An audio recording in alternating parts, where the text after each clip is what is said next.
All right, good morning, everyone. Welcome back to the UCEI Invitational presented by Xfinity. I am here today live in Santa Monica. This is my co-caster Renee Reiju Kruz, and my name is Chris Peachy Bobazloo, and we are just so excited for some Valorant today. This is day 2 of our 3-day long event. So, those in the audience, those at home, I am so glad to have you here. I'm so glad to have you here today, I'm glad to Renee. have I you. am incredibly excited for this. But you know what? It's been a long way up to Santa Monica from, Irvine, where we're at. Did you have any breakfast today, Renee? Like, did you eat? I didn't, Chris. I was kind of hungry, but I wanted to just get here, and I'm just so excited for Val. Yeah, I think we're ready to actually head right into the game because we don't even need breakfast. We are going to Don't go need it. straight into the game right here. I'm just so excited for this right now. Today we have Davis, the Aggies, and Santa Barbara, the Gauchos. And we see the players walking out right here, looking confident, looking good. All right, Renee, how are we feeling about these two teams right now? You know what, Chris? I think these two teams, they look absolutely impeccable, and they look ready to I know, look at those fight. jerseys. Look Those at are pretty them. Oh my drippy gosh. right Oh, there. look at him Shout taking that out cool to selfie, them yo. right there. Love them. And, this is actually a rematch right here Yeah. because earlier in the tournament, I believe it was Santa Barbara that sent our 2023 winners, UC Davis, down to the lower bracket. I think UC Davis is ready for that, little comeback arc. What do you think they need to maybe do this time to kind of secure that win? You know what, Chris? I think that all the players, they're just like working to constantly improve. And I think that's what makes Valorant such an amazing and fun Yeah. setting to be around. They just like know what to do. They have new metas and new comps. So I honestly can't wait to see what variability we're going to see in some comps and also how we play. Maybe we're going to play slow, explosive. I think that'll really determine like what we will see. Yeah, absolutely. It looks like the players are going through with the usual handshake. We love having sportsmanship in this house, and they're gonna have a seat. They're gonna get nice and warmed up. These players are ready to go in right now, and everything's on the line because once someone loses, they are out of this tournament for Sadly. good. Sadly, that's how the double elimination format works right here. And our first map is gonna be Haven. And we do know with that recent patch, Haven was removed, but it's such a big patch. We're gonna revert to some older map pools. And so Haven, how do we feel about that? Haven, 3-site maps, they're always kind of scary to me. I'm not gonna lie. A little because bit, yeah. Now I have to focus on one more side, and Haven has just so many ways of entry. We also have a lot of variability, in Yeah. these comps. We can go double smokes to maybe deny some info. Yeah, We can also absolutely. go, double initiator to clear so much more. We have garage to clear. We sometimes have short. We also have lurks that we could possibly potentially Yeah. do.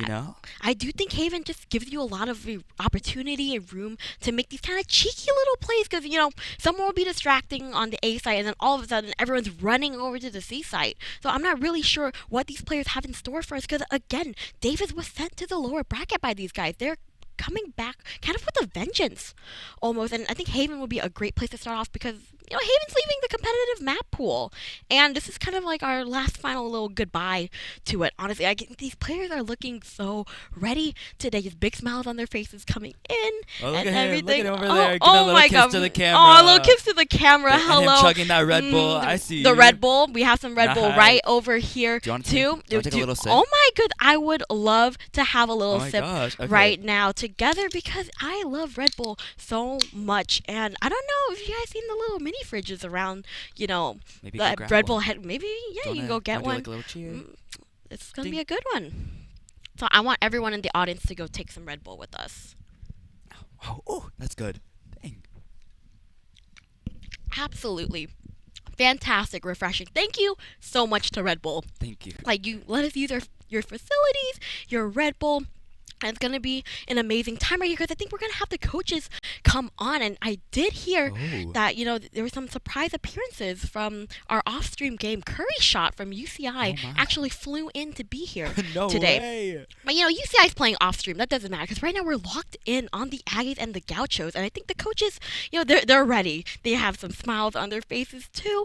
And I think they have some strats like cooking. What's like your favorite Haven strat? Ooh, my favorite Haven strat. I'm not gonna lie to you. I love to see Viper on Haven. I love the Viper. fact that Viper is able to deny that util, and especially being paired with, maybe an enemy Sky or Sky with them because you kind of need that definite, because if Yeah. you Viper denies a lot of util, right? If Yeah, you do the dart, it absolutely. can get shot. Mhm. But if you have Sky, you know for a fact that someone's there. You have Dog, you know? Yeah, just so much information. And with Yeah. Viper, I think with the double smoke meta that's been kind of going on, you can play around like a Viper so much. Have an Omen, have, an Astra, and even like replacing a Harbor with Viper. Like, there's so many possibilities. When the game first came out, Viper really wasn't all that bad.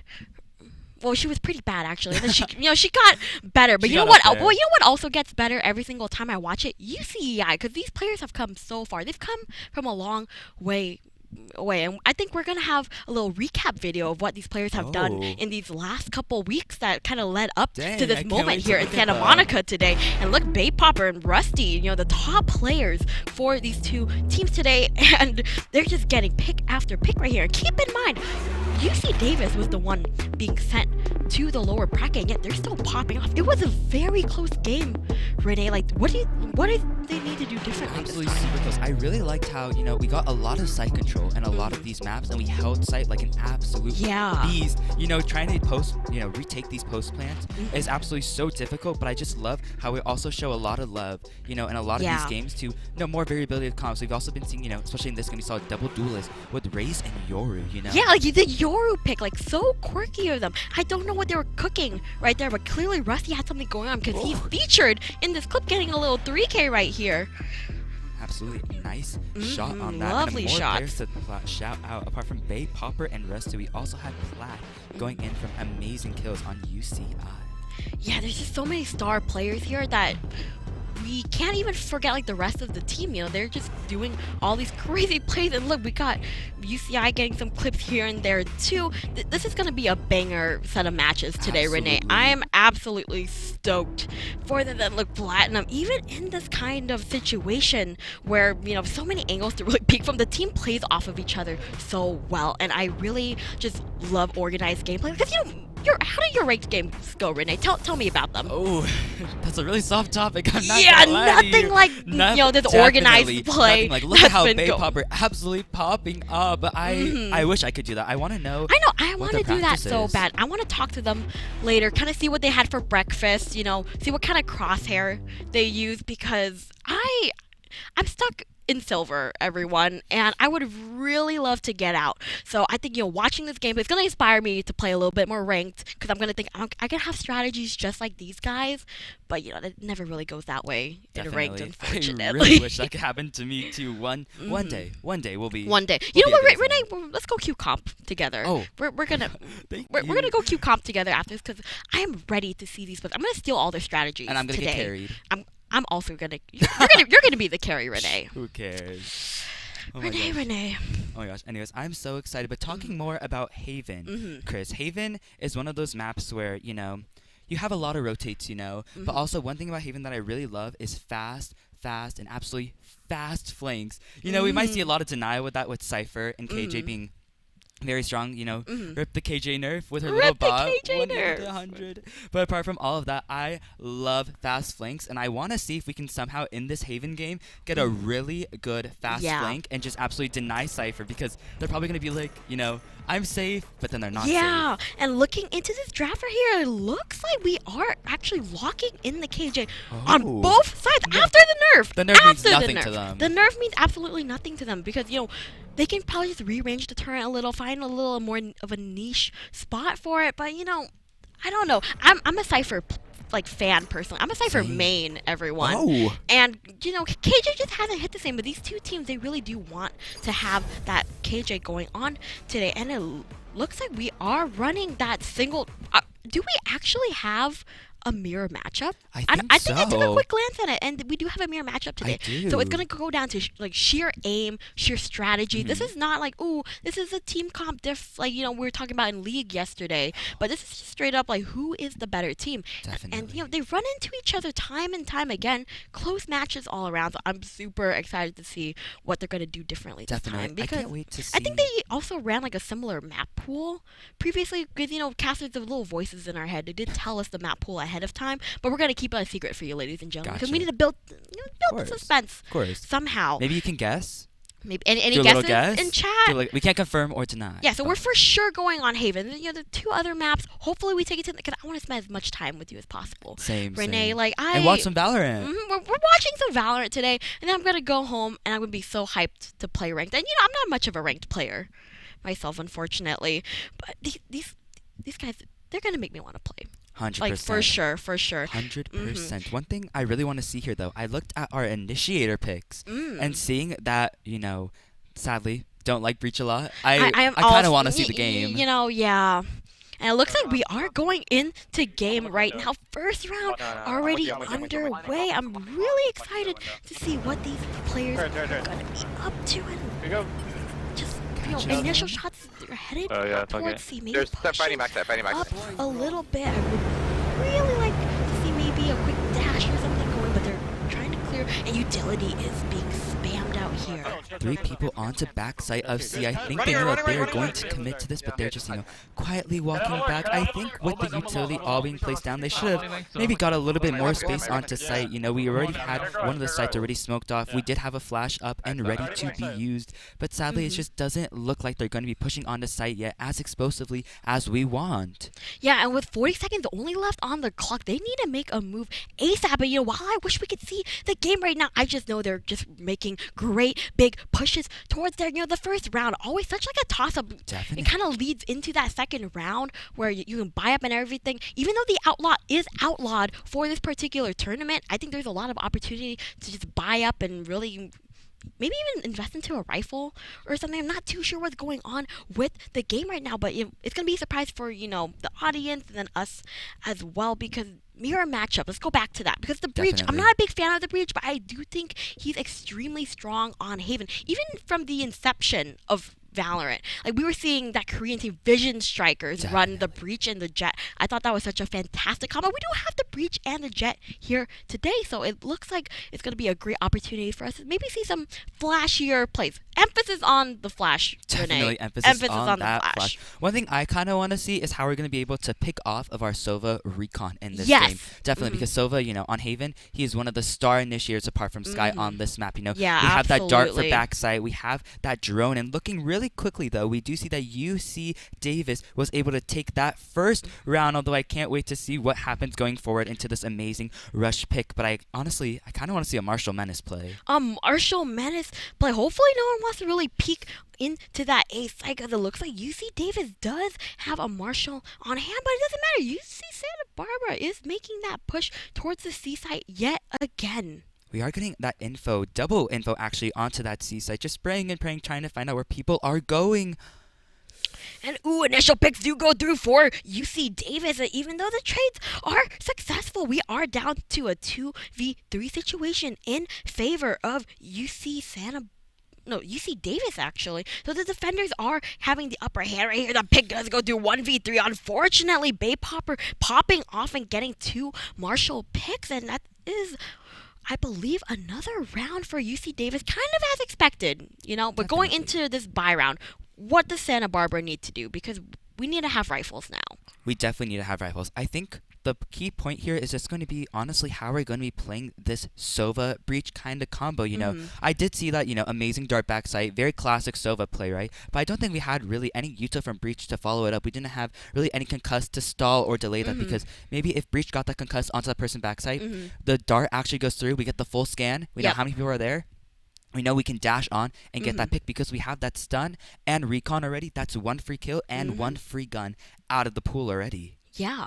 And, going into this next round, I'm really hoping that, UC Santa Barbara doesn't make too many risky plays because, they do need the round, but also they do need to keep holding on to their guns. The economy is kind of, in shambles if they kind of fail on that, and they're not really peeking too much in mid right now, just kind of scooting their way up a little. Definitely. I think this hold is very interesting. We do have Jet on this very fast rotate kind of angle where we do arcade. We're planning to play for contact, trying to see where people are, but we are playing very, very slow in this mid lane, Chris.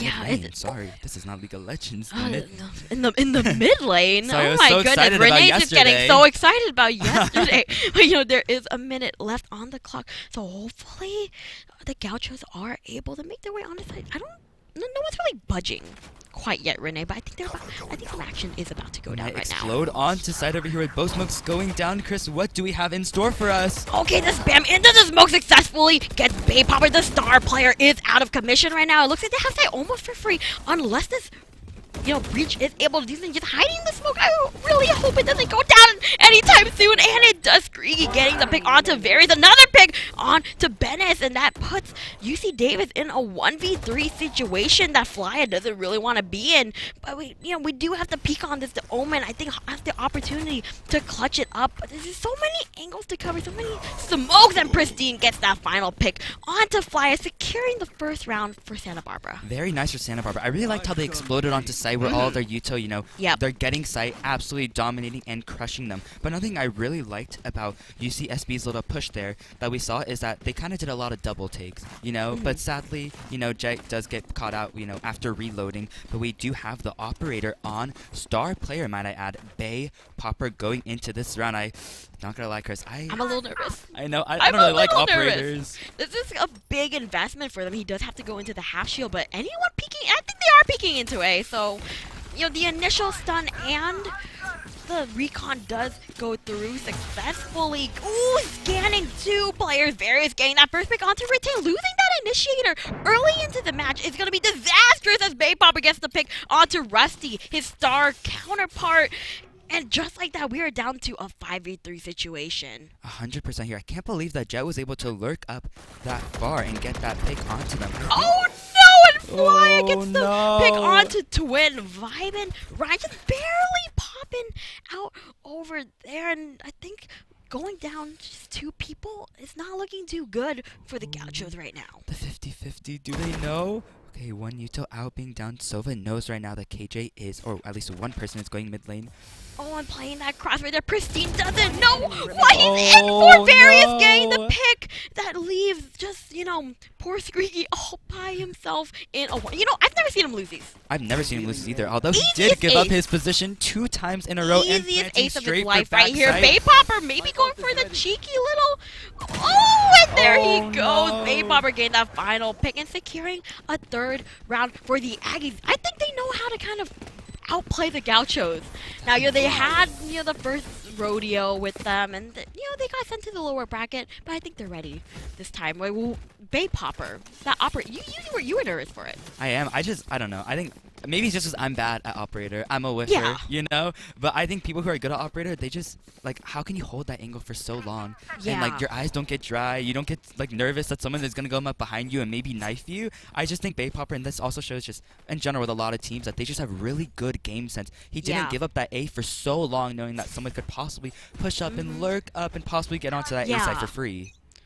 Yeah, it's really great to hear the Bay Popper, great communication with the team, really great strategies. Oh, the recons are just popping out, just scanning everyone at the beginning of these rounds. And once again, it looks like the Gauchos are going for a little bit of a split take. The KJ lurking, while, it looks like Bay Popper is peeking out of C. We get a little bit more information now. The alarm bar does get triggered and the blind. The immediate trade of Bennis, good for 2. Unfortunately, just more picks going to Ryman Ryan.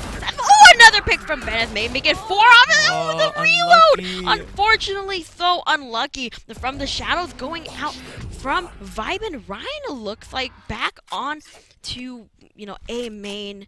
And they're kind of pinched a little bit if they kind of move in the wrong direction. But I do think they have an idea the Flya isn't sure. They might not know he's there. Oh my he's god, looking the another timing! way. I'm getting really nervous. Oh my god, I'm so nervous right now. Isn't What going are they down checking? yet. Oh my god! Oh my god! I was so scared for a second. And the paranoia successfully goes through. And the teleport. I think Pristine might have an idea. Playing super scared right now, but 30 seconds left. it's not looking good. 30 seconds left. We do have possession of the spike, and they will be coming from the... Again, a flip I know, side. taking that little 50-50. I'm really nervous right now. Getting on the backside. They know at least one is sure, trying to isolate these 1v1s. Oh, and unfortunately doesn't go good. Flya getting that final pick on to Pristine. And just it was unfortunate. I actually think UCSB played that as well as they could have. As well you as know? they could have. They definitely played. I really liked though how they played off that contact, especially off the bot, getting the pick, the trade, the flash. Like they just knew that they were gonna play slow since they didn't have that gun advantage. But KJ took that 50-50 thinking, you know what, Jet is either flanking me or they're gonna be CT. Yeah. Regardless, I can either fight them CT when I get that contact for the bomb, the spike, I'm sorry, going down, or we're going to have the KJ, you know, kind of just like pray that they can isolate those 1v1s, which they did, just sadly Just, not you know, connecting. a little bit of a whiff city, but it's okay because your first game, it's the warm-up game.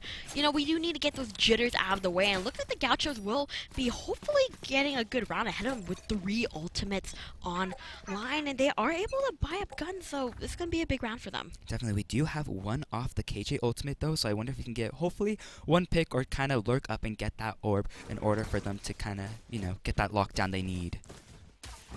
Yeah, looks like we do have some movement through. We are making our way on to the B site. Getting that first scan, Brian being immediately traded out, and then Various getting the pick onto Rusty. 3v4 already, and they're going to play a pretty heavy post plan. We do have, you know, the Rolling Thunder and then also the KJ utility. So it looks like, you know, Santa Barbara is in a good position, and maybe with the flank and everything, we can, you know, get some more picks. So it looks like Vibe Ryan gets the pick onto Fire. The defuse is tapped a little. I'm a little nervous right now because Bay Popper does get that pick with the short in a 2v2 situation. The Breach ultimate does go through, only connects with Various, but we have no idea where they are. Trying to hopefully get one pick that they can, but so much util is being used onto that spike. Oh, and look at that post plant play. Renee, break it down for us because that was a great round from Okay, Santa Barbara. well, real quick, UC Davis, I just have to just absolutely commend. They're trying to hold on to that site when they know that they have all that util, trying to combat a Rolling Thunder, a Flash, a Concuss, just everything that they have underneath their belt is so incredibly difficult. But UCSB holding in all of their util. I like that they got onto site and utilized the util that they know. This is a util that need to get onto site. This is a util that we need for post plant. Let's split them up. Let's not just util dump everything on the site They were just right now. absolutely dumping it onto there. I think Santa Barbara played that post plant fantastically, flawlessly. And an amazing scan to get that one pick on the site, just beautiful. Yep, and it looks like it's gonna be a bit of a C push now. A lot of presence here, but we do have Flya holding back there, and ooh, the connect from Rusty is successful. The dash on his side is gonna be Jet versus Jet right here, and unfortunately the whiff does go through. We have back. We do have guns now. We're making a little dashy dash here, and there's gonna be a 3v5 in favor of the Gauchos. Make that a 2v5. Wow, look at those. But this is really unfortunate. We have all 4 players trying to play this post plant. I don't really know how I like this. I know they were waiting for that KJ we're getting lockdown, brave. though. We're dropping the lockdown. We're locking it. They're risking it all for this play. I'm not too sure how well it's gonna go because Santa Barbara plays a fantastic post plant. I'm not a fan of this play right here because it's looking a little stacked in favor. There we go. Just one nice swing. V3, and I think Bay Popper is gonna go grab that operator again and save it because it's just not worth it, Renee. Definitely. I think that was a very good lockdown, but I just don't really know how, because KJ might not have committed that lockdown, especially since, you know, they were down and they could have lost that round and still bought for more. So I don't really know if committing that lockdown there was a smart play, especially since Jet had to go switch out that guns in that keep time. In mind, it's a 9 ultimate point. Yeah, like very pivotal. Yeah, it's a big ultimate that they could have honestly used for a lot of great plays, but a 2v4, I wasn't a big fan of that play personally. Of course, but looking straight into this round though, we do have some, you know, Vandal Vigilante on that KJ and going for this operator. I think they're probably going to be playing for picks and hopefully stacking on the site as we see of this amazing kind of bot load that we have going onto the Jet and the Sova. Yeah, because keep in mind, it's still a very close match. And, you know, back then it was a close match too, and I really hope Bay Popper doesn't see the little bit of the shoulder. Oh, and the pick on the Screegy is successful. We're down to a 4v4 immediately, and everyone's just running for the hills. Definitely, They're no running one's for watching the Seaside. body too. How sad, but they are going into one of the KJ bots instead of stashing on the site. Oh, and Bennett does get paranoid, allowing Rusty to get that headshot onto him. I think, you know, now that the spike is down, I'm always nervous when Santa Barbara gets the spike down because they play such a great post. They have the lockdown online too. All 3 people going on to CT, getting 1 pick. It is now a 3v3 scenario though. But trying to clear all sides as they can. 2 people in cubby, 1 person yep, playing and there long. we go. That's the lockdown, and the thunder. Everything is being thrown at them right now. Brian getting that pick onto Retain is gonna be huge. It's a 2v1 situation right now. Bay Popper has, not too many options. Maybe gonna go save the op again. Who knows? Maybe get a pick. Yeah, it looks like Bay Popper is once again saving that expensive operator. They were on a save this round, so they're gonna need every dollar that they can get. Definitely. I think that was a very well saved round. They got 3 guns out of the pool already. Jet still is able to keep that that operator. KJ not wasting the ultimate, but utilizing the ultimate to secure We're and win the stalling. round. Yeah, of course. absolutely. But one thing I was actually kind of shocked about is I don't think that breach concuss landed in order to kill that KJ lockdown. I definitely thought it might have hit, but kind of was maybe just a little bit off on that KJ lockdown to not get it. When Breach and KJ interactions, I always get confused, but I don't know what breaks what anymore.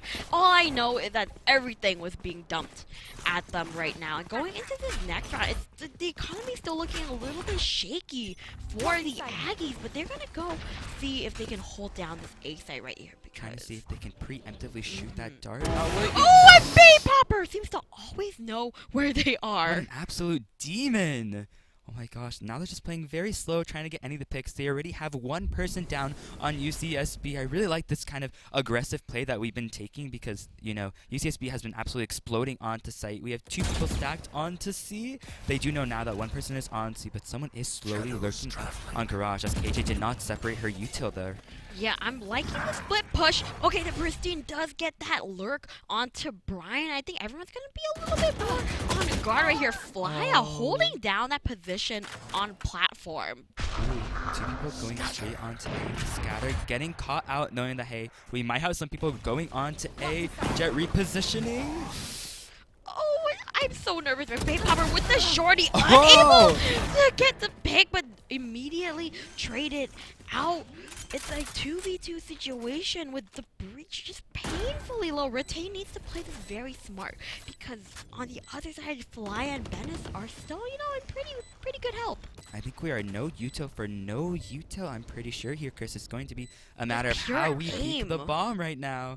Oh, and does spot out Fly. Hopefully doesn't get, wall banged in this situation, but I would be really nervous to be right here to the turret. They know that he's tucked right now in cubby. We do have the concuss finally online.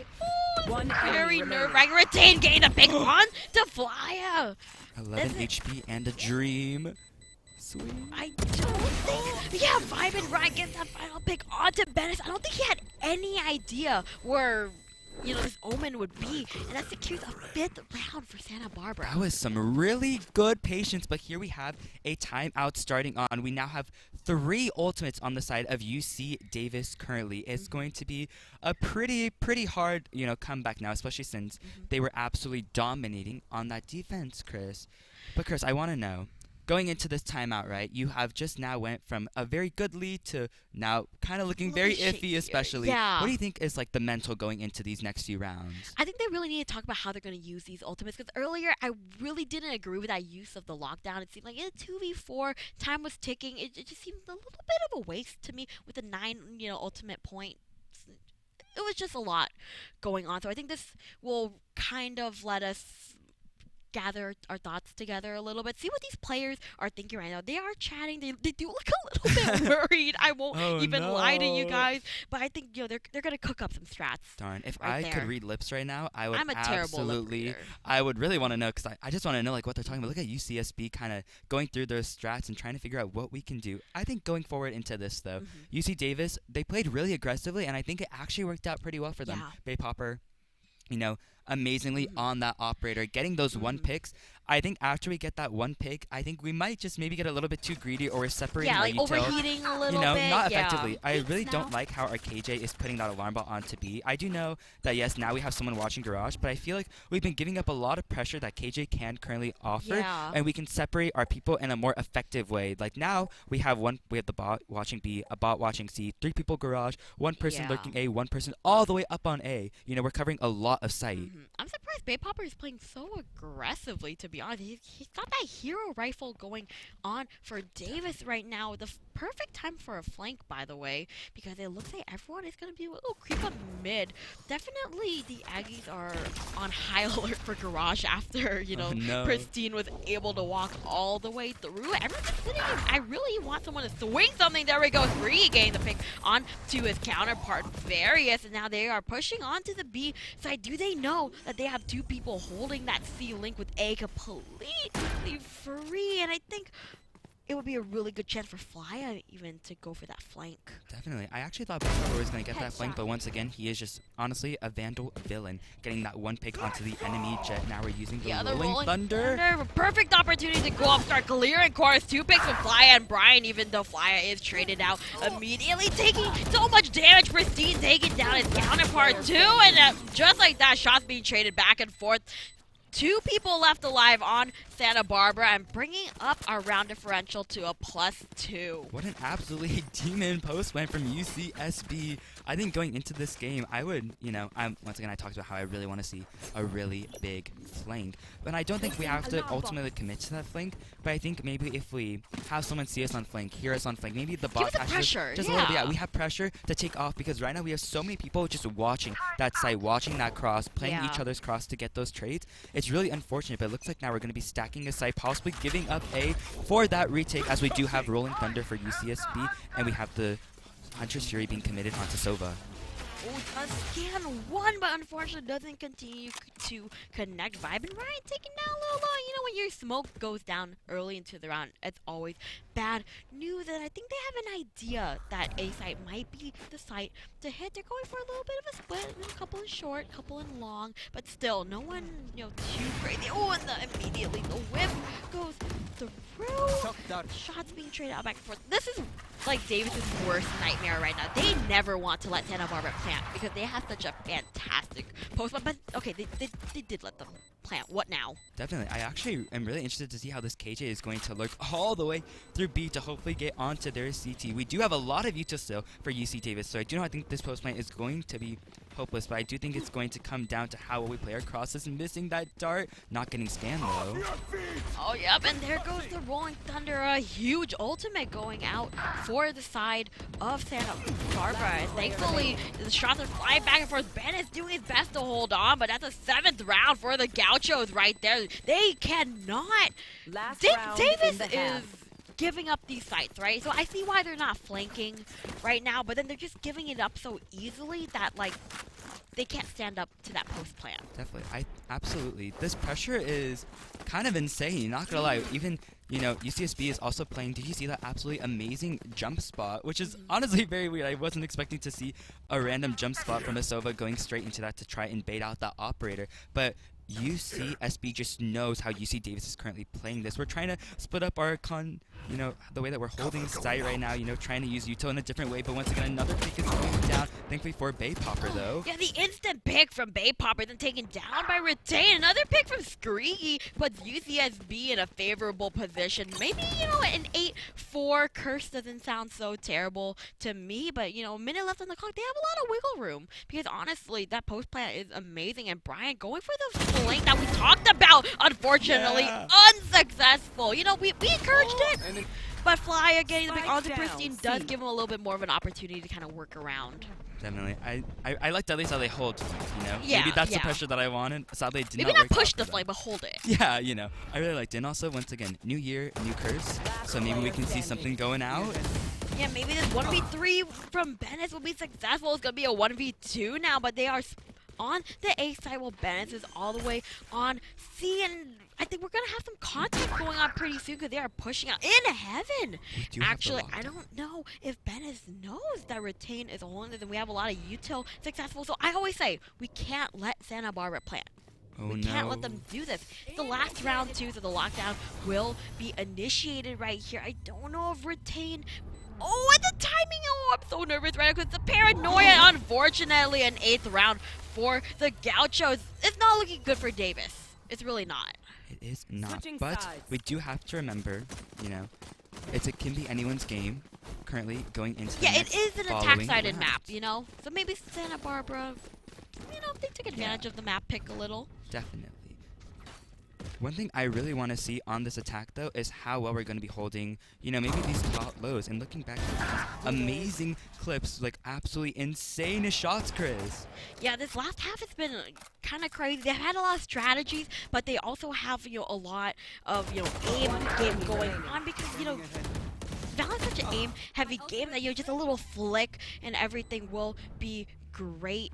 And the team play, the communication with that, I thought they did a really fantastic job right there. But when we switch sides right there, Davis needs to have a strong attack because they are down right now and they're a little bit desperate to really get anything, done. Yeah, I really like how UCSB utilizes their util. They like to swing off their util and swing off of each other, which is really good teamwork, really amazing. I want to see UC Davis do something like this, especially since now we are on attack. We have, the concussed, the paranoia, we have the dash online, and we have KJ kind of going for this info lurk round onto that B. We have a bit of split utility currently, so I wonder how we're going to be doing this, especially since KJ might get contacted. Oh, and first pick does go through for Vibe and Ryan. Huge for UC Santa Barbara, but not so great for Davis right now as they are trying to go make that plant onto the A site. It's going to be a 4v5, and hopefully they'll have some utility left to kind of work around. I know that UC Davis is down in numbers, but this jet push into the smoke is pretty ambitious, especially since the smoke is dissipating. 1-for-1, though. Okay, yeah, 1-for-1. Babe Hopper getting the pick onto Christine, then immediately be taken out. Rusty getting 2 picks right here, and Davis is going to be a 1v1 situation, and Marius gets the final pick onto Rete, getting the 5th rather they need it so desperately. And now going into this buy, like, what do you think they can do to keep that momentum kind of going? Definitely we need some full buys, of course. Yeah, buy we're as going to much try to as you buy can. up. Yep. We cannot be lurking, I think. I think lurking is a very good strategy. You get info, you get people off guard lots of times, but especially on these buy rounds, and especially since they know that right now they do have a KJ. They might have a probably like mobile force moving on to this attack round. Especially with 2 shorties going on to this, we are going to lose. Oh, no, they actually switched their minds. My bad, yeah. I really want to see some shorties. But going into this, we might lose some guns, and that could change the entirety of this next match. Yeah, they just really can't afford to because, you buy up to kind of guarantee that you win this next round. But if they get some cheeky plays, maybe, they get out-aimed a little by these pistols, then it's going to not look so good for Davis. But right now, they're going for a bit of a split mid push. Not really too sure what they want to do right now because they're just kind of feeling out the vibe. Absolutely. I really like how KJ is using her util on A for the information and not holding a body there. Because if we have 2 people and somehow they get that push on a B, we have an amazing cross. We do have someone holding the garage, maybe once again for info, but we have these 2 crosses amazingly held to try and see if we can get any guns. We're dashing onto site now, Chris. All right, and then the dash does go through successful. Vibe Ryan and Halo. This is what I was talking about. They just got out-strategy. They got out. Hey, Vibe Ryan gets a 2nd pick actually from that position on platform. We are getting guns in our hands. Brian trading out Vibe Ryan, but unfortunately, they will be spraying everyone down. 2v2 situation right here. We do have possession of the spike, and it looks like both sides will be hopefully try to get their hands on these weapons, but Screeky, the jump spot does get found out. 30 seconds left. They have no choice but to go over here. They have no idea where Pristine now, but now they do. Brian getting the pick onto Screeky puts Santa Barbara in a not-so-great situation. We're getting the spike planted for long and also a very safe position. KJ trying to reposition to try and get a gun onto backside. That did go down, but jump spot, amazing, amazing. Trying to get what they can. Double swing. Okay, and the pick does go through successfully. Brian trading out because you need to be ready for these plays. If your teammate dies and you're not immediately there to trade it, then you just missed a huge opportunity, and Davis did a great job in following up. Insane plays from Davis. I really like how they're finally using that teamwork that we were talking about so much. We do have a timeout coming onto the screen right now. I really want to see how going into the rest of this game, how UCSB is going to play their crosses. We have been seeing their crosses being very effective, especially with no guns so far. And this is only going to be coming up on the 3rd round, their buy round, might I add. I can't wait to see maybe if we're going to lurk for a gun now on this little, excursion to try and get a Vandal. Yeah, and you're going into this bonus right here. I think Davis, they're feeling good because they're already caught up. We were down a little bit. We were feeling a little bit in the trenches, down bad. But now that 6-8, that's not too far off, really. Like, one good round can really kind of change the pace of, the whole game, actually. So, they're going to take some time to cook. Santa Barbara, they lost 2 rounds in a row. What can we do next? They're kind of talking about it right now. It looks like someone's smiling, so maybe they he have some knows. strategies cooking. I He think they have something definitely cooking. knows. I want to see also. I want to see if we can try baiting out some utility now. Yeah, Because yeah. I think a lot of these post-plan scenarios, I've been talking about how they always have utility, or their utility is always on point. I wonder if we can somehow bait utility, maybe with some fake rotates, some fake footsteps, maybe Yeah. just like Take a our little time with push it a up. little, You yeah. know, just like maybe like a jiggle peek, because now they Yeah. know like, okay, maybe they're baiting for someone, or we have to clear Here. this angle. Haven doesn't really have a lot of these angles that like are like extremely 50-50, But I want to see how we're going to be able to clear the rest of the following map. Yeah, 'cause there are a lot of cheeky corners to hide around, and when it comes to Davis, they were left with only one real gun, so they're kind of on a weaker buy right now. So they want to do everything they can to make sure they're securing guns into the next round. And that's Streaky gave that first pick on a star player. Babe Popper not looking too good already in the blind. Successful. Streaky getting another pick on to Brian. 2v4 situation right here, and running out of bullets. Unfortunately, Rusty getting the 2 picks makes it a little bit more favorable, but Davis in a 1v3 right now looking not so great. Street getting a third onto Various, as expected, Definitely. He was very confident there. But, oh my gosh, getting that pick when he's full paranoid is just so unfortunate. And I can't wait to see this absolutely amazing replay. I wonder if they just knew they were there. Oh, he saw He her! was holding on to that position for so long. They knew he was there, and even with being blind and everything, he was able to get that pick, and he was sitting there the entire round despite, the little bit of the whiff situation. But Rusty there to trade it out. They planned this little crossfire that I really like, but I Yeah. think he was just feeling himself. He knows Yeah, that he's going to win the absolutely. next round. Going on to the start, scanning no one onto A, knowing that, hey, they're either waiting this one out or they're going to be kind of lurking up to B, which is going to be the play that they kind of expect going into the rest of these rounds, as B hasn't been tried so much. Yeah, but they don't try B for a reason, Renee, because the KJ utility, not a big fan of that. And that choke just kind of puts you in a situation where you either have to fully commit to it or just kind of back out. And right now, everyone's a little bit nervous. We do have the Hunter's Fury online for Sova. I wonder if we can maybe get like a scan in some way to get one of the guns out. But Sova is already, trying to see if anyone possibly, baited that jet and went up on too short. But I think it's going to be just a very, stall game right now. We are even in guns. We're almost on a lot of very key ultimates. One pick could be like essentially the way of if we're going to lose this round and if we're going to win. Entire difference. But with 44 seconds left on the clock, I think Davis does have to kind of make a decision of where to go. They kind of baited out the KJ utility, like you said, But I think they are going to commit to the B side right here, the dash in. Successful. But do they know someone's chilling backside? Pristine right there, being taken down by Bay Popper. And Bay Popper, you're getting a little flashy spam. You never know when you fire into the smoke. Right there, Spike does go down with Brian being the Spike carrier, getting those ultimate points, but the lurk right there from, was it Rusty, might be found out by Bennis right now. No, it successfully catches the flank right there.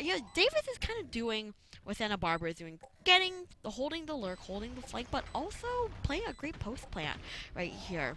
This little Omen jet angle is going to be very tricky. I'm very Is he going to get the 50-50 clear? He knows! He knows! One enemy remaining. Yeah, just one person left on the side of the Gauchos. 2v1 right now, but Retain is in a bad situation. Probably going to opt for the save, because when you play post plan against, Sova and KJ, is not great at all. Retain does keep the gun going into the next round. Absolute demon of a post plant. I talked earlier about flanks, but I think I should probably eat my own words, because maybe like some sort of energy is passing on to them to flank. Maybe I should stop saying that, because it looks like currently all of the flanks have not been working out. Yeah. I just really wanted to see it, But going on to this next round, we have 3 ultimates for UC Davis. The Omen ultimate, the Hunter's Fury, and the Rolling Thunder. Thank you. Yeah, a lot of ultimates going out. A very aggressive one that you can use, on the attack side. But we gotta keep in mind we also have, the knives and from the shadows from Santa Barbara. Not as aggressive of ultimates, but still really key ones in case they're kind of down in economy like they are right now. We're just kind of playing the field, seeing what's going on, browsing. Very aggressively Oh! though. Yeah, I think they heard you talk about the flanking and then I Rusty, know. you know. I'm sorry. I Well, don't really know how much I like that aggressive play. I do know that they wanted to probably get that gun, but they did have Sova dart ready. They had Yeah. Sova drone ready. They could have had anything to back it up. At least bait out so Jet could get a pick there. Ooh, and the pick from Retain is successful on the Bay Popper, trading out with Brian here. Going into this play, we'll be in a 4v3 situation with some key ultimates online. Davis is feeling good. They're feeling themselves about this because I do think that Screegy is taken down a little bit low right here, and retaking isn't going to be, you know, the easiest walk in the park. And I really like this cross that they're holding. Brian gets that pick on a Pristine, putting him down into a 4v1 situation, and it's not looking so good. Even though Screegy does get that pick, taking down the economy a little, I think saving is the best thing we can do A here. 1v3 scenario, but dang, did you see that breach? The little crouch peek going into them? I know, because you don't expect someone to, like, I don't know, pop a squat and then peek around the corner. It was kind of slow, too. Yeah. I don't know. He heard them going up to CT knowing that, hey, I'm going to break their crosser position. Break it by just crouching and getting it, and then absolutely running in for the guy because they know that someone's probably going to be trading him out or trying to trade them out. That did confuse me. I was like, who peeks like that? But apparently it worked, so I need to start peeking like that, just like crouching everywhere. Because I did unbind crouch for a while. Ooh. Yeah, I did. But, you know, if it's working out for, you know, Brian, then maybe, you know, it can work out for me, too. I do like my spray and praise. Yeah. Just like that, though, we are kind of even yet again. I thought Santa Barbara was running away with the victory for this first map, but, you know, we're back up to 8 and 9, Renee. Very even, Steven. One thing I'm a bit concerned about is I did like these aggressive plays, but I think they're being unwarranted, if I should say. I do think we're using a lot of util and using our bodies in a way that isn't very valuable for information or for the rest of our team. We're kind of just hoping we get a kill, and if we get a kill, we can, you know, snowball off of it. Yeah, and I've been Ryan unfortunately getting caught up by that 100 Fury. They immediately getting sprayed down by everyone. This is a very quick round right here as trades are going back. And fourth, only Screegy left on the side of Santa Barbara. And 1v4 is not looking too good, but maybe, you know, he can cook something because he does have the Hunter's Fury online. But, you know, I think Davis wants to push out a little. Get a little adventurous. Gonna get greedy. One down, 3 to go, but it does not look like he is going to opt for that 3 there. Chris, one thing I absolutely loved about UC Davis's push that round is the fact that Omen ulted back sight. You know, Omen ultimate can be used in a variety of different ways. Yeah. It's fast rotates, but it's also in formation. Omen ultimate knowing that there's someone back sight and someone has to shoot that Omen or they have to shoot that dart. They lined it at such perfect timing. They didn't shoot. They shot the Omen. The dart scans them. They die because they know now someone's back sight and now they're scanned. Dash on, get the pick, and they're already 1 down on sight.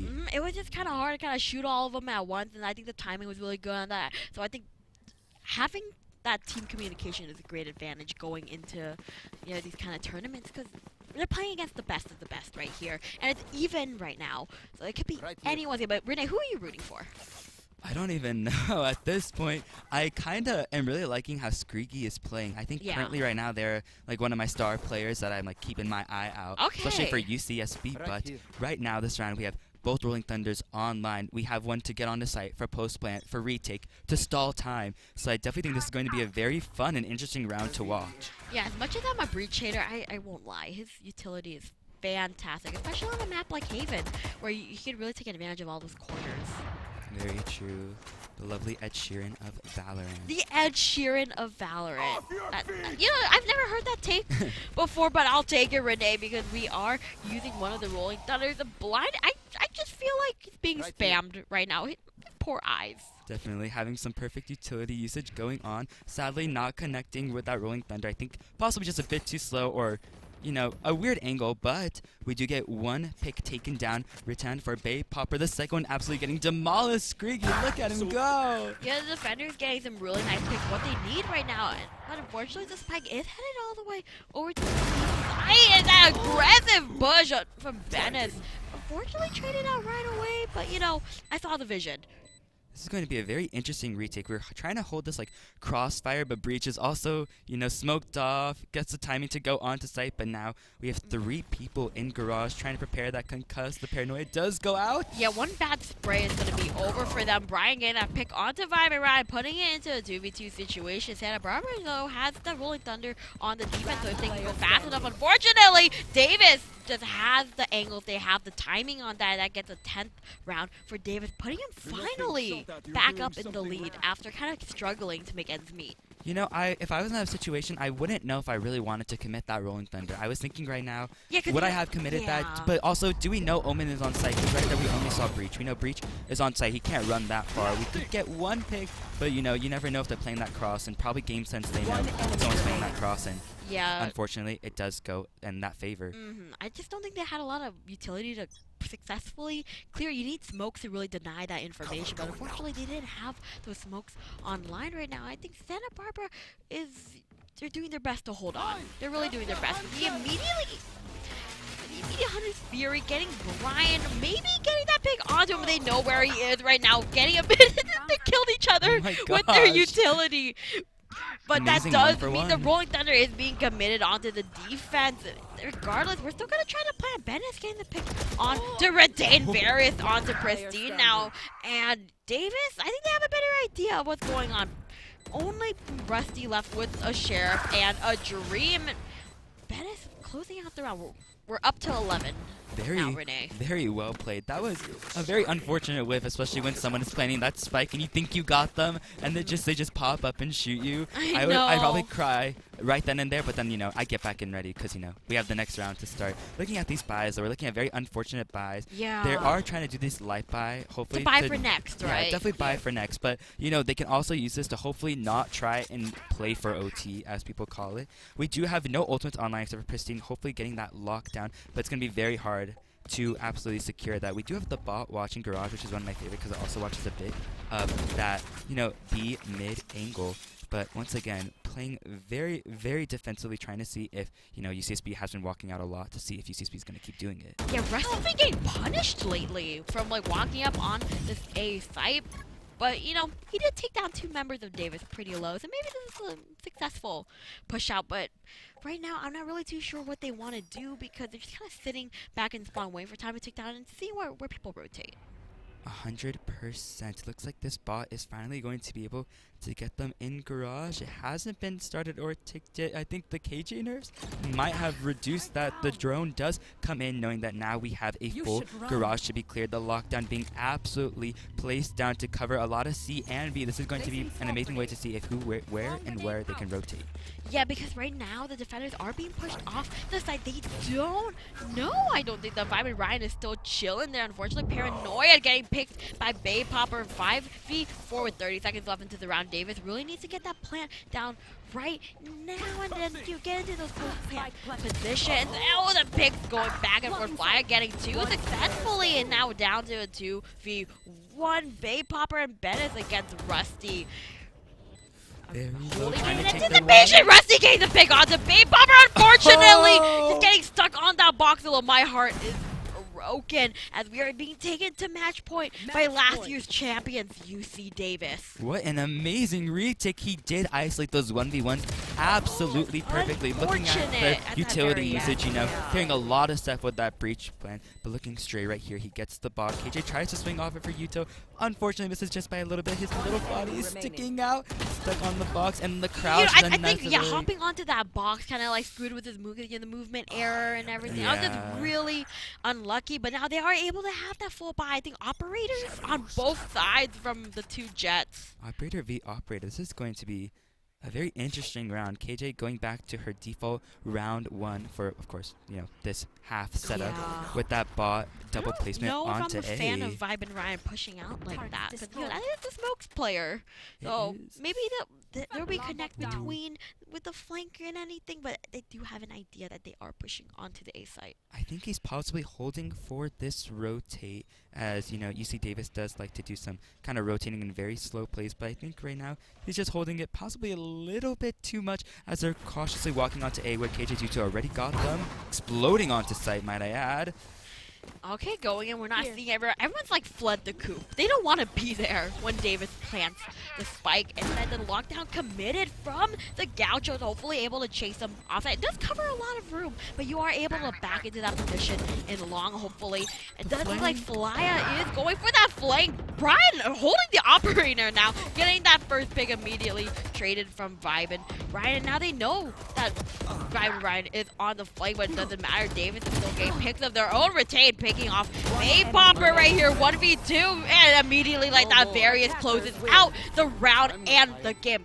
First match goes to Davis. Absolutely insanely played by Davis. Congratulations on winning that first round. But, you know, UCSB, Chris, they played absolutely their phenomenal. hearts out. Definitely. It was a very interesting and fun game to watch. I liked how, you know, we used our utilities. I liked at least how I got to solve the flank at the very end. One pick at least. Just the one is all I wanted. A successful one. Thank you. Look at them, very excited and hopping and ready to go into game 2. But game 2, Chris. Yeah. What do you think, you know, the map? You know, they're going to have a new map, fresh new start, possibly fresh new agents going online. What do you think they have to do possibly differently going forward? Okay, well, I know because my secret caster knowledge, I pulled it from the universe. We're going to Lotus on our second map. So another 3-site map, just like Haven, but one with a little bit more twists and turns. So we had the little rotating doors and everything. I really loved the post plant from Santa Barbara. I think they have all these strats figured out in their scrims, and they're immediately ready to kind of jump into those positions. There's no doubt of where they're going to be holding once they get that spike down. 100%.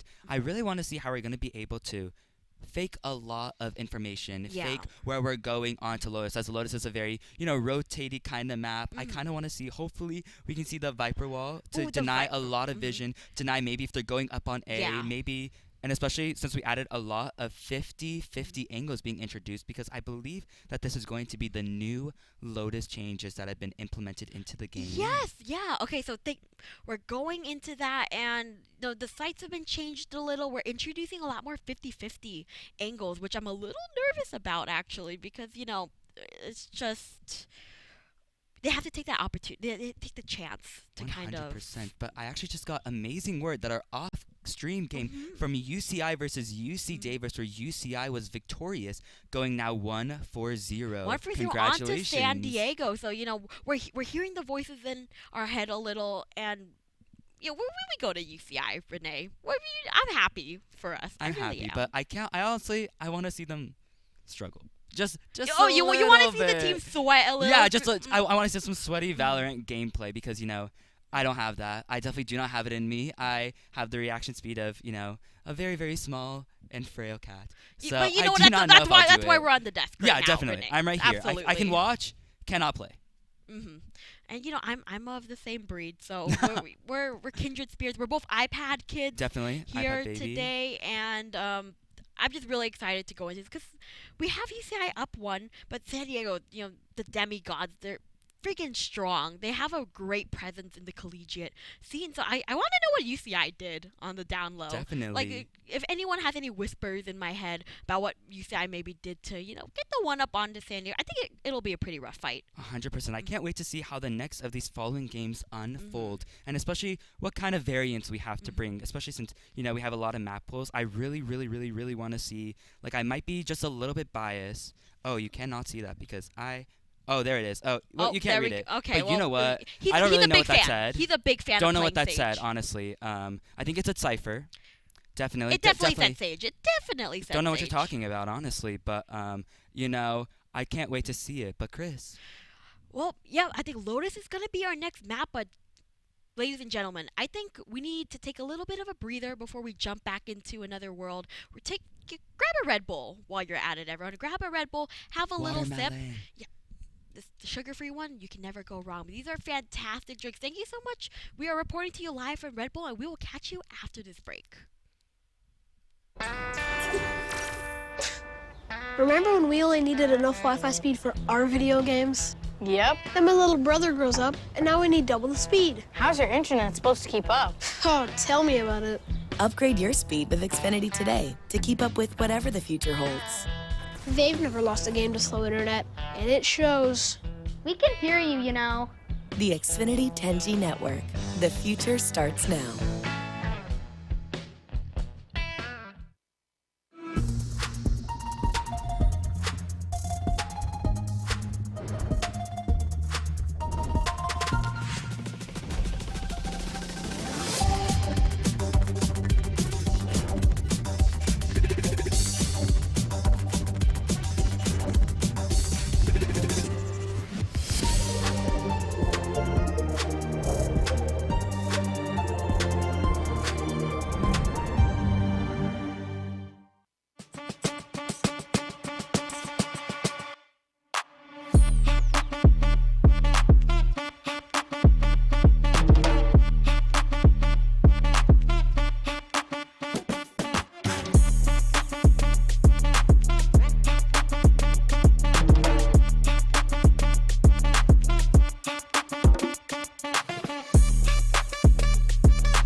welcome back to the UCEI Invitational presented by Xfinity. I'm still Chris Peachy Bobazloo. I'm pretty sure I'm still stuck with Renee Rejucaruz, and we are back with UC Santa Barbara versus UC Davis in our map 2.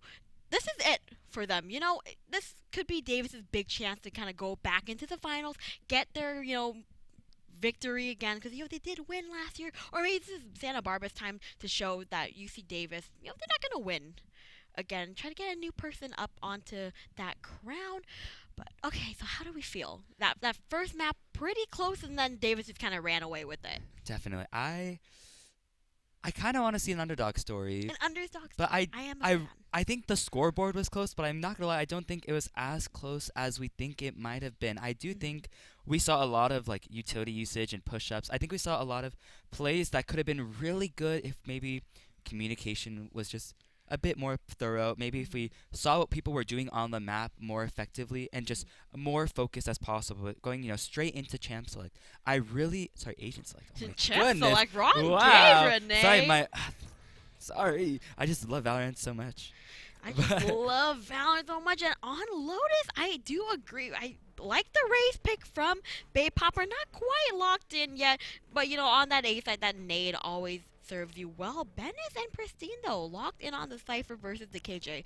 Renee, why would we pick a Cypher over a KJ on this map? Cypher is really good, especially, with his new updates where now his trips are unbreakable by, Sky Dog, some boom bots going on. It's going to be just absolutely insane now to have a Cypher. But looking at that side, we finally have that Viper that I was talking about. A big fan, yep. So much Yuto. We're going to be able to fake so many sites, especially with that Viper while not knowing where we're going. It also denies that, that push that usually Rays, Geckos, Breaches will do. Yeah. Trying to push onto that A site with that double initiator, trying to get that control. This is spicy. Wait, this is actually really spicy, guys, because we have double smokes from Davis, but we have double initiator for Santa Barbara. So it's going to be really interesting to see how they play around that. I'm personally a big fan of the double smoke because they do get to deny that information. And when it comes to double initiators, I won't lie, my team usually flashes me. I usually flash my team too, so the feeling's really mutual.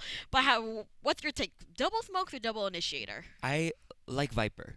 Okay, He's I think a Viper fan. Viper is so cool. She's able to deny information. She has a sick kit. Her ultimate, the Viper's Pit, it is just one of, in my opinion, the best ultimates in the game. One of the best. But I really, really like double initiator. I love explosive comps. I like the fact that we're able to clear stuff so effectively, so easily, so fast. And especially with, the new Lotus having lots of 50-50 angles, we're going to have to use and commit a lot of utility to clear them, especially, going on to that new C. Now we have that little divot. So now we have to clear both sides. Yeah, B is safer bigger. of a plant. Yeah. So I really will, honestly, personally, I think double initiator.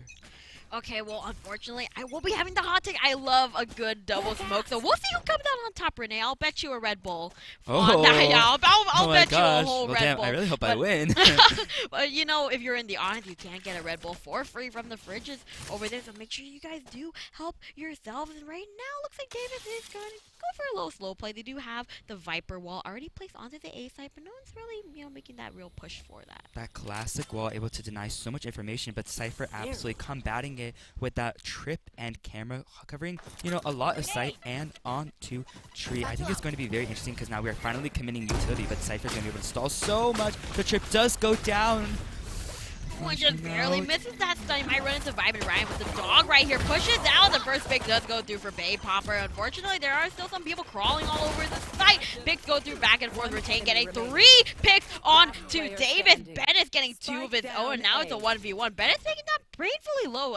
Don't know if he knows Screaky right there. And the slow peak, unfortunately, means that UCSB secures the first round of map 2. That was very interesting. I didn't hear Cypher go back on his cam after he placed it. Maybe he knew he was there. Maybe he was trying to bait some sort of cam as Cypher was very low. But you're right. That very slow, that slow peak instead. Maybe if he knew he was there. I don't know if he knew. Maybe, but maybe like a crouch peek, possibly. If you're going to do it slow, you might as well break the crosshair placement, right? Yeah, but I just don't think that Bennis really had any idea that Screegy was there. But there's always next round. There's always next round because right now it looks like we are going for a pretty strong A push, but we are going for the big mosh pit and the stun. Unfortunately, doesn't connect, but if anyone were standing there, that would have been disastrous for the side of of Davis. Cypher is already changing up his setup. That's what I absolutely love to see. But they do know that Gecko, Raze, and Omen are now on this A site. Some currently going on to B. It's going to be very unfortunate if Breach does catch this Cypher and Viper, especially trying to get that trip, especially since now if you have to break the trip when you're on it, you do get slowed. So I'm going to see how we're going to push this, but now we have a 5-to-1 scenario. Yuto kind of getting committed, knowing that they're around B. Cypher trying to get that lurk to help his teammates, but they're not thoroughly committing anything else that they can yet. Playing very safe, trying to see what they can do, especially trying to fake sites. I really wish we could see some door play going on to this CB push now, as they already know that some people are on B. I don't know if the Viper wall is currently up to try and deny any info right now. I think it's just right there as like a little accessory. Yeah, unfortunately, they picked the wrong side to go to because clearly Santa Barbara has the read. They're sticking near the A side, and I think it looks like Varys is running for the hills, going back to the B side, hopefully going for this push. Only 30 seconds left, and they do have to commit to then making that initial entry onto the side. Pristine getting a pick, Retain getting a pick himself, Retain getting another one, Vibe and Brian as well. Now only one left, and Brian goes down to the clutches of Santa Barbara, getting the second round, only losing one gun. Pretty successful for Santa Barbara, if I do say so myself. Very well played, but honestly, if I was in UC Davis' spot, I would have been absolutely jump scared to see 3 people holding a top low onto me as I'm pushing onto site when I just have a classic. Guys, I'm not that important. Like, I'm literally just a girl. Like, I'm just a growing boy. Like, what are we supposed to do? And I don't know. So Santa Barbara, they're going for these early commitments with the utility usage. It could be disastrous if anything, people do end up pushing that. But right now we only have the Omen right there, so it doesn't really do much even though we're using all these key points of utility. They do go for that quick rotate though. They know that they have some good guns and they can maybe, follow up on that bonus. But right now the Omen is staying with A just in case we have fast rotate. The sites are now a little bit bigger, which I like that now we're able to play a bit more onto site, especially though, we do have this double initiator comp that's going to absolutely, destroy anyone that is playing onto site. I do think, for having this gun advantage, we're playing really slow. I like that we have fast rotates, but I don't think we're faking enough information necessary, already getting the dart scanned onto them, knowing that they're going onto C, but still committing anyways with that gun advantage. One taken down, Chris. Yeah, Rusty already getting that first pick, but Santa Barbara in a favorable position. Our Fly going for that big spam right here. Unfortunately, Squeaky getting caught out with his utility. Just Vibe and Ryan left to vibe on that B site while the 2 on Davis go plant. Babe Hopper is going to make that aggressive push forward, hopefully. And, ooh, the timing is going to be really important here. Vibe and Ryan maybe waiting for that push out. I'm not too sure, but hopefully we're not going to, get caught out with our utility. Oh, he does see him. The timing. I hope he doesn't go for a knife. And Vibe and Ryan gets that first pick on the Babe Hopper. Doesn't know where Brian is, but where? Oh, the reload. If the crosshair was right there, Renee. It was absolutely there. You see Davis actually almost threw that round, Chris. Looking back at this absolutely amazing instant replay. They're planted spike foresight in a very safe position. Yeah, and Babe Hopper got timed. He got timed right there. So as soon as he turned his back, we were able to kind of catch him lacking a little bit. I don't think he saw him. One enemy and then, remaining. boom, Vibe and Ryan just had an idea, right? And then the reload goes through. Thought he was safe, and then Brian clutching up that round. So it puts Davis in a pretty good position, at least monetarily, while they're going back for more on that C site. Chris, I'm going to say though, I do not think that they should have pushed out that far. They planted foresight. They could have just played an absolutely menace of a cross right then and there. Yeah. One person playing on site, one person playing very close onto that C bend, going up and getting that person, especially a gun, picking up the ones. Of course, he did kind of mostly clear all the way, but if that went to a 1-in-1 scenario, that could have went that was a very horribly. Great post plant from David, and it looks like they are working their way onto site. 5v5 going in with almost full utility, especially with the showstopper on the side of David. We have a lot to work with, right? Because both sides do end up being really successful when it comes to their post plant plays. It's just a matter of making it there. Oh, and there we go, the showstopper. Babe Hopper is online, not really spotting anyone else out. Yeah, but Varys and Ben is getting some picks on to the enemy Ooh, another pick does go through. Rusty taken down immediately, and that puts us in yet again another even position You see for Davis. these two. You see Davis absolutely holding that site down like a menace. But one thing I really want to point out is that Cypher. Do you see him go all the way up through B? I think if he just held, probably held that, trigger discipline just a little bit more, he could have gotten so many people. There was 3 people over there. He only saw one shot absolutely immediately through contact. If he waited, he probably wouldn't have gotten traded out, and that round could have went very differently as, that Cypher, catching everyone with their back turned. Yeah, I think Cypher is really great just picking up all this information, but some communicating and to really take advantage of, because you can know where they are, but if you can't do anything about it, then it's not going to be great. Bay Popper getting that first pick on his screen puts him in a pretty bad position, and this is a chance for Davis to really kind of get that advantage, get that lead going on as they make their way onto the A site.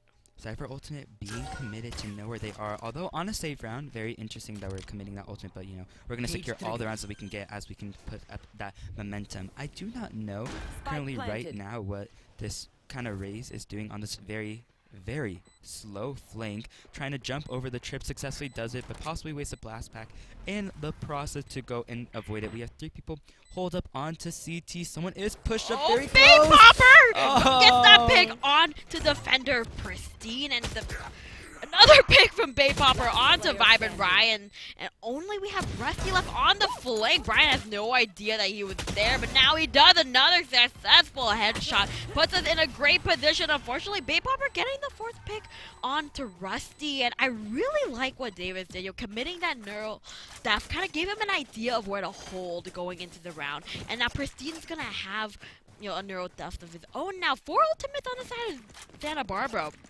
A lot of open plays. What can he do with that?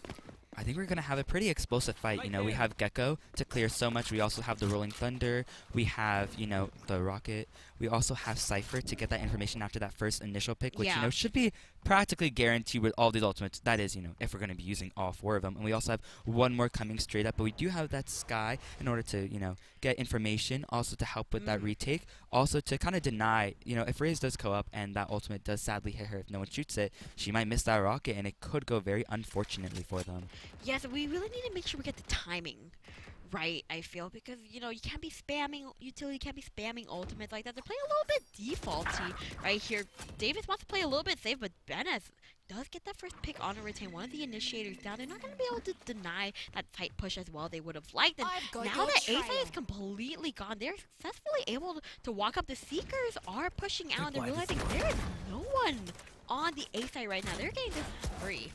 This is a very weird hold. I really like, how people separate themselves from their utility. Lots of times if they're only playing for information. But in this scenario, right, where we have all these ultimates being used, especially ultimates that are very impactful to help slow people down. Ooh, the pick sadly does go, unfortunately. But, with using all this utility to slow them down, we're not separating ourselves equally, trying to combo everything. Nice combos are good to see, but will it help us win the round? Yeah, and it looks like it's not looking so great for the Gauchos right now. The Aggies are just being very aggressive. Beans, I've heard from the voices in my head that we're actually supposed to say Beans for our Cypher on the side of Davis, so that is my bad. We are going into this lead right here with Bay Popper popping off, playing that aggressive raid as he should. Well, Rusty, what's Rusty lacking? I think Rusty is lacking just separation from his team. I think he's a very good player, and you use your team to the advantages, right? But also I think there are times where you don't need 4 people onto one side. I mean, of course now they're on a save round, right? But you don't need all 4 ultimates to be committed unless you're trying to win that coin flip, win that 50-50. All 5 of them are going to come absolutely rushing A with that Sky, right? But they're not going to be doing that. We've been seeing UC Davis play very safely to also, deny a lot of utility. Those are both smokes already out for UCSB. That's amazingly huge now. They can just go on the site once those dissipate. Omo will have 1 smoke left. Yeah, and they actually didn't commit any ultimates last round, so Santa Barbara has a lot to work with, but unfortunately I feel like they're just getting overwhelmed, and they kind of just leave these sites open where they think they're gonna go, and then suddenly they're in a retake situation, which I think both, again, they play that very well, and then Sky is dogging up all the way onto seed. Cypher Camera does pop Bay Popper out, but it doesn't matter. Bay Popper is gonna keep pushing to that. hopefully we're gonna able to see some picks going through here. But the flank, keep an eye out for that, ladies and gentlemen, because I don't think they have any idea. The Rolling Thunder and the Showstopper being committed on either side. Rusty getting that pick, but Babe Hopper also getting a pick too. Right now it's a 2v3 situation in favor of the Aggies, and right now I don't think anyone has really any idea where anyone is. Babe Hopper getting another pick and Beans closing out the round. Davis is ready to finish this whole series off. Davis is absolutely monstrous going into this game. Holy. Look at those. We had 3 ultimates used.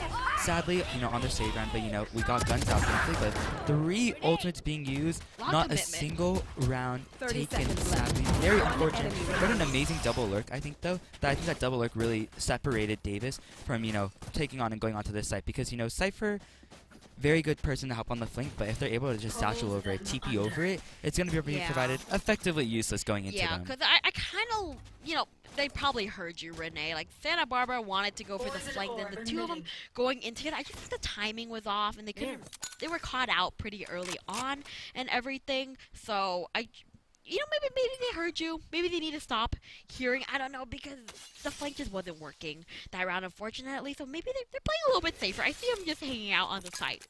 Definitely. I wonder how now we're going to be taking this fight, though. I think UCSB is kind of in like a really weird situation where they've tried a lot of options, but they haven't been working. I think maybe we should just try staying on site. Maybe. Because they keep leaving and then they get overwhelmed. But right now we only have 2 people hovering around the B side, so maybe that's a good opportunity for the Viper's Pit. There we go. The Viper's Pit does go through. Hopefully, Brian doesn't die. Or what? Yeah, okay. Through the smoke. Oh, I'm so speechless. So much utility being flown out right now. Retain and Rusty getting their picks being traded out. 3v4 right now being caught out on that little bit of a lure. Pristine able to use the neural death. Getting the 2 pings on the play super important. But Beans getting the 2 headshots. Using a neural death of his own. And unfortunately, Pristine closes out the round. Saving it for the Gauchos, but so painfully close. Beans almost had it in the bag with 14 HP left onto Pristine. I actually really liked how, UCSB finally played that round. They played onto site, although it definitely was a very unfortunate peeking one by one, especially, I don't know if they had all their utility up, but they had some utility. That was almost a clip. Yeah, it was almost that amazing clip. I also think I would take the clip, just cut out the last part. Oh yeah, no, I absolutely. How would they know? How would they know? Except, you viewers at home will retain it in your memory, but it doesn't matter because we are going into this next round. Everyone is able to buy a little bit of a shakier buy from Santa Barbara, but hopefully this is an opportunity for Davis to kind of widen that gap, maybe close out the whole series immediately. But it's okay. We have a lot of Valorant ahead of us right now because they're playing a default. And it's going to be a slow round. We do have the Omen ultimate on both sides. I think it's probably going to be used for rotating here, but I don't know how effective this is going to be. We do have the spike on Viper already onto A, trying to, fake a lot of information, but I don't think the fake is going to get UCSB as they're patiently walking out, checking both angles. He gave up one of them. And Retain gets the pick on to Beans. I was a little bit worried because Greeky wasn't there to really trade him, but do they know Vibe and Ryan is out here? He is teleporting out, using from the shadows to go all the way back to spawn, as the remaining members of Davis are going to hopefully commit to that A side. It's not looking too good, though, because all 4 members of Santa Barbara are actually all over the site already, and we cancel the ultimate. They're really clustered. Down. And the double initiate. We're talking about how much, stun and splashes, how much you can deny. Really, these 2 picks are successful for Santa Barbara. The last player on. David, unfortunately, able to get any pick as we close that gap yet again. Such a back and forth game. We keep doing this, Renee. Lots of 1 peaks I'm seeing here, especially how, I'm not gonna lie, I thought UCSB was in a very unfortunate spot. They were very clustered onto that CT position, but it just was not enough as they just got those 1 by 1 by 1 picks with no Viper being able to poke her ultimate. Gecko sadly leaving the the breach in order to get killed, taken down by that Cypher. I was really nervous because you always want your teammate to be in a tradable spot, right? And Retain just kind of went for it. thankfully, it was successful. It went in the favor of Santa Barbara, but I was nervous right there. Squeaky just turned his back at just the most unoptimal time, but we are going into a full buy right now, so hopefully we are able to get some things done. Very close on to that showstopper. And I do like what we're seeing right here. We are, pushing up with the utility. 2 players in that linked position, though. I am not too sure they have any idea that that's going on. This is a very explosive push, which is one of my absolute favorites. The wingman does get the raise in the unfortunate position. The Gecko sadly getting a multitude of flashes onto him. The one person slowly lurking up. Yeah, Rusty getting the 2 picks with the showstopper and a gun himself before Beans goes and gets that pick. It's a 2v4 on the side. Oh, make that a 1v3 right now. All these picks are going right so fast and pristine. Getting some pristine aim today, getting those headshots, and we are back to 5-5. Forget what I said about Davis running away with the championship, because Santa Barbara doesn't want to go down without a fight. They definitely had an absolutely insane retake. I really like the Viper lurk, but I don't think it was fast enough. They were trying to get the people onto that door area, especially since it's now bigger. They would have heard Viper. I think maybe Viper showing footsteps there might have been a very good opportunity for people to rush in, maybe get inopportune timing, because they're either going to have to fight the Viper or go straight on because they're going to get shot in the back. Viper was already at the fight as 4 people were taken down. Yeah, and the quick push out. Unfortunately, Flya goes down by Squeaky. They do this wall every round, but they also drop a lot of util being of any round. That's all of them right over there. And spraying back and forth. They have the spike down. Brian being taken down, and only Beans left to kind of clutch it up for everyone. We are kind of getting pinched though with Pristine walking up onto the C site. Maybe spots out the trip, but right now it's just not looking so good. Probably just waiting it out in order to not give up any information, but sadly does get that pick on a Rusty. I know exactly. 2v1 and the neural death. I think this is absolutely winnable. Definitely, but that was a very interesting peek. I don't really know why. Maybe they were trying to peek for info, maybe a jiggle peek, but maybe instead I would have probably jump spotted, as we don't really know exactly who was there and who was absolutely watching you. So I would think taking a little bit of damage might be better than, just jiggle peeking and hoping that he gets a reaction. Do they know? The timing might be successful here if Squeaky turns he around sees it. right now, and Beans gets the pick on to Pristine. Now 1v1. Does he know that Squeaky is right there? He's going back for the plant though, trying to get himself in a more favorable position. Does Squeaky Spike planted. and, he was free! The timing, Renee. That was so well played, though. He had absolutely great trigger this when he saw him way before he even saw him. Got the kill. Gecko was hopefully and thankfully, right behind him, trying to check the other angle, getting that trade. Oh, but a little bit. A little bit of a LAN moment right there. A little bit of banter, a little bit of trash talking. But I think it was well deserved, just because they both played it really well, but Greedy just came out and had to show him what's up. 100%. Yeah, so right here he is planting, and then just unfortunately unable to take the kill time.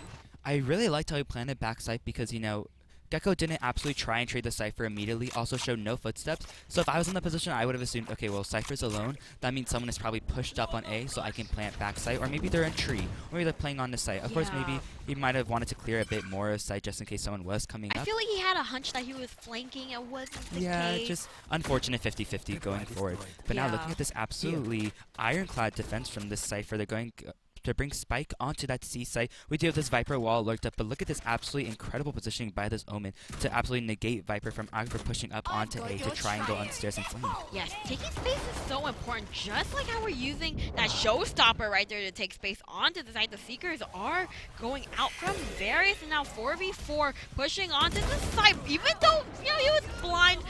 Looks like Rusty was able to get that pick, taken down immediately by Flya with 50 seconds left on the clock. They have plenty of time, ample time even to plant, because Vibe and Brian is just one guy. And it's just got the dart on him. They know where he is. Now it's just kind of free for them to kind of take their time.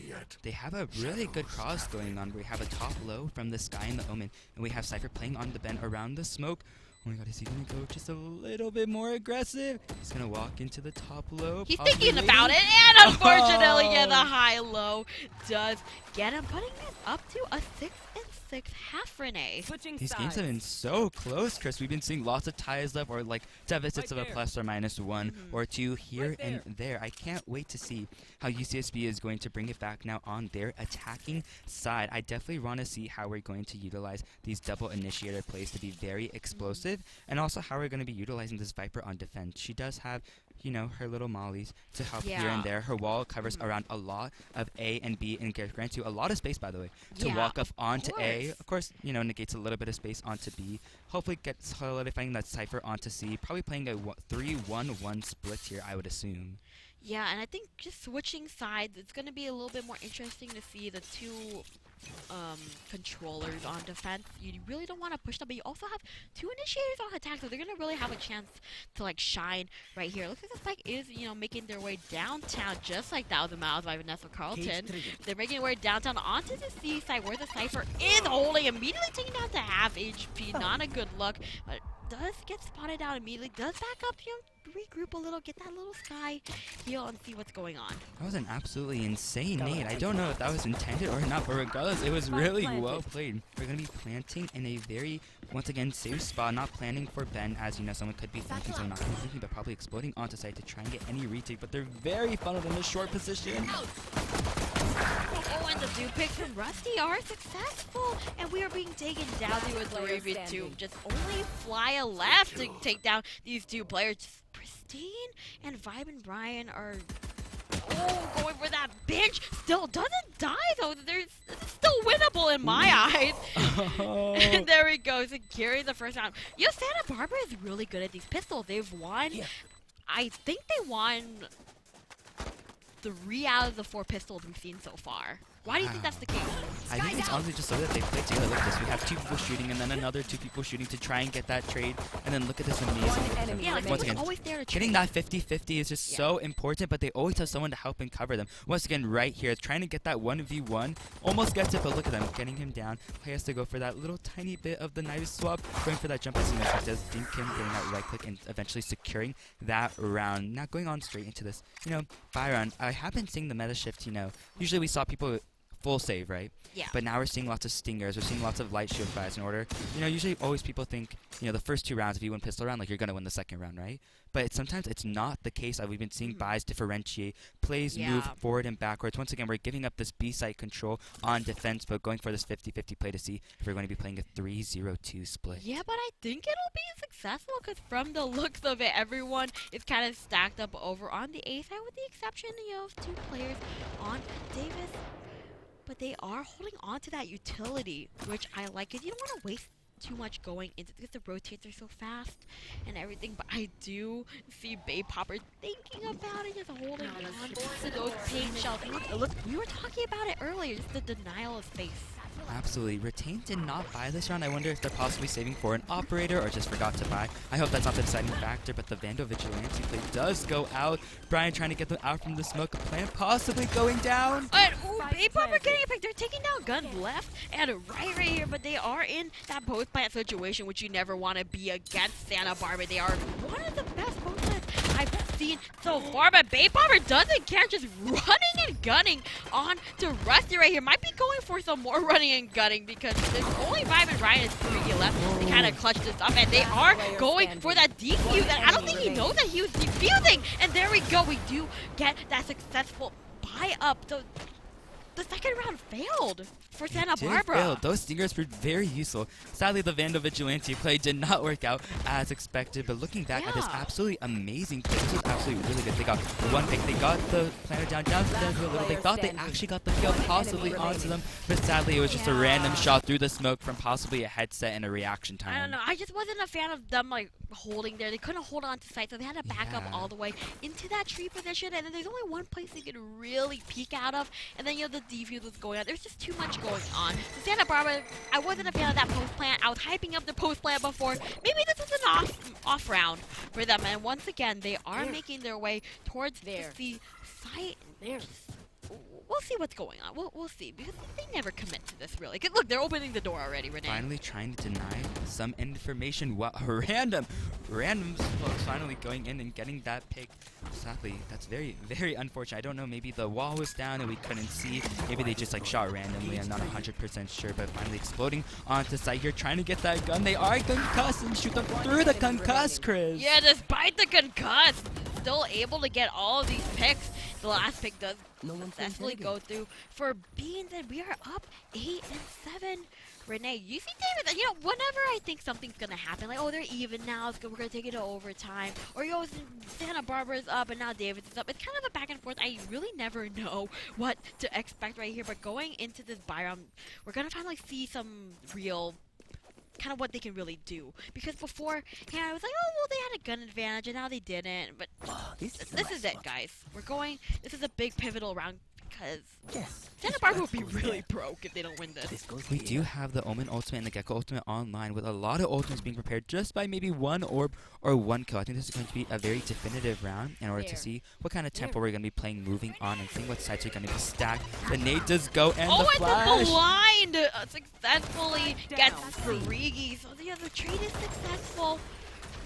Right here, 4v4 situation. You did lose the initiator on the defender, so it's gonna be kind of hard to play without these blinds. But at the same time, we are down an initiator as well on Santa Barbara, so they're both down the initiators. We do have a lot of space up right now on today. We have Omen trying to play with this kind of contacty play onto B to see if maybe he can hear some footsteps, if they're actually going to be taking the door or not. The smoke does go out and also does the showstopper, but it doesn't look like it's going to connect with anyone. But now B site is fully in the hands of UCSB.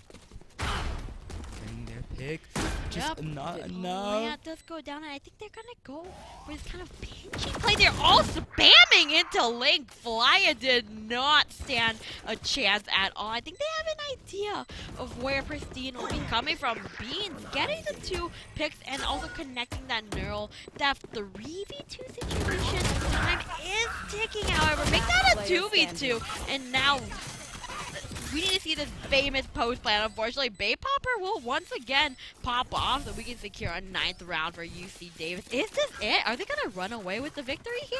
Oh my, I wonder. Loki, I'm kind of rooting for an underdog story. I'm not going to lie, but UC Davis absolutely dominating is like really exciting to see, especially Beans. What an absolutely star player, might I add. But one thing I really liked about UC Davis was their amazing pinch.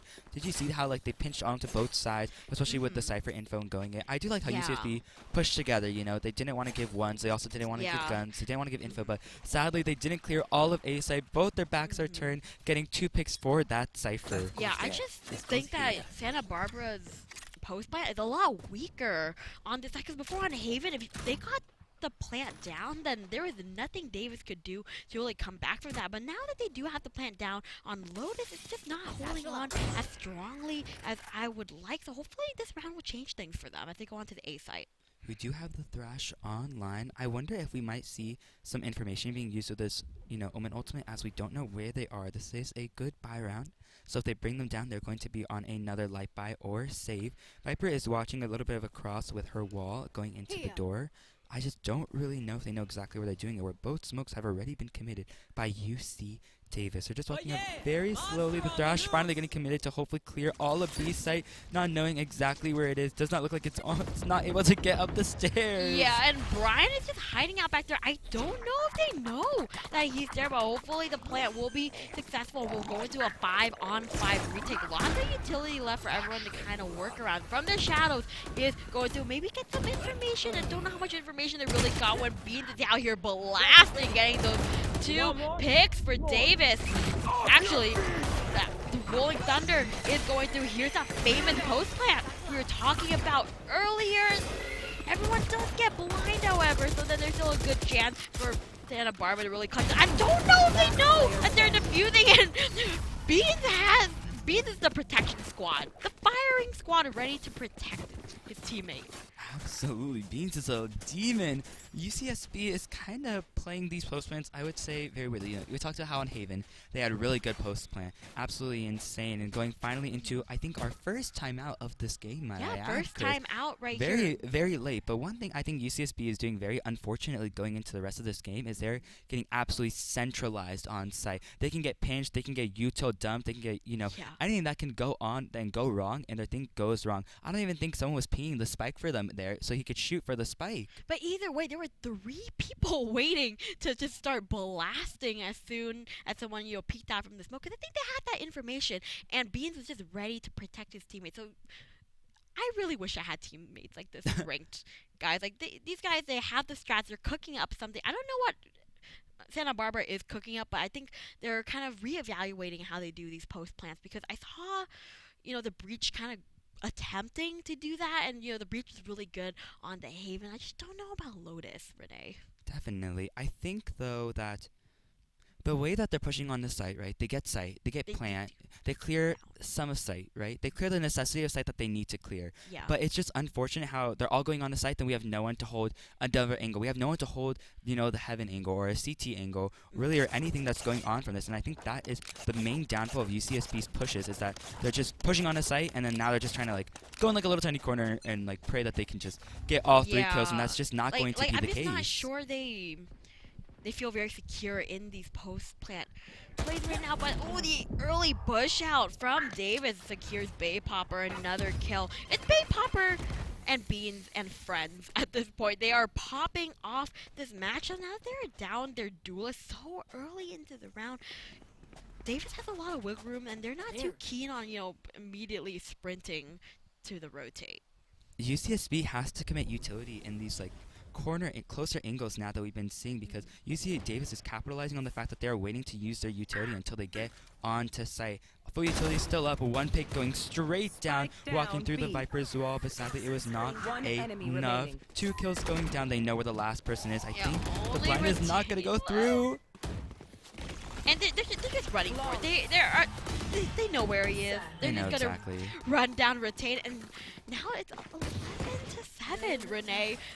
Almost match point. They do want to be able to buy for next, but at the same time, they do want to, keep the momentum going. So what do they need to do now? Because that was a massacre.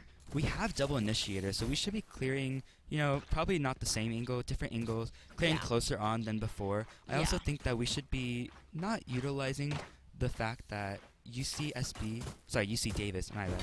UC Davis is so aggressive, and I don't think we're capitalizing on the fact that they're wasting a lot of their util to try and get this space that we should be denying with other utility, right? Yeah, and sometimes I don't even think they expect them to just walk out. Yeah. Like that, just like they are right now at the peak from Darius. Unfortunately, doesn't connect. So now that we're down, our only initiator is not looking too good right now, but they are hopefully trying to make their way over to this A site. It's not too much going on right now. The neural death from Santa Barbara is successful. They know where they're standing, but they want to maybe commit to that A site anyway, despite knowing that 3 people are here. 100% committing, planning in a very safe spot for that post plan. But now, once again, look at this. We have 3 people now on to site, going straight into tree. I don't know if holding 2 people tree. That tree hold, especially where Spike is not actually planted for a tree, trying to get the person in that little cubby on the side of A, but they're not even peeking enough because it is smoked up. They still have flash and they still have concuss use. I think they're just waiting for tap, but I don't know if waiting for tap is the play going forward. So yeah, we're not even tapping, we're just committing to this. Do they know that everyone is not holding for the spike right now, and the picks are going back and forth, 2v3, and unfortunately Pristine secures the round for Santa Barbara. They are still in it to win it. Renee, 8 and 11, so they need to keep buying. They need to keep. I think we're seeing them come back. That timeout really, really helped them. That is the comeback that hopefully we've all been waiting for. But UC Davis, they know how to respond to these types of changes, and we've seen them respond very quickly. UCSB, of course, very well played, very good teamwork. They are now finally using their utility with each other. They're not bombarding one tiny bit of site to try and clear it. They're using their site to clear and then peek off of it, right? Yeah. So UC Davis knows how to respond to this. Look already.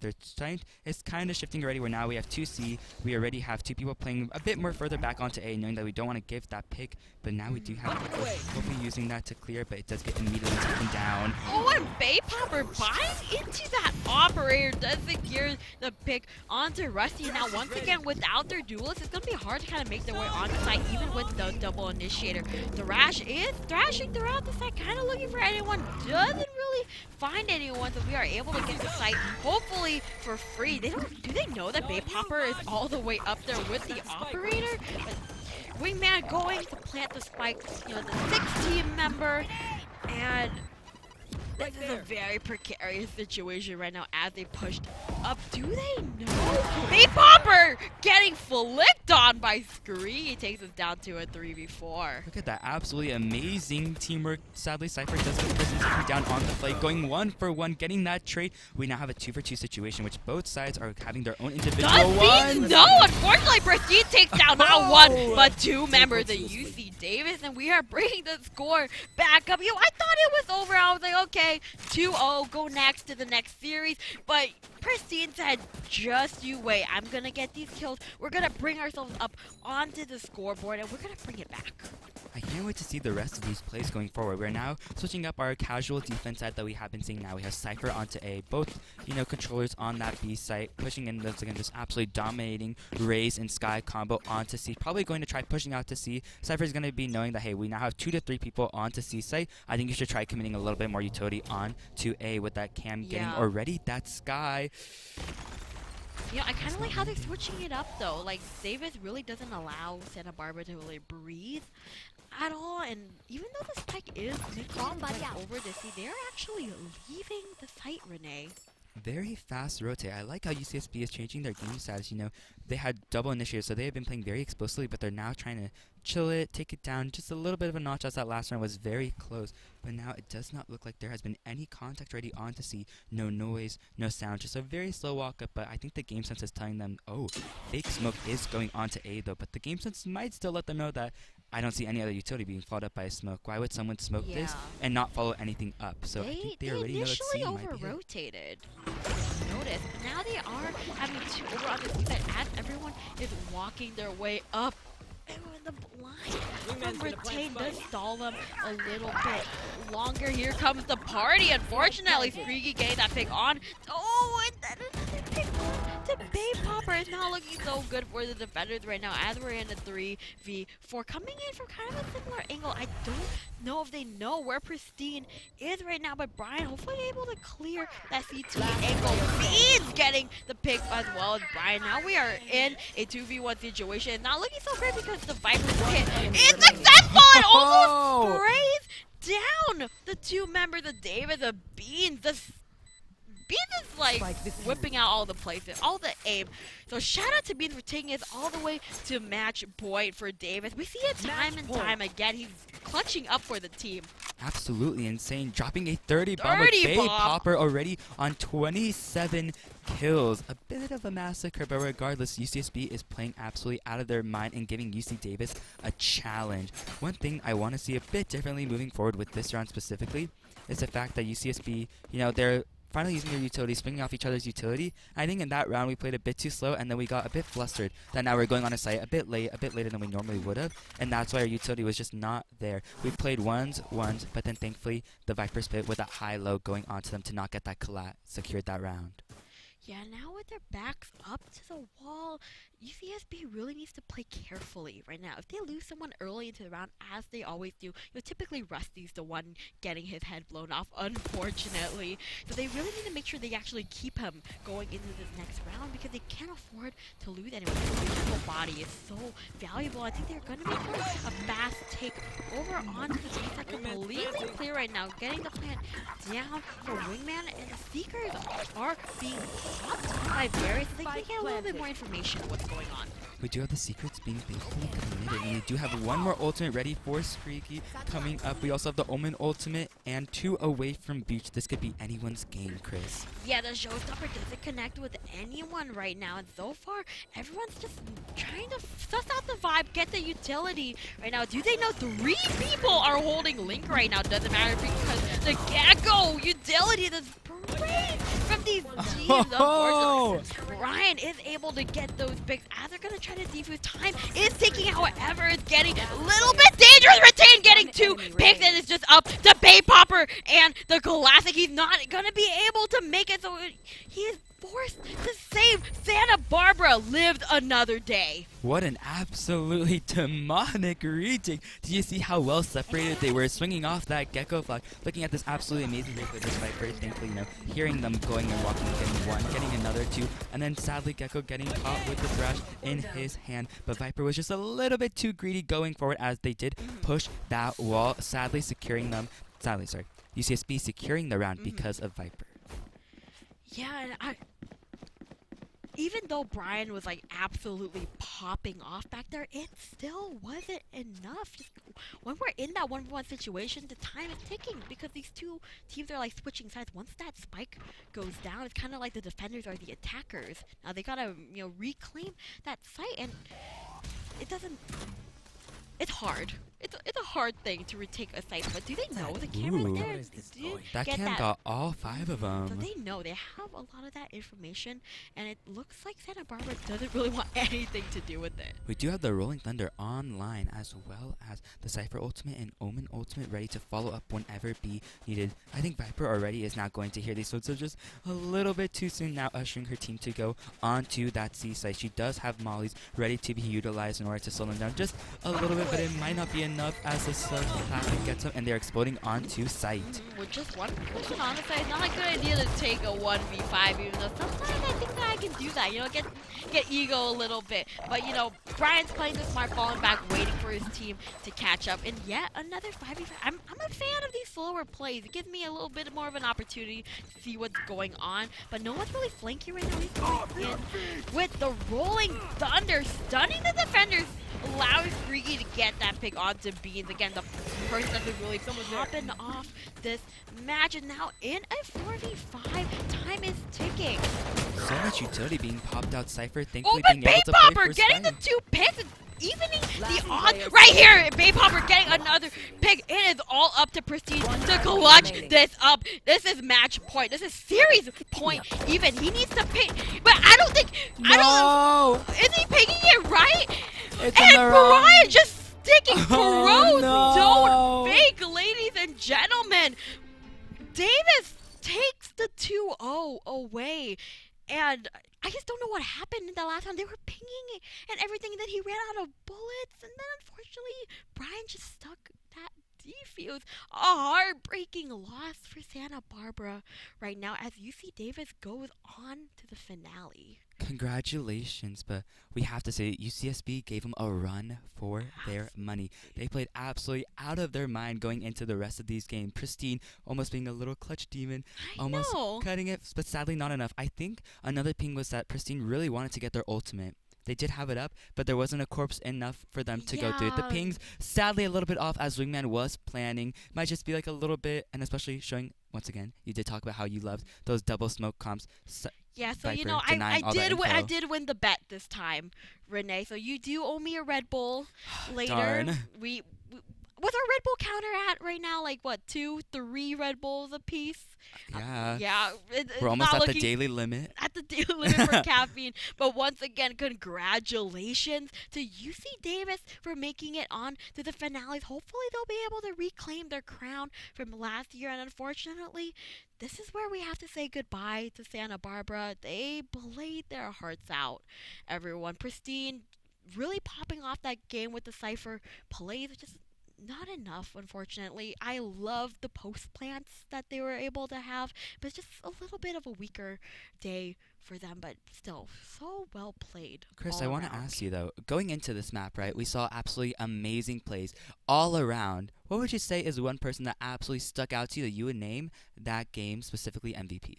For this game, just for the MVP, as a Cypher main, I do have to shout out to Beans for getting all those picks, because he really shows that you can play a Cypher aggressively. You don't have to sit back on your setup and kind of rely on it, but you rather just play off of it, because he was able to get so many multi-kills. It's super flashy plays, and you don't expect that from a Cypher usually. You expect it from Bay Popper, the duelist going on to the side. So who's your MVP? Renee? Actually, funny you announced Bay Power because I was actually going to say Beans played absolutely out of their mind, literally clutching up the game so many times. So my personal MVP was actually going to be Bay Popper. I really like the way that they entered site. I like how they got a lot of information for their team, giving them a lot of space. I do think it's kind of hard to play this like solo duelist era, especially since now we have been seeing a little flex and variability with double duelists, especially going against, these double initiators where you might get flash and like you're on site, people might be like, where's my space? But I think Bay Popper absolutely did the role to the T, and also their utility. Their nades got so many people out of position to go get follow-up kills. I think Bay Popper personally is my MVP. Yeah, so hopefully we'll be able to get an interview cooking with one of these teams because they really did play their hearts out on both sides. So I'm just going to really thank you, Renee, for sharing the series with me because this was the rematch that we've all been waiting for because Santa Barbara sent them packing last time, and then David said, you know what, just give us a couple weeks. And I would like to also thank you, Chris, for being such an amazing co-caster, and I also would like to thank UC Santa Barbara as well as UC Davis for just having them, a very amazing game for me to watch, amazing game for me to spectate, amazing game for me to cast. Honestly, I cannot believe that is the game that we were able to like start off the series for today. Amazing gameplay, amazing clutches, amazing head taps, by the way. Please, and we're actually please send me your gonna aim labs. see a little bit of Oh, the really? highlights going on Oh for my the gosh. round right now. It's just on a Haven. I was such a big fan of these post-plant plays from Santa Barbara because once that spike got down, it was really hard to really do anything about it. And just here with Skrigi holding down the A short forever, getting 3 kills this round, I believe. I'm so glad that I talked about this earlier, but Valorant is such an environment where you just always strive to improve. But Valorant is also an environment where I always feel like I see something new, something different, like something new cooking. We have a new environment. We also have a new play where like we get, this play, for example. I would never expect someone to get a triple kill down there, 3 head taps in a row, especially with the paranoia. I would have freaked out, probably repositioned, but those shows how well and how dedicated they are to their craft. Yeah, I'm a big fan of just how dedicated they really understand this game to a T. The positioning, the utility, usage, just being in place for a trade. It's so mind-blowing to me that a game could be this organized. Ranked, it's a little bit of a mess. And then just seeing this is so refreshing, really nice to see. And I think this is where we do see Vibe and Brian with the unfortunate play. The timing onto Bay Popper and then the reload. Just so many close moments like this. I feel like Santa Barbara could have really clutched up. 1 enemy remaining. 100%. But UC Davis, you just have to give it to them. They played absolutely so well, and look at how well they just played together. And Brian and every single one of their players, I know we named MVPs, right? But every single one of those players, I feel like had such an amazing star moment that you saw, like you wouldn't believe your eyes. Like everyone absolutely deserves to be here. Bay Popper just once again collecting all of these clips for us to see. Even while stunned, he continues to really pop off in the way that he does.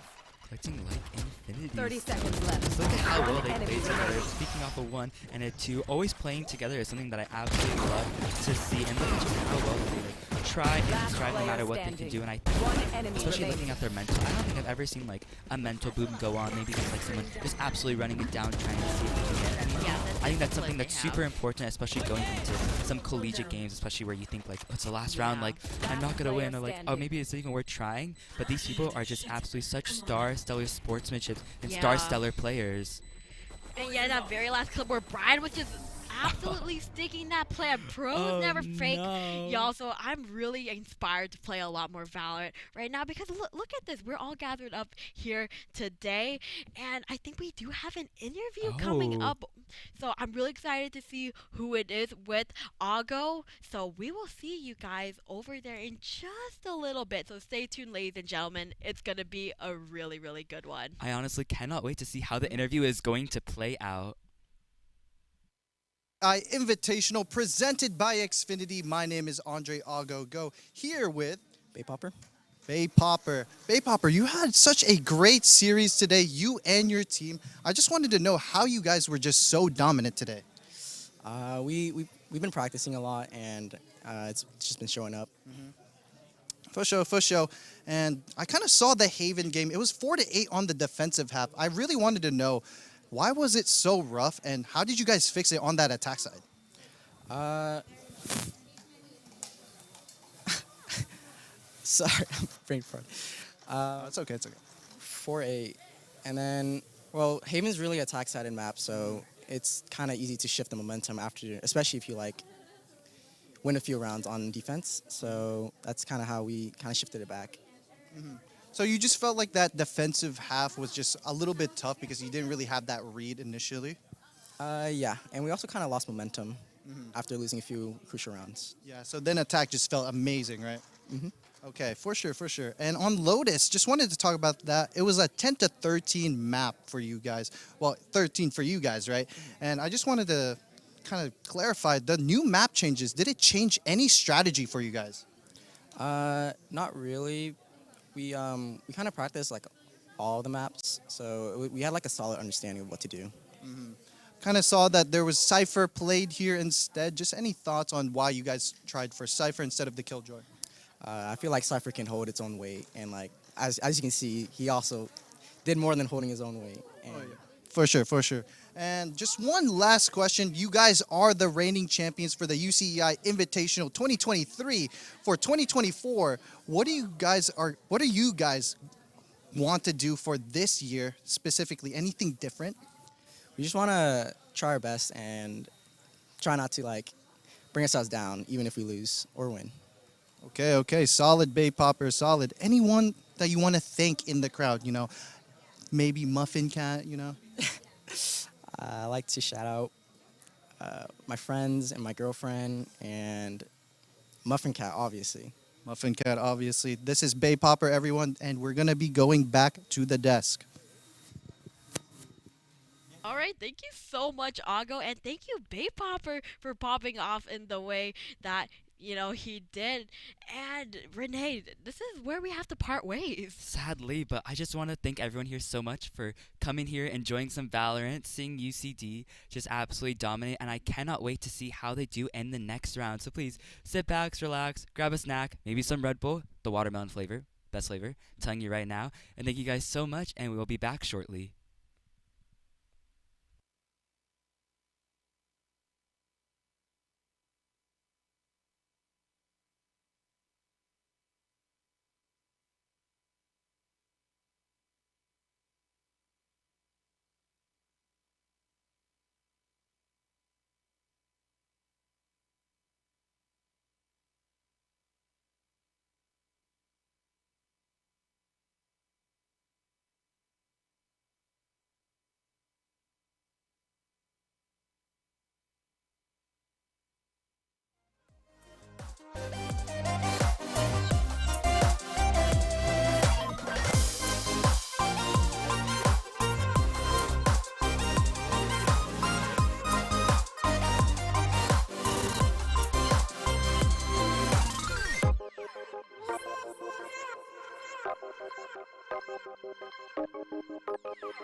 Welcome back to the UCEI Invitational presented by Xfinity. We are here at Red Bull North America. I'm Trevor Goblin Smith. I'm here with Daniel Golden Gad, and we are really excited to get into our second series of the day, UC Davis versus UC San Diego, and it's looking like we are going to head into Lotus as our first map, Daniel.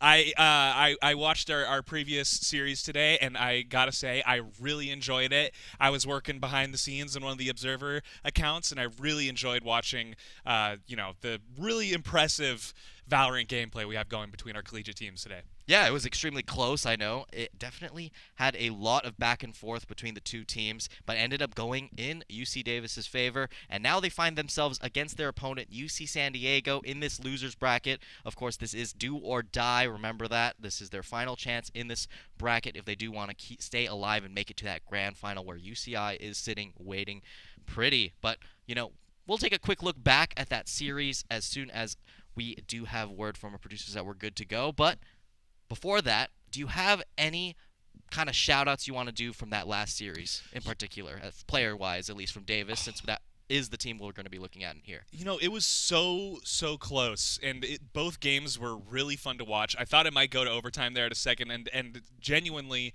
every single play was really well executed and really tight on the part of Davis. I will say that I was especially impressed by the way that they took site.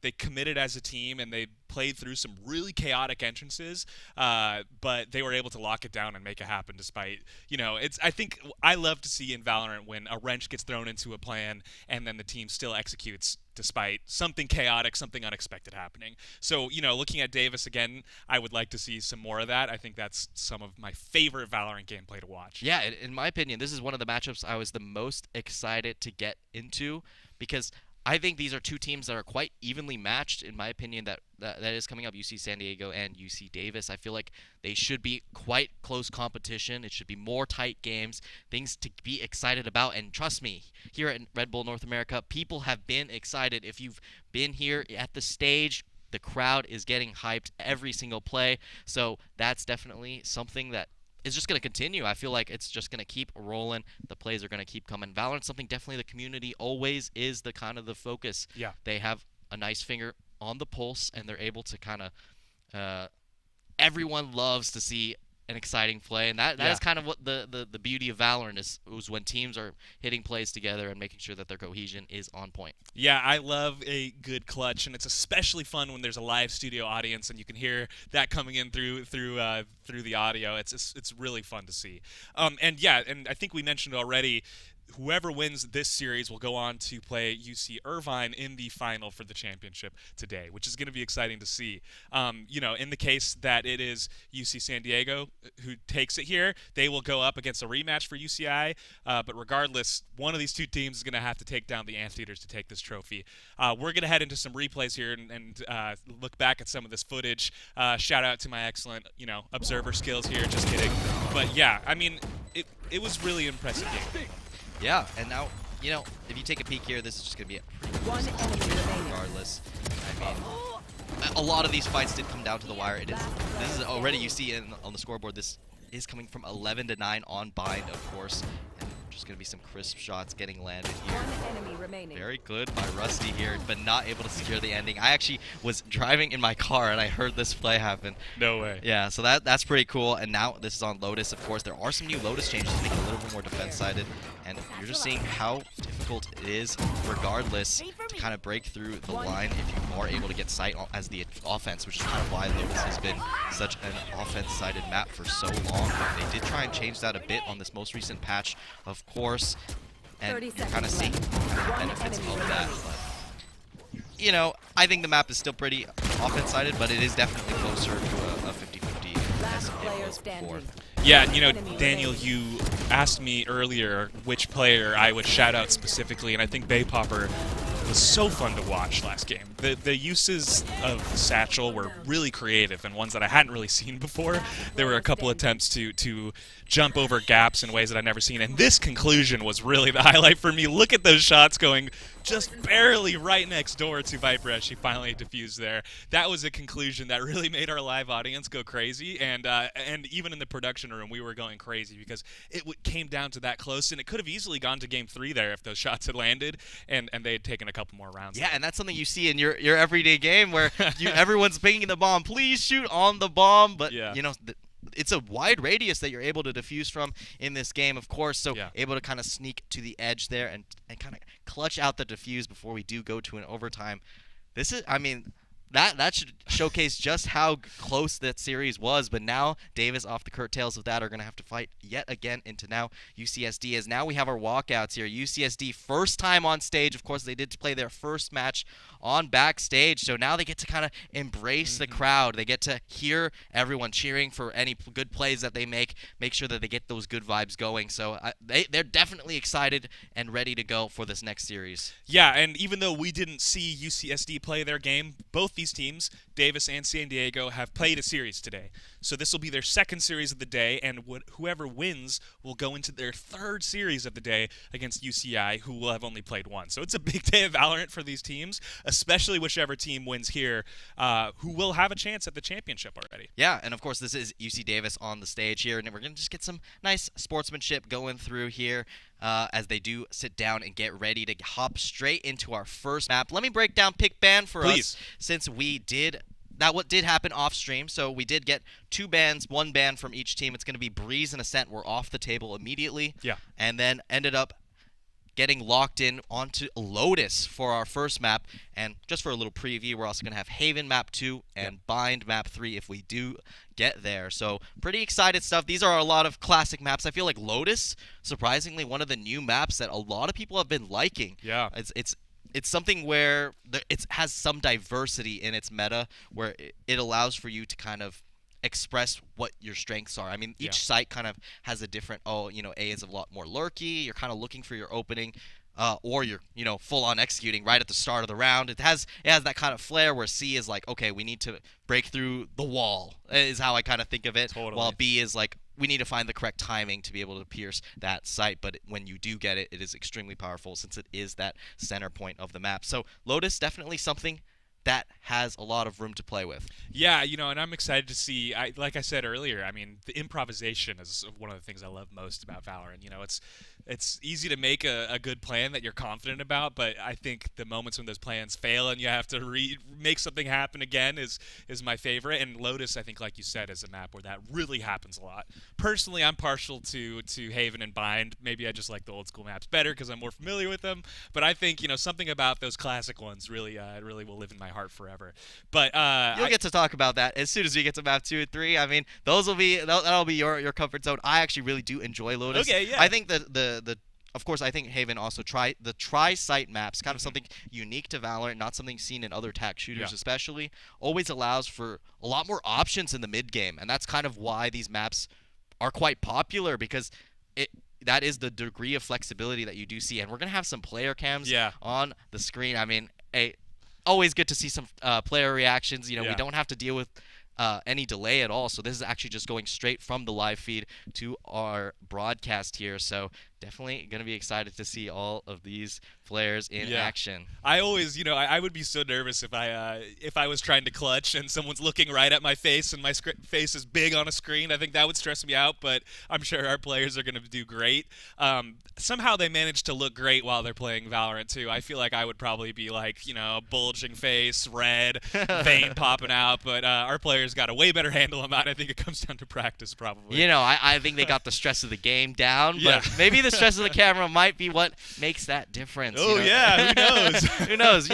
It is something new. I'm not sure if they do stream. I'm sure. Right. I'm sure they'd love to plug their stream now, but unfortunately, I don't know which players stream at this current moment. But if you follow any of them on Twitch, please shout them out. I mean, they are playing at UCEI. Some of them, especially from Davis, have drove down all the way. That's a long drive coming down to Santa Monica, which is in LA. So shout outs to them. They did come down for this tournament. So they really want to make sure that they win. They came down for a reason, and don't forget, I mean, they did win last UCEI, so it is definitely not to be understated, their skill. Yeah, the Aggies are maybe going to be back for more here as they come in and try to win their second UCEI tournament as we come in here to our champion select. Yeah, do you see anything that's really calling your attention so far, Daniel? It seems pretty standard fare so far. Pretty standard affair so far. I feel like the map has been, not, I wouldn't say solved, but definitely there is an identity for the map where you see Raze, Sky, Viper, Omen. These are pretty classics on the board here. We're going to see a little bit of a swap up, though. We're going to have Killjoy on one side versus Cypher on the other. Frost and Menace going to be, you know, kind of, or Frost and Trigger kind of swapping it off. Yeah. I think Killjoy compared to Cypher is a very interesting debate. Right. Because Cypher is kind of more oriented towards getting those picks, making sure that you are able to find those flank angles with the help of those cameras, while Killjoy is a lot more I mean, funnily enough, her ultimate is named Lockdown, of course. Right. So more focused on Lockdown, preventing people from getting into sight. And even though a lot of the map changes on Lotus were targeting nerfing Killjoy, especially because if I think about C-Site, a lot of the time you would have your Killjoy player just play on C and be able to put down the nano swarms and the alarm bot to make sure that they get rid of that choke. But now they have an area in the back when you first walk through the site that you can actually escape away from the nano swarms. So you have to be a little bit more careful when you do end up placing those in the map. So let's see that adaptation from Trigger. Obviously, these players have had not too much time to actually practice the new Lotus. So it's definitely something that they're going to have to adapt to very well. And one more thing to note real quick. Outlaw is going to be banned this game. You know, we should say it before every single map, just so no one has any questions in the chat. It is just banned because the gun, for some people, is pretty centralizing, and also CVAL will have it banned for Phase 1. Right. So it's, you know, we're kind of parodying that as well, making sure that there's nothing crazy happening to the scene. Yeah. I know a lot of people really love the gun. It's pretty fun. I mean, 140. It does basically 140 to the body, which means you cannot just buy light armor every round, which was the meta they're trying to break. So it's an interesting idea, but we're not going to have to deal with that today as we now go into Lotus. UCSD versus UC Davis going to be starting up right now. Yeah, and it's looking like San Diego is going to start on defense as they set up here. Davis will be on offense on the bottom side of the map. It is looking like a pretty standard setup so far, Daniel. I am interested to see, you know, like you said, something that's really unique about Valorant that I personally love are these tri-point maps. And it really, I think, makes those Sentinel picks especially important. I am curious, Daniel, what you would have to say. Would you prefer, do you think, because you mentioned, you analyzed this really effectively, would you prefer a Killjoy in your team in this matchup, or would you choose a Cypher? I still value the utility of a Lockdown a lot, so that's definitely still something I would probably lean towards Killjoy, even despite the changes. But that's besides the point. We're getting straight onto B anyways. They've kind of broken through the setup, and now we're getting a complete reversal where now we see UC San Diego is on the flank here. Cypher is tucked into the corner, but they're going to find themselves a rude awakening with the Sky Flash going deep here and the Paranoia following over on top as Benes is going to open up with 2 kills, and that's going to be pretty good. That was that lurk position that we were calling out before, and Trigger is going to trade over Bay Popper. Yeah, that was a pretty quick round for Davis. I mean, you called it really well that attack onto site was really quick, pretty much flawless there, and then they had control of that site, and that Cypher lurk was really devastating for San Diego. I mean, that was a really good round to start out for Davis. I'm proud of that. Yeah, something a little bit difficult there was that they put down the wall defensively for San Diego to prevent the line to be able to walk into Breakable very easily, but no one was watching the angle. So they're able to just sneak through Breakable, all 4 of them, and kind of secure that without any contest, basically. So it meant that they do have that advantage. But we're just going to keep seeing the one-way here on C, probably. They're actually going to delay it a bit because they want to bait it out since they do have so many players stacked over on this side. Of course, this is their eco round, so it's going to be a little bit more of those guerrilla tactics to be able to secure anything here. Looking for the orb there, not going to find it. But this should go in favor of UC Davis. you know, noting nothing crazy happening here. As Cypher just looking towards B yet again. Might find a couple players. He's definitely hearing a hard rotate here, so they might end up going C anyways. Yeah, and he's going to go through the revolving door here, change it up. It's looking like they might end up doing a C push. It's a pretty effective fake out as San Diego rotates most of their players to A with an option for B, and Davis is going to push onto the site. They are going to be, San Diego's going to be hard pressed to retake this C site from Davis with the pretty significant gun advantage that Davis has here. But, you know, like you said, guerrilla tactics. I really like to watch these rounds where a team is down because they have not as much to lose, right? And maybe Davis will pull off something really crazy here as they start to approach the C site and retake and defuse and maybe get rid of some of these Davis guns. Yeah, and here comes the revolving door shenanigans about to upcome. First kill goes to Trigger, but Davis is going to respond pretty effectively there with their bigger guns, going to take down 3 members of San Diego. 4 right there as Sky has just a fraction of health left. We'll see if they try to take down another member of Davis or play it a little bit safe. Again, not much to lose with just a classic in hand. I don't think they're going to go for the defuse, but if they can make a member of Davis lose a gun, which I don't think is going to happen, yeah.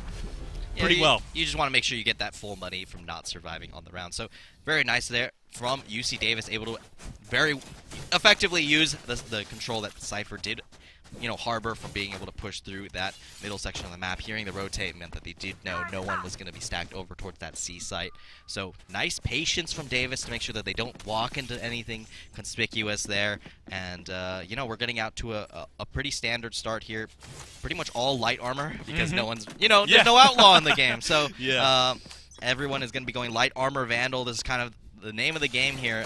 Quite the gun advantage for SD. They really need to make sure that they win this round if they want to keep their economy booming. Yeah, this is really where San Diego has to try to shine here as the paint grenade goes out. Don't think it's going to connect in a super big way, but Baypopper is going to try to pick up the spike as his teammate goes down. This is going pretty well for San Diego so far. They are pressing this gun advantage, and Davis is going to be hard-pressed to make something happen as they rotate to C. They're going to have to reckon with a pretty significant setup from Killjoy on the entrance to C. We'll see how they approach it. I'm guessing they're going to continue to lurk with Cypher, but, you know, we'll see what their approach is to try to combat this San Diego taking a pretty significant lead.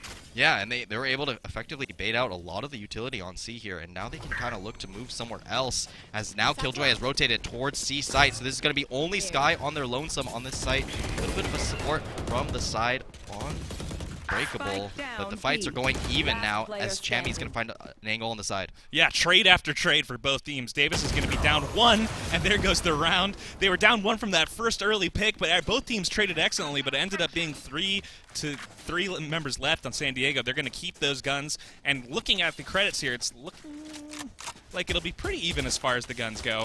But, you know, that's putting San Diego on the board for their first round against Davis. Yeah, for sure. I mean, it's kind of an expected round. Definitely going for that bonus there is, you know, it's not always going to go in your favor there. So nice response there from San Diego. A nice pinch play, made sure that they were able to trade the kills very effectively. That is what you need to do, especially on a burst out onto site like that.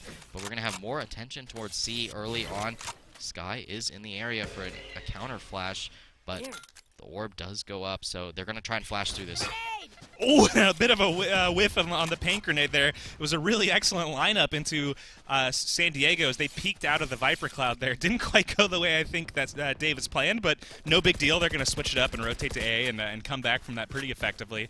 Brian's going to lead the charge onto site, laying down some control. Omen's going to help out as well as he starts the door revolving here. Viper is going to continue to push onto site. San Diego's Killjoy holding it down pretty steady. Excellent entry from Baypopper with the kill. I love those satchel techs. They just really execute every time on that Baypopper. I love watching those. They're going to come into San Diego's Viper here on the high ground. I wonder if they've caught wind that Baypopper is here lurking. They definitely do, because they did know he satcheled up forward. The flash is going to give the intel, and Baypopper's going to secure that kill, even though the flash was dodged here. And now it's all up to Chrome. 1v3 scenario. Definitely wants to win this round for his team, but it's going to be pretty difficult here. A nice jiggle peek there from Baypopper, going to bait out a couple shots, and that's going to be everything on round number 4, going into UC Davis's pocket. And now the money is going to get kind of tight. You're kind of you're stretching for cash. You really need to make sure you have money to buy in the next round, but it looks like they're kind of thinking of buying into this round, but it might just end up being a lot of sheriffs in the hands of these players. And this is, you know, these are the all-star rounds that makes a player if you are able to hit any of your sheriff shots. So definitely looking to make some sparks fly. It's Cowboy Western time for San Diego as they come into here into this 5th round. I mean, I really loved that 3 kill from Baypopper last round, and that is going to slow down San Diego's momentum. I think that 4th round is such an important one in the case that it went this way. Nice pick from Various against Frost. See if Davis can keep the momentum. Can indeed. Baypopper gets a nice wall bang there. Throws out the boom bot as the Cypher ult is going to come and probably solidify this round for Davis. They get good enough intel to know that they can commit hard to A, get some setups with utility. Sky is going to take the time to get another ult orb and then plant on site, and they are in control of A, Daniel. Yeah, UCSD, I mean, pretty expected result there. I feel like it's very difficult to actually be able to get away with an advantage when you do have sheriffs on defense, especially because you're the one holding ground. So if you did miss the initial shot, it's going to be quite difficult to be able to make anything happen here, as both players are going to look to try and trade out at least 1 kill over, as they're both going to swing out. They're able to take down Low-Key Cow on the trade as well. But now Trigger just looking for the 1 kill on the corner, but probably just going to die to the bomb as per usual to deny any ultimate points, but kind of a little stare down. Yeah. I like the swing from Low-Key Cow. You know, it's nice to not let Davis get a flawless victory there on that round, and that was an excellent revolver kill there. Yeah, and I think now is when you really have to make sure that as UCSD, you don't want this to snowball anymore. This is your round that you have to win if you do want to make sure you have a good foothold in this first half. I mean, I'd be pretty concerned if you do lose this round. Your economy is going to be quite stretched, and now with ultimates coming online, you're some of them are kind of far away here for UCSD. I mean, you know, still 2 points means you do have to get at least a kill on the round, so definitely a little bit tight for getting those ultimates up, and UC Davis already having access to a lot of the most powerful offensive ones that they do need to kind of breach these sites means they should have a good advantage coming into this round. So kind of is all on UCSD here. Yeah, I'm curious to see if Chami will make use of the Omen ult here or just save it for when he can coordinate, when they can coordinate with their team. As we see San Diego pushing a little bit out of the C site, trying to catch Davis out, press that advantage. Some close combat there from Davis as they lurk through that entryway. San Diego's now down to 3. Yeah, and I think it was they tried to go for a nice pinch play, and they were able to find it, but the showstopper is going to go a bit wide, but it doesn't matter. Menace is going to clean that up anyways after a nice trade kill over to Low-Key Cow, and it's going to be a 3 for 2 on the site.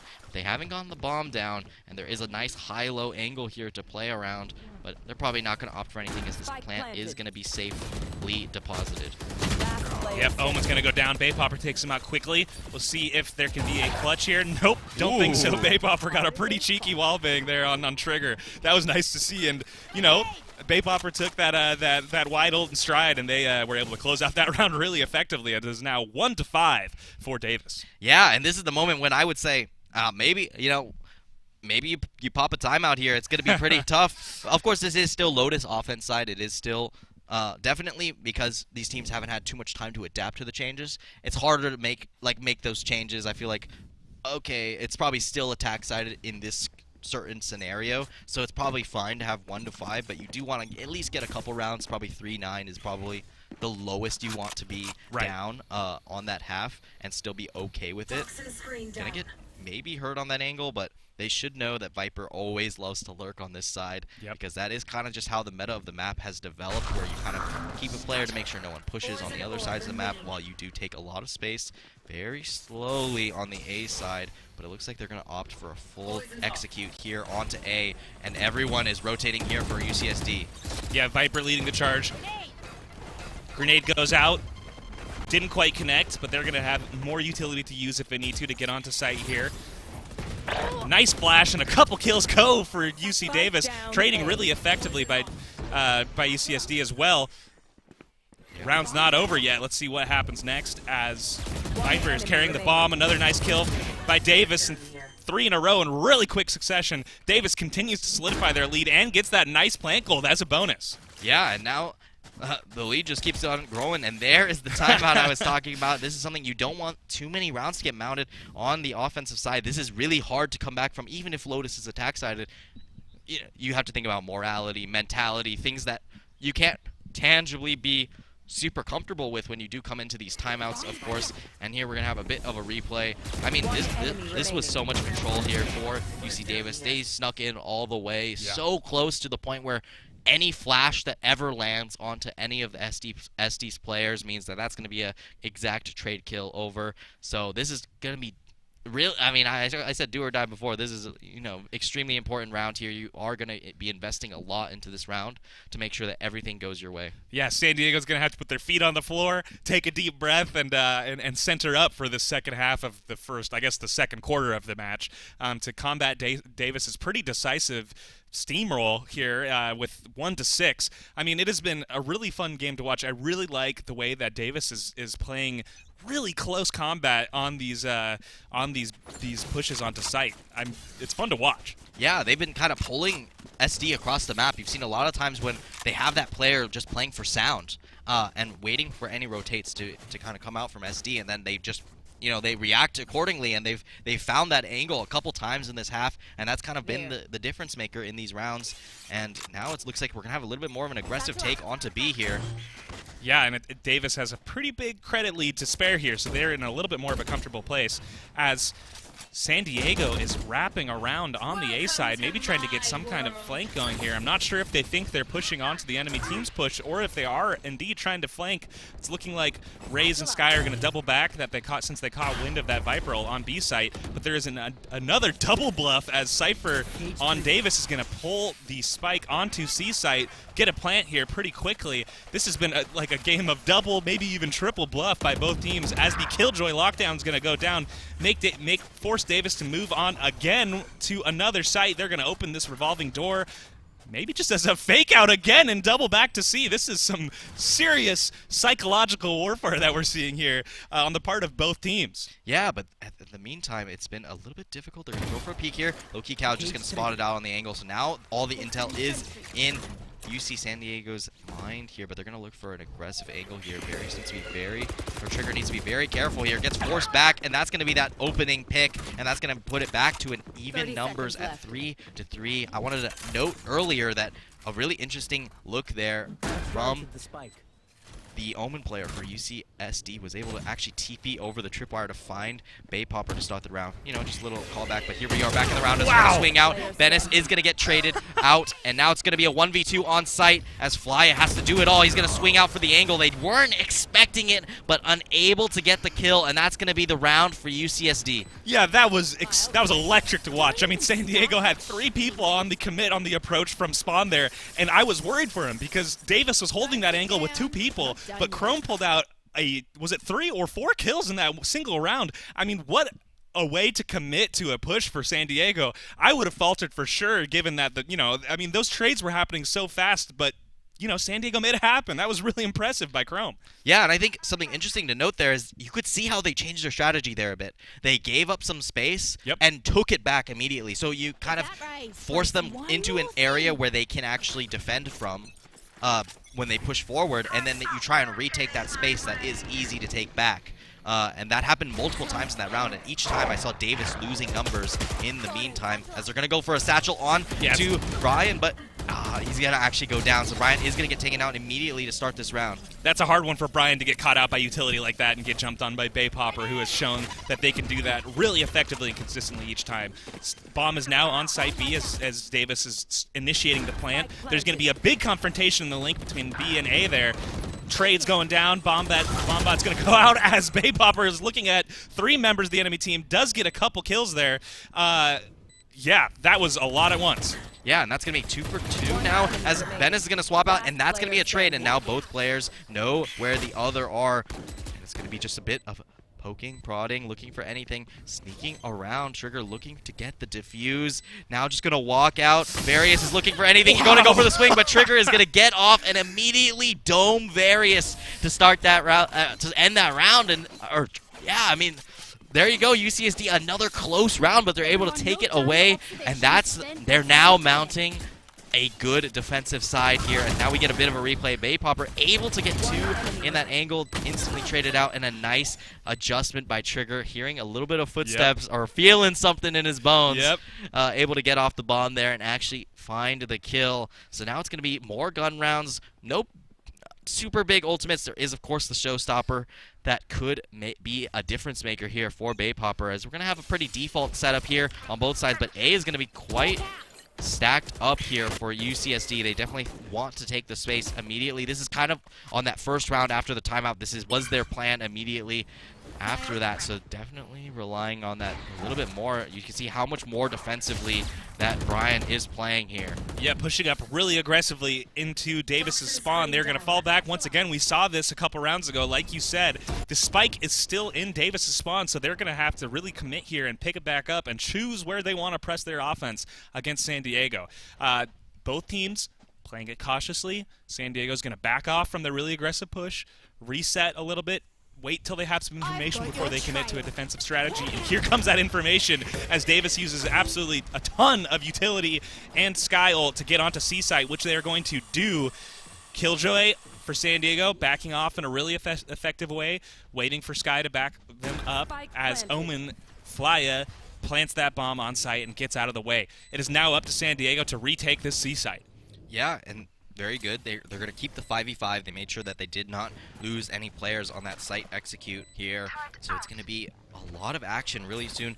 Obviously, there is a flank here by Benes. He might find the timing on Omen here, but he's going to find it. And now the showstopper goes live. Baypopper going to be able to find 1 as Various takes out 2 on the top of the site. And now it's all up to Frost, but it's not going to make it work. And that's going to be 3-7 in favor of UC Davis. Yeah, I love to see it, man. When Baypopper starts that ult, you know everyone on San Diego's looking for them, but Davis backed him up after he popped it. I mean, look at the way that Baypopper's team, Various, cleaned up, even though they might have been hoping the Rocket would take out 1 or 2, and they indeed got 1, but Davis really backed up Baypopper there and took out the members of San Diego that were, I'm guessing, looking for that rocket and panicking a little bit. Yeah, I want to shout out how important Benes has been throughout this entire time. He's definitely been a standout player, able to lurk around and find a lot of information.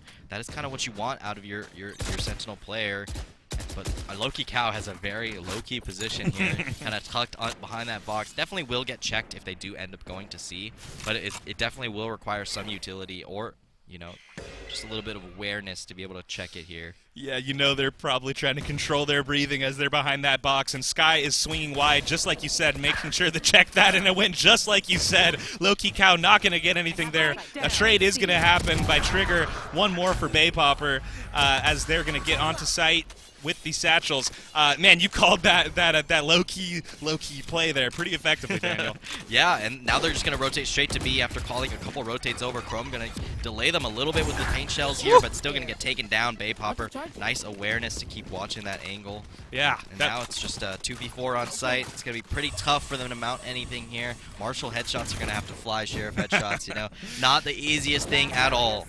Yeah, and Sky's got that Sheriff, like you said. We'll see if Frost is going to go for something. It looks like they're going to have to. They do get a kill. Baypopper's going to make that 3. It's nice to get a little kill at the end there. You know, you're probably sure you're guessing you're not going to win the round, but getting a pick like that is nice. But San Diego's going to pull out the Vandals here as we come into a replay. Yeah, and of course this was, you know, they had the nice crossfire here, but, you know, Killjoy playing a little bit more of a reserved angle means that you can't really cover for going wide in that certain scenario, so not going to be able to actually take advantage of it, and Loki Cow does get taken down here. So, you know, overall, across the board, everyone kind of playing pretty well here. You know, it's been a little bit rough on the side of UCSD, so they will have some lower kill counts, but that doesn't matter too much here as they're going to go for some action on B here. There They are right across this wall. The paranoia is going to go out, but they're not going to find anything. With a nice satchel going through, the showstopper comes through, but a strange jump there by Chami is going to make it so that Brian is going to find the kill on him, and it's just trading back and forth now. 3-2. Killjoy lockdown did get put down on B, so it's all action towards this A side. Yeah, Chrome absolutely cleaning up there. Going to take it down. I mean, get taken down. Only at 10 health there. It is now looking like it's 2-1 for Davis, as they are, you know, they don't want to overcommit. You don't want to get too excited, because there's always a clutch, which would give another round to San Diego and help mitigate that that credit difference. Everyone's going to be rotating to C here, but San Diego, Loki Cow, making a really good prediction, guessing, and now knowing for sure that Davis is headed towards C site. Entry by Sky. We'll see what happens here as both teams are facing down. Here comes, almost a clutch by Loki Cow. Not quite. Great trade by Bennis with the headshot. And not quite going to get that plant gold, but what a play. Yeah, and here we are, halftime, 3-9. UC Davis going to find themselves with those 9 kills, or 9 rounds in their pocket here. Chami a little bit unfortunate. Probably not. That didn't mean to hit that jump button there. Yeah. But definitely does happen here. But now we're at the half. Of course, 3-9. So we're going to have a bit of a side swap. UCSD now has to mount that comeback.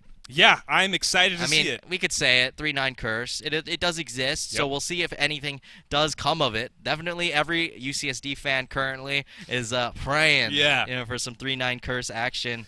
And going into this next section of the map, I mean, I'm interested to see how well the Cypher is able to hold C solo. I mean, I've seen a lot of action where, you know, he is able to get a kill or two before he does go down.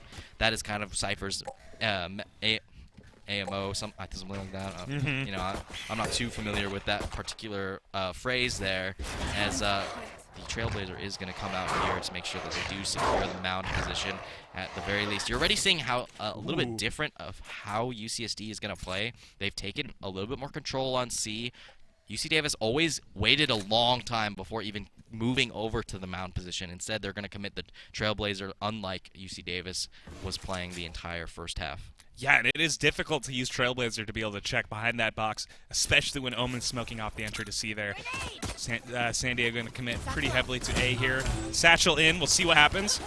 Wow, members of San Diego. Maybe the satchel was a gimmick to distract Davis there, which, I mean, if that was intended, it worked great, because San Diego's now going to have a much better angle on the site as they are pushing onto the back of it, looking for this Viper here. Oh, and they did get a tap there, but Brian got a better one. A trade by Frost against Brian, but that swing didn't go the way that San Diego wanted, I don't think. But they're going to take the round anyway. Yeah, UCSD, nice round there. Able to find the advantage. You know, I think that was, you talked about how the distraction satchel. I mean, definitely for sure. You're creating a high-low just artificially by the existence of Raze in that round. And that's always so difficult, especially with, you know, not having a rifle that's able to, you know, you hold the spray button, for instance. So that's a little bit different, where you really have to be super accurate with your shots if you're going to be able to win those engagements here. And it's just going to be a little bit more of a default here. A lot of action towards A on the defensive side. They really think it's going to end up on that side. A lot slower for SD, of course. You know, you always play these rounds very slow. Camera very deep here, so it means that he knows no one is currently on mound. Pretty aware, like, good a position here, so that they don't have to commit anything to be able to keep the intel. So SD can just burn the time as long as they want, of course, to make sure that they do get the position very safely. I'm sure Frost is looking for this camera here, trying to get Davis to commit to that dart. I don't know if he's able to be visible, and there he takes it out. It's a really good call by Frost there. Yeah, you want to keep the map dark to be able to move into any positions if you do want to. Yeah, and a pretty standard 3-stack on A by Davis. San Diego going to head through mid here, bringing the spike with them, making sure that it is clear. I like a mid-entrance onto B, personally. I think it's fun, especially with Chami toting an offensive Marshall on Omen. I wonder if that's going to pay off. Wonder if they're longing for the Outlaw, you know, thinking fondly about it. But, hey, the Wolverine image. Yeah, Sheriff will, the Marshall will work, you know, in the meantime until they can use the Outlaw. Maybe not. That's just me, you know, guessing here. But here we go. We're going to have a lot of action towards this A side, and this is kind of the fruits of UC Davis's labor. They haven't really given anything to SD, so they're going to have to go blind into the setup. And a nice combo. Nade plus the Viper's Molly is going to mean that's going to do so much damage to delay, but it's not going to matter. There's only 12 seconds left on the clock. Frost is going to take down one. Fly is going to find another, but the bomb is going to go down. That means that they do have a foothold in this round, and it's going all the answer of SD, and now it's all in the hands of Bennis. Yeah, that was delightfully close with the plant there. I mean, there were seconds on the clock. I really enjoyed how Viper there walked through the grenade, and there goes the third kill to Chrome. They walked through that grenade and acid combo like you mentioned. Got a kill, hid behind the box for a little bit longer, and really made their opponents work to take them down despite walking through that utility onto a basically 4-stacked site there. Yeah, a pretty good look there from UC Davis. I think it was a good attempt there. If they actually do find a player with that combo, that it could be pretty devastating, but they did get caught out a little bit by someone running right past it and catching Sky with a flash in hand. So, you know, pretty close round here, but this is the round that really matters. It's going to be that gun round, of course. Should be in Davis's favor. We'll see if SD is able to clean this up. Yeah, they are leveraging the 3-9 curse so far. We'll see if their luck continues as they push on to mid. Yeah, not going to break down that door. Yeah, there's going to be that hard 50-50. They have to go clear left and clear right. They should at least have the Trailblazer in hand to be able to clear left side if they do want to. But it looks like they're just trying to pull any rotates, maybe pull some utility out of UC Davis here. Yeah. They definitely got some. I mean, Paranoia is definitely a huge utility, especially if you want to end up on that B side eventually. It is very powerful for retaking B. So not having that coming into the later portions of this round is going to be pretty huge. Yeah, it was interesting. San Diego leaving 2 members of their team pretty far distant from the A site where it looks like they're headed, probably looking for lurkers, trying to bank on Davis, really committing to that B hold, which it looks like they are doing. San Diego's been hard-pressed to bait the Davis rotate here. This is the first time in a while I've seen them actually effectively do so, as only Sky and it's looking like Rays are going to come back to A site, but San Diego's going to have a pretty good entrance onto B. Omenfly is going to take him down. No trade. Oh, there's the trade, and even more bang for their buck as Trigger takes down Brian. Baypopper's going to try to slow down the assault here. Yeah, and it's going to be a full take here for SD as they're able to find a bunch. But Varys and Baypopper come from behind, as well as Ben is a nice combination play. We didn't really get to see too much of what happened there. No, that happened quick. So definitely going to want a replay of that, but that was very, very nice on the back end there. I wasn't looking at minimap too much, but nice looks there anyways from UC Davis. Playing the map properly, they definitely did find that wrap. Yeah, I mean, I think speechless. It was like it looked so good for a second there, and then suddenly you snap, you blink, you miss it, and everyone does get taken down. A nice flank there from Davis, going to secure them their 10th round, the first of their half. So now you're feeling comfortable. You just have to get a couple more on the board. There are no ultimates currently on the table, but this is going to be yet another buy round. If you're Davis, you don't want to lose this round because you will be out of money because of how the economy works, of course. Curse broken. We will let's guess that the curse was broken now that it's 5-10. I think that's a little ambitious to be calling it now. Yeah. I feel like it gets even more cursed after someone wins a round. It's like, oh, now it's 11-3. Oh, surely, you know. That is just a superstition, right? I mean, I get it though. It's this game. The reason I don't play Valorant is I just can't handle the pressure. It's such a tense game, and it is hard. You can never blink, like we just were saying. I mean, the game can change in a blink of an eye. Yeah, and now, I mean, they're going to be taking this mound position, so pretty good already from UCSD to be able to push them out of that. And then it looks like they're just going to be suspecting it's going to be a B take here or a C take here. Yeah, Shami lurking as Chrome takes down Flya. Gonna try to support their team with smoke onto V, keeping Baypopper from seeing super easily as Shami gets 2 headshots with that lurk. And the smokes in the same play gonna switch to the other side of the map as both teams are really engaging on B site. I mean, Varius is completely surrounded as Sky Frost takes the bomb to C. We will see what Varius is going to do. I mean, this is not where you want to be with a rifle. 1-4 in the middle of the map and full control for San Diego on the C site. Yeah, and you saw the kind of what happens when you do get mound early there, as you did see that UC Davis wanted to re-clear Mound, and then they get surprised on the right side with Chami just already tucked into that cubby corner.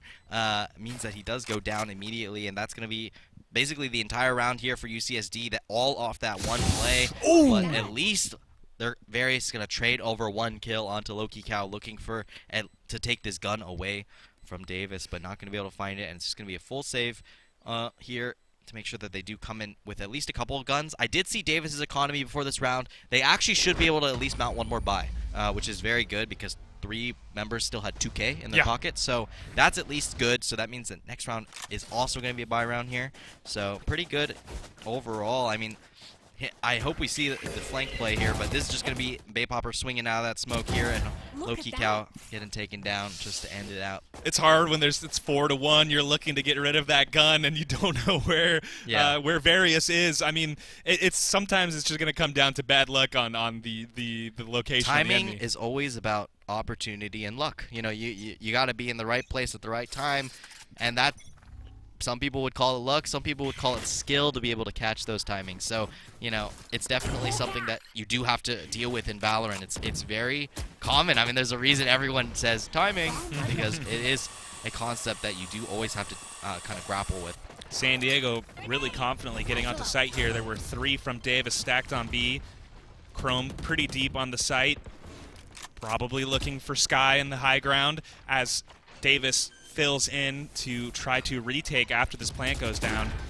I like this a little bit more from Davis here. They decided to keep the upper ground position every time I see a devastating round, but there's a little bit of a sneak up here by Chami. He just went up the rope silently and got behind them, able to TP away, able to get a couple more kills, but Various and Brian are comboing on site here to actually make it back to a 2v2. Both players in that tree position. They're going to flash through the smoke, but the smoke's going to fade, and Trigger is going to trade over the kill, and now it's just 1v1 Trigger versus Brian. Let's see what happens here. Brian going to fake the defuse. Brian getting that last kill, headshot, and the defuse. That's 3 for him in this round. What a round. I mean, there was a rocket launcher that started and got shot out of the user's hand. I mean, that was a really exciting round. Yeah, that was basically a 2v5. So very, very impressive there out of Brian and Various there. So extremely close round there anyways. I mean, it was looking dire there for a second when Tommy did end up getting that kind of sneak up the rope and make sure he does at least secure 1, but able to find it all and ending it with a crab walk peek. That's a classic. Right around the corner, Brian finishing it off, and now it's a little bit tight. You know, you lose this round as SD and you're going to be out of money. There are some ultimates coming up, so that is definitely something to watch out for. Davis has 4 in their pocket, so they should definitely feel advantageous in this position. Yeah, San Diego's really going to have to make this one work. Sky's going to pick up another ult orb. They're going to swing this door open, enter the site barely before the door closes. Yeah, they're going to be able to take site yet again. We're going to see a little bit of a parallel of last round. Hopefully they hold the upper position a little bit tighter. I was saying this right before the round kind of devolved to chaos, but little peek angle there.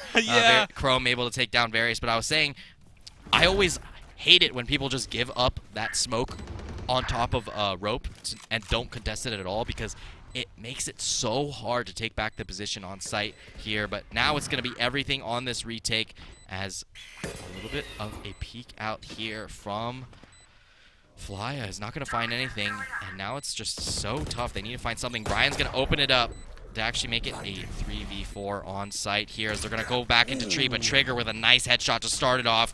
Bennis is going to take down Loki Cow. He's going to find another on the backside. Such a late lurk here, and now it's 2v1. For some reason, they don't know where he is when the door was being open. A little bit of miscommunication there, but Chrome able to make that adaptation and takes out Bennis on the backside.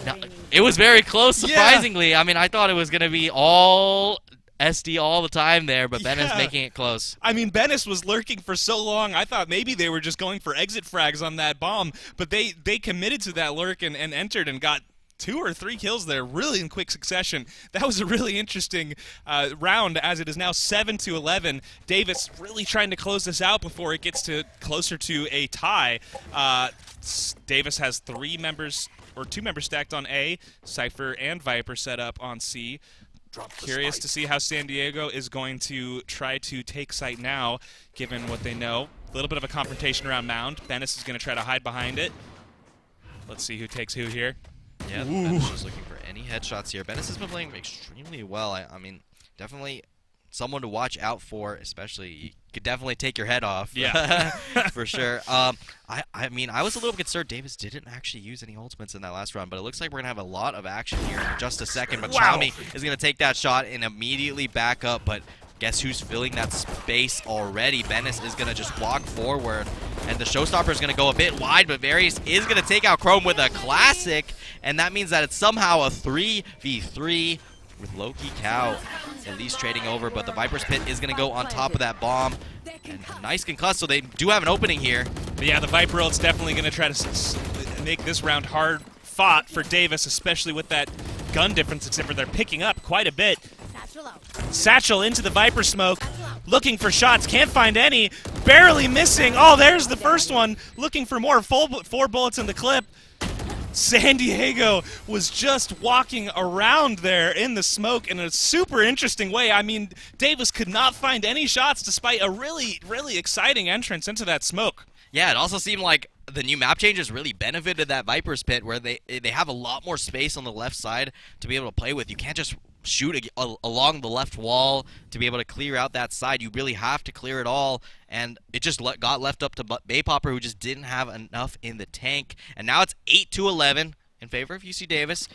They still have a lot of these ultimates. They only committed the showstopper in that last round, so they really need to be using these. You know, you can only build up a new ultimate as soon as you use an ultimate, so I'd always say just use it, secure those rounds, make sure you are able to find it.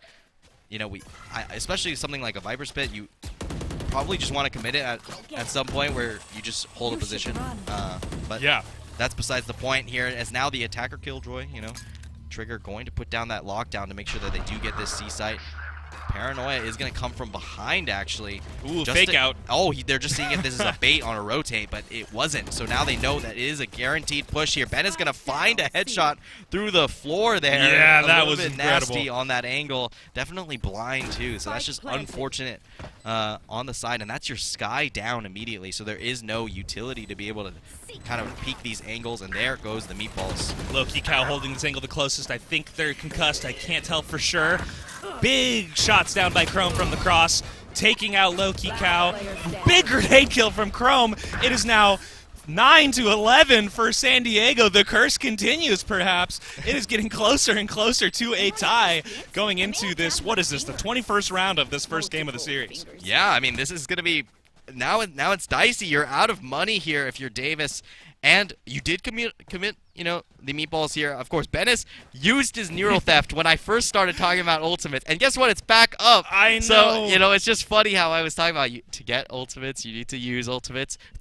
That's really funny, though, if you, like, really break it down. But either way, I mean, now we're going into this next round, as it's going to be a complete map split, 2-3 on the C side and 3 on that A side. They're going to look at A, they're going to find nothing, and they're going to hear a lot of action coming, barreling down mound position here for UCSD, and they're going to all rotate 5 players, coming strong. Engaged by Chrome, gets traded for. San Diego getting closer and closer to taking control at this point as both teams continue to trade. Trigger picking up 2. And there is just Various left. Barely he saw his head peeking out, and Chami capitalized on that pretty effectively. As, man, I mean, it was just, you could just see Sky's little headband over the wall there, and that was all it took for San Diego to make that happen as we head out into a second timeout. This is turning into quite a game. Yeah, and this is Davis's timeout, so definitely means that it's going to be, I mean, it's going to be tough. They have to really adapt here. You saw last time when SD did get that timeout, they immediately started winning some rounds. So we're going to need see something similar here, of course, from Davis, where they make some adaptations. I mean, if I had to pinpoint what they need to do differently on this defense side, I feel like they haven't really been taking advantage of the fact that SD has been playing pretty slow. They've been taking mound very early, and then they've been kind of playing extremely slow because they like to kind of insert one player here in a pocket. But you kind of want to trade out those players. You want to make sure that you are finding some openings on the side here.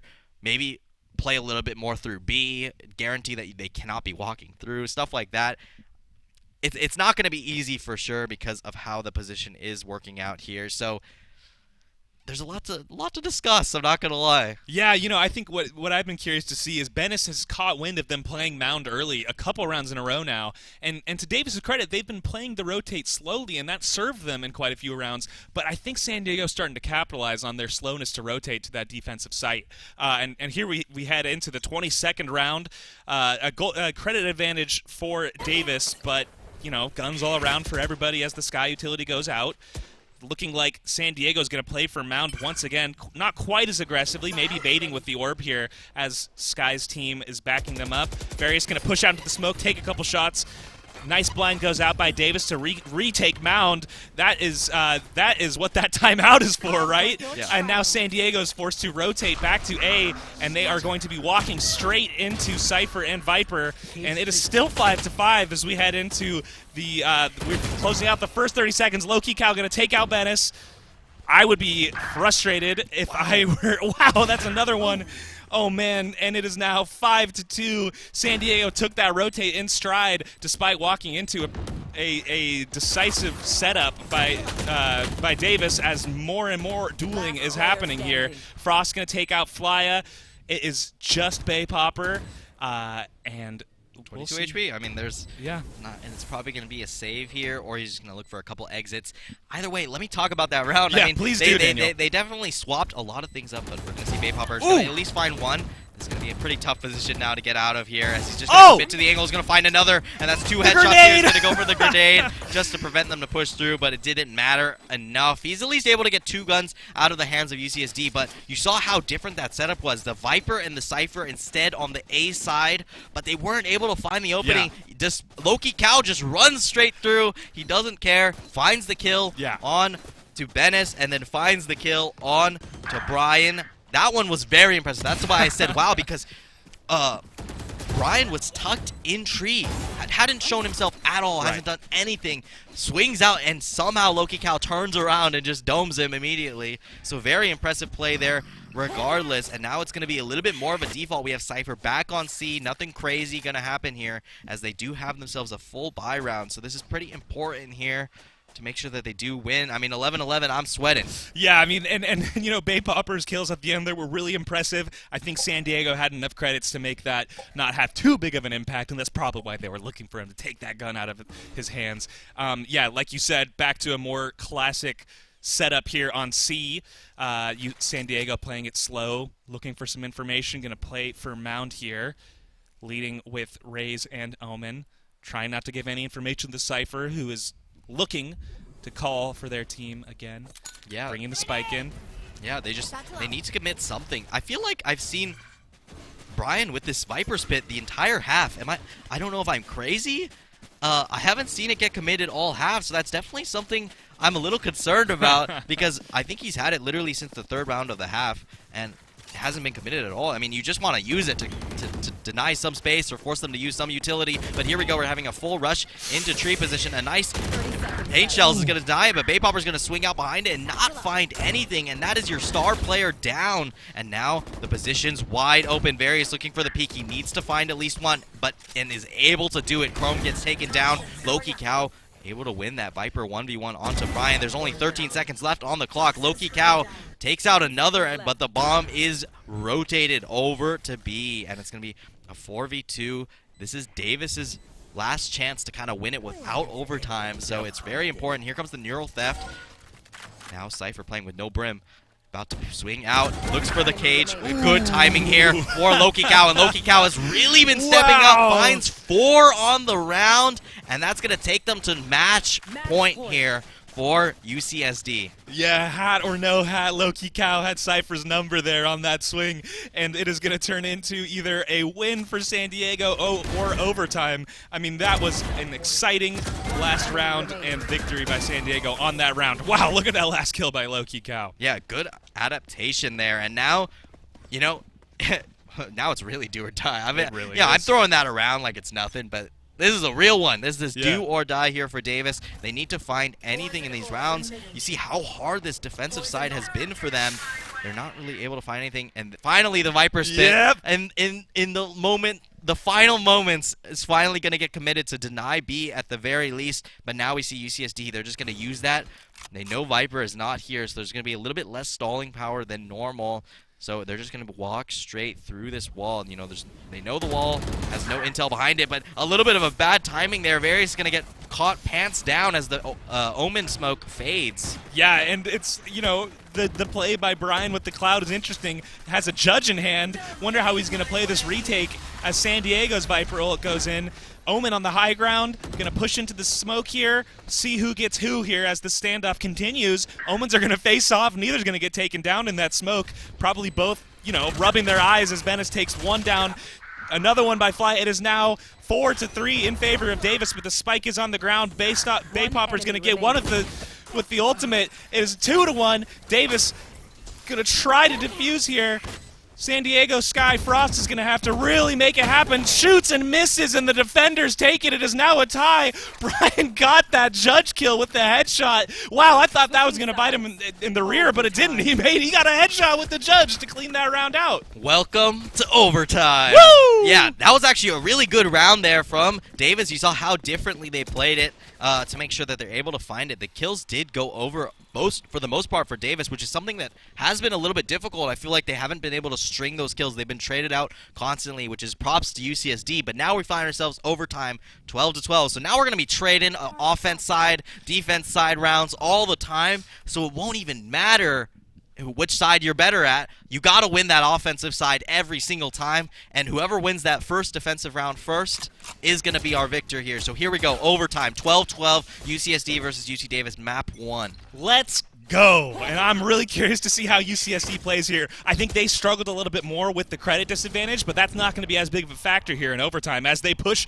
San Diego pushes really aggressively for that mound control, maybe even going to keep pushing into the spawn.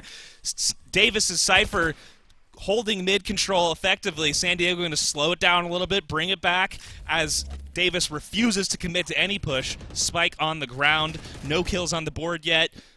Let's see what happens next. Yeah, UCSD playing a little bit more slow, not making any sound on any rotations. They learned from before that Bennis is just listening. That's what he does every single round. So now it's going to be a very slow round. I believe it's going to go down to the wire for sure, but it looks like as soon as this flash goes here, they're going to hear some sound.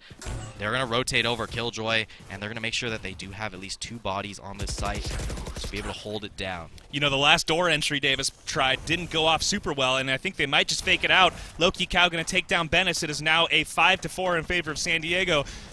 Davis going to use some utility to try to get on site and press, you know, not let San Diego use their advantage too well. Fly is going to even it out to 4-on-4, get traded for by Chrome. It is now 4-3. Davis going to be playing from behind, but they do get the spike down. Brian looking at the high ground, going to retreat back into the smoke. Various holding that corner effectively. I am really excited to see how this round plays out. It is an exciting one. Going to force a reload here. Start the defuse. Are they sticking it? I don't know. I really want to know. Oh my gosh, is it going to happen? Are we going to see a stick? Pros always stick. Oh, they fell off. Shooting into the smoke. Shots being exchanged, and Trigger's going to finally take down Baypopper with a headshot as that smoke dissipates, giving the advantage to San Diego as we go into our second round of overtime, Daniel. Yeah, and San Diego able to win it on that round. So, I mean, it's pretty close. I mean, that's a defuse. That means your defensive round is now going in your pocket. I mean, hey, if you win that defensive round, it's pretty much lights out for Davis. So they're really going to need to make a very firm stand here that they actually can defend against SD's forces here. And as we're seeing a little bit more aggression towards B, I think this is going to be a fast B take, possibly. I'm seeing some pings go out, so they're definitely going to look for something very early as there's some A aggression, but not going to do anything too quickly. Yeah, it's going to be a full B rush here. Engaged with the satchel. Various going down. Grenade out to try to prevent any members of Davis from getting the trade. Fly hiding in the smoke as the bomb buddy's also going to prevent that entrance. Viper is really effectively blocked off, but he's going to go for the peek anyway. Chrome taking him down with the wallbang.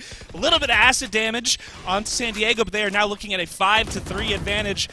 Davis hard-pressed to retake the site as Frost and Chami trade. Bennis taking one down, 3-2. Flash goes out. Bennis is popping off with another headshot. The the fake defuse. San Diego's forced to act here and take the initiative, and they do with the high ground. Double kill, sneaky high ground play, and San Diego takes the first game. It is now 1-0 in favor of San Diego, Daniel. Yeah, Loki Cow with a nice roam around on the backside, able to get the high ground on top of them and make sure that they're able to get that round in. And SD, after a very close game, able to squeak it out. I mean, as soon as they win that defensive round, as I said, it's pretty much lights out because that has been what they've been struggling out with throughout the entire game. So that's going to be the victory here for UCSD on map 1. I mean, it was back and forth. It really was. There were a lot of close rounds there. It was very, very tight, of course.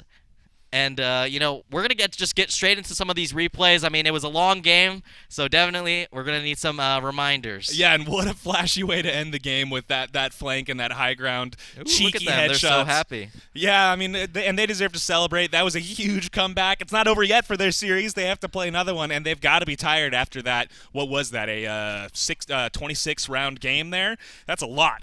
Yeah. Could have been more. Could have been more. Yeah, I could have done for a couple more. No, I'm kidding. Yeah, but that was a flashy way to go. And I love a comeback, you know, and that happens in Valorant. And like you said, we're going to head into some replays here, which I'm excited to see. And please break them down for us, Daniel. Yeah, here we go. I mean, there's going to be a lot of just action. I mean, there were a lot of headshots just going through. That one was pretty nuts. Baybopper able to find that kill here. And this is kind of that position that I was talking about. You don't really want to secede that upper position. Baybopper, nice swing out, able to find 2. And this is that clutch here by Trigger, getting that 4K to kind of start off that defensive side for SD. So that was a pretty important round, kind of a linchpin for sure.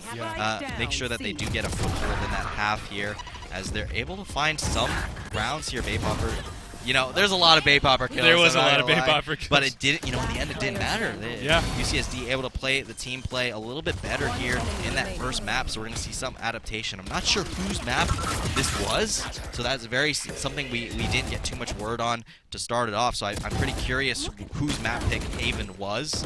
But Haven's kind of a neutral pick, so we'll see what ends up happening here. And, of course, I mean, this is just a lot of whoever gets the kind of jump on the other player. That Lotus has a lot of these corners that you don't have the utility to spare to be able to clear all of them. That's kind of what makes Valorant so hard. It's true. Especially is because there are so many 50-50s and, oh, let me peek. I have to really talk to peek this corner a lot.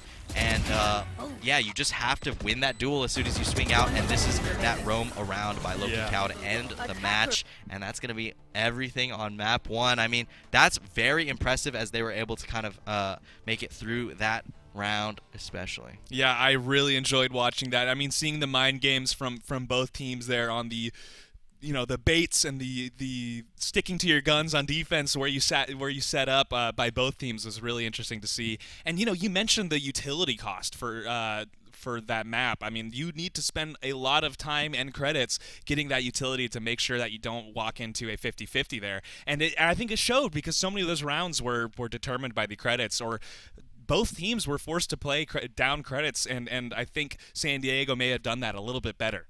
Yeah, I mean, I was actually thinking after that first half, I was like, okay, Davis has a good lock on how this map goes. You want to kind of bait out rotates, you want to listen, you want to get that kind of sense of it. But SD just played more as like as a ball. Yeah. They made sure that sometimes they would send a player, and it's like the whole thing is I like to think of Valorant. There's a lot of like Schrodinger's box. Is there a Viper in this quadrant of the map or not, or is there a Cypher or a Killjoy or something like that? But that's besides the point. I mean, SD is able to get away with the map because of that extra team play here. Right. But that's going to be everything for our map 1. We're going straight to break.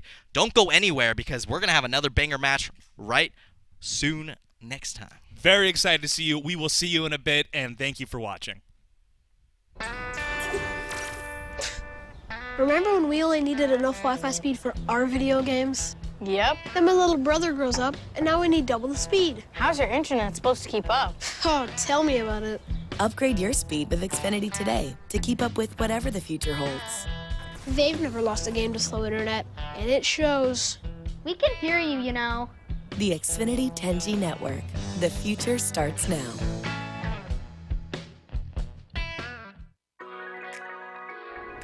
If you don't know about Xfinity Mobile, well, now you do. It's the fastest mobile service around, with the best price for 2 lines of unlimited, Only $30 a line per month. That's hundreds in savings a year when you wave bye to the other guys. All on the most reliable 5G network nationwide. You really shouldn't walk out the front door without it. Switch today at xfinitymobile.com. We created Xfinity Rewards to show our genuine gratitude for having you with us. It's free to join, and rewards start from day one. From special perks and surprises to once-in-a-lifetime experiences you'll be talking about forever. They're all ready and waiting for you right now. Just go to the Xfinity app, tap join, and voila, you're in. It might just be the most rewarding thing you do all day. Xfinity Rewards. Our thanks, your rewards.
Welcome back to the UCEI Invitational presented by Xfinity. We are headed into Game 2 of this series between UC Davis and UC San Diego, and what a game! That first one was incredible, Daniel. Yeah, 14-2 going in favor of SD. We got our first overtime, which is at least fun to watch. I mean, I thought last BO3 was going to get overtime. No, it's going to be this one. A very surprise 3-9 comeback for SD. Of course, it looked very favored here for Davis, and we're just going to actually go straight into game. We're going to go make sure that we're going to keep it rolling. Who knows, if this goes to map 3, we don't want to be too far off schedule. So definitely excited to go straight into Haven. This is Davis's map pick. So previously it was Lotus, that was San Diego's, and here we are on Davis's map pick. So this is going to be their chance to shine if they want to. And, I mean, you're excited, right? It's Haven. Oh, I am stoked. I love Haven. I've loved watching Davis play as well. And remember, this is a big one. If Davis wins this one, they have a chance to go to Game 3, which if they win, they will go to the finals versus UCI. UCSD, if they close it out here, they will go in the finals as well. And then whatever team faces up with UCI, the victor of that game will take home the trophy for VALORANT, for UCEI. Yeah, but just remember, this is also do or die now for Davis. This is basically their last chance here in the UCEI Invitational presented by Xfinity. So they need to make sure that they lock it down to be able to win this map, to take us to map 3 on Bind. So it's pretty crucial that they are going to look to win here. And we're seeing a pretty standard comp here from Davis to start it off. I mean, these are all mainstay staples of the meta for sure. We're seeing a little bit of a hover on Astra here, so that could be a little bit of a swap up for that attacker side for UCSD. So we'll see if they end up locking that in rather than the Omen that is more traditional of a pick due to having a little bit more utility with the Paranoia. But, you know, Astra always allows that global flexibility. Yeah, instantly, I got my smoke already ready, and here we go straight into the map. We're actually not going to see if it gets locked in. I know, I'm really it'll be curious. a nice surprise when we do get into game here, as now we see all the players. They're ready. They're locked in. Yeah. I mean, after that last map, you're warmed up for sure. Yeah. And it was, it was such a good game. I think every player really shined. They're probably feeling themselves. Both teams performed well. It was such a close one. I would say San Diego probably has a little bit of momentum. It's awesome to have a comeback like that and then be a game up in the series. But, you know, like you said, this is Davis's map pick. This is where they want to be. That, I think, as far as the mental game goes, it could really go either way here. Yeah, and here we go. We're going to see Astra actually locked in. We now know for sure that they are going to be playing with that pick in mind. And yeah, here we go. UCSD is going to be starting on that offensive side. Haven, some people say it's attack side, some people say it's defense side. Let's just say it's 50-50. I agree. It depends on the style of the teams more than anything. We are going to be seeing Breach, so that is a lot of defensive utility on this map, able to kind of deny a lot of space and open up a lot of opportunities for your jet player here, in this case being Baypopper and Chrome. Yet again, locking down those duelist kind of roles here, and they're going to be looking for some action in the mid and just a little bit of a wide dart here. A main is not going to get scouted out here by Various, so a little unfortunate there on it, but that is the first round of the game, so no big deal. Big engage by San Diego. Nice trade. Baypopper going to take one more down, making it 4-3 against San Diego. And there's a ton, just an onslaught by Chami, taking 2 down. It is now 2-1 for San Diego. Wow, and Brian holding that backside really easily. It is now Breach versus Breach, and Brian takes down a third. What a pistol round. Davis is here to play with the clutch from Brian. This is going to be a game. Yeah, Brian actually clutching it out. Very surprisingly, I thought he was going to go down for sure. And very nice timing there from UCSD to come through the garage and find a couple kills to start off that round. If you look very carefully, they definitely did stagger their push. They were able to find the opening, but Brian just cleaning it up. 1v3 in the back of the site. So shout-outs to him, of course. And now we're going to go into that buy round here. Chrome kind of going to have to be the marquee player here. Did pick up a Marshall here. And a Sheriff in the hands of Trigger. So that is going to be their openings that they are going to be playing through. They're at least going to secure this C long orb for their Breach. They want to get to that Rolling Thunder as soon as possible. It is looking like they're going to fall back to spawn here and maybe weigh their options between B and A. There was a little bit of an exchange around A, and now, like you said, Baypopper is holding that short with the Marshall. Could be looking at some kind of pick with that Marshall again. I wonder if they're thinking about the Outlaw fondly. That's the line they're holding. Let's see if it happens. Bennett's going to push, maybe not.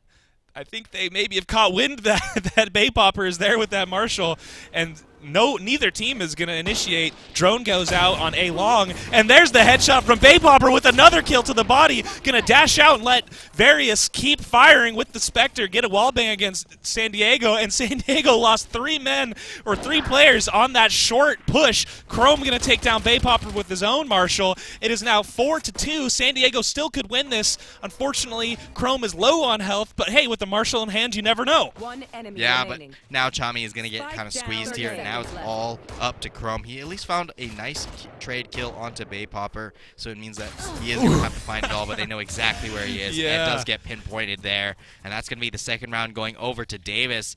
And, yeah, I mean, you're feeling pretty good. I mean, you're going into this next round. Now you have your advantage. It looks like there was a bit of a DC, so we're going straight to a timeout. It looks like Bay Popper currently DC'd, so definitely going to have to wait that one out. Get everything sorted. You know, nothing we're not too used to, so going to make sure everything gets smoothly under wraps. We don't want anyone to have any disconnect issues, so just going to wait it out.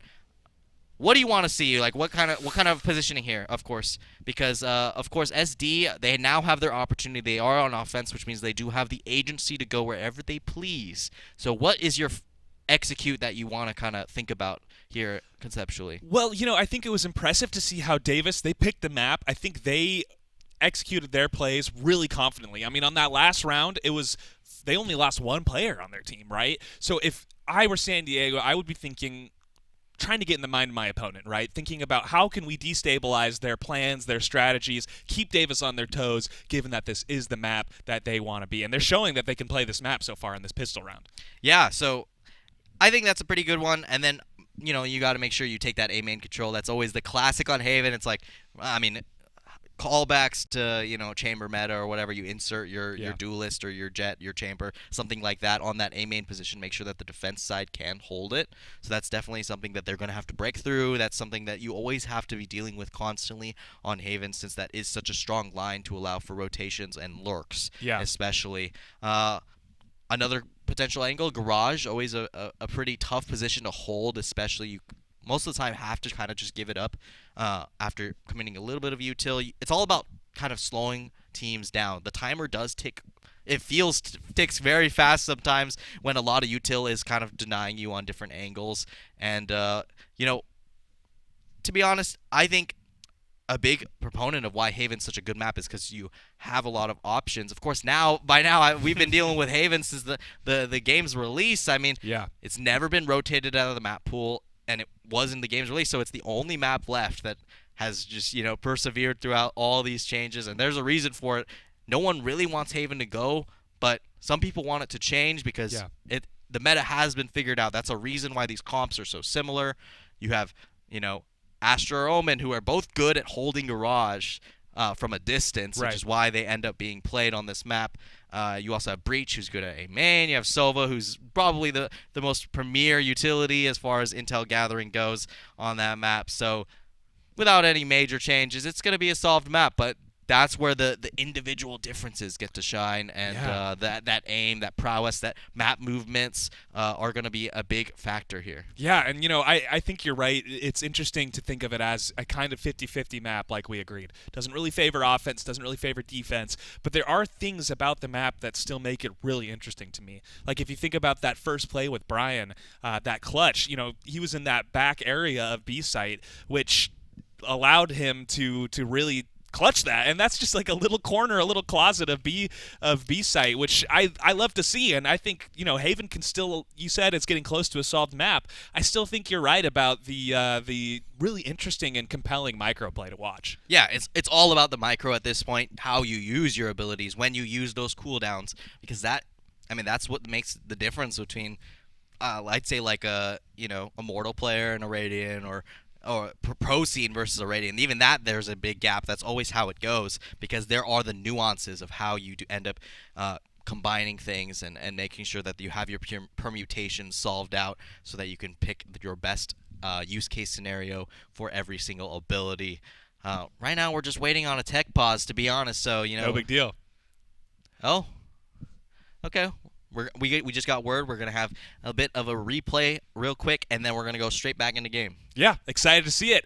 You were saying about Haven too, it's a map that we know pretty well, but if you think about the Outlaw, the banned gun, the cursed gun of the tournament, I'm curious how that'll affect play here. And what a headshot from Bay Popper with the body shot, almost a third. I was ready for that to be a collab, honestly, but here we go. We're going straight back into game. Looks like we have a bit of a heavier presence towards C. They want this orb yet again. I mean, they've just been funneling them straight into their breach player. Brian, of course, being the benefactor here, they're going to be able, or not Brian, sorry, excuse me, Frost being the one who's able to grab up a couple orbs here.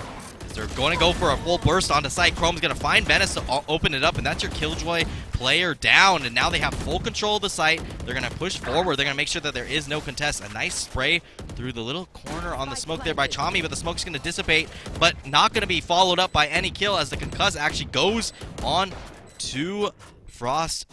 The timing's a little bit off. Fly is going to kind of swing through, actually able to find one on the opener, but UCSD Trigger is able to find two on the back end, and finds a third for the hat trick. Baypopper going to go down, and that's going to be the first round going over to UCSD. Yeah, San Diego changed it up enough and made it happen. It's now 2-1. They're not letting Davis sweep them in these early rounds, and what a round to win, right, on the back foot there. It was interesting, too, in that whole fight. You were calling out some excellent gameplay on C, but Baypopper and Low-Key Cow were also dueling in spawn on red side there. Baypopper actually made it all the way back to C site and got taken out there, which was really interesting to see that there were so many different things happening at once there, and what a round for San Diego to win.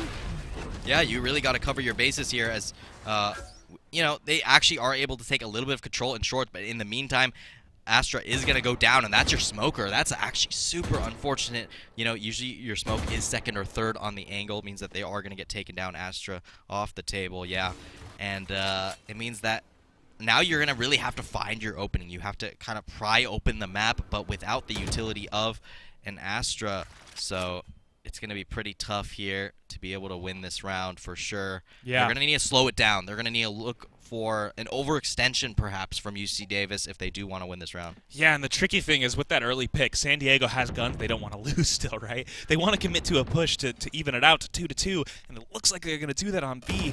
Breach is lurking on that link to A.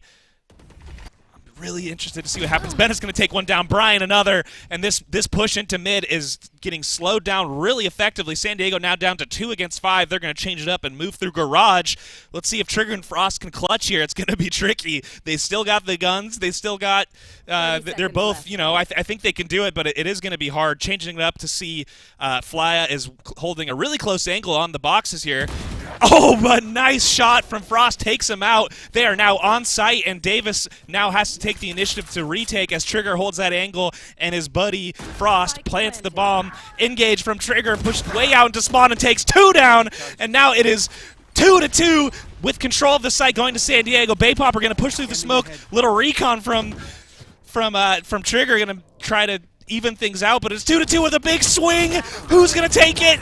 Oh, big trades, but Baypopper gets the last kill, bringing down the rain and a defuse, making it 3 points to 1, or 3 rounds to 1, excuse me, for Davis. Yeah, very, very close round. I mean, I was a little bit surprised they actually looked to go B there because without your smoke, I mean, I feel like B is the one site where you really need the smokes even more, so they end up going to C anyways. They find some nice coverage here to be able to push out and find an advantage. They end up in a 2v2, but the trades don't go their way, and it means that Davis is going to be able to take that round, and now they find themselves with, you know, some guns. Their money is also weak. Both sides kind of strapped for cash. They really need to make sure they win. Whoever wins this round is going to come out to quite the advantage, I believe, after this round is over. Yeah, I mean, San Diego made Davis work for that win. Ooh, and a crazy headshot through 2 smokes for Flya against Chrome. Their initiator, San Diego's initiator, is down, and it is 4-1, looking like they're going to change it up, moving towards mid. Davis not really committing to any defense. They've got the Killjoy utility on B, allowing them to play a little bit slower, a little bit more flexible with 3 stacked on A side. And a little peek into Garage here. Yeah, there is really no coverage here in Garage, so Venice kind of has to commit, swing out, and that's going to be your Killjoy down. That's all that utility on C, now completely inaccessible, and with Paranoid going down, Rolling Thunder going to be piled on top, able to at least jump away from it. Baypopper and Flya somehow survive at the very least, and now it's going to be a full 4v4 retake here. Yeah, and that Killjoy utility is no good if she gets taken out, making Davis have to really scramble to rotate. The Sova ult's going to come out, try to get some intel, maybe a kill against Davis. Nice little shot from Baypopper with the blades, and Trigger getting another kill with this ult. There's a lot of ults going on. It is now 2-2 with the spike on site. One enemy remaining. And 1-1, it is getting closer and closer. It's going to be a Sova duel. Various versus Trigger. Yeah, and they're going to be playing it very, very slow. Peek out after Barry is not able to find the shot. Good adaptation there from Trigger. And Trigger kind of all-star performance there with Fly actually committing to an Omen TP there into the back site or back end of long C there, and actually commits to it, gets taken down immediately by Trigger. So that kind of pinch play does get nullified, and that means, I mean, that's a good round to take, at least. I was talking about how important it was since both teams' monies were pretty tight, and now SD is going to find themselves with an advantage, as well as they also still have the jet knives in their pocket. It looks like they are going to commit it to build a little bit of a money buffer coming into this next round. So that's going to be pretty important here. You saw last round, instantly Baypopper got domed with after committing the knives there, so that was a little unfortunate. Yeah, it's a bummer. Hate to see it, especially when you're playing Jet going for that save. Let's see if San Diego can even it out. Again, this is Davis's map, and they do need this win to stay in the series and the tournament. Fly holding a pretty close angle in C long, calling for their team, Davis, to back them up. They're going to funnel in through Garage. A little bit of Jet utility with a jump and some knives, and they all go wide, and Fly is somehow still alive. Chrome takes him down with the shorty. Going to pick up his gun, hopefully. And now, oh, wow, the bullets are flying. And San Diego is going to take more kills, winning these trades, and one more headshot, getting in the round. It is now 3-3. Chrome taking a 3-pack and securing that round for their team. A little bit messy on the start of that round, but, you know, it doesn't matter too much because they did have the gun advantage anyways. So pretty funny to watch how Chrome actually gets the kill and then realizes, wait, this is a classic. What am I supposed to do with this? Yeah, I know. And they made it work, though. I mean, look at this. It's a bummer to miss those knives, but the shorty there picks up the classic, like you said, and was pretty disappointed, I think, with that gun. Yeah, still ends up finding 3 anyways. Picks up a fallen teammate's gun here. As they're going to go for some early A aggression, something we haven't really seen too much, as the Hunter's Fury is going to be committed here, but it's not going to find anything. I think it might have chipped out a 1 player. Actually, yeah, maybe. I'm not sure, but they're going to go for a full play. Whoa! It doesn't matter. This ultimate, or not ultimate, but concuss, just change it. I swear it does nothing. Yeah, I mean, it does nothing if you land. I mean, if you land your first shot like that every time. Hey, on we're the talking head. about some good players. They're going to land Yeah. that first shot. They know how to control their tapping to make sure that they don't get affected by this concuss. So that's actually going to be pretty unfortunate there. They used it sucks because they used their utility correctly and it didn't matter. Yeah, I mean, it's hard, you know, and I don't think the breach ult there was a poor decision. I just think that the performance by Chrome was so excellent, landing those headshots one after the other. A little bit of a flick, and now Davis is going to try to just hide out and keep their guns, especially that op on Baypopper on the defense side. They're holding long, didn't quite get that shot. Smoke's going to go down. They're going to line up for another one as Chrome pushes in, dash again. They're going to have to really work to keep this up, and they get that shot, and they're going to have to make one more to, oh my goodness. Oh, they missed out, and they get taken out. Low-key Cow gets that headshot, and the op is going to, wait, who got that op? Oh, Flya kept it after all. Yeah, Flya wow. barely sneaking onto that hay bale. Let's at least keep it into the pockets of Davis. So they're going to need to make sure that that's their linchpin. They need to find those picks. They're going to put him on that C side, it looks like, to be able to hold that line. Maybe actually looking to Garage to go for a little bit more of an aggressive play. And here's that replay. Chrome does not matter. 3 bullets, 2 kills, all while concussed. So pretty impressive stuff there. Good composure. Make sure that you do find those kills. And now Baypopper going to be holding that Garage position with that operator. So that's going to definitely need to be your point of contact that you play through here, as Omen is just going to be jump peeking on C. Pretty classic stuff here. And yeah, they're just really going to be playing really patient, but you see Baypopper is on a very aggressive angle. Astra might actually peek into it quite soon. It's going to, but no, actually going to not go forward. Going to stay in spawn. They're very careful of getting picked because they know that the operator is on the table. So see, they're going to want to use some utility around the corner. There's the drone. Going to tag it with the recon bolt. Not going to matter too much. There goes the concuss anyways, but not going to find anything. All the stars are put down on C, so we're seeing some rotations pulling over for Davis, but SD already quick to it is going to be rotating back. They're going to have the intel with Venice's position, but Ben is not going to be personally able to find any kills on that push forward position. Wow. And with Varys getting taken down, it's going to be pretty tough to hold this site. Yeah, San Diego's pushing really hard into A. Only got 2 more members of Davis to take out. They're going to initiate that plan. 1 more with the Trigger's ultimate ability. Now it is Davis down just to 1 player as they are sneaking down the stairs to try to get something here. They just need to look through that smoke, and they do take Chrome out with the classic headshot. Going to pick at that op, try to make San Diego pay for this 5th round under their belt. See if he can get a shot, and he does. Fly takes Trigger down. Can they do another one? This would be the 2nd time Loki Cow has to face down that that operator. Fly is now hoisting 3 kills, and Frost finally takes him down. Yeah, and I think the most interesting thing there is actually Vapopper, scoped in, doesn't notice first the nano swarm damage, and then 2 shock darts come in and immediately take him out to start that. To basically lose your operator off to all util is very, very sad.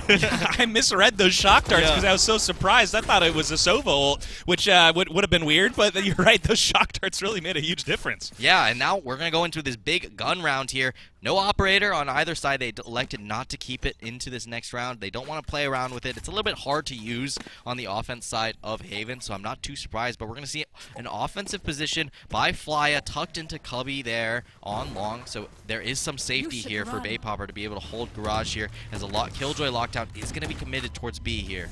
Yeah, and Various is in a sticky position, holding a really tight angle within range of that lockdown. Going to get concussed, looking like they're going to get hit by this lockdown as well. Wait, 0 players detained. It is now San Diego holding the initiative 5 on 4 against Davis. They're going to be forced to retake, which they're going to do from 2 angles at once. Baypopper takes down Chrome in the smoke, dashes away. Davis looking like with a relatively favorable position with control of the site, but San Diego going to opt to use those sight lines from mid when that smoke goes down to keep them from defusing. Yeah, they're just going to be poking, prodding, looking for any Garage players. Flya with a nice turnaround headshot. Able to find one as the drone does come through. Chami able to trade out Flya, and now they're going to try and burst through mid. They want to take this position back, so they're actually able to stick to the defuse, but Trigger playing in the corner is going to be undeterred. Finds 2 headshots to end that round, and UCSD is going off to an early lead, 3-6. Means that they will be advantageous in this position, and looks like Davis has to really think about what they want to buy in this round. Their money is very tight. 3K means no rifles really in your pocket if you do commit fully. It's heavy deliberation at this point. Yeah, it's tough to be in Davis's position here. They do have 3 ults up, including Baypoppers, which they might use to mitigate that credit difference. They've really got to bring it back here to make this half not just a loss for them, right? And hopefully get to game 3. That's what you want if you're Davis. They are stacked pretty heavily on A with 3 members there and quite a bit of Killjoy utility. And San Diego is pushing into B site, taking control of it pretty quickly. Yeah, as now Baypopper is kind of looking with those knives, trying to find the angle onto Chrome, but Chrome with some nice poke is going to force out the dash there. Make sure that you don't have that to burst back into sight. So Defender Killjoy lockdown is going to be committed here, and a nice spot on the push here.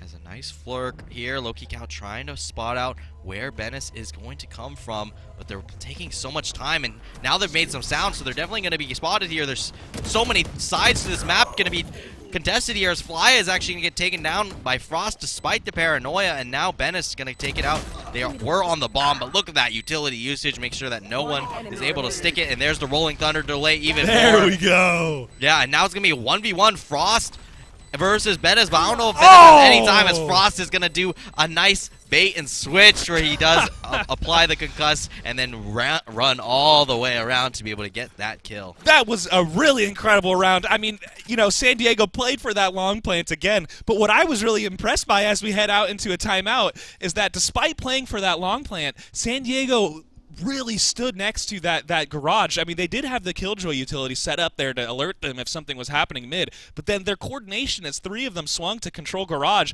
deny that swing from Omen there, was really impressive. Yeah, it was pretty tough too. They were coming from all angles there, and it made it pretty difficult to be able to win that round because, if you don't win your duels on the other side, it's going to be pretty tough. And then also, when you are, when you do put that lockdown in short, it means that you do have to push that angle. So it means that it's pretty tough here to make sure. Yeah, I mean, it was an incredible last round, and it's been really interesting to see how San Diego, knowing that they're going into Davis's preferred map of Haven, have been able to win 6 rounds, or is it 7 now to 3? And you know, that's a good place to be if you're San Diego. I think it's a really a good choice to take a little time out there if you're Davis and dial it back, figure out how you're going to make this advantage on your map win. Yeah, and now they have to go into this next round here after the deliberation with UCSD. They need to make sure that they do stop this advantage here for UC Davis, and UC Davis need to make sure UCSD does not keep the momentum rolling. They are going to take a lot of space here for Davis. They're going to walk it up towards A main, but they do have a concuss on the other side to prevent any aggressive play, but they're all tucked in this corner, so it's going to be pretty tough to play it out. Yeah, and you know that Frost knows that lineup on Breach and might be anticipating that Davis push on long. They are going to now start dueling in this link with the drone going out and a huge bit of intel as Astral's going to maybe swing off it. Shock darts are going to go off to capitalize on that excellent drone, and not a little bit of damage from that shock dart. It is now a serious fight over that A long. San Diego is going to opt to not push into 3 members of Davis on A long and go for that C control instead. As the shots begin to fly, Loki Cow takes the first shot. Bay Popper trades with 2 headshots and a dash, holding down the site with some really excellent movement. Going to continue to make San Diego work for the site, basically holding it down totally alone. Trigger almost takes him out, gets the headshot. Bay Popper's now on 3. Can they hold this site basically alone as 2 more push from Garage? Chrome's going to take him down finally with the jet-on-jet duel, and that's an attacker victory again for San Diego. UCSD keeps it rolling. They aren't deterred at all. They're able to find the kills on that C site, make sure that they do keep their foothold in this match. And now it's going to be tough. You know, you might end up at a 4-8 half. You are able to win this round, so Davis definitely going to need to kind of bag this one if they want to make sure that it is very close coming into that next half. And yeah, here a little bit of a replay here. Loki Cow able to find the first one, and Bay Popper with 3 already finds a, pretty much a hat trick, but it doesn't matter, Yeah, and that's discouraging if you're Bay Popper, I mean, that was some really, really cool movement, and it just wasn't enough, and that's how the game goes, as we go into our 12th round, I believe. San Diego taking the spike aggressively up mid, going to run into a ton of Killjoy utility, forced to back off with the dash, move towards Garage, which Astra is taking down, swings. Various couldn't quite stop the aggression as San Diego, or as Davis is now on the back foot, evened out. Bennis cleaning up, Flya backing him up, as well as this Garage window turning out to be totally pivotal. It is now 2-2, and both teams are looking to slow things down a little bit. And Frost takes one more, takes Bay Popper down in this Garage. Brian gets the trade. It is 1-1 with both players playing around this link to Garage. Oh, and Trigger barely takes it. Just a really, really nice shallow angle against Brian, making that another victory for San Diego. This is going quicker and quicker, Daniel. It is going very fast, but guess what we got? We got 3-9 yet again. So, I mean, if it's to say anything, we might, 3-9 curse could exist. You gotta shout it out every single time it happens. Yeah. You really never know too much. So, if you are a UC Davis fan, though, this is their last opportunity. They really have to make sure that they, buckle up. They really got to make sure that they make it the comeback, because this is their last opportunity to fight in this tournament if they don't win this map. So do or die. I mean, every single time. This is basically, you got to wait till next year if you want to reclaim that title at some point. So this really is all of the marbles in their basket, and they're going to go for an aggressive mid play here. Ooh. But Bennis is going to quickly shut it up as Chrome does get taken down immediately by 1 headshot. I'm just telling you, this concuss does nothing. Well, I mean, this is a good round for Davis to start out well, because it could snowball into 2 rounds with these pistol rounds, which would really even things out to 5-9. And I would love to see a reverse sweep from Davis, given that happened against them in favor of San Diego last game, and that would take us to game 3, which would, I mean, what a showdown between both teams. It is now 5-4 in favor of Davis as they push onto A site. Yeah, and now they're going to be looking. They're actually going to be met with quite a bit of resistance because it is the Killjoy and the Sova on this side. And now you see a wrap already from UCSD. They want to make sure they get the tempo here to be able to get the flank quickly, but it's too little, too late, most likely, as Trigger is the only one left on site. So the pincer play might not work out. Yeah, and I love to see, I mean, Trigger knew exactly when that Astra smoke was going away and played it perfectly walking back out. I mean, it is really cool to see the coordination and the game sense coming from San Diego. And Davis is really taking him down one notch at a time with these pistols, and there's a flawless victory by Davis. They came back on offense, and they are showing why they picked this map. Yeah, here we go. I mean, that's how you need to start it. If you lose that pistol, it is always so difficult to mount a comeback, but now they put themselves in the right place. Now you just got to keep it going. So, of course, now they're going to have the bye round that they should win no matter what. Well, I say that, but it's happened before, and there is that. Of course, you can't. If you're good at the game, the concuss does less and less. It's true. So, nice headshot there from Bennis to make sure that Chrome doesn't get. It was a nice look. I like those attempts where you kind of change up the pace of how rounds usually play out to try and surprise the opponent, but it just wasn't enough. Wasn't able to find that kill immediately on the burst play. Yeah, and it's interesting. Chrome went for a little spend here despite being behind, holding that A long, which is a boon to their team, given that it's going to make that push really hard for Davis in this second round of the half. I hope it pays off next round, and we're going to see quite a confrontation here as Brian holds that angle, and two members of San Diego are pushing through Garage slowly here. They're going to be looking up mid, shots fired, a lot of intel given, and now San Diego's going to back off and try to solidify their hold on B as this long Marshall is going to come into play, Daniel. Yeah, this is what it's used for, to mainly hold this angle, maybe find a headshot on someone trying to lurk out. And oh no, there's so much utility in this corner, but he's able to jump out and actually survive. Trigger all in his lonesome means he's going to get taken down, but nice trade away from Loki Cow. Chrome able to find another one on the other side, and now it's going to be a 3v2. The Phantom in the hands of Bay Popper. They're going to actually walk right past each other. They don't know anything. Chrome's actually going to get an instant headshot through the other side, but Fly is going to trade it over, and now it's just Loki Cow all alone, going to walk through the smoke. Wow. Not going to expect Bennis in the corner, and that's going to be Davis securing the round. It was pretty close anyways. There's a Phantom on the ground. Please pick it up. We got it. Don't worry. We got it. Yeah, and it was crazy to see those jets walking around each other in that smoke. I'm not sure who caught wind to who first, but that Marshall, I think, paid off as far as the economy goes. I mean, it looked like Davis was able to make their little credit advantage last there. But, man, what a round. Yeah, I mean, you actually have to rebuy quite a lot. That's 3 guns out of their hands, and if you look right now, they just rebought Phantoms and Vandals. They decide, okay, we're full committing to this round. We want to make sure we win this round so our momentum keeps going, keeps growing, keeps getting closer and closer to that 9-9 scoreline that they want to match currently, as they're going for a high-low setup here. Chrome and Chani combining here, but it's not going to matter too much. Chami's going to get taken down after getting at least Bay Popper on the backside, but Frost kind of lurking through, a little bit ambitious, I feel. Not exactly fully aware of how far forward they were, and now it's going to be a 2v4 on site. UC Davis, the full buy and the speed kind of working out in their favor. Yeah, I mean, that looked like a perfectly executed textbook double push onto C from Garage and Long, and now San Diego's going to try to push in. They get one. Let's see if they can get two, but no, Loki gets taken out by Brian with the 3 kill, and that is another round gone to Davis. It is now 6-9, closing the gap steadily.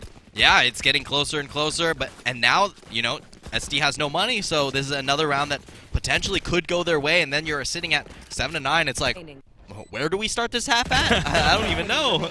But yeah, Brian, nice move in here. I really like the reposition there. You're expecting a close angle, you get a far angle. Unlucky. I didn't even notice that. Yeah, so very good adaptation there. Little micro adjustments are always I mean, it's funny.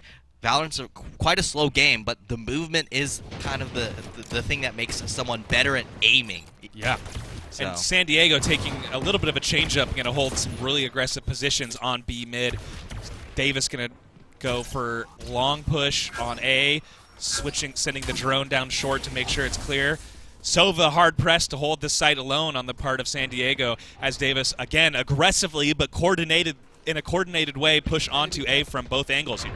Yeah, and you're seeing a little bit of a wrap here from Chami right now. He's trying to find the flank here. They already have Breach on that contact point on the backside of A, so at least they have somebody to watch the flank, as Flya is going to take out Chrome to at least start that play. Chrome looking for a headshot. They might push through, but a nice spray through by Baypopper is going to find two, and everything works in favor of Davis, and they're going to find that round flawless here in our most previous round, 7-9 now. And now, as I was saying, I mean, it looks like, hey, that could have been a 7-5 half. Who really knows? And now here comes the timeout. Things got to change here for UCSD. So, I mean, it's going to be pretty tough. Yeah, I mean, that was an incredible start of the second half, and what a way to end it with that through the smoke double kill by Baypopper with the Phantom Spray, and shout out to our observers for catching that, despite Baypopper just looking into that smoke. That was really impressive. And I think you're right. I think this is a wise timeout by San Diego to try to maintain the lead they've solidified and not bring this to Game 3 so that they can stay in this tournament here. Yeah, I mean, they have max loss bonus at the very least, so even if they start losing these rounds in a row, they'll still have something. They could buy pretty much every round if they keep committing to that light armor. But you don't want that to happen. You don't want to be always on that back foot to try and kind of make sure that you stop Davis's snowball here. So they want to stop it now when it's at its most difficult, especially. So this is going to be their big opportunity. It's going to probably be pretty tough discussion on what you want to do to kind of slow down the pace of these rounds to make sure that they don't kind of steamroll Davis. You saw very fast identity on C. They saw pretty fast on A too. I mean, usually Haven's quite a slow map because you're looking for that opening of someone overextending or looking a little bit too far forward to be trying to take some position that they don't own. But you've seen Davis kind of elect for a little bit more fast of identity. See right there, they just denied Astra to get into that closet, that cubby position. And now the Omen ultimate is going to go through as Baypopper is going to trade out Chami and Venice. And now it's going to be a full execute on the side. The operator not going to find anything as Baypopper is just finding everything. And everything is also answering in UC Davis's favor. That's 4-2 now on the site. And it's going to be everything up to Loki Cow and Trigger. Yeah, and they are pinching in against Davis as they hold the site. Davis is going to try to chase down Trigger in the spawn, as I'm not sure if they're aware that Loki Cow is pushing from the other direction and is now onto site. Looks like they were. They threw out that utility well to keep them off the bomb, and they get taken out. Various going to do tit for tat there and going to attempt to retake the site to hopefully defuse, or at least make Davis have to pay for their victory. It did not work out. It is now 8-9, almost a tie for the second game of the series. Yeah, another fast round. I was just saying, Davis, they've realized there's some difficulty in holding these sites. SD is so reluctant to just give the space up and try and retake as 5 that they're trying to fight for these positions that they are man disadvantaged. That's always why, even though a lot of maps have a lot of chokes that are defensively sided, you always have to consider there are 5 players running at me as a single defender. Most of the time, if you watch a lot of these matches, a lot of these teams maybe go for like one shot and walk away immediately. But you saw how hard it was once, if Baypopper is right in front of you on your left side, you have to make a play in some way, and it just doesn't work out. Chrome actually finding an opener there to start off our round. A very nice aggressive look there to be able to deny any positioning, and that's going to be instantly your Sova going down also has the Hunter's Fury, so the stall potential in this round is completely nullified. And you love that on a save round for San Diego. I mean, that is what you want from using that Jet ult on a save round. I mean, ideally they will be able to clutch this now that it's a 5v4, but with just Sheriffs, it's going to be hard. They do have Astra ult. I would be surprised if they used it here, but Davis, I think, is going to slow things down a little bit, wary of another Chrome headshot with that Jet ult as they push through Garage. Yeah, they're going to stay clumped. They don't want to get picked apart at all. I mean, these are the eco rounds where, like, I don't know where anyone is because they could just be ratting around, making sure that they find like a little sneaky angle, cheeky little corner, something like that, so that they could get their one and trade out kills here. So now they're going to look for it on this spawn position, and he's going to swing out. Frost not going to be able to find anything. Cosmic Divide does get put down at the very least, and he's going to find the back of Benis's head. Not able to divide it enough, and there's a nice flick by Baypopper. Finds Chrome jumping up with that updraft. Means that he is going to find the duel there on the enemy Jet, and it's going to be a 3v1 on site. I don't think there's anything that Trigger can do. Maybe he could take away one more gun, which would be good. Trigger going to go for the peek. Not going to find the first headshot, and not Gonna be able to land it onto Flya. Flya finds it through the wall. Trigger gets taken down, and that's 9-9.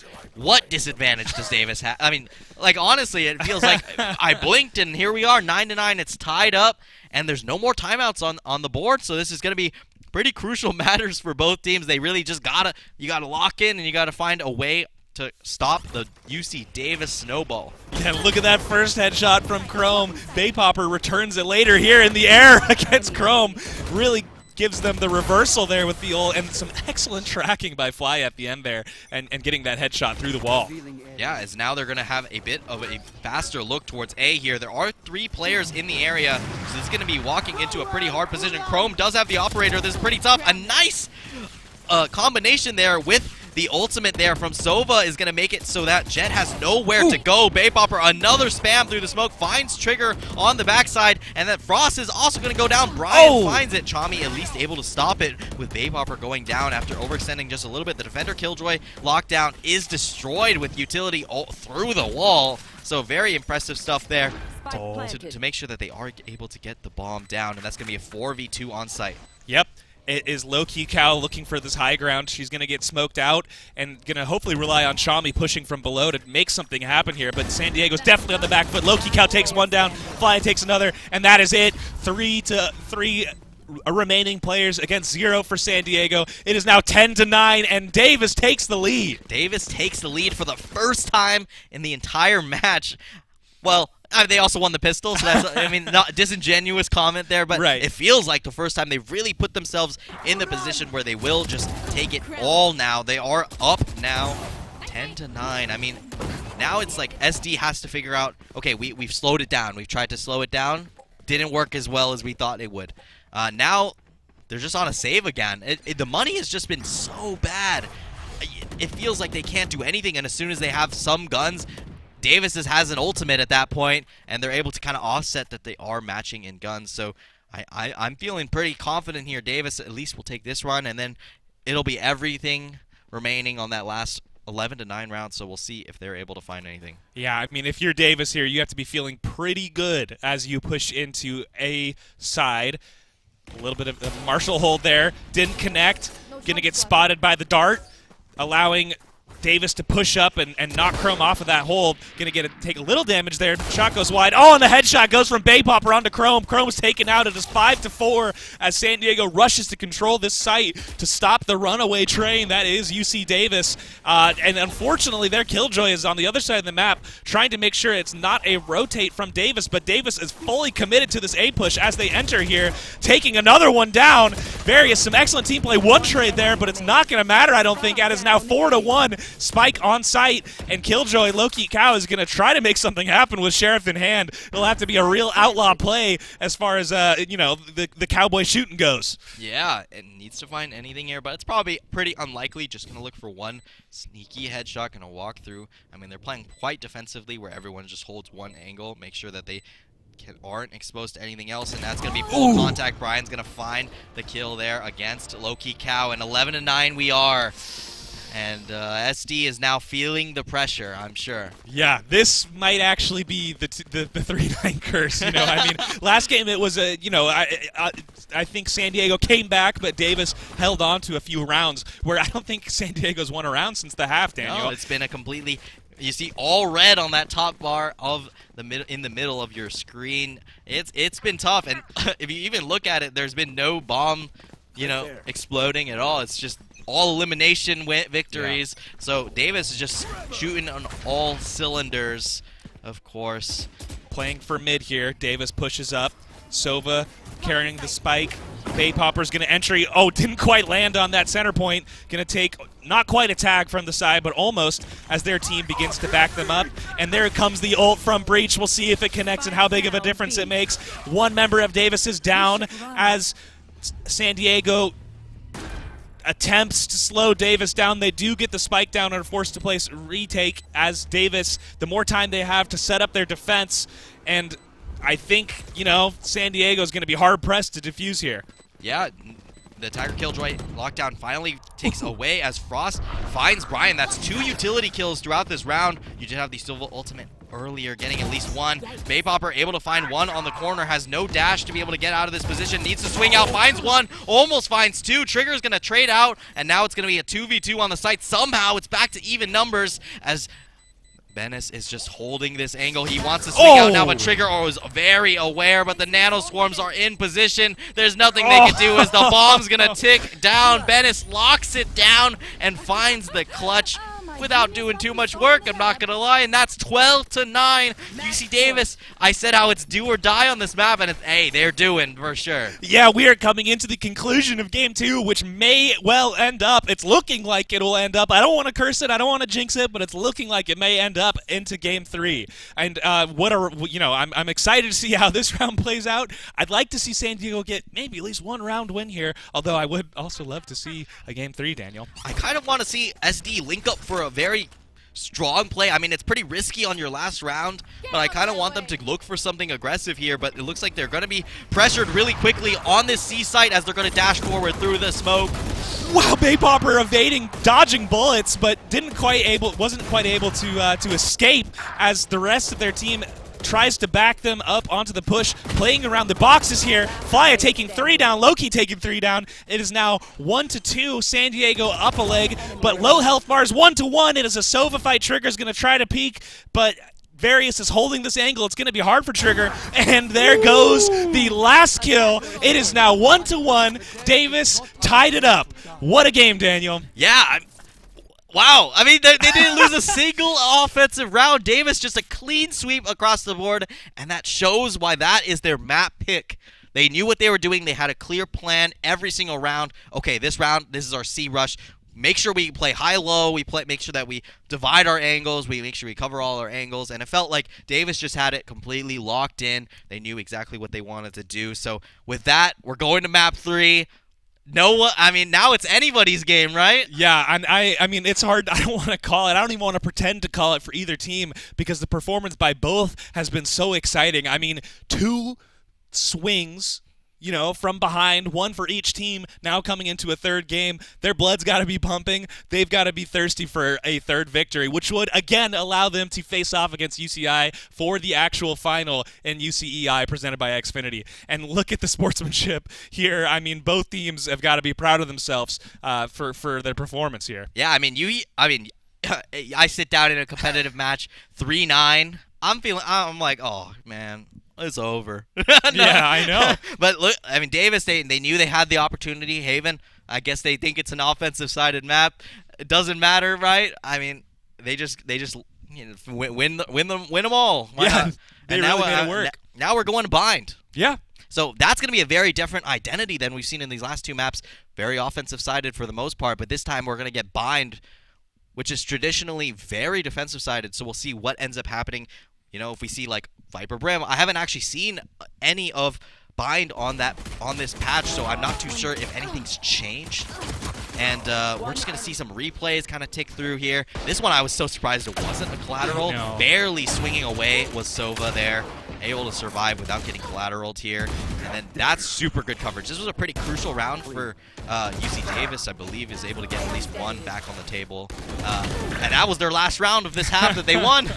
The rest all answered SD. They won the rest of these pretty cleanly, I'd say. It felt so over at the half. It really did. I mean, San Diego was bringing some serious game control, and I mean, they had a lot of energy going into that second half, and Davis just didn't let them take it. They turned into an absolute runaway train in that second half. And look at that. This was my favorite. That was my favorite play the there. Little tuck in the corner with the operators to hold on to it. Unfortunately, nothing came out of the operator because there was the double shock dart the next round. But of course, Loki Cow also holding it down in that scenario. This was a pretty good one where the concuss just doesn't do anything, which is pretty funny.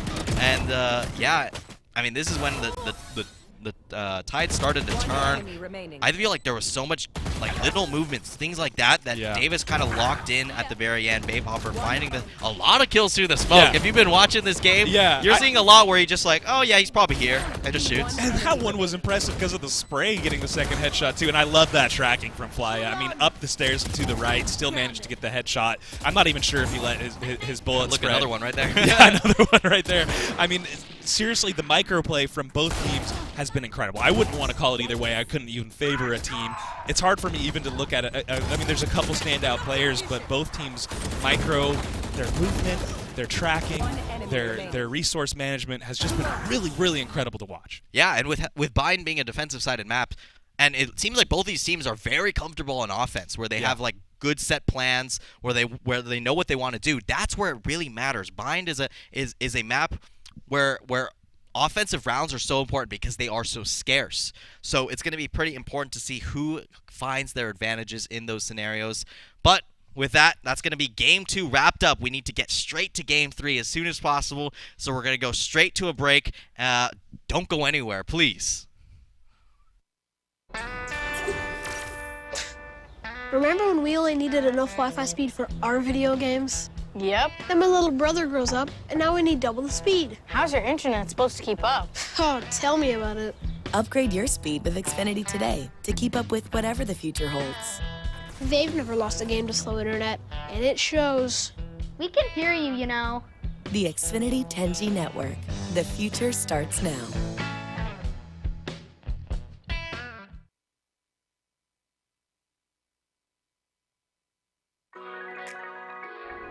If you don't know about Xfinity Mobile, well, now you do. It's the fastest mobile service around.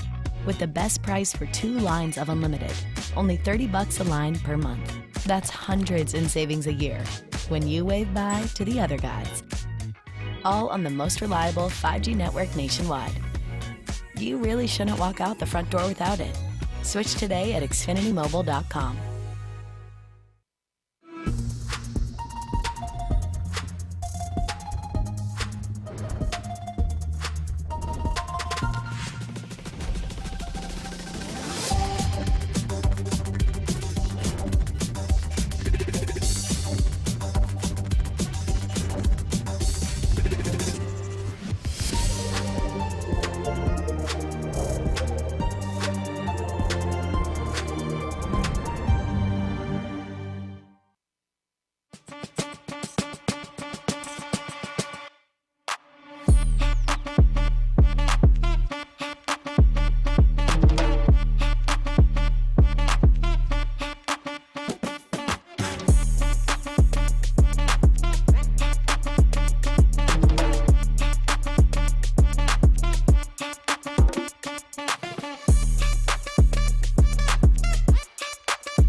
VOD.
Welcome back to the UCEI Invitational presented by Xfinity here at Red Bull North America. I'm Trevor Goblin Smith here with Daniel Golden Gad. We are headed into Game 3 of Valorant, UC San Diego versus UC Davis. I believe it's our first Game 3 of the weekend, Daniel. Oh, yeah, for sure. League had none. So Valorant, also, this is the first one of the day. So, of course, this is going to be our first go the distance kind of best of 3 here. And we're going to be going straight into game because we want to make sure we get to this grand finals as soon as possible. So we're going to be going to Bind. Woo! I love Bind. A little bit more slow-paced of a map here. We're going to see the teams kind of locked in. They're going to make sure that they do, get focused up. There was a bit of a break in between since we did have a little bit of, MSI presentation in between that break. So now we are back in game quite soon. And Bind's, as I was saying, a little bit more slow-paced to the map. We had Lotus, we had Haven, which are both attack-sided, very oriented on just, I'm going to fight you at some point and probably going to win because I have man advantage on a site. While Bind is a lot more slow, methodical, default every round. I'm very curious to see the comps here. Are we going to see Viper Brim? Is that going to be what we're going to see? Are we going to see some alterations where it's going to be a little bit more initiator focused, where you have more than just the sky? There's a lot of permutations that you can take on Bind, and it really boils down to what kind of defaulting style do you want. Yeah, and just as a reminder, whoever wins this game will move on to the finals. It'll be their third series of the day. Unfortunately, the loser will be eliminated. So it really comes down to this last game here in the series. And then that team will have to play a whole nother series, a long day of Valorant. But we've seen some seriously grade A Valorant gameplay so far. And I'm super excited to see more as we head into this Game 3. But yeah, Bind. I think you said it really well as far as the map. Instantly, Yoru getting locked in. So this is the kind of permutations I was talking about. And we're going to actually see also a deadlock as well. So those buffs are coming through. So we're going to be seeing some spicy things. Maybe we still might get Viper Brim, but at least there's some things to be excited about. Bind is showing some new faces. Yeah, and we did get the Brim on Davis as well. I mean, this is going to be an interesting game. Yoru hasn't gotten played as much as I would like to. I like to watch him. I think his setups and his outplays are really fun. And yeah, I mean, Deadlocked is going to be really interesting here in Game 3 by Davis. Yeah, so let's go through some of the changes that Deadlock did receive. Of course, Deadlock was able to get the wall itself extends in distance a lot, so it's much easier to cover a large area when you do put it down. But the most important thing is the arm time on the trip is actually much quicker, and on top of that, it also does detect people who are just walking through, so you don't have to worry about, oh, my trips are useless because people are walking through. So some pretty important buffs there for Deadlock. I'm actually surprised to see it because Deadlock not a very common pick at all. Definitely like something that completely went under the radar before. You would think Deadlock is a new character in the game if you only watch Pro Valorant. So that's going to be a little bit fun. Obviously, we haven't seen ISO, unfortunately, but we're probably not going to see ISO either. Right. Requires a very specific skill set, in my opinion, to be able to pull off that agent very effectively. It's like a very it's like a somewhat greedy Reyna. Yeah. Which is funny because you're talking greedy with a Reyna. Yeah, anyways. Even greedier. But let's get back into the game here. So we do have, of course, UCSD versus UC Davis. And it's going to be Yoru on UCSD. We haven't really talked about it too much at all. Or UCSD, excuse me. So I think Yoru is always so tricky on this map because whenever you hear a TP, you don't know if that's a real TP or not. It's kind of like Omen, but you don't even have to be in the area for Yoru. Yoru gets to do it from across the map. He gets to also cover both sites every single round because he does have that jump drive whenever he feels like it, so that's pretty important anyways. And now we're going to see a pretty strong default here. We're going to go towards that B side, and we're going to have 2-3 split. The Yor is going to be towards that A side, since you do have access to that mid teleporter as much as you want, and a lot of damage actually getting traded over on to UCSD there, so pretty... it's going to be slow. So let's take our time here, breathe a little bit, but here comes a little bit of a burst here through the smokes. Yeah, Baypop are going to jump through the window, try to push onto the back here. Going to trade with Low-Key Cow. Gets taken out by Chrome with another kill, and it's looking like it's going to go to San Diego for this first round as only Brian is left on site and is taken out pretty quickly by UCSD. What a round. I mean, the push onto site between Hookah and Long looked really textbook from Davis, but San Diego just shut it down really effectively there. Yeah.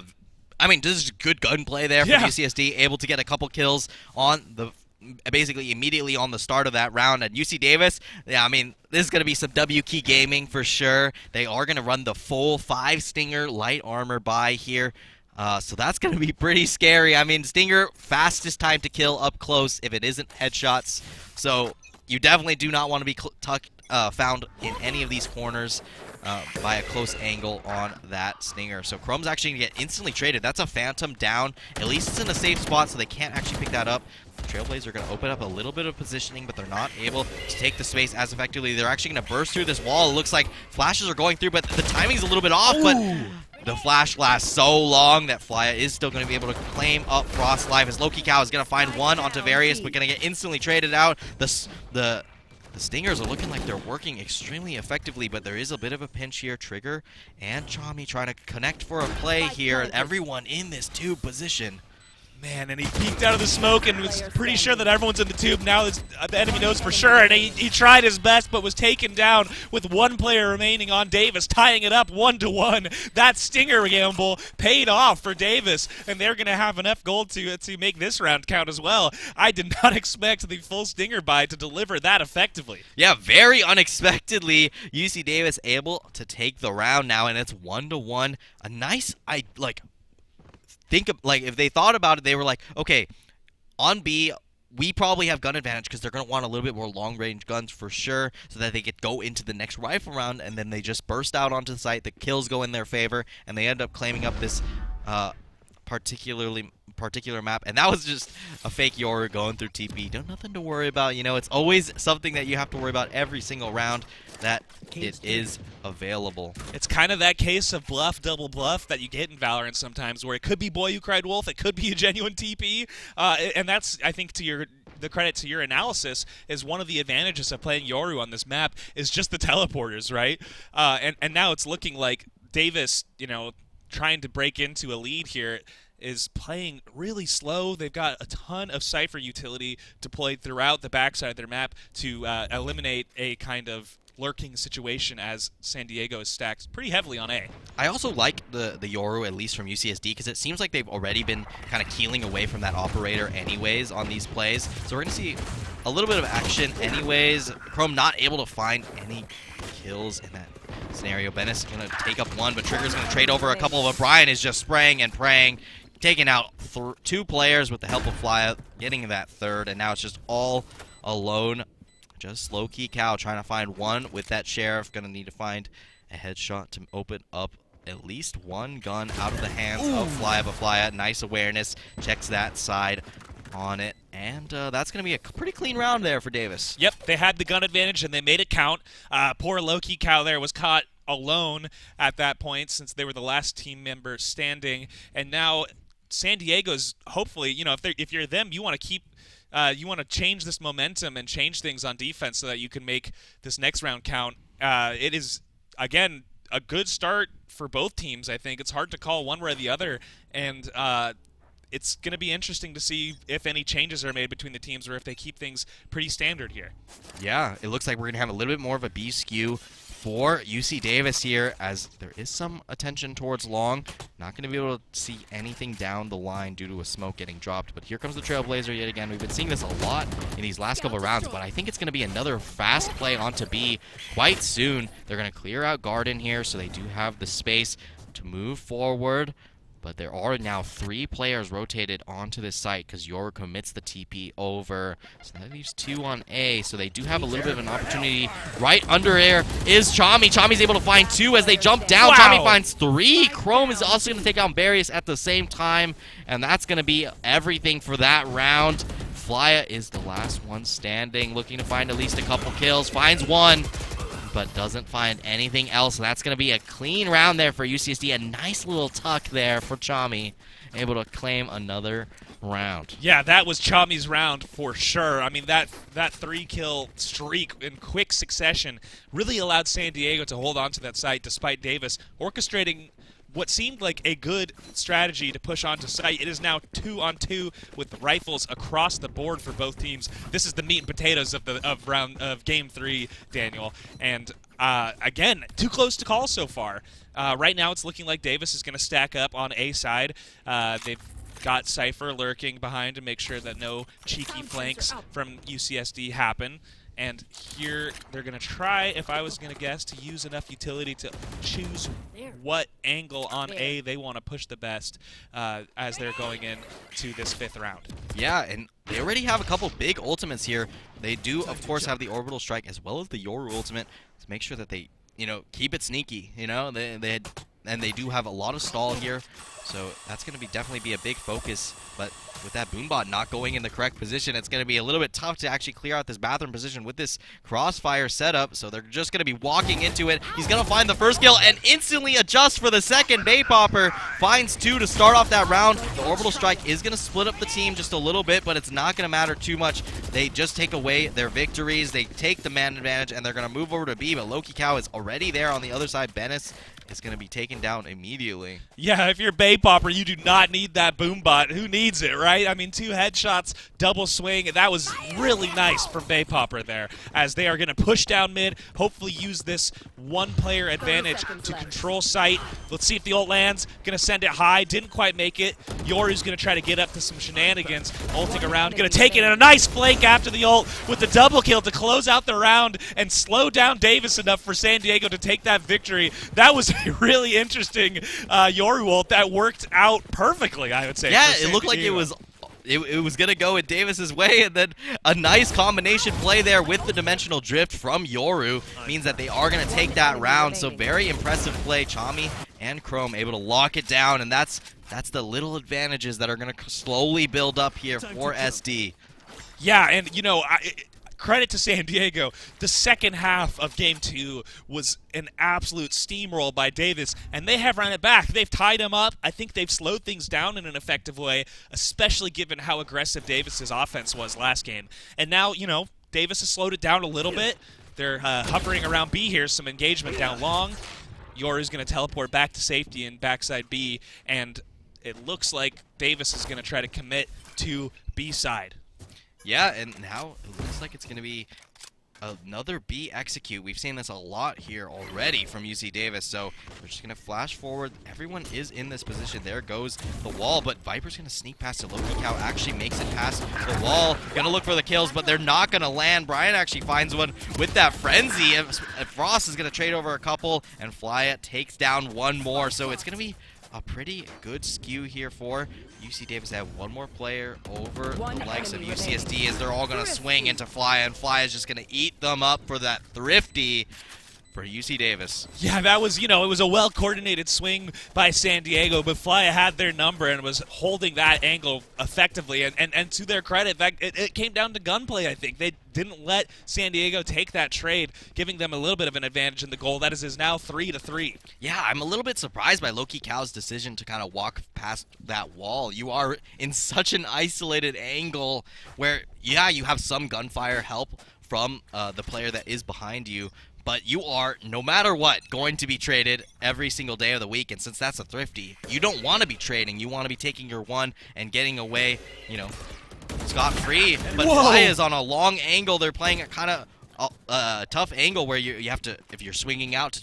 peek one, the other one swings out and capitalizes. So that's going to be your Raze player down immediately. And you're seeing kind of the benefits of playing a little bit more defensively. You don't need to force so much. Of course, they don't have as defensive of a comp here for Davis, so they aren't able to turtle as well since they don't have the Viper. But Chrome is going to get caught with that neural theft in the open, and now that means that the site is quite open. They do know exactly where Frost is with the help of that neural theft, so this is going to be a pretty tough retake if you are USCSD. Yeah, Bay Popper got a nice one, and they're thirsty for more. Almost got wallbanged by Frost, couldn't return it quite as accurately, and San Diego is forced to be on the back foot in backside here. Bay Popper holding the angle, big engage, huge blind, really nice headshots, and that blind, I think, won them that round. Wow. And there is where Deadlock really shines, where, you put your trip there, and that means that when they do push through that smoke, they're instantly going to get concussed.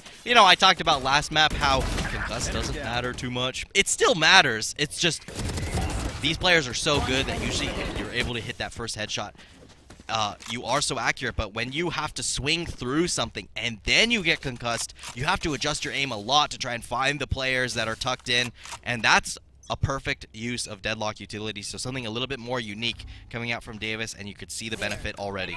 Yep, and to Davis's credit, that utility went off great, but they were also holding 2, maybe 3 angles on backside there on B, in the tube, outside of the tube. And here we go with some serious engage from San Diego. Going to take down 2. Davis is up 1 character now as they are still playing around the entrance here on the far side of A, and wow, Trigger tries to get away from Brian, couldn't make it, got headshot from a distance. It is now 4-2 for Davis as they push down mid with Sky and Viper waiting for them on San Diego. Yeah, they're both tucked into this Lamps position, so it's going to be pretty tough to make it through, but Bennis is just going to find the timing onto Frost, and that's going to be only Loki Cow looking for anything. They do know he is in triple here. He's just looking for any angle he could possibly find. He's going to try and swing out Flya. He's got his number. Yeah, that was a tough spot to be in for Loki Cow. He was on the side doing his job, but it just didn't work out for him there as Davis takes their 5th round in the game. Yeah, this was pretty good. I mean, the Annihilation did go wide from Deadlock, but that doesn't matter too much. It just discourages you to push even more. So a little bit of an aggressive play. They're looking for any solo players, but they were already stacked up, so good awareness there from Davis to keep them honest. And now we're going into a gun round. Pretty crucial here. We do have 3 ultimates here on the side of UCSD, and they do have a lot of defensive utility. I mean, Viper's pitch should go up quite quickly as soon as any sound is heard on this B site, so that should deter Davis at the very least, or force them to use that orbital strike, plus, a lot of utility to try and force the Viper's pit away. So we'll see what ends up happening here. Yep, Bay Popper and Bennis going to try to control Hookah here a little bit, maybe make an opportunity for their team. San Diego does have 3 ults on the board here, which could make a big difference. The Dog's going to go through the portal, scout around, probably learn that, most of Davis is on B side here. Not a huge rotate from San Diego. They're playing it cool. Wait until they get a little bit more clear information here as Davis continues to push up long. No kills yet. There's the first, and Frost absolutely cleans up down long. Bay Popper trades. Loki Cow holding that angle and gets another one. Davis down to one player. It gets taken out by the Razor, and that was a pretty nice defense from San Diego. I really liked how they played long there, Daniel. That was so smart. I mean, there's such little micro things there. If you actually looked, there were a couple players playing anti-flash on that long position for Davis, but UCSD actually stalled the flash in the corner to make it so that everyone turned away to play anti-flash, and as soon as they turn around, then the flash comes in, and they're able to swing out and find every single kill. Because, I mean, that's 3 blind players. That's perfect. Perfectly coordinated there for SD, so that's a very good round there. Now they find themselves 4-5. Orbital Strike going to go close. They're going to isolate out Chrome with the help of that Trailblazer. So that means that now they have their opening. Serious engage from Bay Pop. We're going to try to hold short here as their team continues on to point. San Diego caught down in showers a little bit. They're going to have to work hard to get back onto A, and Chami does a good job at starting that, but they have a long way to go to get San Diego off this site, and Viper lurking in the back may prove an interesting player in this coming fight as they turn around to get Davis off site. It is going to be it's too close to call right now on this round as another Razor comes out. Yeah, and it's going to be quite slow. There are a couple players here. The Showstopper is going to take one, but Loki Cow is going to trade out 2 kills on the site, and now it's being diffused. Various is able to swing out and get one, but the coverage is there. They're going to stick the diffuse over the burning fire, and it's not going to be enough. They're actually going to both burn to death, and that's going to be the bomb ticking away, and that's going to go in the favor of UC Davis. They're going to find the round despite losing the players. Yeah, what a molly from Davis. I mean, that has got to hurt if you are on San Diego to do the work you need to take out all of Davis's player, but lose to a humble Molotov cocktail on the point. That is devastating. It's not too far gone, though. Davis is only up 2 rounds as we're getting closer to halftime here. It's still anyone's game. Yeah, but this crucially is like UCSD, this is their defensive side on bind, which should be in advantageous position. But UC Davis, as I said before, they're both very offense-sided teams. They know what they're doing. They have plans. They want to be able to just W key and shoot people. And that's a little bit harder to do on that defensive side. Bay Popper just going to find Trigger looking a little bit too far forward. Whoa! As Chami just meets Fly in the middle, but somehow it still gets taken out as Frost also goes down. Everything is answering UC Davis's way, and now it's just up to Loki Cow. I feel like I've seen this a lot. It's hard when you're playing the other side and holding it down the fort. You know, it's frustrating, I think, for someone like Loki Cow who has had to over and over again. Hey, got a nice pick there. That's got to feel good. They're in an advantageous position here to get another one maybe, but Bay Popper puts a stop to that really quickly. And man, it was crazy to say. We've been talking about it all day, but the way Bay Popper has been playing around these smokes and sometimes through them has been incredible to watch. Yeah, and now we're going to get a replay here. Yeah, actually, they catch. It's funny, Bay Popper finds the kill on the Rays, even though it wasn't even aiming at him, because it went through the smoke, so that's a little bit unfortunate on the timing there. So now it's going to be, what does UCSD want to do for this last round? I mean, they do have a very broken buy, to be honest. We have a lot of Bulldogs in their pocket. A couple ultimates here. They do, of course, have Dimensional Drift and Orbital Strike, a combo we saw earlier, work out quite favorably for them. So we'll see if they're able to kind of make something happen in this final round to bring us to 5-7, but it's going to be pretty tough. Annihilation is just going to instantly get popped, and it's going to catch one. That is the Brimstone getting pulled in. He's going all the way in, but a nice shot there by Trigger is going to get Chami out of that situation. Benes is going to take down one, but going to get traded out immediately by Chrome, and now it's going to be all action in Hookah here. Yep, it's all coming down to Hookah as Davis pushes it really well. They've got the Boombot out, and they are in control of site. Yoru's going to have something to say about that. Bay Popper going to trade him well. It is now 3-3, still anyone's round as they are engaging around the lower side teleporter. Oh, but Chami takes out Brian really quickly as the plant goes down. Davis has only got 2 teammates to work with here as they are playing from the rear. Bay Popper holding an interesting angle here too, trying to keep the spike safe. It's all up to Bay Popper now to hold this site more as Trigger's going to swing the corner. Let's see if he gets it. No, but it was a pretty excellent team play there by UC San Diego, keeping Bay Popper from clutching that round, Daniel. Yeah, I mean, that was pretty pretty dire straits, but UCSD was able to clutch it out. A couple crucial kills, especially the one near the TP where they're able to at least get one without trading any kills over. So that's going to be halftime, 5-7. I mean, we're keeping it close. There's definitely these teams. I said at the very beginning of this series, they're very evenly matched.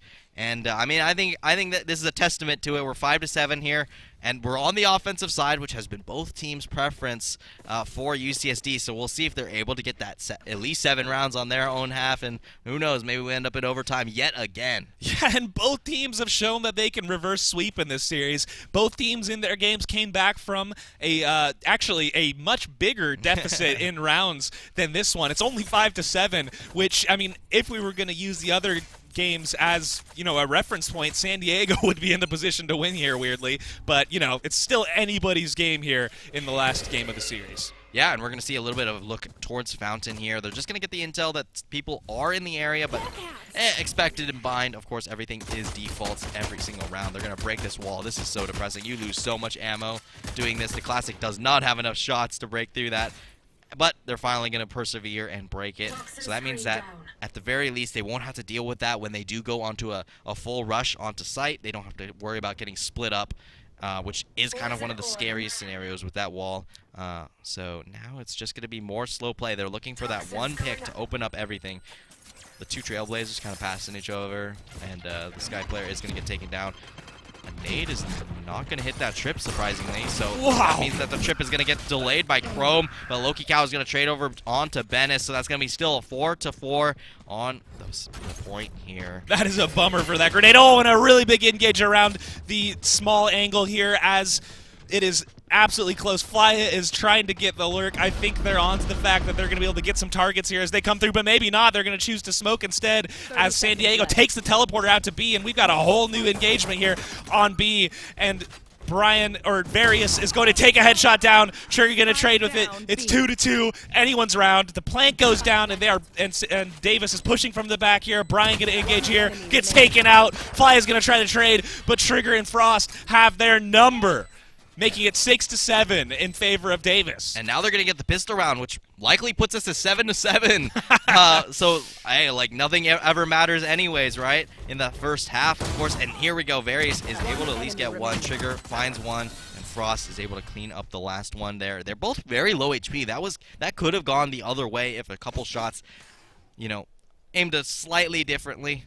And of course, unfortunately, we're gonna have a bit of a tech pause real quick. You know, we had one earlier. Here's another one. So let's kind of review on this game. I feel like so far it's felt like Davis has kind of had a pretty strong foothold in how they want to rotate around the map.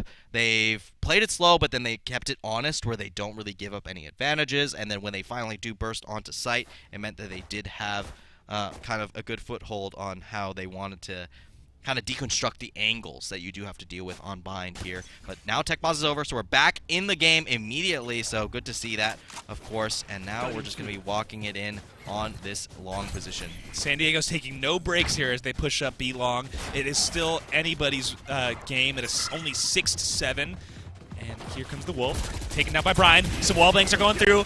The deadlock wall comes in. Trades all around. Another one by Frost. Bay Popper holding this last angle. Flya going to take another one down through the wall. It's his third kill this round. It is now 3-2. San Diego on the back foot. Yoru across the map, likely going to take this teleporter to back up Loki Cow and Hookah as he takes another kill. And another one against Flya.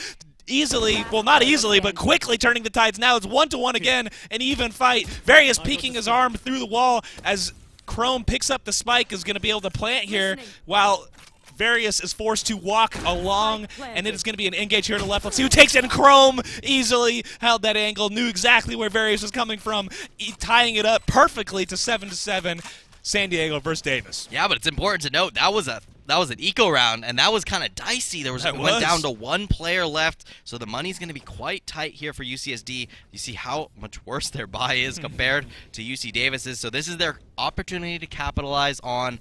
For sure, if you are UC Davis, you want to claim this round so you can kind of swap that momentum over and keep the ball rolling. Yeah, and I think what you said earlier about both sides or both teams showing a bit of an offense advantage is coming through as it's tied up here.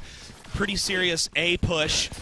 A little bit of a commitment and window, and Bennis takes Chrome out right as he takes the teleport, and it is now 5-4 in favor of Davis as San Diego opts to slow things down a bit. Yeah, the flash actually not landing in the correct position means that Yoru is TPing straight into Cypher's waiting arms with no utility on top of it, so it means that they will lose that man advantage immediately for UCSD. So now they're going to have to do overtime as far as lurking up and making sure to clear as much as possible. Yep, San Diego is slowing things down, which I think is wise here. They're going to pop some smokes, maybe a little fake out to try to move towards B. We will see. Interested to see if this is a bluff, if they're going for it. It's going to make the difference as far as who's in the lead. It's important to note that UCSD does have the Viper, of course. That means they do have a lot more variability on where they get to go. But Loki Cow is going to get caught on the backside here. You know, as soon as you get caught out against that kind of tripwire setup with that deadlock, as soon as you swing out, you're going to get concussed. So that was a little bit unfortunate.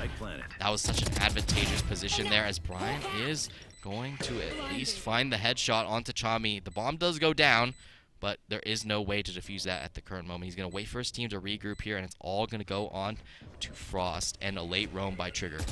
Yep, and you know, it was they had no choice but to push that site a little bit slower than I think they would have wanted to for San Diego. The defuse is going to start.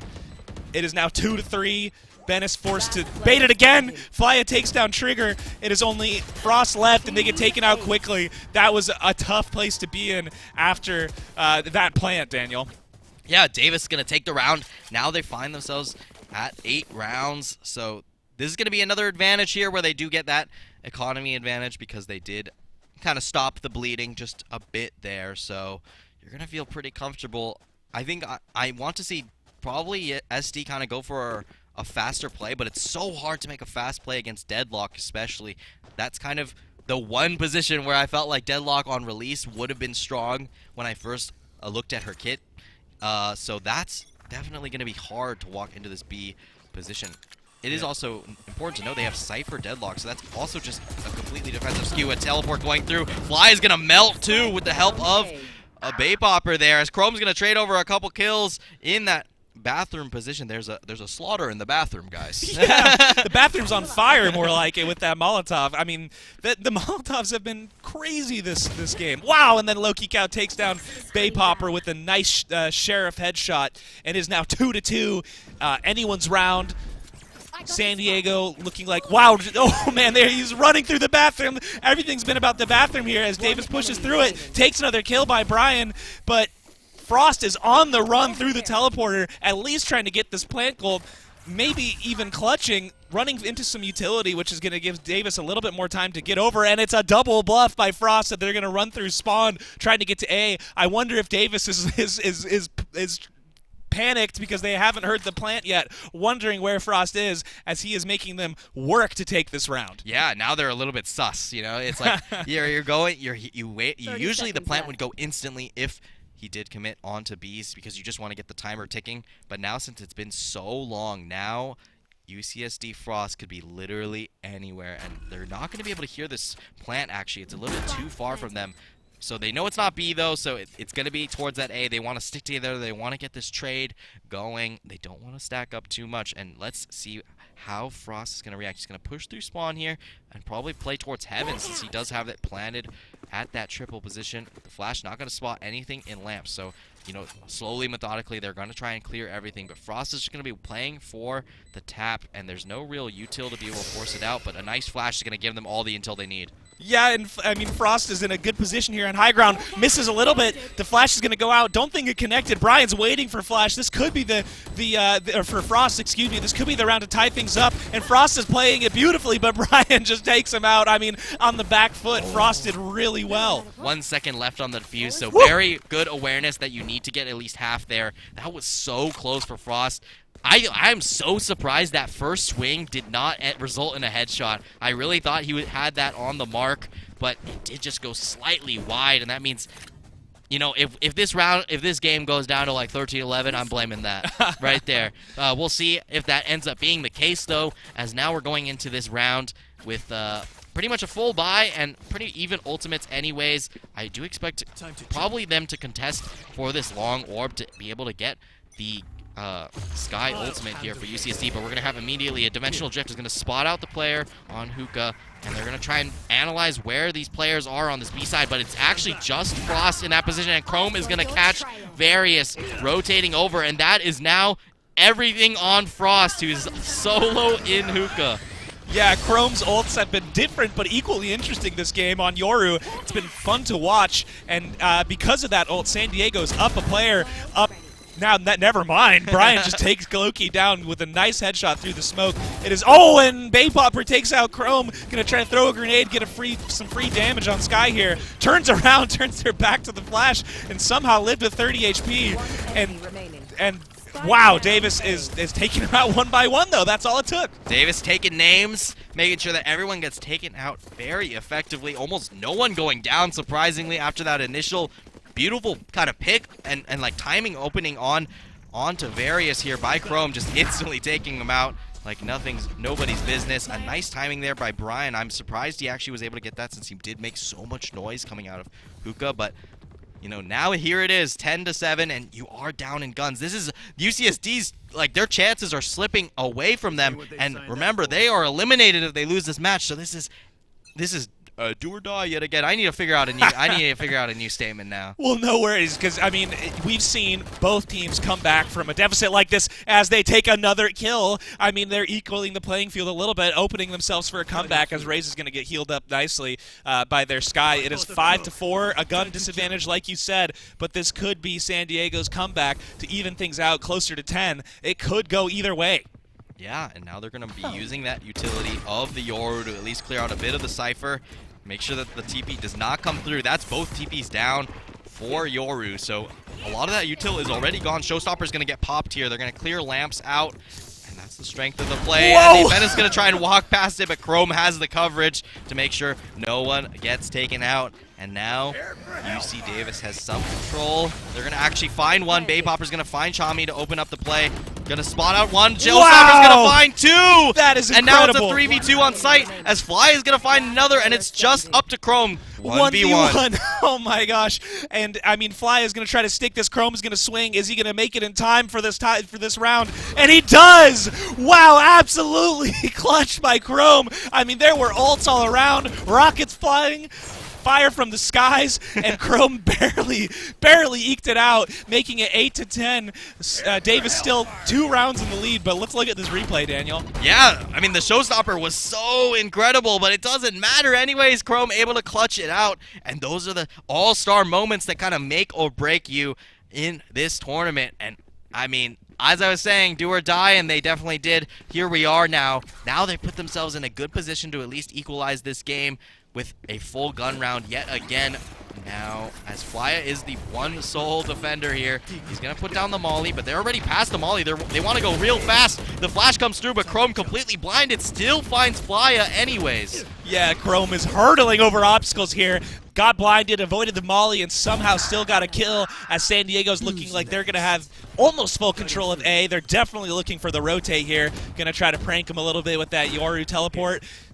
Spies Baypopper in the bathrooms as they slow things down a little bit, but Davis is hot on their heels, coming through short. Various gets a kill. It is now 3-3. Time is taking on the bomb as things are getting closer to a tie. Davis pushing through here, almost onto site. The smokes are going to divide both teams a little bit as Brian gets another kill, and we are looking at Baypopper here to try to slow things down and get Davis in a position to defuse. It starts. There's only Chami left on San Diego to try to defend this spike. No molly, and Brian takes a 3rd kill, making it 11 for Davis. Almost the game here, as San Diego couldn't quite bring it back to a tie yet. Yeah, San Diego stopped in their tracks. I mean, that was a pretty big blunder there by Chrome. Realized he didn't have much time on the Dimensional Drift when he did TP into 2 people's arms. Tries to find one, actually gets taken down immediately with no more TPs to get out of there. So that's a little bit unfortunate play there. And that's going to kind of cost them. Davis now finds themselves at 11. 2 more rounds to secure their grand final berth. So that's going to be pretty impressive here. Oh, man, I mean, this is going to be tough. UCSD has no guns left on the board. Hey, they've done it before. They can do it again, though, as they push up long, of all places, with the gun disadvantage. But they're going to make it work, I'm sure, as Baypopper is holding this angle. shooting out some utility to try to slow them down a little bit.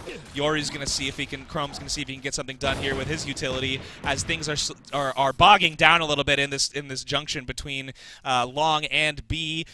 Davis falling back, holding their angles, slowing things down, making San Diego take the initiative as Yoru makes sure they're not hiding behind that box. Gonna get pinged a lot by Baypopper's grenade, and a huge kill from Baypopper from downtown, making San Diego stop in their tracks and rethink things as they try to rush through the teleport to try to catch Davis unaware on A site.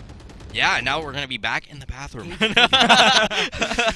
No, just kidding. They're actually going to rotate towards that A short position. Of course, Viper is always so strong at kind of making, you know, you're unaware of how far forward they are usually. Of course, there is this trip here, so they can't be in bathroom. Oh, you could actually just jump over it. It's actually a little bit low, so they're actually able to get straight through the TP somehow.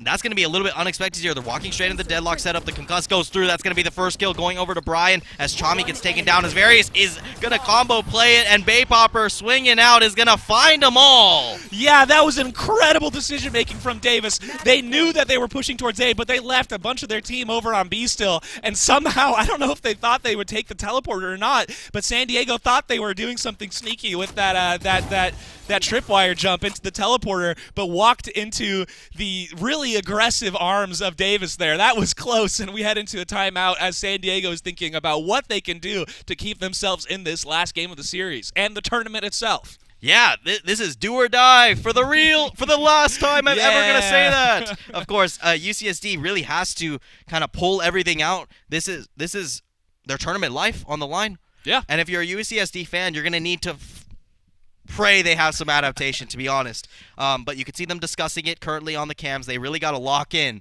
Yeah. You know, there was a meme going around like, oh, does anyone actually win after saying time to lock in? Well, now is the time that UCSD is gonna have to show that you can. I believe it, and it's been really interesting. They've managed to come back from credit deficits in rounds. They lost the guns that they got with that win, and now they're definitely on the back foot. But I wouldn't call it yet because it's been too exciting already as we head back into game. Yeah, here we go. The final round potentially here for UCSD. And UC Davis, this is their chance to close it out now, make sure no comebacks are possible, but timeouts have done crazier things before. Yeah, I mean, you never know here, and San Diego has enough credits to get a decent buy to try to contest here. They're going to push up towards Hookah, use some utility. Yoru getting spotted out a little bit there, but prompting a small rotate by Baypopper, but San Diego's going to commit, it looks like, to this B push for now, with a little bit of a lurk from Low-Key Cow, trying to see if they can get something in. They go through the teleporter. Maybe, I'm not sure what I would do if I was Davis here. I'd definitely be confused. And Brian is going to take the first kill, get traded for it. It's 4-4 still. San Diego's still in this as they fall back from B long, and it could still go either way here. They're pushing back up towards it a little bit, and Baypopper is definitely there waiting. Gonna take out. Oh, they couldn't get it. Trigger gets Various before he could pick down maybe some kind of collateral there, as Baypopper, is now still on site, still on B, and San Diego's going to use this teleporter to get over, but they are unaware of Bennis lurking. Oh, and the Bennis takes one down. Spike is down, and that is a huge, huge play for Davis as they now know where San Diego has to play around, and Bennett takes another. Gets Low-Key Cow unable to pick up that spike, and he's going to change position again, keeping Davis on their toes as they're forced to play around this spike. Trigger going to make something happen, but Bennis is in control of this spike, and they have, I mean, San Diego is down on intel and initiative. Going to take the teleporter yet again, Daniel, and time is ticking. They're going to be hard-pressed to push this spike. Bennis takes a third kill, and it is just Chami going to try to molly, make something happen, get a clutch, trying to stick it, but Baypopper takes him down, making a win for UC Davis, advancing them in the series, and it will be Anteaters versus the Aggies in the final round of the series. And what a last round, Daniel. That was crazy to watch. What an all-star performance for Bennis. Yes. He finds the angle. That's like the one miracle. I was like, okay, SD has a good foothold in this round, and Bennis finds the one spot to get the spike, finds two more on top of that, and somehow, some way, the Davis, I mean, they persevere. Yeah, I mean, it was a Bennis hero play at the end there on Cypher of all people. I mean, it was incredible the way that he got that spike pick and played around it. We're going to see a replay of some of these really important plays here towards the end of the game. I mean, look at that. Yeah, and here's the bathroom play. Just a complete slaughter. A lot of things happened in the bathroom in this game, not going to lie. And now, here we go. I mean, there's just so much action, and this game was back and forth till around the very end where it felt like Davis finally got that foothold in this match. As, yeah, I actually think the Deadlock did a very good job of preventing these pushes. It felt very strong. I mean, you can't really go through that tripwire that Deadlock puts through, and since they were playing double Sentinel here with the Cypher and the Deadlock, it means on A you got to deal with Cypher, on B you got to deal with Deadlock, and that really was a difference maker here that made it very difficult to string these attacker-sided rounds. And yeah, and now it's UC Davis in finals. Yeah, I mean, who would have thought that maybe, and who knows, maybe it was the Deadlock pick that sealed the deal for them. You never know, and man, I love to see some innovative gameplay decisions like Deadlock, especially when they pan out for a finals position. I mean, that is peak high-level esports, man. There's nothing better than that, and I am so excited to see how UCI and Davis are going to face off in the final for the trophy. Yeah. I mean, it's going to be incredible. And another thing to note, this is your previous UCEI Invitational presented by Xfinity champions. Woo! Now they're going to go up against UCI to defend their title, actually, in the grand finals, when even just an hour ago, we were sitting there on Haven saying, this might be lights for Davis, but here we are. They've now won. They're going to grand finals, and I mean, I can't wait, to be honest. That's going to be a very excited arena, I'm sure. Now, I mean, you couldn't have asked for a better series, I'm not going to lie. No, I mean, it doesn't get better than that, but it will. It will with UCI versus Davis. It's going to be especially fun to see how our live studio audience interacts with the two teams. Davis defending their title after a hard-fought position in the finals today with 2 series in their belts already, going for a third against UCI, who's played 1, but that's nothing compared to a triple threat UC Davis. But, I mean, what a series. I didn't think it was going to go that way. I don't think anyone did, but Davis, I can tell you one thing, Davis is super excited to be there, I'm sure. Yeah, and it really is testament to their attack-sided, how well they played together, kind of 1+1 plays, stuff like that. And, you know, I think we're just going to go straight to an interview, actually, with our winners in this particular round. So let's take a peek.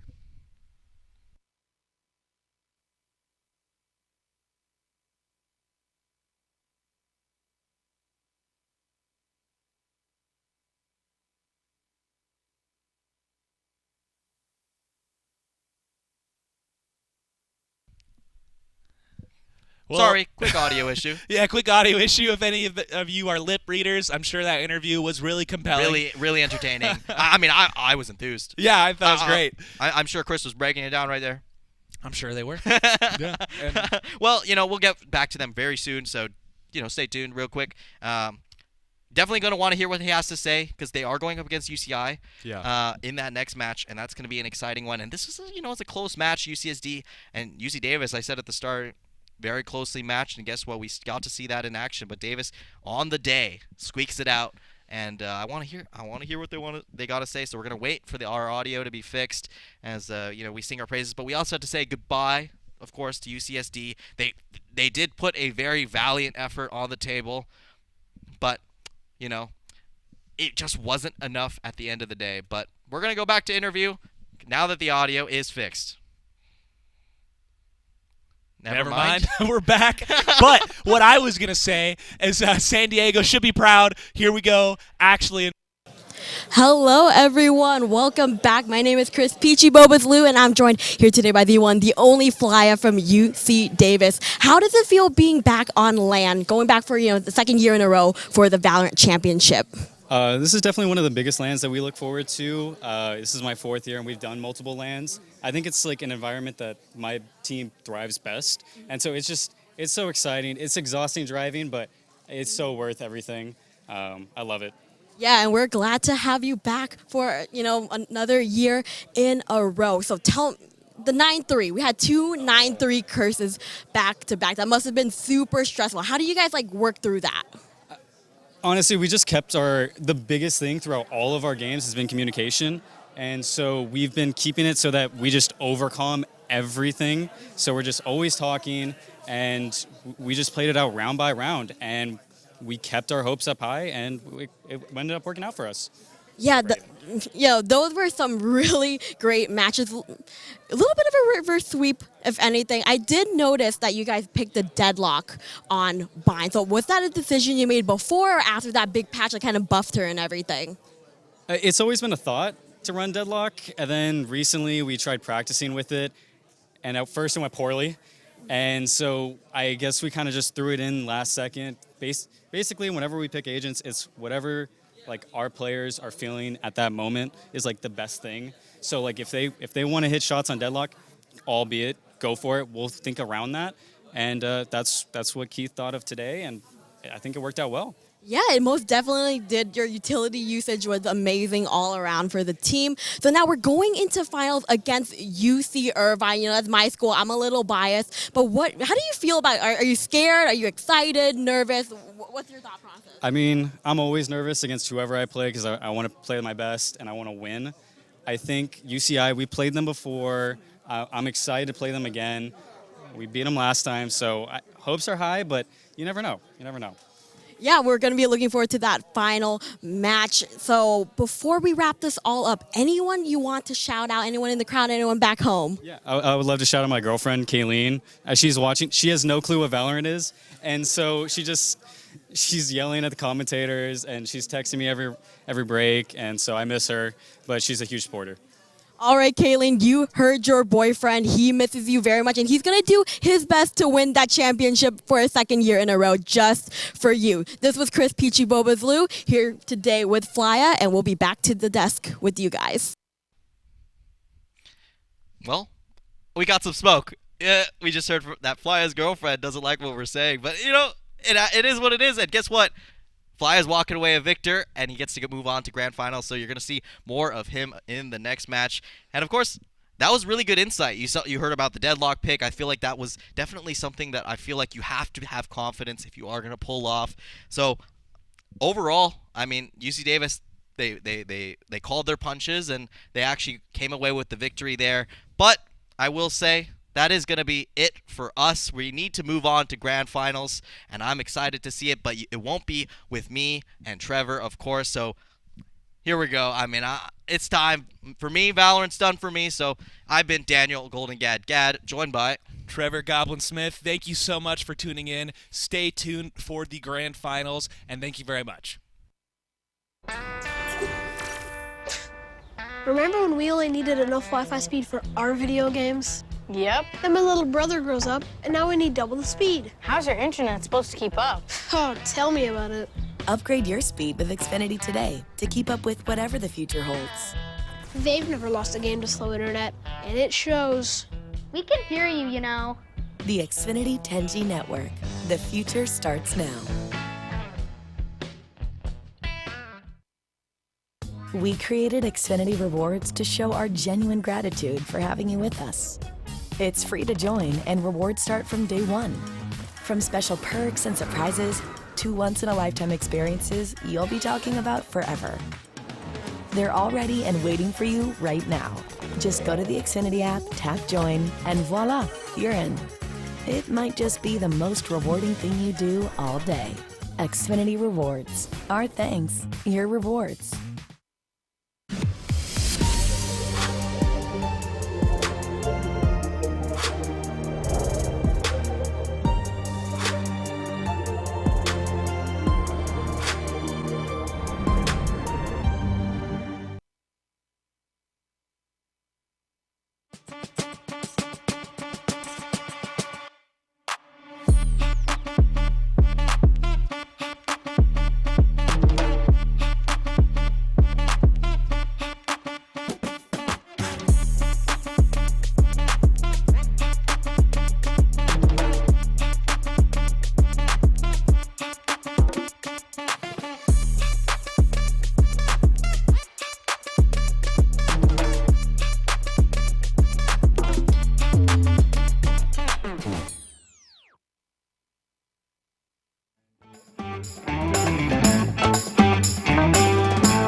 Welcome to the UCEI Invitational presented by Xfinity.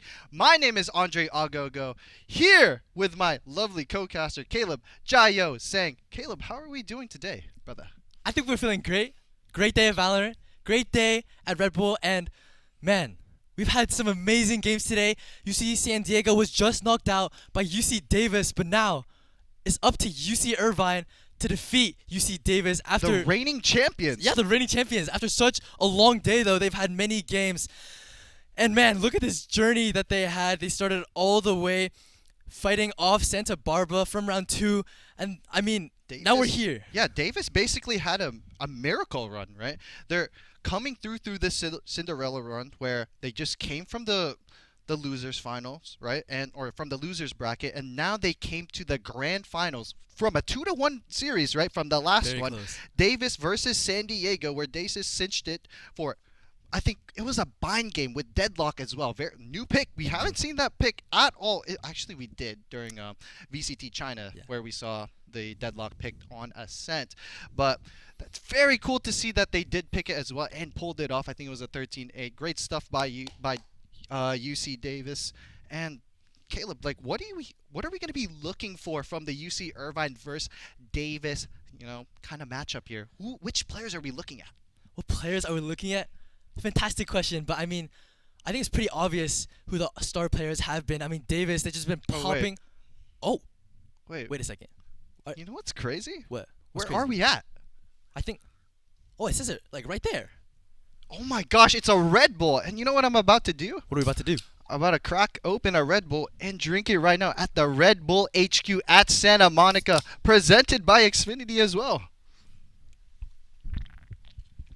But what were we talking about? Oh, the standout players, star right? players. Star players From Davis. Not just star players, but standout. You know what I mean? Yeah. Everyone right now is actually popping off on both sides of UC Irvine and Davis, namely the reigning MVP from last year's UCEI Invitational presented by Xfinity of 2023, Bay Popper. Let's talk about him. Bay Popper just been popping off on Duelist, entering no fear.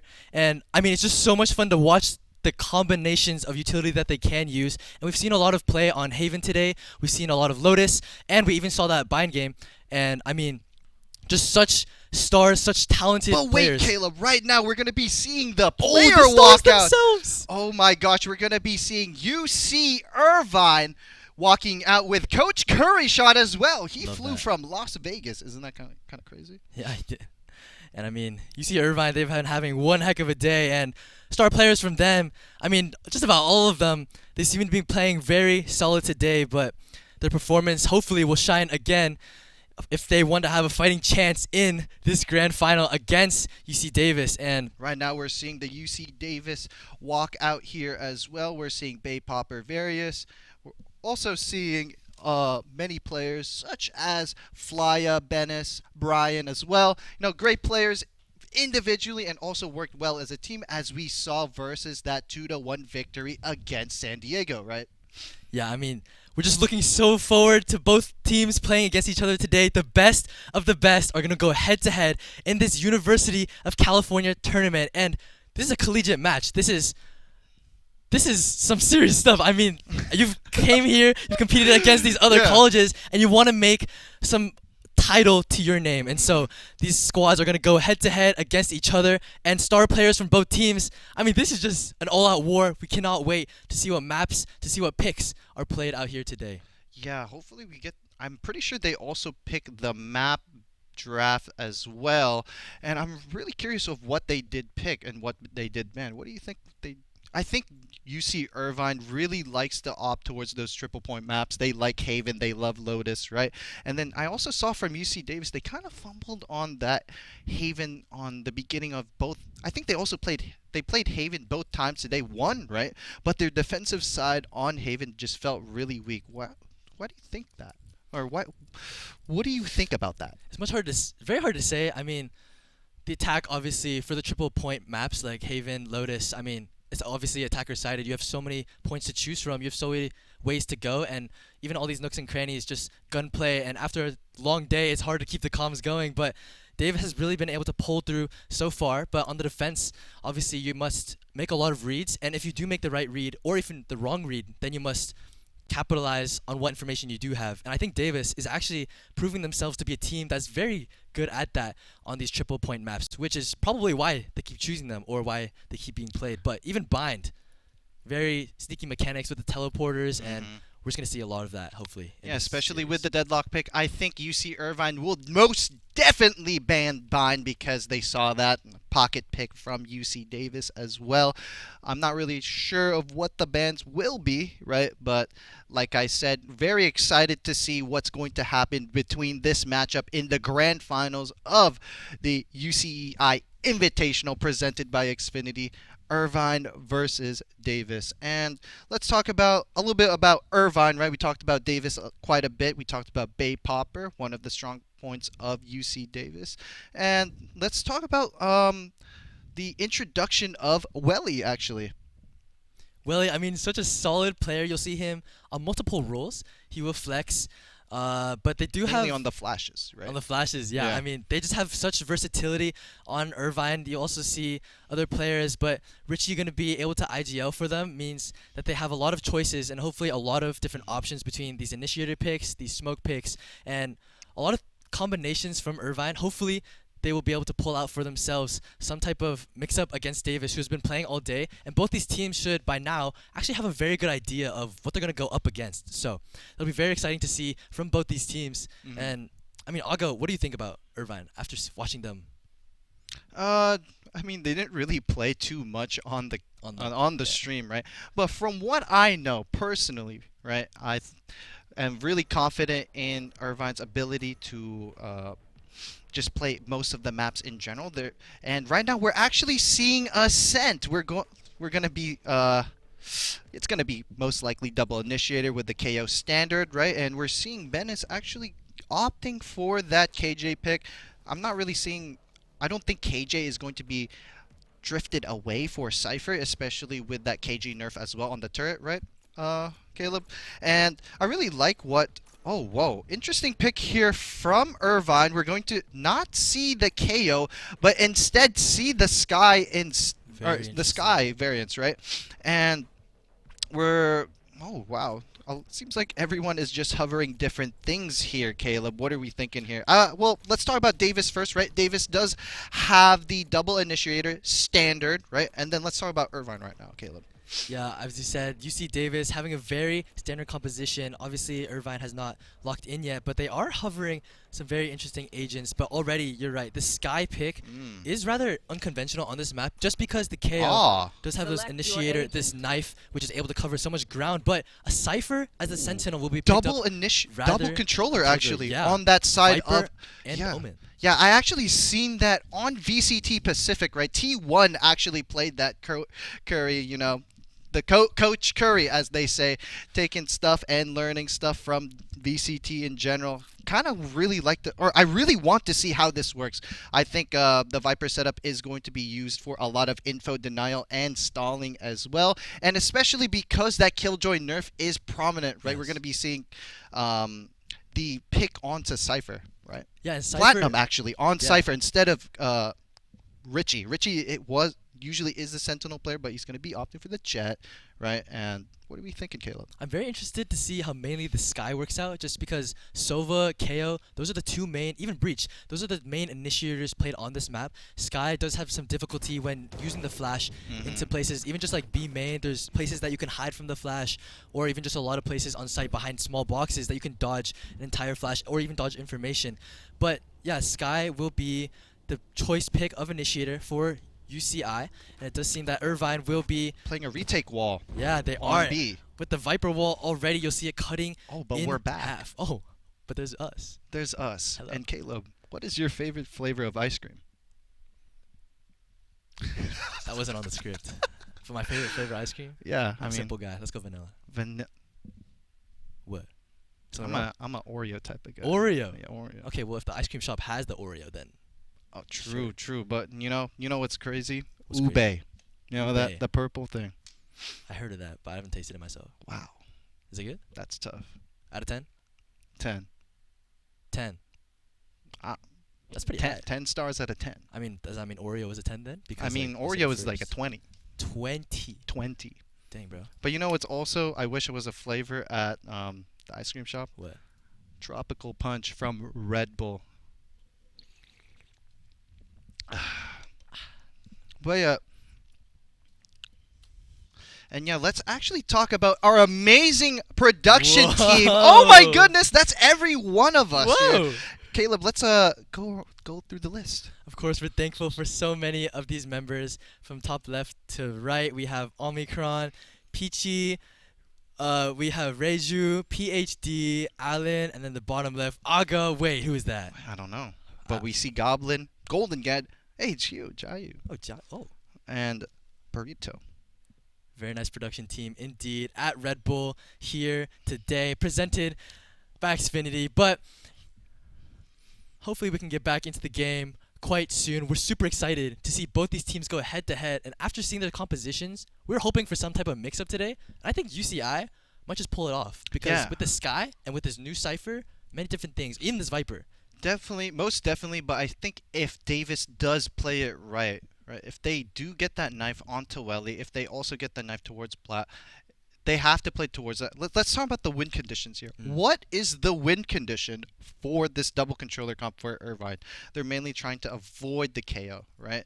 And make sure they don't get hit by that 0 point. The knife, right? The knife. That's the knife. That's the knife. And they also want to be denying the information, right? Having that wall up, and mainly like on this defensive side, right? On this defensive side, they want to be stalling with the molly, making sure they're not taking the mains completely, and trying to make it as hard as possible for that double initiator comp to get that space, right?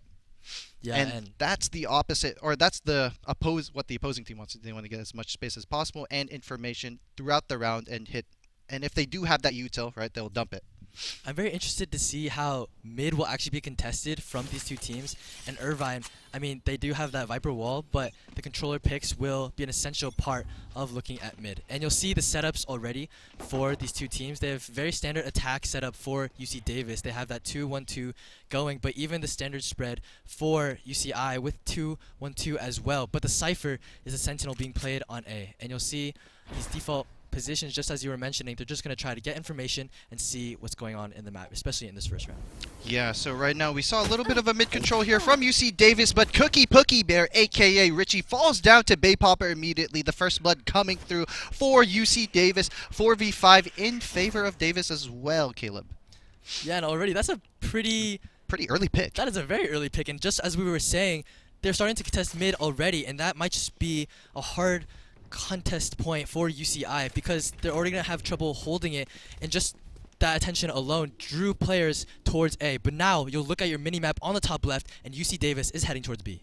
Yeah, and as we're seeing, UC Davis heads towards B. Welly still has a snake bite here, right? He has also the wall for the retake. So Davis here still in the advantage. They have both. They have the 0 point. They have the recon dart. So a full hit is going to be looked out towards Davis as it comes through out right now. They're going to be taking the site, but the snake bite will be stalling them for quite a bit. Fifi will be playing towards this backside with not a lot of help as the paranoid does come through as the guideline is going to be hit. Fifi trying her best to stall it out. 12 seconds left on the clock, but the trades do come through. Welly getting Bay Popper, but Fifi going down as the bomb is going to be planted. A really hard fight here for UCI as they're going to be playing this retake, Caleb. They are, and the numbers are such in favor of UC Davis here. And as the UCI players come, they're trying to play all three together at once. They're trying to focus towards stairs. They're trying to get out lane, but this dark cover is going to be such a problem for them as they're hiding in the smokes. Flya about to take contact against Notebook, but the Omen battle is going to be won by Notebook as they're taking the site, and so many trades are going to go down, but it's going to be favored by UCI,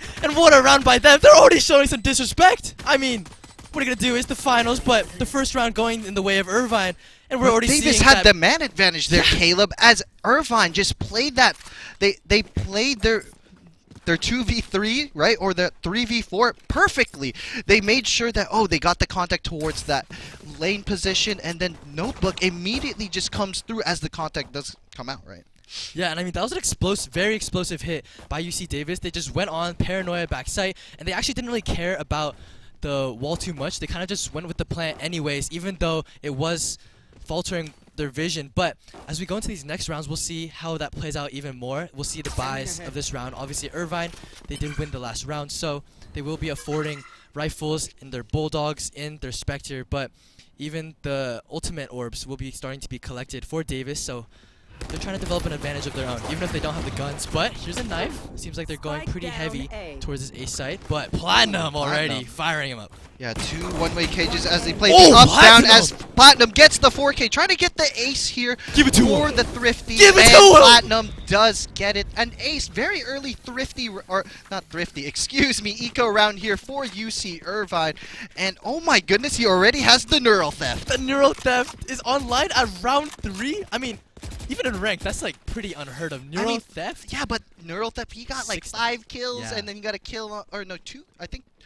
One kill on the pistol round, so he already got it. You know? I mean, 5 + 1 = 6, and we might not be math majors, but he got the Neural Theft. Yeah, he got it, and that's what matters. And speaking of math, it seems like the economy now is in favor of Irvine at the moment, but UC Davis will be able to afford themselves some rifles in this gun round. Ooh, And very we'll early see. drone here from Darius. Don't really like it too much, right? I mean, info's trying to be gathered, some safe spaces are trying to be cleared out, just because Irvine does want to play these close engages. With the rifle advantage from Davis, they want to not engage in these fights. But as we mentioned earlier, all the way in round 1, Davis does seem to already occupy some space in mid, which means that Irvine wants to shift their presence somewhere else. Because they have not spotted many people, that does mean that mid is most likely the point of contest. And already you'll see Flya is starting to work up mid, and this could be a very big problem for Irvine. Yeah, as Irvine kind of position split here, as they're not really sure as the B split is going to come out. Logs player Platt needs to hold it down as he gets the first pick onto Baypopper. Platt in a pinch, but he gets the second as well. Look at this trades here between UC Davis too. They're not going to be getting it as Fifi shuts it down. They get the site immediately, but Welly still on the site, immediately getting various to 2 versus 1 in favor of Irvine as Richie shuts it all down. 3-0 in favor of UC Irvine. And Irvine, they had the gun disadvantage, but they quickly turned it around into the advantage. And Davis, they bought their guns, but they just weren't ready for the take of their own. They had a triangle setup. Yeah, they did. And they just got absolutely obliterated by Irvine as they try to enter through the market door, as they try to come out through B main. They just all got gunned down. We're looking at different places, and the timing was just not right for them. And if you look at the scoreboard now, Platinum already 8-1. Such a strong talent already showing on the scoreboard, excuse me. Yeah, the positions of Irvine were really strong as Platt played that log position and Fifi played off of it as well. Now the take will be coming out for a bit. A little bit too quick from Davis as now the rotates are coming out.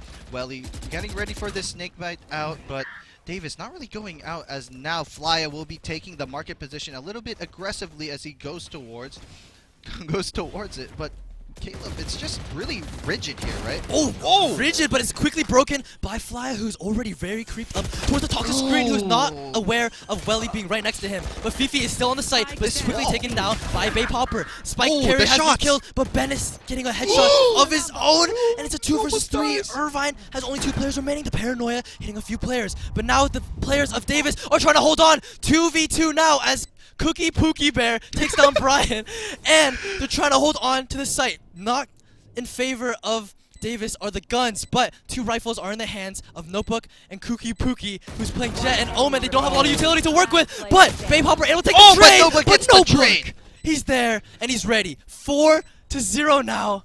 Irvine are leading. Yeah, Irvine leading that really, the wall, you could just feel the pressure of that retake wall. It's not even just a retake wall, it's just how much it does for the defenders, right? You feel like they could immediately flood through with it as well. And now the timeout here for Davis, Various, I really like what they're doing here, so they could really understand what's going on. It's kind of a new pick, right? We don't really see that Viper on Ascent, especially sometimes Cypher and Sky, right? So Sky a little bit different, or played differently here, mainly for that information, right? Because Sky has the Seekers, right? The Guiding Light and the Trailblazer, mainly looking for information, while that Viper pick is mainly just used to stall out, right? And play on site. So I really like how Irvine are playing this, but I'm curious to see how we'll see that towards that defensive or that attacker side, right? Yeah, and already we're seeing this half. Davis have been actually edging. They've been going towards that B site, even though it has not been working out. Yeah, I'm not really sure why you would be going towards the site where the Viper is, yeah. right? And even though it is where the Viper is, right? If we think about it, Welly's actually moving to, like, he's playing the rotator, and he's mainly towards spawn, so he's just always there wherever that weak side needs help, right? Yeah, he is. And Irvine are actually playing very quickly on the rotates. If you saw earlier in the round, the Jet and the Omen that were on the A site, they actually very quickly ran over, but when they realized it wasn't a hit, they quickly backed off and went right back towards A. But we'll see in these future rounds, especially in these gun rounds, we'll see a actually that's the right word, varying buys from the side of UC Davis. They actually purchased themselves an Odin from Various and even a Stinger for Bay Popper, who will have the Blade Storm available later on. Yeah, I really wish... I really hope, excuse me, that UC Davis did talk in that timeout that they need to be farming for this KO orb, right? That's going to be the win con for this comp, right? That null command is going to be actually, like, demolishing all that entire comp, right? They have the Viper going to be shut down, the Sentinel shut down, right? Basically, all of UCI is going to be useless, right? And be forcing those gunfights. Yeah, that will be available with the null command, but while that is not online, it seems like Irvine has actually switched up their setup. You'll see the Viper that was on B has actually been placed onto A now, though the wall is still existing on B. But the Cypher still remaining on A. What a little weird trip. Did you see that? Yeah, I saw that. Very interesting. But the Jet and the Omen actually switching on towards this B site, and the operator is in the hands of Richie. And some more mid presence is shown by Irvine, but you'll see the Davis players are creeping up to this garage position, probably for a B hit. Yep, as we see the op going to... Oh, it's actually not going to get posted up as the drone does come out. Now the hit is going to be coming through as Bay Popper dashes back towards Log. A little bit of pressure from Irvine here as the wall does come up. Richie going to try to go for a peek, but he's not going to get it. Now that backside player, Notebook, is going to try to get something out of it as he's quite aware that someone's out lane, but Bay Popper and Fifi getting that triple, but immediate trades there from UC Davis. 12 seconds left on the clock as we see the bomb needs to be planted down, but 2v1 in favor of UC Irvine here, Caleb. It's been planted, and it looks like Benes has to do all the work by himself. He's only down to 19 HP. But he has no time! Oh, he has no time! He didn't plant the spike! He still has it in his possession, and he's not aware of plat. Oh my goodness, 5-0 in favor of Irvine, and though that was a scrappy battle, Irvine come out on top. Wow. Yeah, and what you thought was already a one round from Irvine, UC Davis immediately brought it back, but then it's just like a roller coaster, you know what I mean? It's just going back, up, down, but then we just went up as Irvine just won that entire round, right? And it looked close for a second. All the trades were going through. Even though Fifi got 3, it looked like UC Davis actually got 3 of their own in a 2 versus 2, but it just came down to better trades. The time, the opportunity, the chances that they had. It seemed that Irvine won and got the best of that one, but we'll see. In this round, there's a more standard default. Of course, the guns from Davis will not be as advantageous as last round, but they do have some ultimates available as they enter towards this A site. A lot of players entering towards A. It looks like this tree split, this A split might just be happening. Bay Popper already getting the first pick, the first blood as they try to flood onto the site. The Seekers being utilized by Fifi as they're trying to fend off this attack. And there's a lot of time remaining in the round, but they're trying to enter the site anyways. Hunter's Fury gonna come out from... Oh my goodness, there's so much going on with the utility being dumped onto the site, and Pookie Bear able to get the shorty shot, and Platinum able to get one of his own. Bay Popper trying to enter towards heaven, but Irvine, they're just covering all their angles, they're covering all their flanks, and they have everything under control. Yeah, Platinum, they're cool, calm, and collected, just making sure that he stays onto that heaven position. He's already 12-3. That man is locked in, right? Locked in as we see him just hold on the heaven position here. Look, he doesn't even drop down. No, it's like not even sweating, even though he gets hit by that ult, and he still gets the dink there, holding down the site and also killing that main player. And right now, it's just good looks from Irvine, but hopefully we need to see that on the attack as well, right? 6-0, still in favor of UC Irvine, but now UCD on that buy. They have the lockdown. They're one off the null command as well, and let's see what UC Davis here try to do. Mentioned, the KO ultimate is so close. He'll be actually picking up the orb, as you see on your map right now. The null command should be online, hopefully very soon for them. UC Davis need to make a perfect execute in order the paranoia to does do something. come out. But yeah, Irvine, it seems like they're smelling something towards A. They're actually using utility to clear it out, but what is happening in mid? Benos has picked up Buki Bear, who's operating, and now everyone from Davis is just scampering towards B. They're all trying to make a beeline and make sure that the site is taken quickly as possible. Platinum is aware of this, of course, and tries to trail behind, but 3 players from Irvine are left on the side of A. And now there's only 50 seconds in the round, and they have to make something happen. The attacker Killjoy lockdown will be coming up, and the B site will be completely flushed out. But Irvine, if you look on your map, they're actually not buying it. 3 players are sticking towards A. Yeah, they think it's a fake here, but it is actually going to be the take, as now Irvine will be opting towards that retake. They still have that retake wall as well, but now Plant will come through. I believe they have that no command. I'm not really sure if it is 7 to 8 because they did grab the orb, but right now UC Davis is in favor here. 5v4 as they play towards site, 1 towards B main as well. They still have the retake wall, but the trade should be clean here from Davis, right, Caleb?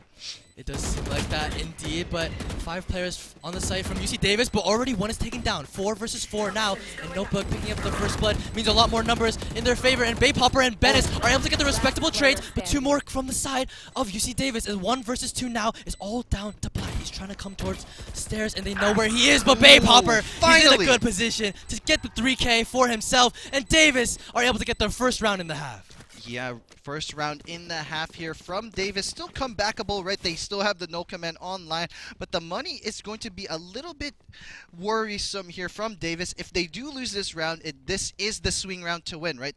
UC Irvine also have their ultimates online as well. They still have the Neural Theft, they have the Behind the Shadows, and the Viper Pit. I really want to know where this Viper Pit will be going on, right? Or going towards, right? Either the B main, the A main, right? What are we thinking here, Caleb?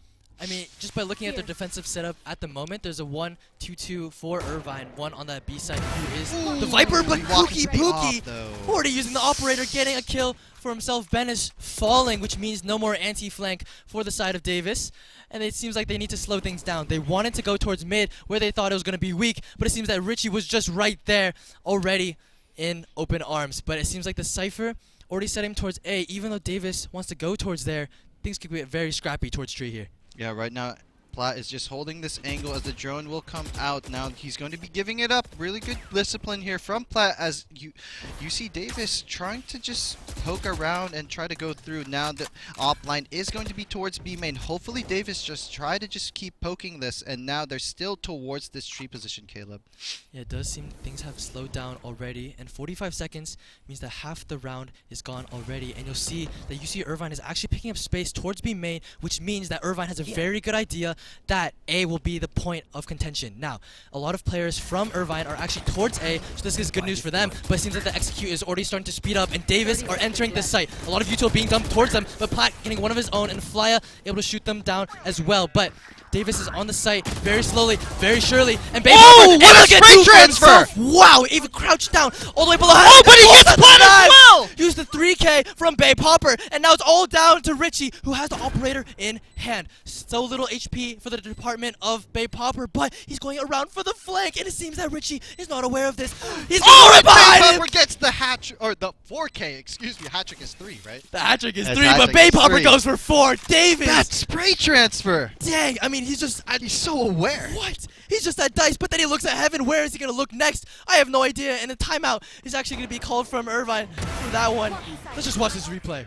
Yeah, just marvelous. Just look at LeBron Jameson. One enemy remaining. That was just amazing by Baypopper. He's able to get the 4K for themselves, and that just makes Irvine want to call a little quick timeout. But yeah, please. 6-2. Wow. Definitely, we could see Davis just crawl their way back onto the 6-6 half, right? I feel like they're starting to feel where the weak spots of Irvine are, right? They're not really going towards this B position unless they're working towards A, right? They're starting to work towards A first, and then also actually no, excuse me. They're working towards mid. They always use the knife towards market, dart bottom mid, and then smoke out. Really simple default, right? Yeah. And then they move towards A.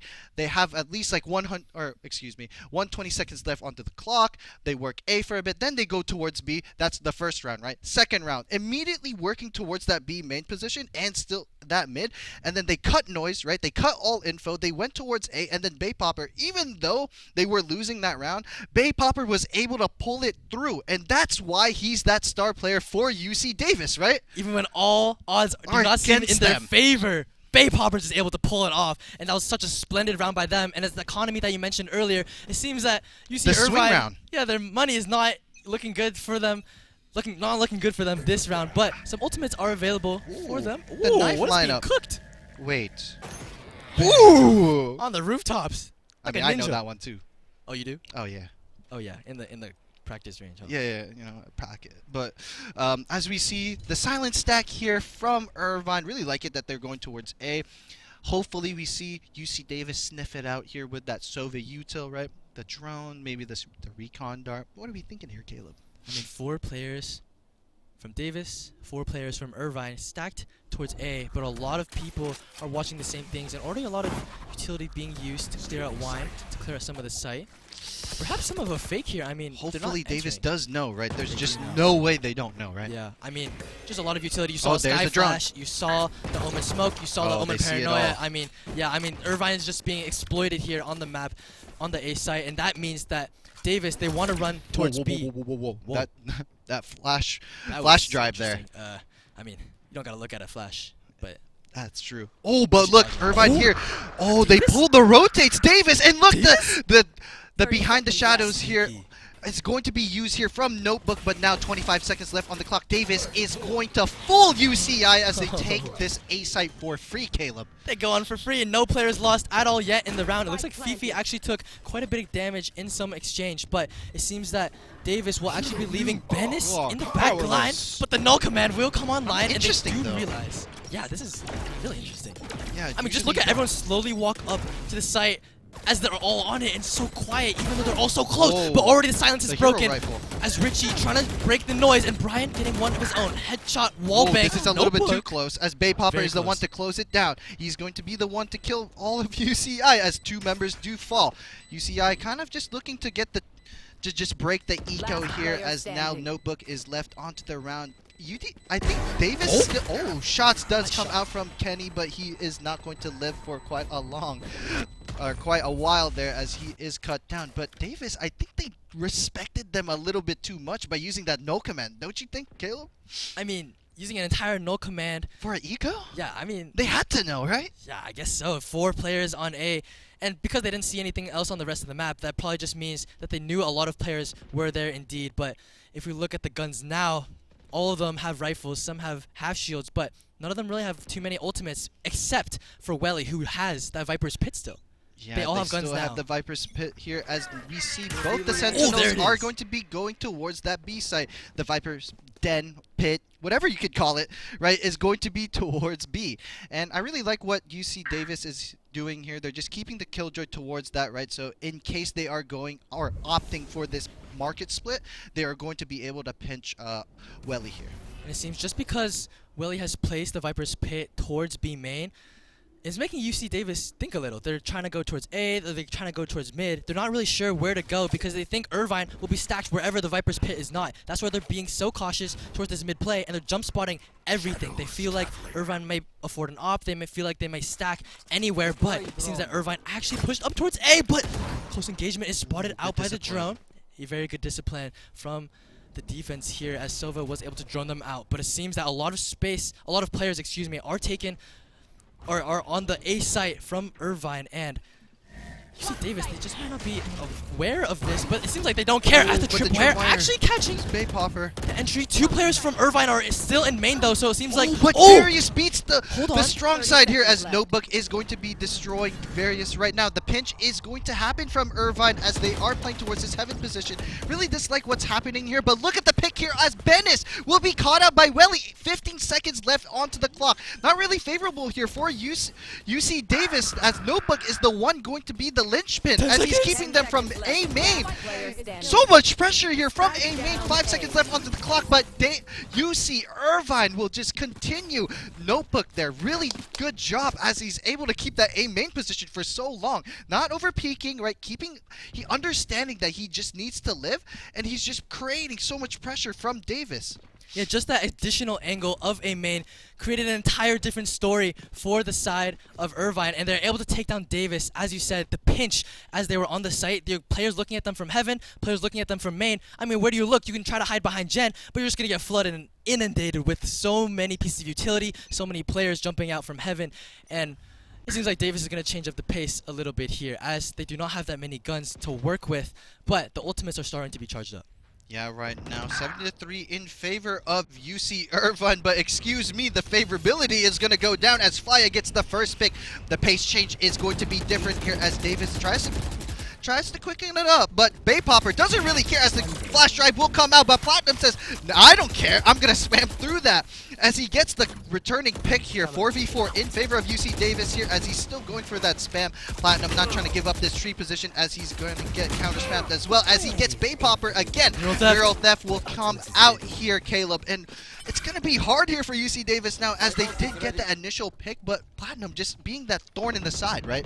I mean, just going into tree, you saw the result. They lost an entire member of their squad, and they're all revealed by the Neural Theft, so not a lot of favor in the way of UC Davis in this round already. And it seems like Irvine, they're just going back to basics. They're all holding different angles, and you'll see Fifi's actually going to try to be a thorn in the side of Irvine, or excuse me, in the side of Davis, as he tries to sneak up behind them. A Flya able to take down Platinum, but Welly quickly making sure that he's taken care of. Oh, but the timing. Now, the spike is still but in Welly's tree. aware. Where is every player going? I mean, they're just creating a field around the spike, but Welly knows that Benes is right behind them, and he's able to take him down, and Notebook does his due diligence as well. 8-3 in favor of Irvine. It's the last round of the half in the next one. What is going to happen for Davis? What changes can they even make with this? They can buy up, but what can they do on the map? I definitely think a pace change is definitely needed here. Davis just working the default a little bit too long here, right? I think Irvine is kind of noticing this as they do see the fakes coming out, right? When we watch the rounds play out, right, we see at least 40 seconds left onto the clock, or maybe less, right? Sometimes 15. I think Davis should just try a full rush here, try a full execute as well, and just see what they could do with that, because right now it's not favorable for them, especially when we're seeing a double controller towards this Ascent defensive side, right? Yeah, it does seem like that. And Davis, when they do try to play slow, especially towards tree, even towards B, they're just getting shut down and red every single time. But Irvine, they have a massive setup towards the B site here. They have the Cypher, they have the Viper wall still, and they still have the Sky on site, which is one of their strongest defenses here. What the heck is this angle? Oh my gosh, I thought he almost got Welly there, but a little bit slow, right, on the reaction there as Richie gets the information there as he's now backing up. Really like what UC Irvine is doing here, just poking and prodding, just trying to find out what UC Davis is doing. I don't think they know because they have no information yet on the map. Davis really good at hiding that right now. They're kind of opting towards this B main position as they're too off to the lockdown, right? They have the Hunter's Fury. I think Davis has the read here, Caleb. Interesting that you say that, because a blind Hunter's Fury will actually be used towards that A site, and he hits no one. Well, yeah. Oh no, he does hit Notebook. Oh, he does seem to be damaged a bit, but seems like maybe a possible execute from Davis as a lot of them but they find out where Fifi is. But Fifi Popper will you. still get down as Fifi gets her one. Really good stuff here from UC Irvine as they're going to be stalling the plant here. 15 seconds left on the clock, but Davis does get it down as the flood will be happening here from Irvine. Notebook will be playing that duelist role as Richie will be running away from this this stairs position as now Davis gonna be in a pickle. Oh, Benes, but he's in the dark cover now. A lot of the players from Irvine are cattled towards this switch spot, and it seems like Benes is capitalizing on that. A lot of trades already going down. What the? Everyone just blew up. Where'd everyone go? The trade's too fast, Caleb. The trades, I mean, wasn't even a trade. It was more like a quick war, and 8-4, that was the last round in favor of Davis actually winning that one. And so we're going into the second half, and we were mentioning earlier, how will this Viper play out on the offense? We saw how effective it was on the defense for Irvine. I'm curious how the wall will be now. Yeah, where can they put it? I think there's a couple ways that you could be putting it, right? You could be using it towards that tree position there, just trying to deny info on tree, but I think Welly is going towards this B here, and also he could do the same way as you would do a split lurk on B, where you're cutting off an entire line from market and stairs, right? We'll watch. Yep, there it is. And he's going to be denying info here from that B main space, which is basically the Killjoy Killjoy turret, right? And I really like that from Welly here. Haven't seen it too much. I think T1 did do it as well, but they did it towards the A side as in that VCT match. And now UCI here on this attacking side, they're going to get hit by that 0 point here.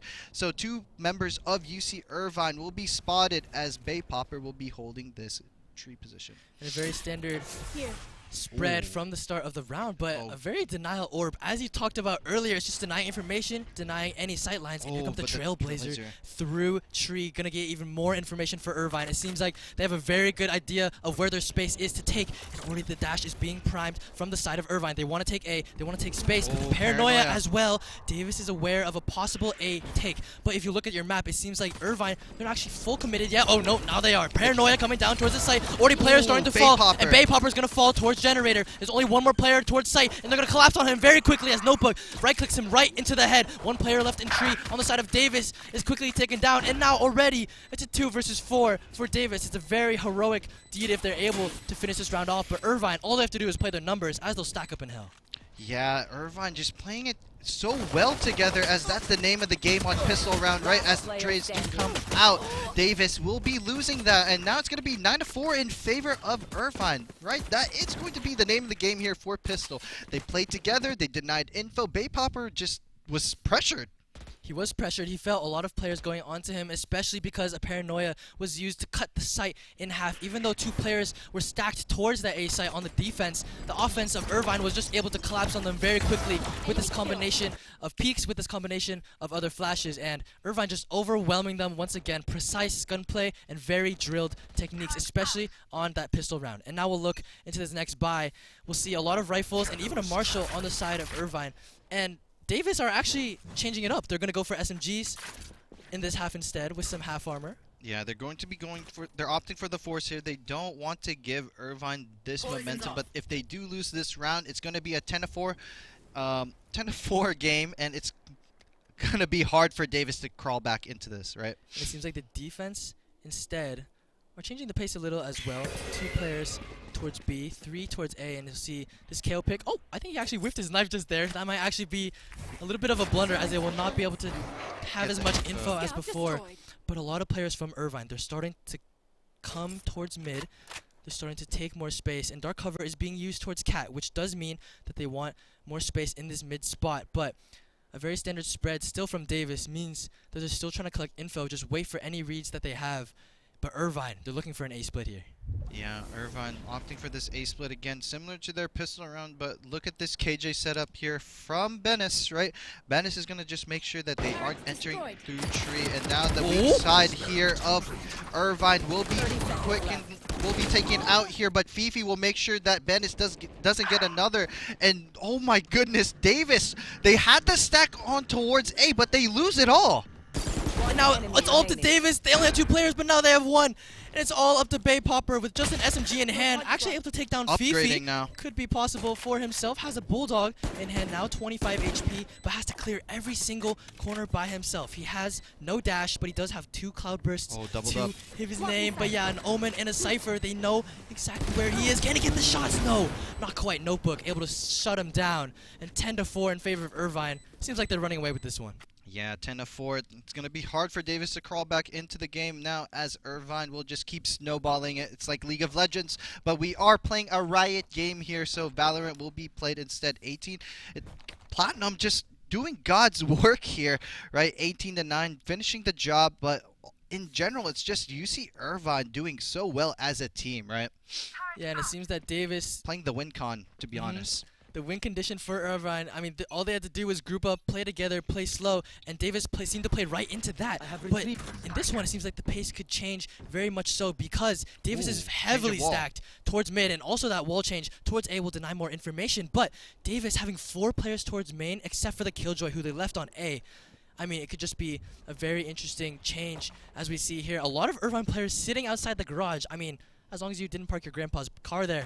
Seems like you can be right there. But Davis relenting, a lot of focus towards B, but a lot of shots already from Tiles. Platinum getting a pick on the fly, who was not looking. A lot of bullets flying there from Platinum too, kind of uncharacteristic of him as he's just spraying it down, but it doesn't matter as Davis is just too slow to react.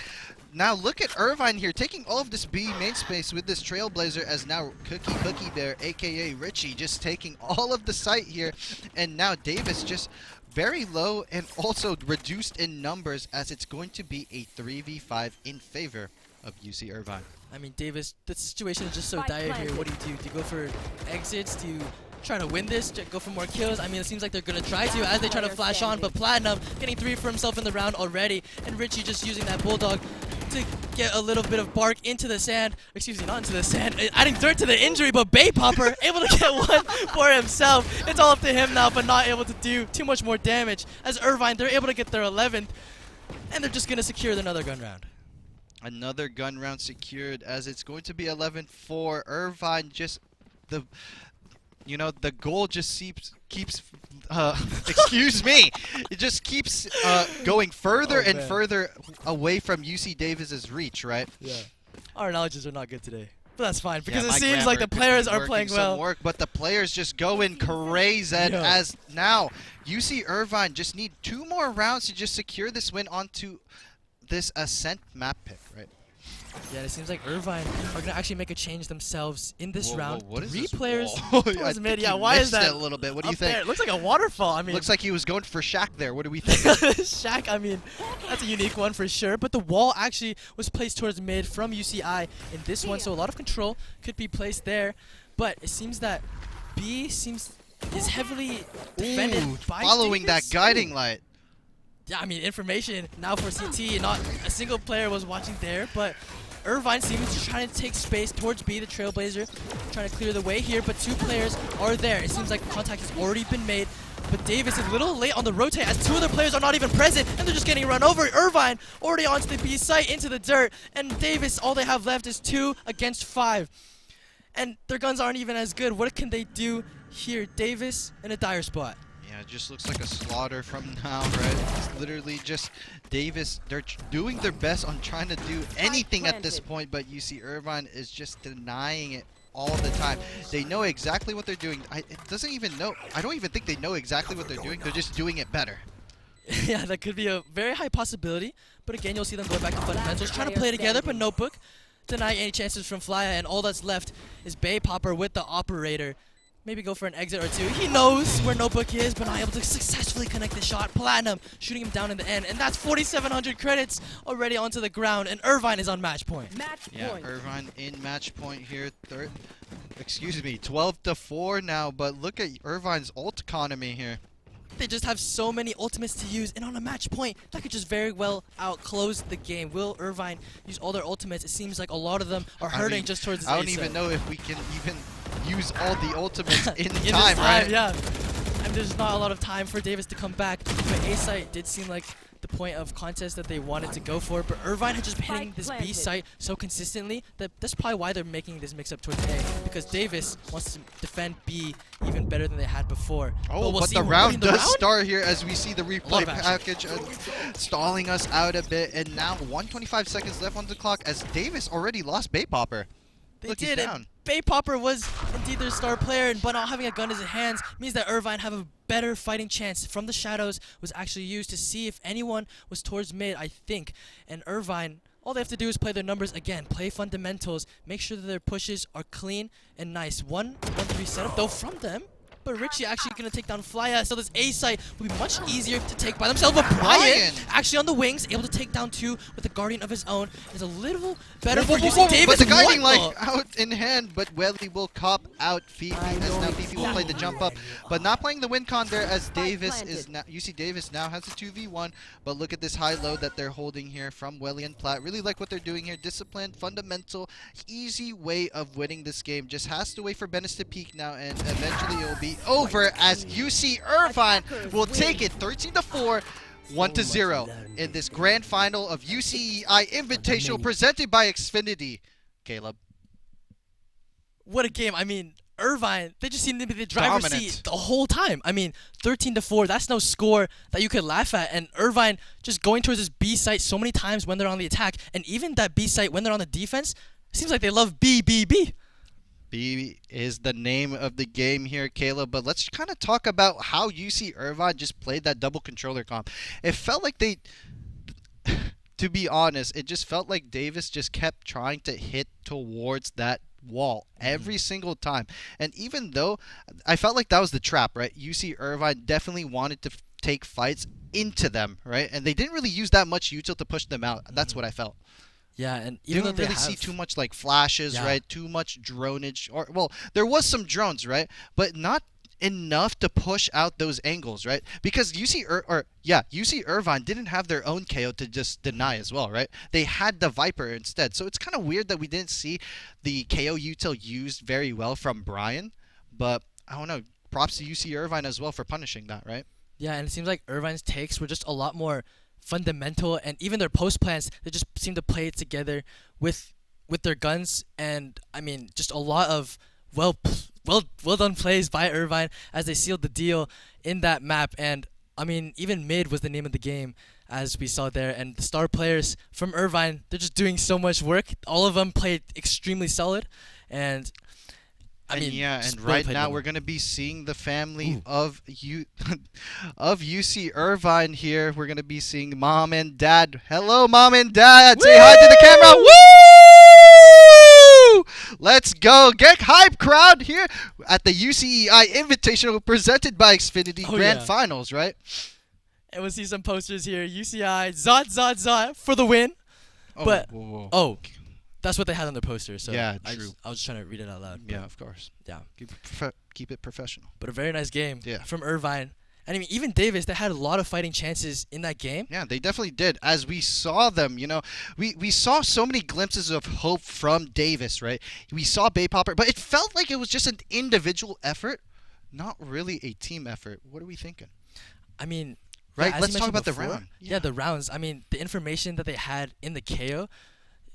I mean, Not the really knives. Yeah, they use it a lot in the beginning to try to find information, but maybe not in the little fight sequences that we saw, because the knife is so good at denying them from using abilities, but instead they just try to use it to find where players were, and that might have been a problem in their fighting. Yeah, game. exactly.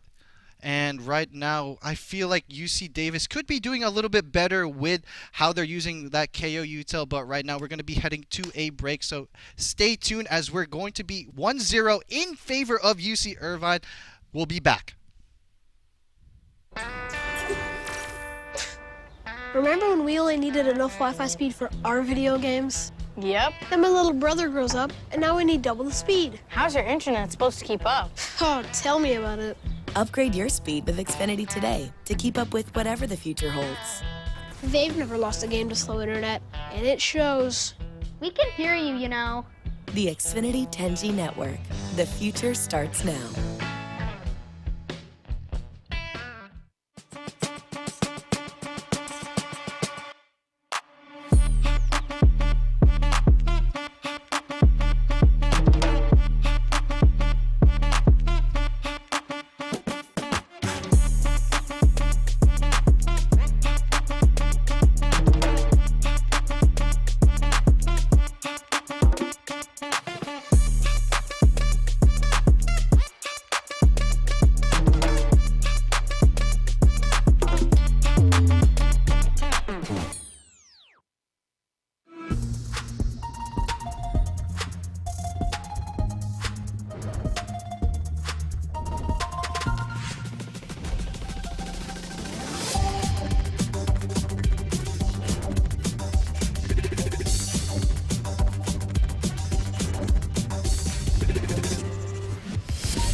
Welcome back to the UCEI Invitational presented by Xfinity.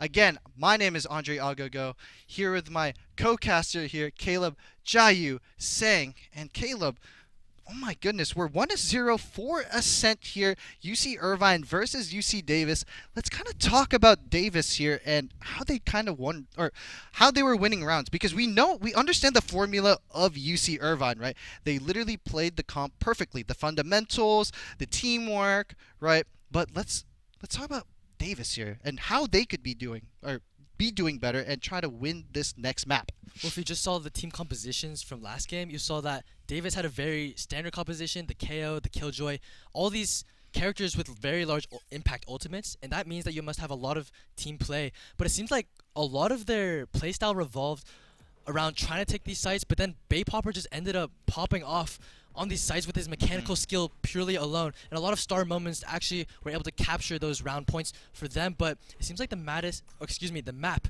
that's in play here is Lotus, and already we see a lot of interesting locks here from the side of Davis, as we saw them play Lotus earlier today, but these they are not did the picks that they had. Yeah, Davis now opting for this fade pick here, a little bit more recon than that information gathering here from UC Davis, but now we're kind of seeing different picks here also from Irvine here, right? We're seeing the chamber pick really popular from T1, Excurate, right? A renowned chamber player for T1, really good. I think Curry, right? Very close with T1 as well. So Cookie Bear, aka Richie, will be playing that chamber, and we're going to be seeing a standard comp here from UC Irvine as well. A little bit differences. So what are the big differences here from this Davis comp to the Irvine comp here? If you saw... Even though I'm the color caster, I'm just curious what you're thinking. I can say stuff too. For sure. Yeah, of course. But we saw that Davis, they do have that Cypher pick as their Sentinel, which is very common nowadays, especially in this new Lotus with all these nooks and crannies, all these funneling spots where they can walk through. But we saw that Irvine actually did not... Do they have a Sentinel? I mean, they had the Chamber, but for covering the choke points, they had the Viper. I mean, the difference of when you play the Chamber is you are a Sentinel, but you're just fighting for the space, you know? Boom. Boom. Headshot. Rendezvous. Tour de force. You got you it know all. what I'm saying? In the bag. In the bag here, as now we're seeing Davis and Irvine now facing off against each other on Lotus. And yeah, right now we're going to be talking about the double controller comp.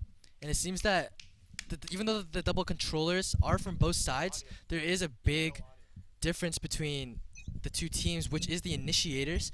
And there will be Sky from Fifi again, who was played on the map just before this, but the fade, as you mentioned, Ago, will be on the side of Davis, which will already be interesting utilized. eye, because that's not the eye that you normally see for that C take. You see it towards the roofs here. I think Various here and UC Davis just opted towards this, and now we're seeing Irvine trying to pinch them through the doors. Really like the usage of Irvine with the doors now as they're going towards the C side here. Just poking and prodding, forcing UC Davis to rotate a little bit, right, Caleb? It seems like Davis, they will be opting to go back a little, but they will be planning two players right where they remain, the Fade and the Cypher. They will be staying towards that B and C spot for just a little while as they start to back away, but it seems that Davis, they're already starting to creep up towards this A site with their Viper Wall.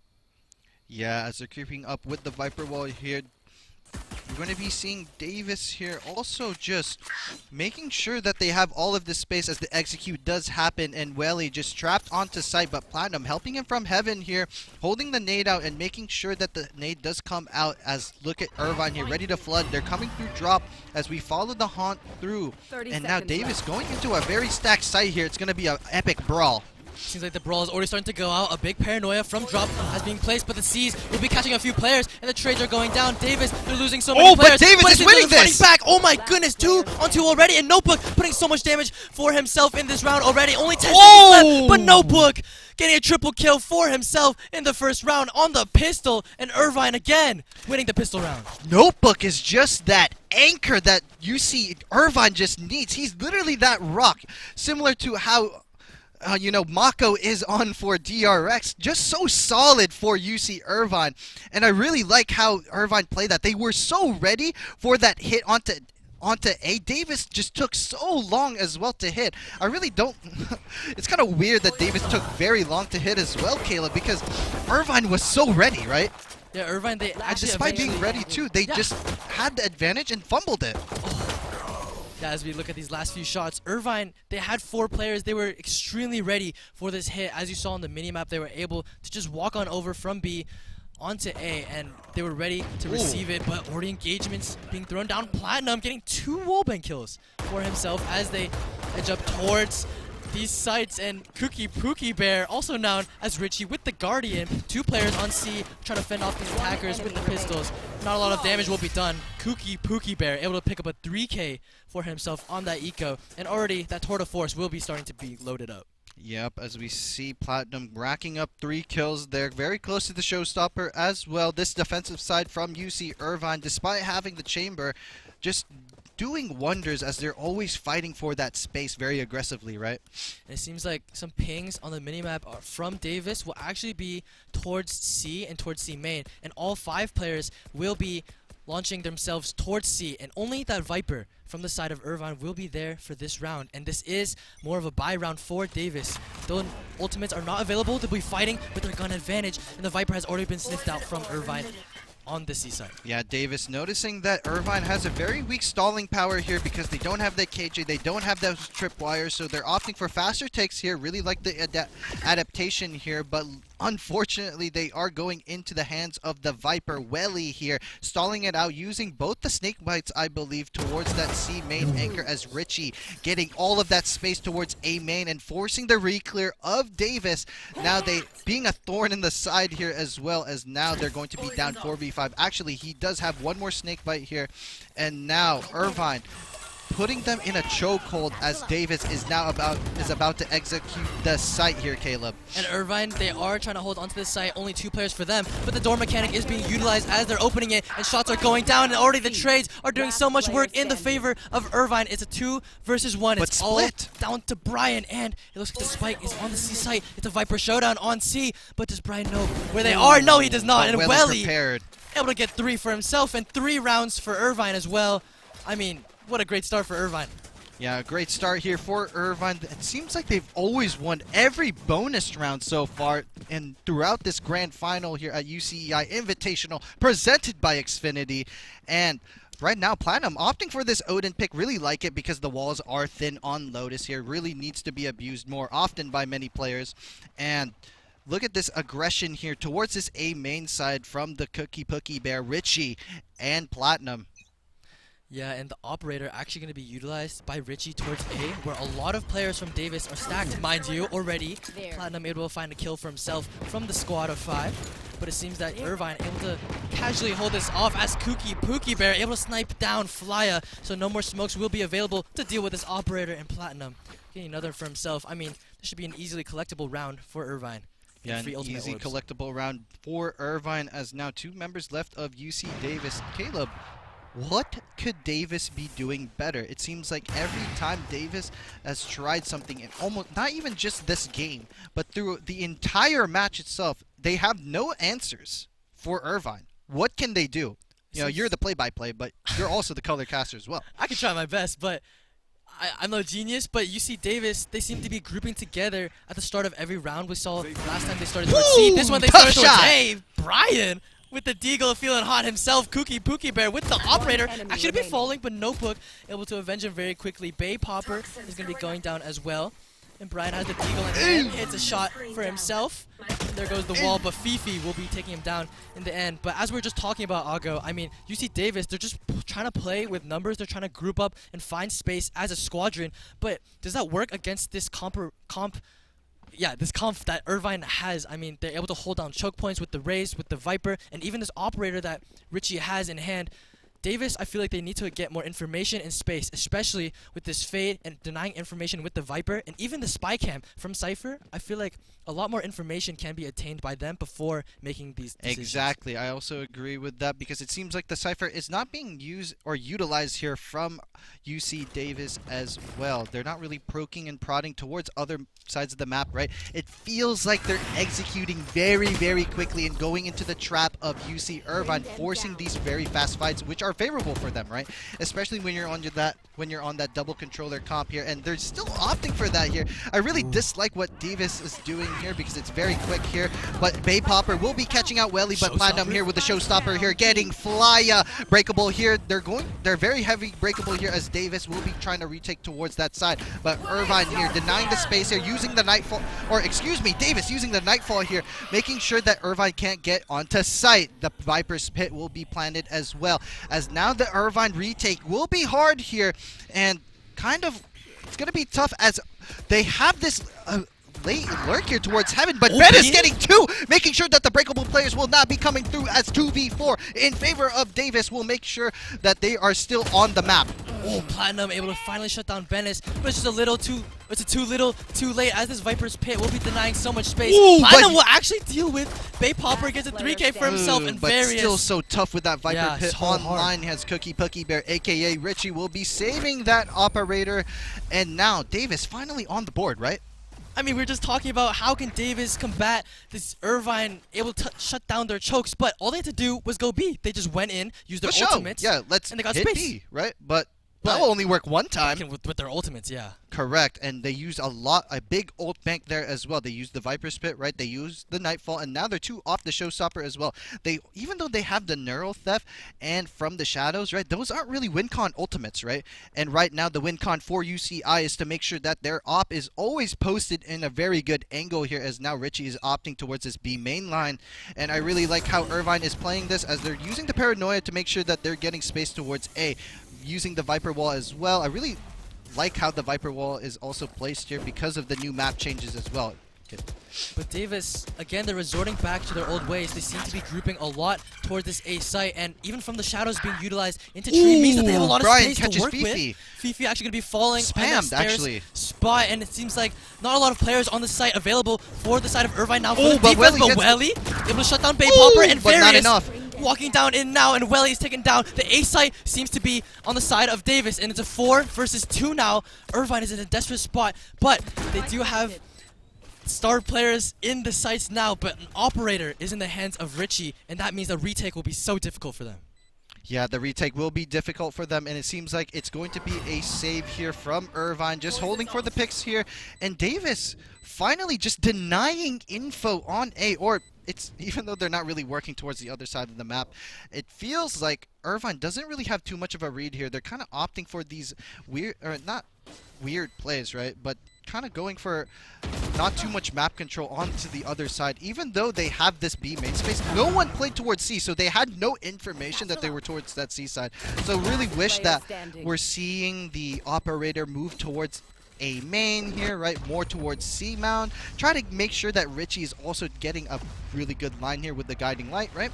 So Davis here, really good stuff here, but Irvine needs to polish up a little bit for this defensive half. And now we're seeing the timeout here. Coach Curry a little bit upset here as we call the T for Irvine. What do we think that Coach Curry is talking about? I mean, Irvine, they just got overwhelmed on the site there, and what could they be talking about? I mean, it seems like Davis, they're starting to get a rhythm. They're starting to get their groove. They're trying to group up and, again, use this information denial with the Viper Wall and hopefully with their other pieces of utility as well. You see the Prowlers being used inside the smokes, and they're just trying to get a lot of space together, which does seem to start to work for them. But as the ultimates develop again for Irvine, will this keep working for them? I believe Kershaw is just mainly just talking about like the tendencies of UC Davis, which is mainly that they're not really doing a 1-1-3 or 3-1-1 or a 1-3-1, right? They're not really doing a full default. He's just kind of saying like, oh, they're 1-4ing. They're not really doing too much towards one side. Let's try to put maybe 3 towards A, 1B, 1C, right? Maybe put Welly towards that C side, because that was the formula that was working. We put Welly towards that C side, making sure that he's stalling that, right? And maybe he's jump spotting, getting info, prodding for that. And I really hope that they just keep it simple, because Davis is not really doing too much, right? And I feel like UC Irvine is overexerting and trying a little bit too hard with their strats, and just needs to tone it down a little bit. Yeah, and Irvine, it feels like they're always ready to receive these hits, but maybe the retakes need to come in a little more. Maybe relent a little pressure, especially because Davis is opting for a lot of these squad picks. Oh, we're back into the game, and the squadron is again formed towards the C site, as we were just talking about. As we were talking about, we get the A main or the C main line here as Fifi punishes Various here as Fifi gets another one too, getting Bay Popper, but immediately shut down as the trades are in favor of Davis as they're not actually taking the C site yet, as now here they go though. The paranoia will come out and making sure Platinum doesn't get all of that space, and now the dark cover covering up that spawn position here as the paint shells will come out and giving him that damage, so stopping that plant here, Caleb. It seems like the Neuro Theft was actually going down for Davis, and that's why they opted to continue moving onto the C site. But as the dust starts to settle, Irvine seems to start to develop a picture of their own, and two players from Waterfall are two of their controllers. They have the Paranoia, and they're about to make their advance towards C. And the Spike is actually posted in a very interesting position inside this corner in a spot that is very favorable to find but towards UC Waterfall. Davis get the picks early here, and they eventually just shut down Irvine. We're seeing a live UC Davis right now, but hold your horses, right? Because they did the same thing last time on Ascent where they gave us this false hope. Let's see if Irvine now is just choking. But Ben is able to pull it out after that post plant. I mean, just able to get 3 kills for himself, and that was a gun round that we just witnessed with some ultimates used. But now look at the guns for both teams. UC Davis, they have the rifles, but UC Irvine, they do have light shield, they have the pistols, but as you look at their ultimates as well, Kooky Pookie Bear, aka Richie, has the Tour de Force, has that little cheap operator in his hands, and he will be towards C where a lot of the squad does not seem like it's cheap here, as that rifle, or excuse me, that sniper rifle will be doing 150 to the body, immediately annihilating them, but that haunt being used perfectly as he's pushing off the angle as the showstopper online here from Bay Popper, pushing off every member of UC Irvine back into Waterfall, back into spawn, taking all of this space, and now the C site is there for all of UC Davis, as it's just their domain expansion, as they say. And Davis, as they're in the little domain, now that they planted in the corner, now they have to expand a little more out of their reach, and the Tour de Force for the defense is actually going to come out as well. 40 kills from UC Davis are going to be taking down so many players from Irvine, and Irvine's just falling apart. 4 kills. 4 seems to be the lucky number here. 4 for Irvine, 4 for Davis, and 4 alive on the side of Davis at the end of that one. I mean, good ultimates for them. And Irvine just seems to be losing their rhythm, but Davis is getting theirs. Yeah, as now we're seeing some ults still online for Irvine. They have the Seekers online. Davis still have the Nightfall here, but the tactics of Davis is just out maneuvering Irvine, as now they have 4 rounds in a row over Irvine here. It seems like Davis just came alive, right? They kind of listened to us. What are we thinking? Davis, they are still in their gun round, and hopefully for them they can continue the momentum, but C seems to be like the lucky site for them. The operator is in the hands of Richie, but he's not able to find a pick just yet. But the information is being relayed, and Davis, they're starting to rotate towards other parts of the maps besides C, and it seems like they're maybe heading towards A, maybe heading towards B. They're starting to think they need to collect more information before making a solid choice. Yeah, I really like what Davis do here. They tried to just push Pookie Bear off the angle here, but Pookie Bear just getting that shot onto Bay Popper, getting the entry and star player of Davis. So now it's going to be a 4v5 here, as he's going to reposition the op onto site. Yeah, it's very hard to answer these sites and even use your information without your duelist, without your entry. But he's getting another line. Pookie Bear getting a little bit too greedy here, as now it's going to be a 4v4 in favor of Davis. Now they're going to be looking towards Breakable here, as Notebook is going to be pushed off the angle. Dark Shadow Step was misclicked here, as Bennis gets 2 towards Heaven, as now UC Davis here is going to be in the driving seat. Pull all the gas through, as now it's going to be a 4v1. Oh my goodness, we're seeing a nice UC Davis coming alive here, right? I saw so many ultimates just used. UC Davis, they had the Nightfall, they had even more, and Irvine, they try to fight back with their Seekers, they try to fight back with their numbers, but none of them were able to capitalize upon any of their utility whatsoever, and now all Irvine have left is saving their operator in this round. In this round. Yeah. But 5-4 after this one in favor of Davis. I mean, now what does Irvine do to come back? It seems like Irvine here, it's kind of just too hard, because it's kind of too hard, right? Let's talk about Richie here, right? Cookie Pookie Bear. The chamber can't really be moved from that C position because it's so good for him to be on that C or with that TP, right? The rendezvous, just too much value here. So they have to use so much util to get him on the line, but it's just a little bit too obvious from Davis, right? So they're always pushing him off. Even though he gets the initial pick, he kind of grades a little bit more, right? Yeah, and I mean, it seems like the operators, even the Tour de Force, like you mentioned, they're so easily pushed off with these pieces of utility that Davis is able to throw at them. And maybe this operator, even though it costs a lot of credits, is quite literally just too expensive for them to afford in order to contest these spaces. But we'll see in Irvine, they're on a save round right now, but a lot of areas of the map will be contested. Punishing Cookie Pookie Bear. I think that's the name of the game, the win con right now, right?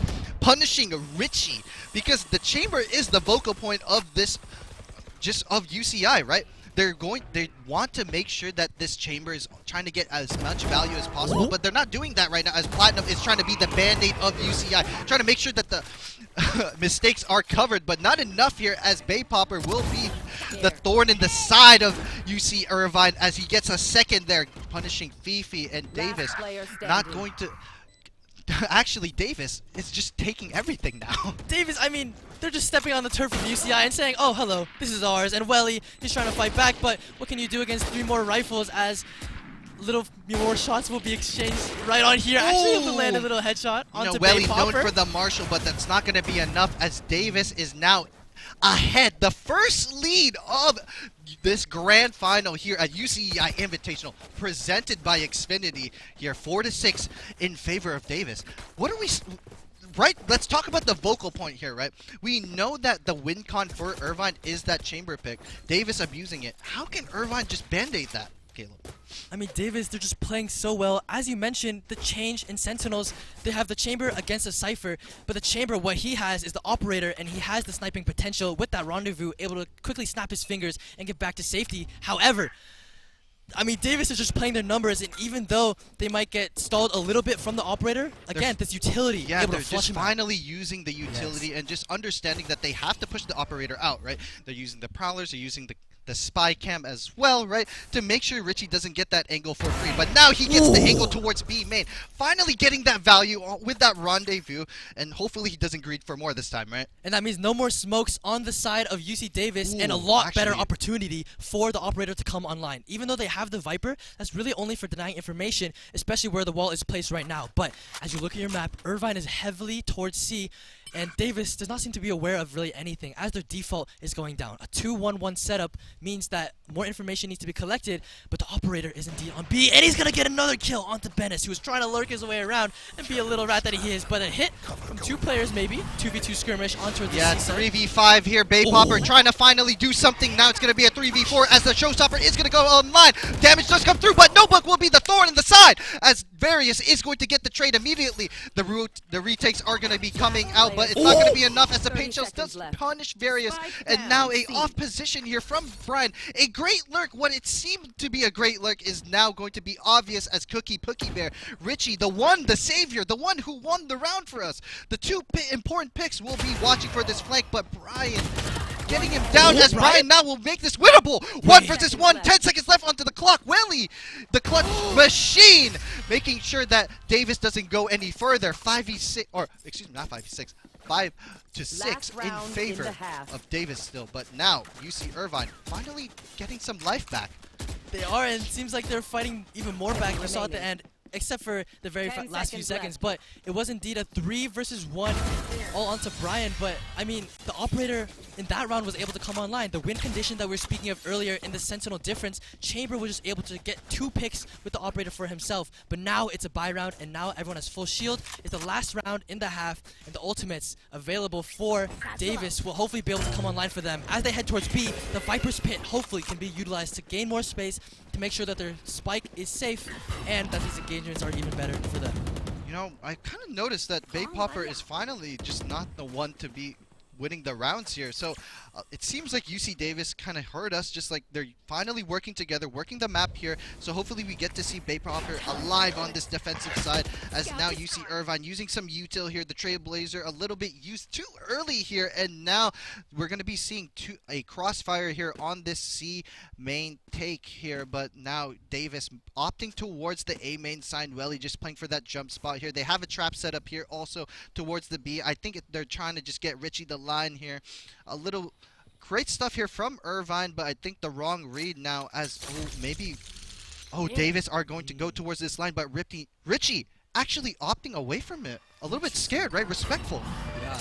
It seems like even though 3 players for Davis are they're towards faking A, this. Oh, this is a fake. Yeah, 3 players towards A, but 2 players towards C. But however, Irvine has 2 of themselves. But Richie now, but they're not because they falling for weren't it. there, he's now in the sideline of B. Oh, but it's jump spotted. Oh, by but look at Baypropper. Notebook. This is going to be the thorn that he needs to get this He's kill there. here. Notebook does get it as he gets Brian. The paranoia does come out. He's going to be using the Shadow Step to stall it out as well. 15 seconds left on the clock. The shot's baited, and he gets Baypropper. And the third. Notebook coming out alive and getting the fourth. Notebook doing wonders for UC Irvine. We need you online right now. 6-6. Irvine is now back on the map. We were just saying that Irvine had no one on C except for Notebook, and that's all they needed. Notebook was there. The anchor. Notebook's the anchor, the rock on C, and he's just able to do so much work as UC Davis try to come into the site. However, he's just able to fend them off, throw a blind at them, TP around, and what do? Nothing. They just all die and are sat into the sand. Notebook. What an amazing play by him. 4K. Amazing play, amazing aim. What Notebook can't do, and now we're going to be seeing this pre-round here from Irvine. A little bit basic here. They're going to be opting towards this A main side. We're seeing UC Davis also trying to make sure that they don't get it for free. They have the race fade here with the combo. Really like basic stuff here. Fundamental. VALORANT, almost said Overwatch, wrong game, right? And the bird. The bird. He's trying to build a nest. Yeah, trying to build the nest here as the orb does come up, making sure that they don't have any info that we are going towards rubble. And Welly here using the snake bite as well. And just a little bit of prodding here from Irvine, right? Yeah, and Irvine, it seems like they're trying to sniff out where Davis is, but maybe they're trying to do it fast here as they send out the Trailblazer towards B, getting quite a bit of space. So this pistol seems like a very good idea of where to go. Oh my goodness, it seems like they found where Brian is, but look at the space here taken from Irvine here as well. He will be towards his heaven position, but Brian needs to live here onto this breakable position, and now Cookie Pookie Bear Various will go down as Baypropper gets a trade, but Welly and Baypropper just trading it out, but UC Davis now in the driver's seat as the bomb is not going to be able to be defused. The Cypher Cage does come up very low on the diffuser, but they're not going to get it, but they do! Menace and Cookie Pookie Bear! A close round for Irvine! They win the pistol! That was close! I think that's just as close as it gets. When you're jumping out cages, when you're putting your life on the line, and one of your players has to get a 3K after getting multiple trades, I mean, that's just precise gunplay at its finest. And even though Irvine had the read to get onto B after they sent out that Trailblazer, after they sniffed out parts of A, Davis was there to actually receive the hit. But the gunplay from Irvine just seemed to be a little bit top-notch better than Davis on that site. But we'll see how the gun rounds play out now as Davis is on the save, and they do have the pistols to work with. Wow. Yeah, a little bit of a calm round right now from Irvine. We're just seeing a stack here from UC Davis towards this C side. And I really like what Davis is doing here. Silent stack here, right? And now Irvine dogging a little bit too early into the round 120. They only see the Cypher there, and I think they're actually going to bite because they saw only the solo Sentinel. The cam does come out, and he's going to be playing. They have this triangle position, but Irvine actually does not bite this bait here as now they're working towards this A main side. They say they're probably calling it Richie.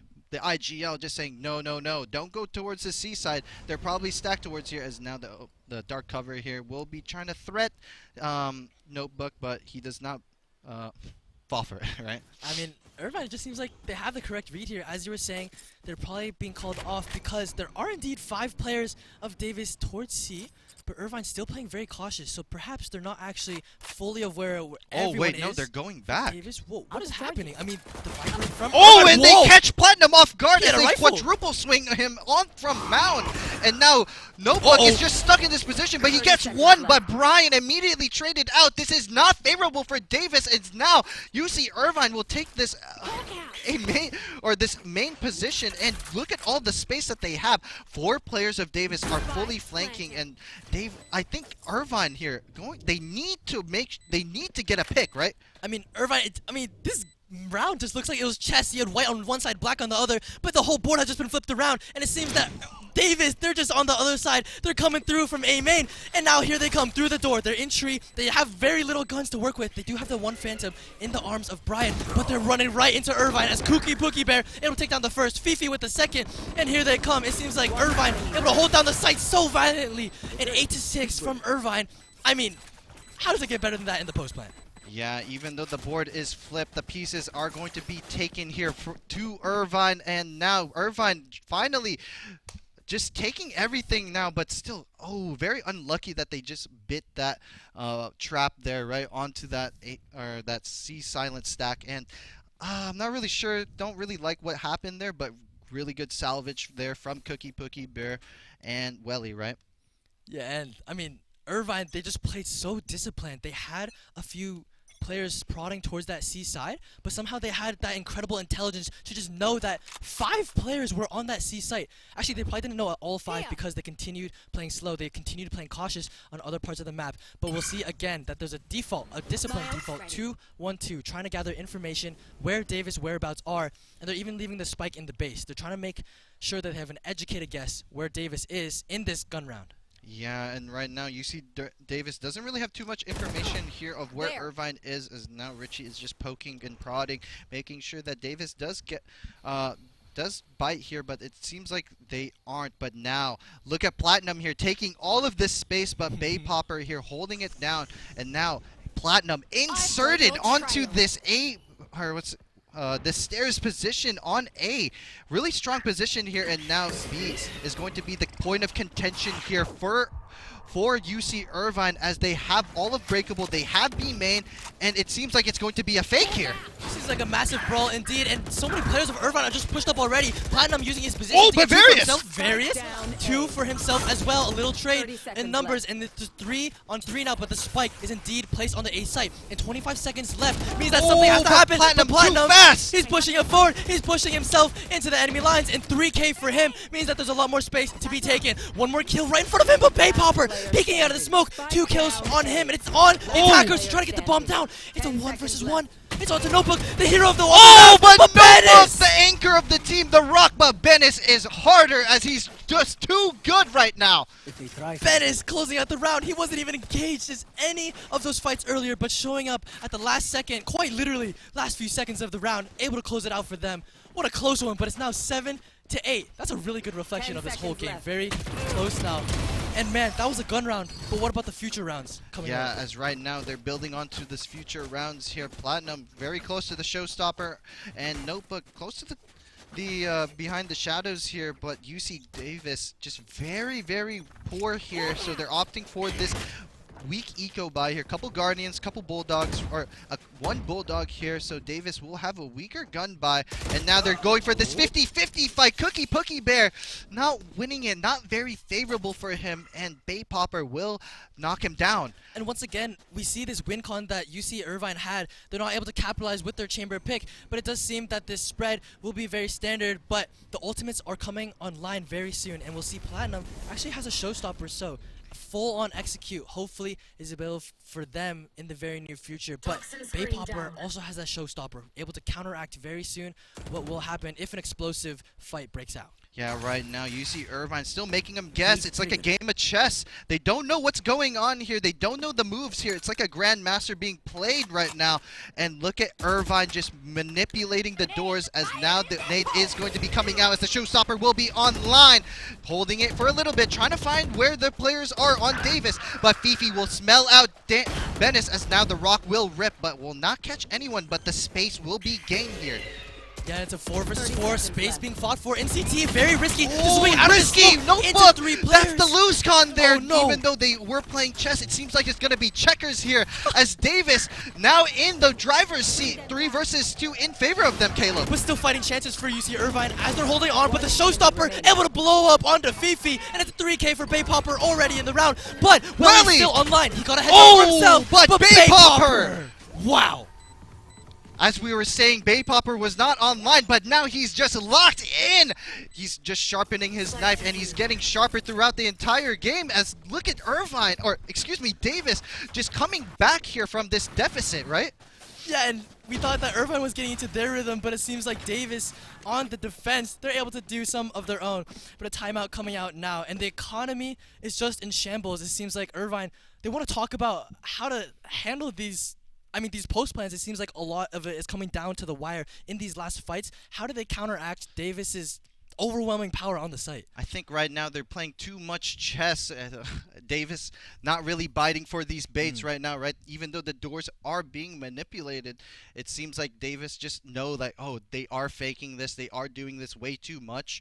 We'll just stay on site, right? We don't need to move. And it just became too easy for Davis, as now they also had the win con there, right? And I don't really like what happened with Richie there taking that 50-50 fight onto B main, even though it was ambitious, right? It was just a little bit too tough there because like that gave Bay Popper just that. Hello, people. Oh, hello, production. But production. Now let's go back into that point there of Richie, but yeah, Richie there just taking that 50-50 fight, not really favorable for them, even though it is hindsight, right? But it gave Bay Popper that edge there for that showstopper, and then that also 4K. And now he's back into the game. He's online. He's feeling himself out now, and we have to just see Irvine now back into this eco again, right? And I mean, we just love to see this going back and forth between both teams. 8 We have to a game 8. now. We have a game on our hands. Irvine against Davis. This game is like tug of war. It's going back and forth. But which team will be crowned at the end of the finals? This is such a hard question to answer in close games like this. UCEI Invitational presented by Xfinity. And right now we're seeing a B take here from Irvine. It actually, just kidding. Haha, they're just prodding.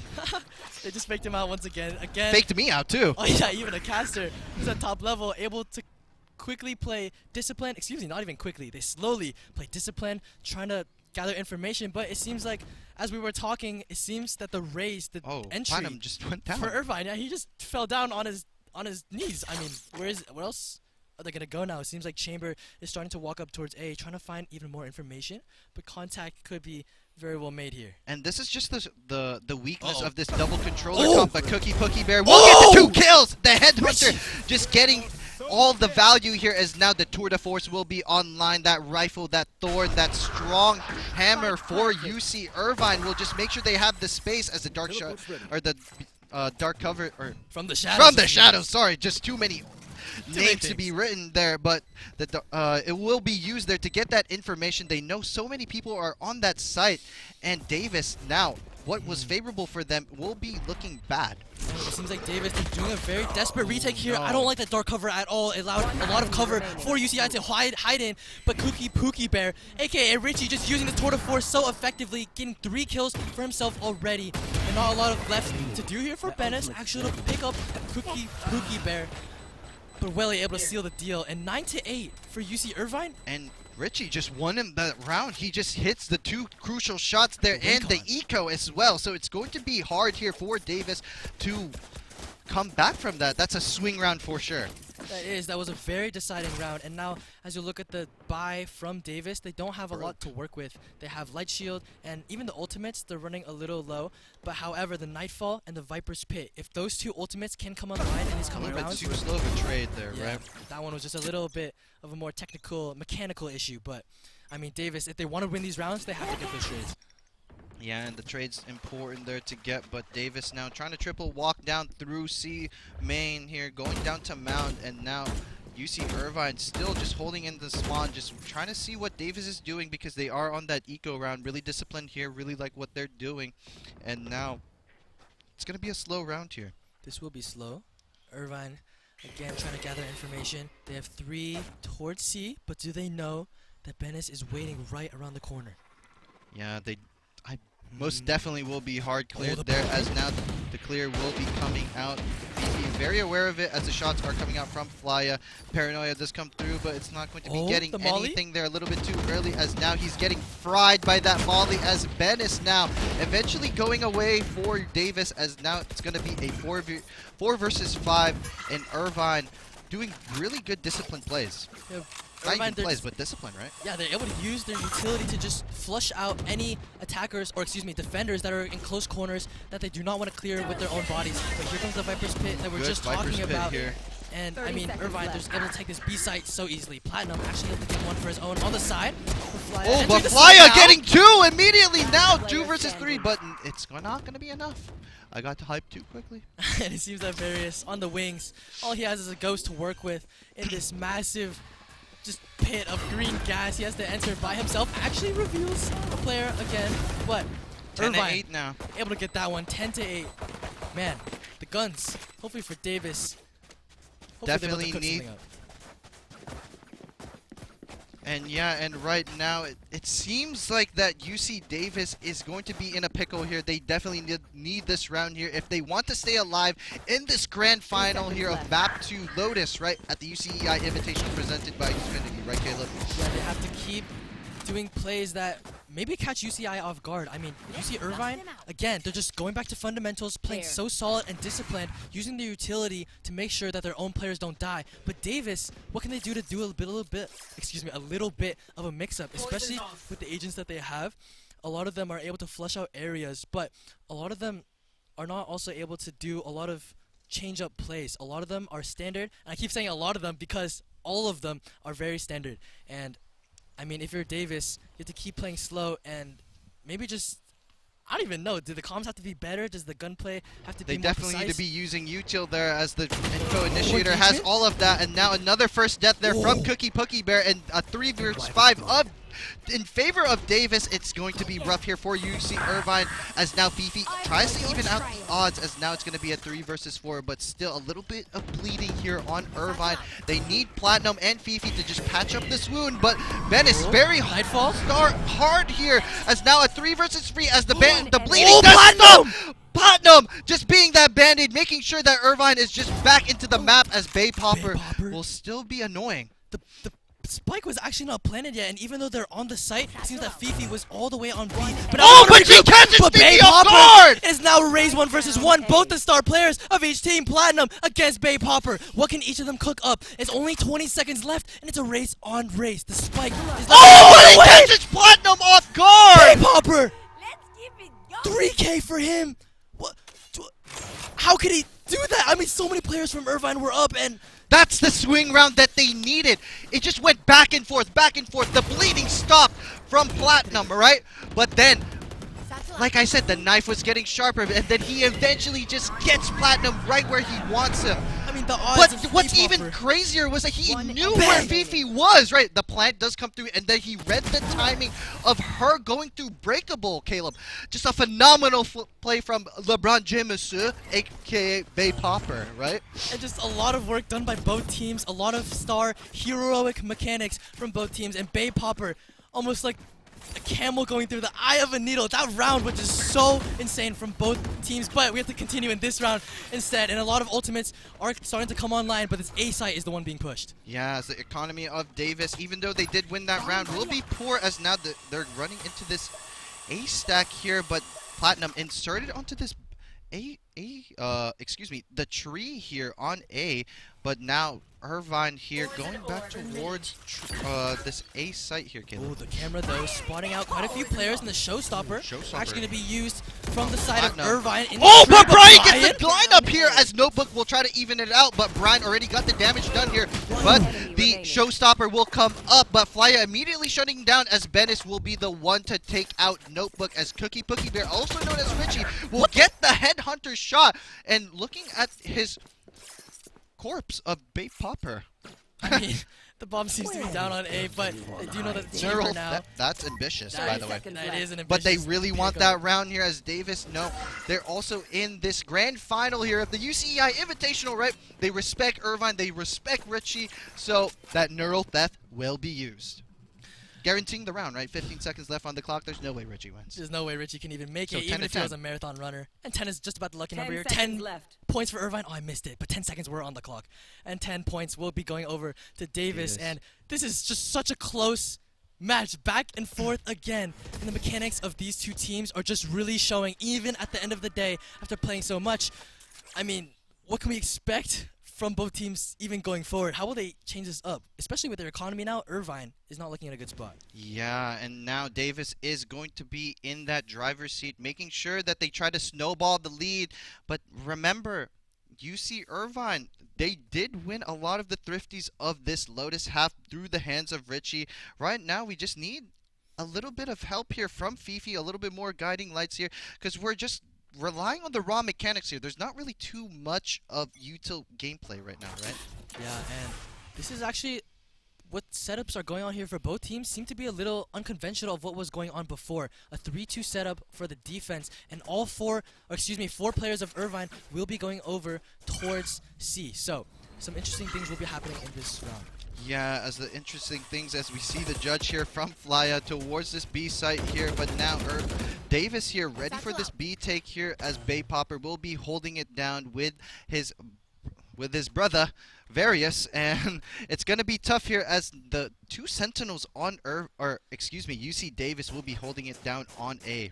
And now Irvine here opting towards this B main position as Plackid opened the door, but they double back here as they're going towards the double Sentinel here. But can Richie do it again here with the Headhunter, huh? Yeah, even with the lack of guns, with the lack of materials and resources, can Irvine really like the position here. Sneaky, very sneaky from the side of the Viper. Max. He has to get 2 here. He has a rifle in hand. Can but they they're see him clearing though? it. Oh, but Richie will not clear it all the way, but Fifi will get the trade immediately. But Bennis and getting Welly. He's going to be that thorn. He's going to make sure that Irvine doesn't get anything for free. They will not get that rifle as well, as now they break breakable. 20 seconds left on the clock here at Irvine. They have to make a desperate play here as now Various gonna make sure he's gonna be shutting it down as now Notebook here with 10 seconds left on the clock. A 1 versus 3. Gonna be too hard here, Caleb. This is gonna be so difficult. It's like a fish swimming inside the fishbowl. He's surrounded on all sides. But and Ben sharks! is the menace. Too many sharks! He's just rolling right on over him and biting him down. And it seems like Davis, again, 11 to 10 now, they're getting the rhythm back. Yup, Davis getting the rhythm back as now they're going to keep going down with this snowball here as Bay Popper very close to the showstopper right now, and they also have that Viper's Pit. We're going to be seeing the Viper's Pit, hopefully, towards this B main side. Excuse me, it's going to be towards C instead. And wait, hold on. Oh, he's like going back? Whoa, wait, whoa, he's going back? doing a triple fake no-scope on me right now. Oh, whoa, he just doubled back. Ladies and gentlemen, we're looking at the map right now, and the Viper for the defense is just deciding where to go, but it seems like he's settled in B and has the Viper's Pit available, but from the shadows will be used instead. Will he stick it? It seems like he's actually going onto the site with the bomb in hand. But you see Irvine, can they follow him up? Fifi trying to use the flash. The bomb is being left on the site. What the heck? What is happening? Irvine doing a blunder? Brian peeking out, and now that Davis knows exactly what's going on, they can reposition accordingly. But this is favorable. Are in C-Link. Oh my goodness. What is going on here? Whoa. Wait, what? Caleb, right now as the trades are coming out here, Davis still in this driver's seat here as the util is going to be used, but Cookie Bear. But Irvine salvage it. What happened? What is going on? It seems like Bear is the last one standing, but the last one to fall as well. And Irvine take the round. I mean, they had from the shadows. They got onto the site. They were able to plant the bomb somehow after Notebook delivered the spike onto the site. Not actually planning it, by the way. He just spit it out of his inventory. But how did they get on and just you leave said it like it was like a Minecraft character. Almost like but that. Right now, as we see, the response there from Davis, too slow. They didn't they heard the bomb drop. They didn't bite. And they got the first pick, but they didn't flood immediately. And that's what made UC Irvine win. They were the ones that were more decisive, so they punished immediately. And now Cookie Bear with that tour de force, and you want to play, let's play. As now the tour de force is online, and now UC Davis have a trap play towards B main. Yeah, a lot of players there indeed. But Irvine, they're actually going to try to scale up multiple areas. Again, playing fundamentally. But the only player on this A site does seem to be Bennis. With that full Cypher setup, even the spy cam is able to bypass towards this wall. But a lot of information this will be a slow round for both teams. Yeah, and right now they still have this trap play here, playing off the contact here with the paranoia. Really like what Davis is doing here. Oh, and it seems like they might bite towards this B main. Oh, they are going to bite this as now Irvine is entering the spider's nest as they have the root there, and they hit Fifi with the showstopper. Oh my goodness, they actually took that bait.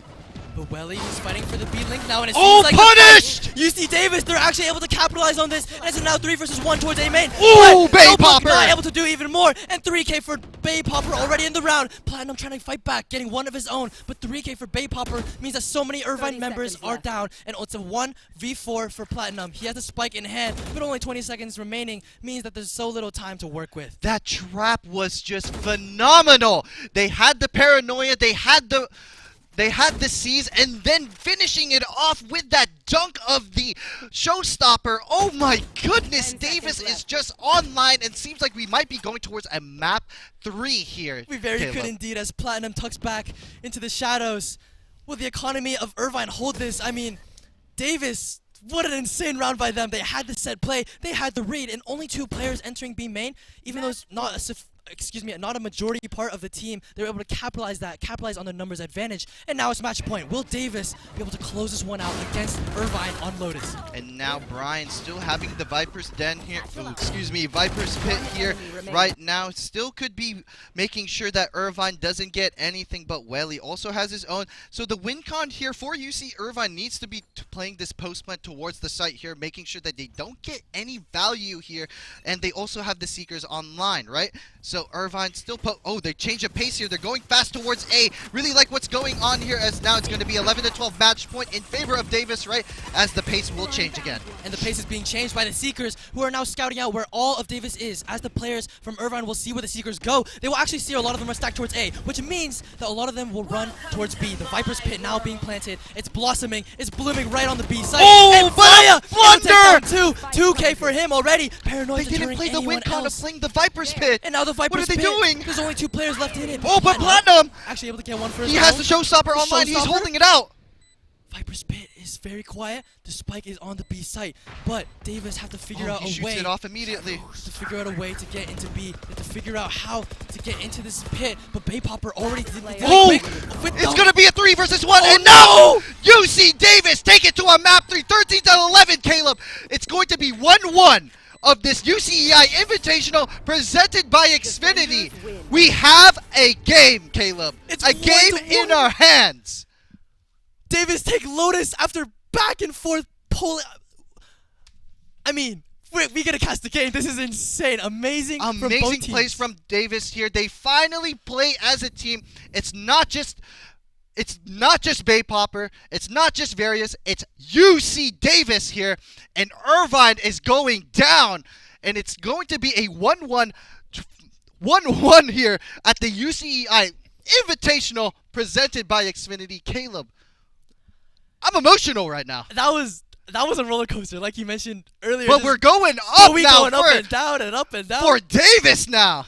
And we're still there. They have the momentum now. They've been playing all day. They're tired, but they're still going strong. And all of the players seem to be coming alive. They ended up playing with their win conditions, with the ultimates, and playing with this space. And they played their numbers. They played together rather than peeking one at a time. Yeah, now they're fighting. But unfortunately, we see Notebook, right, and Notebook and Cookie Bear, aka Richie, playing the loose con there. They had the Viper's Pit on that B side here for the last round, but they pushed them to heaven. That was the loose con, no? That was an overextension by them. They had this home base, but they just left. They just ran away from home, and now a 3 versus 5 situation means it's in favor of Davis, and Davis capitalized on it. Wow. Exceptional play, exceptional punish there from Davis, and now Davis again, right, they're going to be in that driver's seat. They have that snowball in hand. It's going to be rough there for UC Davis here, as it's going to be rough for Irvine, right? I mean, rough or not, it's 1-1, and we have one more match left in this grand finals. As and we see the replay package here, we're going to be seeing the plays here from Irvine initially going well here, right, as they get it back to 6-6. As we see the anchor hold there from Notebook, but right now, Davis, I'm not even going to say, it's not even just bait Popper here. It's everyone on Davis coming online. Even though we do see Bait Popper cinching those rounds for them, it's just a collective job, right, from Davis to make sure they're winning all of these rounds because they're not making the blunders, they're not making the mistakes. Sometimes it is a mechanical difference at some points, right? Richie making those like headshots there on the thrifties, but those are just small mistakes, right? Very small mistakes. They're not blunders. And I feel like a lot of the plays we're actually seeing right here, a lot of them are from UC Irvine, but that's just a testament to how much of a team, or how much teamwork that UC Davis is employing. There are no solo plays in this highlight reel because they're just playing as a team. They're just getting their own picks. And you notice there too, they played that map very, very well because they didn't even have any timeouts throughout that entire time. Davis called no timeouts. It was only Irvine. So that goes to show that Davis is so confident with this map pick. I believe it should be their map pick, and I'm not sure what we're going to be seeing for map 3. Yeah, and we actually saw that they changed their composition for Lotus. They weren't feeling comfortable with what they played earlier. Sky, right, the Sky. Yeah, they had that, and now they have that the was Fade. phenomenal. I don't understand why they didn't play that earlier. Yeah. And it worked out for them, and maybe in this future map pick that we see in the next game, in the last round of UCEI with our Invitational. wonderful production here, giving us all of that here. Everyone clap for our production here. Great stuff here at the UCEI Invitational presented by Xfinity. Clap it up. As now, again, right, 1-1. What's the predictions here? I mean, depends really on what the map is, but UC Davis right now. I'm on that train. On that train? The reigning champions of the UCEI Invitational 2023, presented by Xfinity, of course. Now for 2024, we might be going to a two-peat right now. Wow. And before we see that two-peat happen, or maybe UCI might be crowned, we're going to go to an ad break right now, and we'll see you soon.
Ladies and gentlemen, welcome back to the 2024 UCEI Invitational presented to you by Xfinity.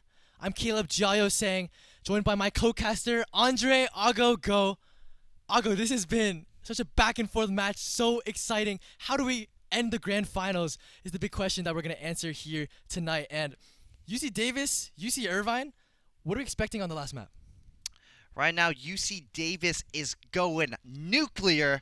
They went nuclear on Lotus. They just made sure that they were the nail in the coffin for that Lotus map. 13-11. They punished UC Irvine quite a bit, and what they did good was most definitely the punishes, but also their teamwork. And I really like what what UC Davis did. And Bay Popper, even though he was the vocal point and making sure he was getting those rounds in, they played together and made sure they were getting those trades and those punishes at the same time. And right now, I think what UCI did wrong was definitely the blunders, the mispositions there. The vocal point was on Richie on that chamber to make the plays, but it's not enough, right? He's not that.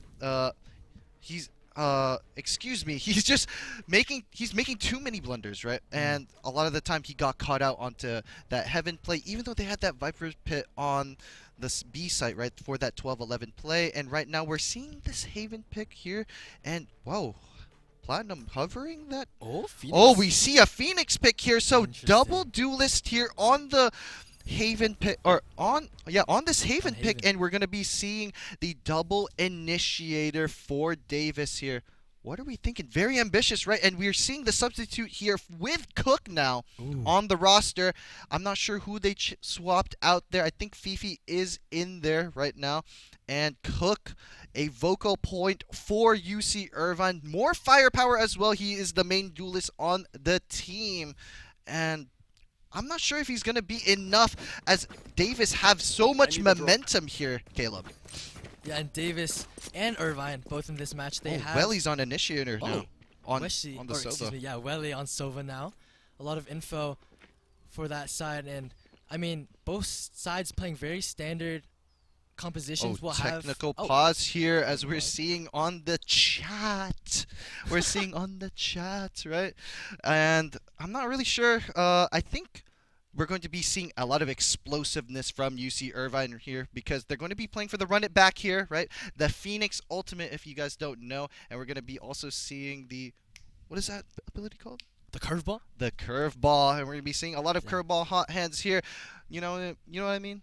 I do, and especially with that double duelist power, kind of like you're just highlighting, this Jet, this Phoenix, that means they have a lot of explosive power to move into these sites, rather opposing Davis, who have the double initiator. They have the breach, they have the Sova, able to get the information, but also take the executes as they want. They have the flashes to support, and they do have that one Jet pick. Yeah, so similar to Split, we see the Raze and Jet there, right, on Split. It's going to be a similar concept here on Haven. So the win con here for Davis is going to be that retake, right? They have way more util than UCI, but UCI has that strong initial take here because they have more bodies onto the side because of that curveball there, that platinum just on that Phoenix. And one more thing to highlight is the difference in Sentinels on both of these teams. You see Davis going to pick up for themselves the Killjoy, which got a little nerfed in the recent patch, but the Lockdown is a very crucial ultimate which can be used on Haven for retaking A, retaking C, and just about anywhere that you want to retake space. But Cypher with the more neural passive, you know, a little bit more of a passive Sentinel, because they have a little bit, the gathering is a bit different, or the info gathering is a little bit different. They have the spy cam, right? They have the tripwires, but KJ just more aggressive, right? And very interesting what UC Irvine are opting in for this first round on this pistol. They have 4 towards A, explosively already hitting it, but not with the composition they might expect. They have the Cypher hitting the site instead with themselves. A clean take already, planting the bomb. But if you look at the map, they actually have the Phoenix. Oh, and lurking right here, I really like what they're doing. They're playing for the retake here. That's the win con for this. And UCI also playing their win con, getting onto site immediately and playing the trades here as Cook now in this great position, playing this left side box here on spawn, trying to bait for him very carefully as the Cypher Cage will try to get it out. But UC Davis here holding all of this Utah as Baypopper will not clear that angle, and Welly gets the shock dart as well. 3 versus 5 in favor of Irvine, but Cook will get sat down, and now it's a 3 versus 3, but UC Davis, all the members are low, and fall damage there as Venus. What is going on as Irvine just mops the floor? I mean, Irvine, they just held the site very strongly, and as we saw, they actually only had 4 players on site. Platinum on Phoenix was watching a flank from spawn, potentially, but UC Davis, as they walked into the site, just a lot of... I mean, they had a lot of corners to clear and were not able to successfully take it with their utility. But let's look at the buys here as they're purchasing. Oh, no, they're selling. They're not going to have any guns here. Yeah, they were opting for that Stinger rush buy, but it seems like they will just change their mind here. Even though UC Irvine got that initial round, I still believe that Davis right now, still have the momentum here, even though Cook is that difference maker. So far, it is being true, like the word of gospel for UC Irvine. And right now, they're just kind of prodding towards this A main position. Yeah, and we'll see what really is going to go on here, as they seem to be doing similar things that they did in the last round, trying to slowly play it up, maybe towards A, but having that their back secured towards mid. And it seems like Davis actually have a different spread here, even though they have different guns. Oh, the timing. Very specific timing going on here, too, from Davis. Are sneaking out of garage. Cook, the timing is crazy. Oh, they catch Richie off guard here, and now UC Davis have so much information because they know that they have to be towards this A side now, and Cook will be punishing Various here, trying to get everything, but Baypopper immediately cutting Cook down, but Platinum making sure that they won't get anything more, as now UC Irvine are in the 3 versus 1, and Platinum will just shut everything down with that Phantom. The explosiveness of UC Irvine, even though Davis got that initial pick, Irvine just so confident in these fights. It's just one-on-ones right now. There's no util. They're able to capitalize on these fights because they have the gun advantage, and you're right, even though they had that initial pick, Irvine just recognized where their numbers were, and they could easily take space wherever they needed to. And in this next buy round, a lot of guns are going to be purchased, which means a lot of brawling will happen. And Irvine, they're ready to take a fight. They're ready to go see. Yeah, as I really like this pace change here, this different call now, as Irvine will be basically able to abuse this explosive power, as now the side take will happen here as Cook updraft dashes onto site, but Venus will get him, and now the trades will be coming through. Fifi getting immediately down onto Venus, and now look at all of what's happening here as UC Davis, they're playing on site when that's not what they're supposed to do. Yeah, and UC Davis with the gun disadvantage, they're just going to get run right on over, as Irvine will continue to make this true. And it's a 4 versus 2 as they hold on to their post-man positions. Welly shooting down Brian, and Platinum, one for his own as well. 3-0 now, Irvine. They're always winning these bonuses. They are. I think that's like the 4th bonus they won this grand final here at UCEI Invitational presented by Xfinity, and now Platinum is 5-0 with that run it back. They're gonna just keep pushing down this snowball here as they might be getting this 4th round. Caleb, it's just so tough, right? And I think Davis, they will forfeit this round. Well, not forfeit, but you know, it's a very high lose rate here because they have such great ultimates, right? That run it back especially. And when you're Davis in this position, you just have to think about the coming rounds, because this one does seem to be a little lost, but you have to consider your ultimates, you have to consider where your fighting chances are. And if we look back at the compositions, this win condition for UC Davis, they have the double initiators, but it seems like UC Irvine actually playing this round very cautiously, remaining in their spawn, all 5 players just making sure they're covered. The run it back gonna be used actually with the spike, using space. Oh, as Fifi gets Venus immediately just going a little bit too far forward here. This Omen hold on to C, as now Cook is just getting too many easy pickings now, as now UC Davis 3 versus 5. Like I said, just very hard to win this round in general, right? Very hard, but it's actually very genius from UC Irvine what they just did. They used the run it back towards A, which caused the Killjoy Lurk to walk up on C. Like and that's Davis so smart. now. And towards C, here they go. Yep, as Davis gets the pick here onto Platinum, trying to stall it out, as Flya doing his best to hold down the site, and now Baypopper getting the shots. 3 versus 5, as now Irvine are trying to execute the site, trying to make sure that Baypopper is dead, but Baypopper a little bit too ambitious here, as now Flya will go down, as the fights here on Davis, what looked promising is now going to be cut short here as Various having the dart out, getting caught here, and gets all three! Various! How? What?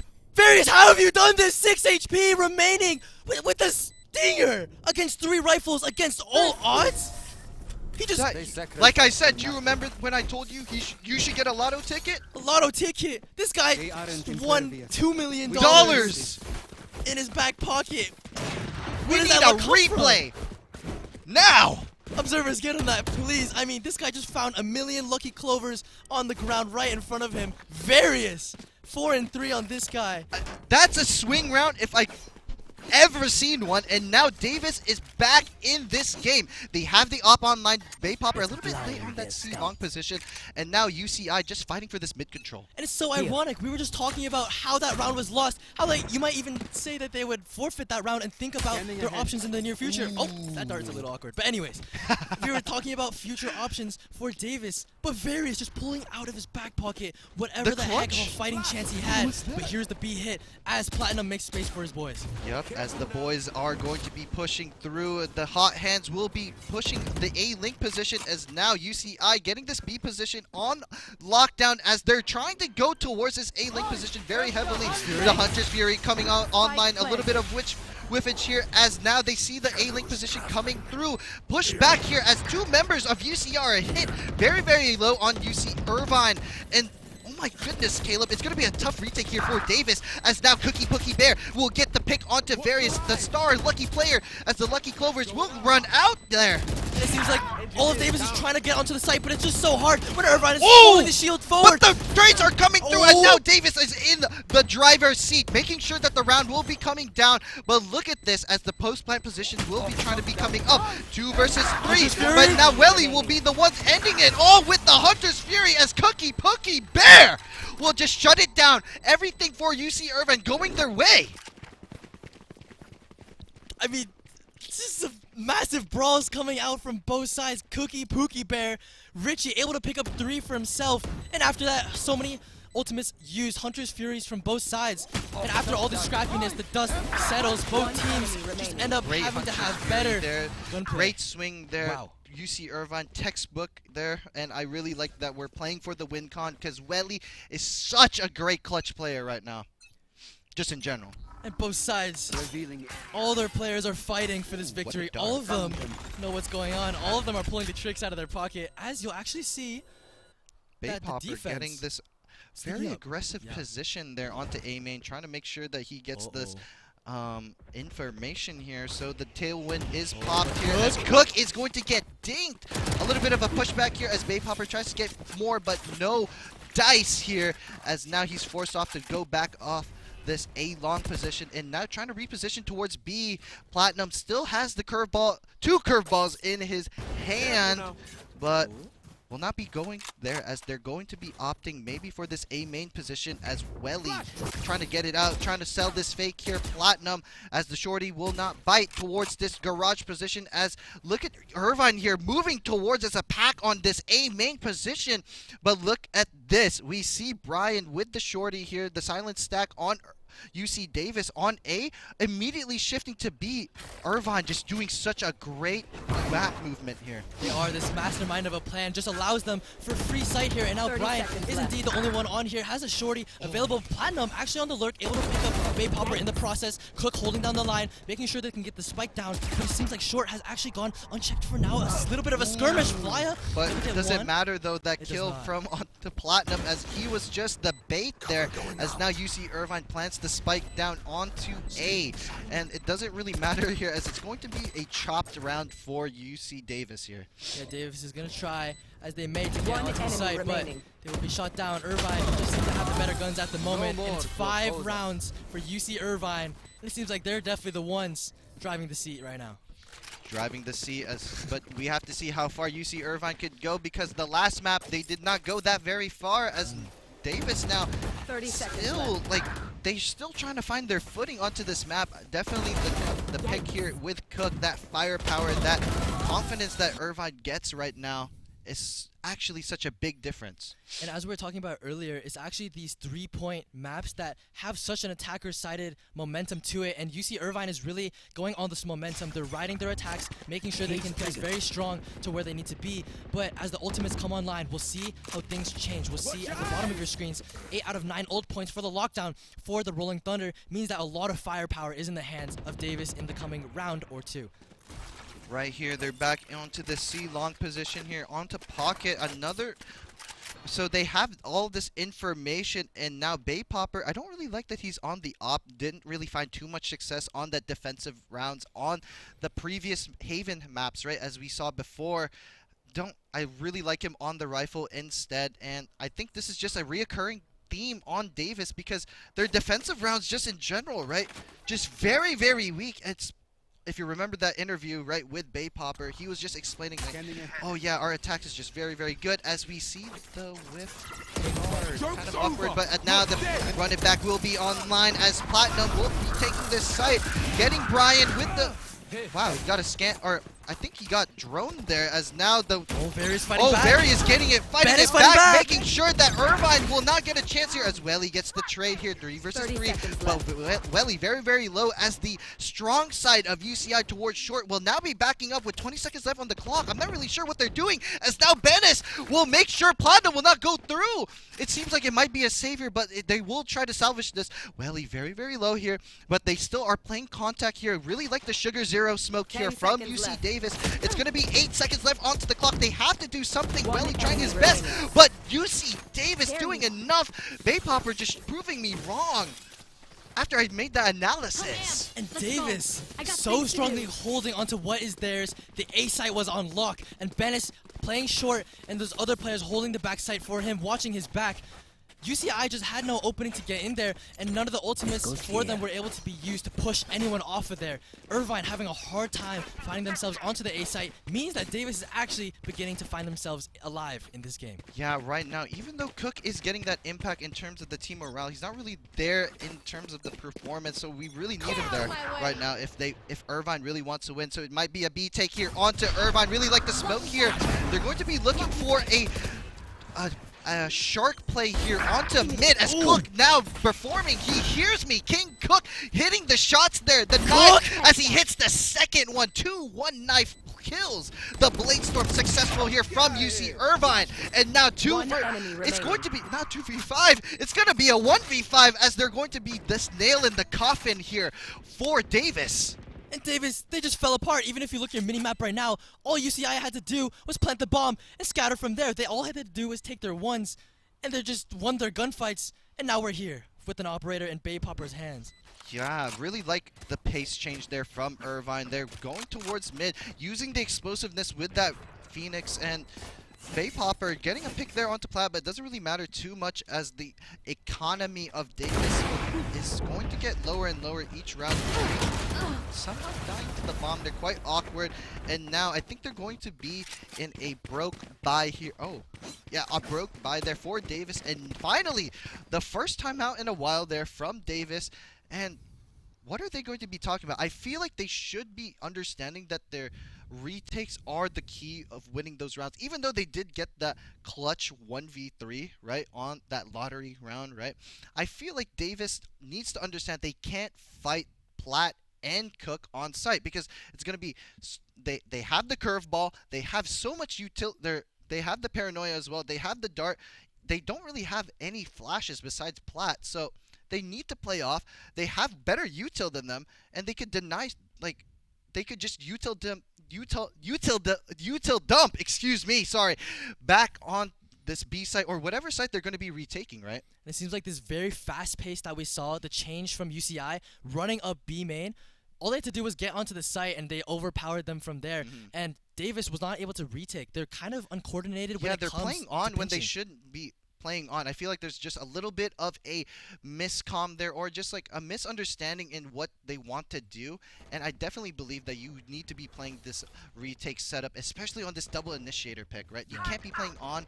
It's just a trap there, and they're just going back into the spider nest there of UC Irvine. but tides can very well be changing here as both the ultimates mentioned before, the Rolling Thunder, the Lockdown, these two ultimates can strongly be used in the case of a retake. But it seems like UC Davis, with their weaker guns this round, they have a wanna trap take play space. here onto short here, but I feel like Cook does sniff it out. So Irvine just playing a little bit slower here. They don't really want to be. They're just playing the route a little bit methodically here. And excuse me, Caleb. It's I think UC Davis just don't really have too much info right now, right? Such a quiet round. I mean, you're just waiting around. You're waiting for your friends to show up. I mean, things can be a little boring, but it seems like UCI are about to make their surprise entrance as creeping up towards A. There are a lot of pings are going down, clearing out their corners. Yeah, the trap does not work there for UC Davis. UC Irvine sniffed it out as the drone is going to be coming through, getting the contact there, getting the tag there as Cook will pop Bay Popper, and Platinum getting Venice immediately, but not without the trade from Brian. And look at UC Davis here playing onto site, getting the mismatch there onto Fifi, and doesn't matter as UC Irvine just caught every one of UC Davis apart. And UC Irvine, they're just overpowering again. We talked about the double duelist potential, and all they had to do was go onto the site, stick to their guns, and absolutely inundate them with all of the utility and the shots that came out with them. And the ultimates that were available for Davis, they were not really able to be utilized in that situation just because of their lack of weaponry. And in these coming rounds, with these rifles now that are online, hopefully UC Davis, they want to find for themselves opportunities to retake and fight as a team with these strong ultimates. Yeah, 2-7, not really good looks here from UC Davis. They definitely need these next couple rounds if they really want a chance to win this UCEI Invitational Grand Final, right, presented by Xfinity, especially on this map 3, right? Yeah, and it seems like both teams, they don't want to give up any ground, give up no information, and both are kind of just standing their ground, kind of like trench warfare. And this is especially because UC Davis now, if you noticed, or excuse me, on the side of UCI, they've picked up an operator onto Cook, and this might definitely change the pace of it. As an attacking operator, you slowly clear corners, you slowly push up with your team, and even though they have this double duelist potential with the run it back now, it seems like they want to slowly push up to A and get more ground for themselves. Yeah, it seems like the same tactics here from Irvine. They're always getting that information and using the drone to always clear close angles for them. And it seems like that's the name of the game as the run it back does come out here as Platt will try to get something here. And Bay Popper will catch him out. The Hunter's Fury not going to be working out there for Welly. He's not going to be catching anyone a little bit too early, especially...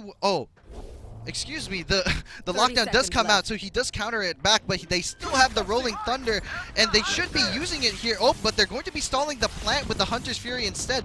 20 seconds left on the clock. It seems like they're going to be flooding out with this Rolling Thunder instead. And UCI are quite in a pickle, Caleb. Yeah, and as they go with the plan right now, the Rolling Thunder wait, a little what? late, not canceling the plan, and now the Paranoia is going to come down. All the shots are no! going down. Fifi has the operator, and it looks like 3 versus 5. Oh, but it doesn't matter as UC Irvine are getting torn apart. Brian! What seems like a late lurk here from Cookie Bear. It's going to be such a close round as they're very aware. 1v3, but it doesn't matter as Bandits just shuts him down. Very close there for Richie. But UCI, they fumbled the bag. They did, and UC Davis, though, very nice props to them. They used the ultimates in order to stall. They used ultimates in order to get back the site. And the lockdown, Hunter's Fury, Rolling Thunder, all of those when rested into this. And as they go into the timeout, what could they even be considering? Without their ultimates now, how do they play out these next rounds? I'm not sure, but that's definitely a swing round there for UC Irvine, and Coach Curry definitely upset with that round because that was definitely towards the favor of UC Irvine. They fumbled, or excuse me, UC Davis fumbled the Rolling Thunder. They missed the timing there on that plant, right? They literally had 3 seconds left on the clock, and if they just ulted a little bit earlier, then the Paranoia wouldn't have came out earlier. And even though they got the two trades, the immediate response from Davis, they flooded out. They couldn't capitalize on the stun target. So also the very late lurk there, even though Richie did have it, it was just unfortunate. And I'm definitely, if I was the coach, I would definitely be upset. And Davis just need to continue this momentum now that they built. But Irvine, I think it's also obvious how they're playing. They're always based off where Welly is. That's where the hit is happening so far, right? It seems like that is the common theme here, because that's the main information source that they do have with this Sova, with the drone, with the dart, and that seems to be the name of the game for them. In their disciplined fighting, it seems like UC Irvine, they seem to be pushing as a squad again towards C, rather changing things up. They're flashing in, maybe changing up the pace even more, and Bennis, he's the only one. Oh, excuse me, I spoke too soon. UC Davis are all flooding towards the C site. They do not want to give any ground towards UC Irvine, but as they rotate towards C, that does mean that the A site is open, and that means that a lure can come through for the side of UCI.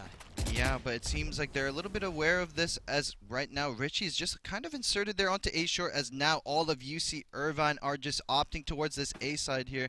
Hopefully they notice the trend of where the darts are coming from, or just where Welly is, because that is the name of the game. Wherever Welly is, the hit is going to happen. And 50 seconds left now onto UC Irvine. All of UCD are just being manipulated, as look, the rotates are going to be a little bit too late, as the same drone from Long is just happening again. It seems like I'm just deja vu. Everything is just happening again and again and again. And now the util from UC Irvine, they still have everything. They have the paranoia, they have the recon dart. This post plant, this retake is going to be too hard for UC Davis. We'll see if that happens as they start to come through. A lot of players are coming from CT, but already Platinum is starting to kick things off. Headshot, wallbang onto Various, and 4 players from UC Davis have rifles, but how much work can they do with this? Paranoia being used onto the site, Welling getting one in the head, Cook able to get another, but Platinum falling after getting one for himself, and already Davis is down to a dire scenario, and Fifi winning the Omen battle.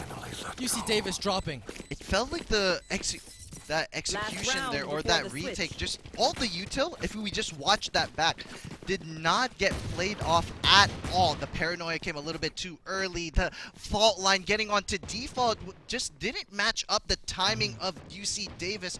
Seems like they need to be working a little bit on those retake setups, and I'm not sure. Like, even though they took this timeout, they just need to understand where Welly is. That's where the hit is happening. But perhaps during the timeout, they actually considered that point. It seems that even though the A site was open, that actually might have been a point that they made to leave it open. They actually wanted to retake it, but I think the retake indeed was a little sloppy. So they need to really be able to communicate and use their utility in sync, in synergy, so that they're able to take down UCI a little faster. But on this round, UC Irvine with their rifles, and even with another operator, they'll be playing a lot more patient, and UC Davis will be waiting for picks. Yeah, right now, Dave, I really like what Irvine is doing. Just still holding, making them guess of where the hit is, because, again, where Welly is it is going to be that hit as he... Oh, they swapped the guns here, but they will be caught as Bay Popper. Here's the noise. He capitalized on that gun drop, immediately punishing Cook. That's such a small, detailed micro play that worked out for UC Davis. Isn't that insane? Yeah, and now... Oh, look at UC this. Davis, Another pick, what? and they caught Cookie Bear, a.k.a. Richie, off guard. And now, UC Davis, what seems like a lost round, and a hard round will be such favorable for them, as now UC Irvine are going to be dismantled. I mean, so many fights are happening across the world. You got some fights happening here, some happening there, and one on B for UCI and one on C means that things will be split up indeed. But Welly winning his fight on C means that he has a lot more space to work with. However, he does not know where the players are, so he's acting extremely cautious as Platinum trying to work around, and so little time remaining. Bay Popper securing a very crucial kill, and now Welly, it's all up to him. He has to plant the spike. Oh, but he gets off, as now there's no time left on the clock, as Welly needs to go for this kill here. He tries to go for the right click, but Welly does not get it, as Various plays it well, runs away, and eventually gets the kill onto Welly. Welly was just in no man's land, but nowhere to be found, as well as now UC Davis 4-8 now crawling their way back into this position. And UC Davis, like we were talking about earlier so many times, on these 3 attack point maps, they do seem to be very confident in their own attacking. So the story is not over yet. UC Davis can still pull this back on the attack, and even though some gameplay might not, or excuse me, some gunplay might not be as precise as they would like, their attacks are much more precise than their retakes, it seems. So this will be a very exciting half to see as we see Davis on the attack. Right now, I literally think that this pistol round will determine the outcome of the game. So if UC Davis does lose this, it will definitely be such a hard comeback to win. And it seems like a very funny sight we have here. A lot of red players in the middle of the map, but a lot of blue players on the extremities, on the C site, on the A site. This is almost like a hot dog being sandwiched in between your bread. A lot of ketchup in the middle, but Garage and B are being taken by UC Davis, while C long and A long are being watched all the way by UC Irvine.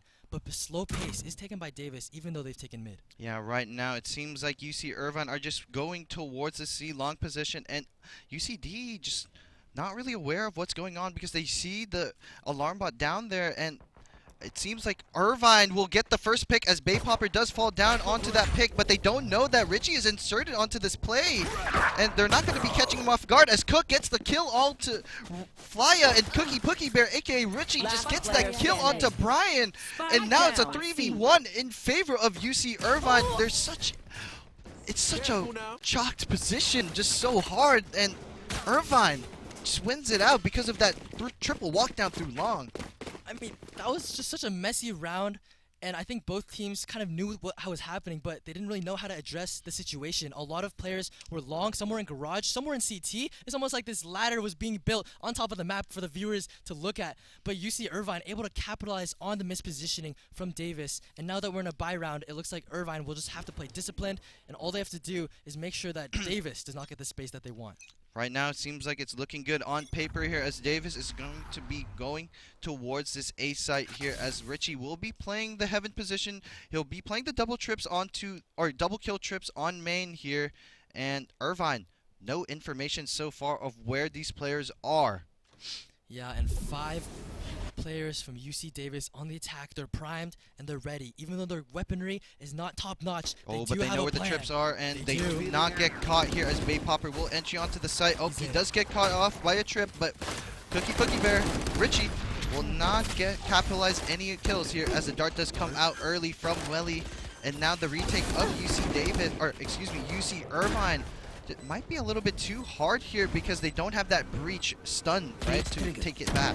Yeah, they don't have a lot of utility to work with as they expended it, as the players were coming into the site already. But already a flash being used, Baypopper being cleared out from the close corner. A lot of fights are being taken, and Various able to get one, but the Guardian from Cook able to do more work already, getting a second for himself. But it's a 1 versus 2, and Brian has to do everything by himself. Has 2 in the round already, but Platinum secures it, puts him in the ground on the rocks, and Davis are shut down, and UCI take back their site.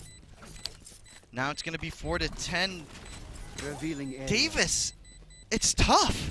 It's hard. So hard now. Irvine, are just on the path to success. They're building the snowball. They won this round here they literally won their pistol, and they also forced as well. Now Irvine are just set for success, while UC Davis now just so broke, and they have to just salvage this round. If they really want a chance, they need to win this. And they need to get the swing round. It's an interesting point because this is definitely a swing round, even though that UCI is able to afford some of these rifles. They're not. Even if UCI loses this round, they will also be broke. Actually, in even a worse position than Davis. UCI affording all of their guns last round and a lot of them dying means that their economy is not in a great position if they lose this. So Davis, they're able to capitalize on this round. Oh, but Platinum completely punished there as they took a triple fight there. Irvine not ready for the triple peek there onto UC Davis, but Welly gets 2, but Fly immediately traded. Still numbers advantage for Davis as now Brian throws it away, but Baypopper, the secure of rounds is now a 2v1 as now Baypopper making sure that the round is secure, and now 5v10, a swing round again, and UCI are broke. Baypopper is literally clutch. All UCI did was invest all of their money into what they thought would be success. But now UC Davis, they have a chance to turn this around. They have a chance to make the roller coaster go backwards, and they have a chance to swing this game. UCI are not able to afford a lot, but a lot of ultimates are going to be coming online soon for them. You'll see Platinum does have to run it back, while UC Davis doesn't actually have too many ults for themselves. But so many of these ultimate orbs will mean the difference probably in this match. You know what's insane is that look at the kills onto UC Davis here. They don't have that many, and they somehow are 5-10. UCI have so many kills as well, but also this feels like this should be a 2-10 type of game, you know? Yeah, and UCI, I mean, their attack was so good, but Davis, they're starting to show up a bit on their own attack, and we'll see how their offensive continues to work out. Oh, but Platinum they're holding the pressing up. curveball here. Might catch Bay Popper off guard, but Bay Popper here. Oh, it seems like he will not get caught off guard with that movement there, but another curveball there onto Platinum, but he will get Bay Popper immediately in the... Oh, it seems like Platinum there will get killed, or will get killed by Cookie Bear. Richie will get the trade immediately, and now UCD, what it seemed like such a great round for them, got caught off by Platinum. And now it's going to be a 3 versus 4. And now odds are looking a lot better for UCI, even though they were broke. Now they're able to address this situation a little more easily with a lot more space. Oh, but the jump spot there! Richie just immediately punished there. Oh my goodness, the reaction time, the mechanics of UC Davis are just on point. That it's amazing. And then look at what's happening here. Look at the map here. Cook is going deep here. They're not really aware because look at what's happening. Fly is so unaware right now, as now Cook will just get the kill.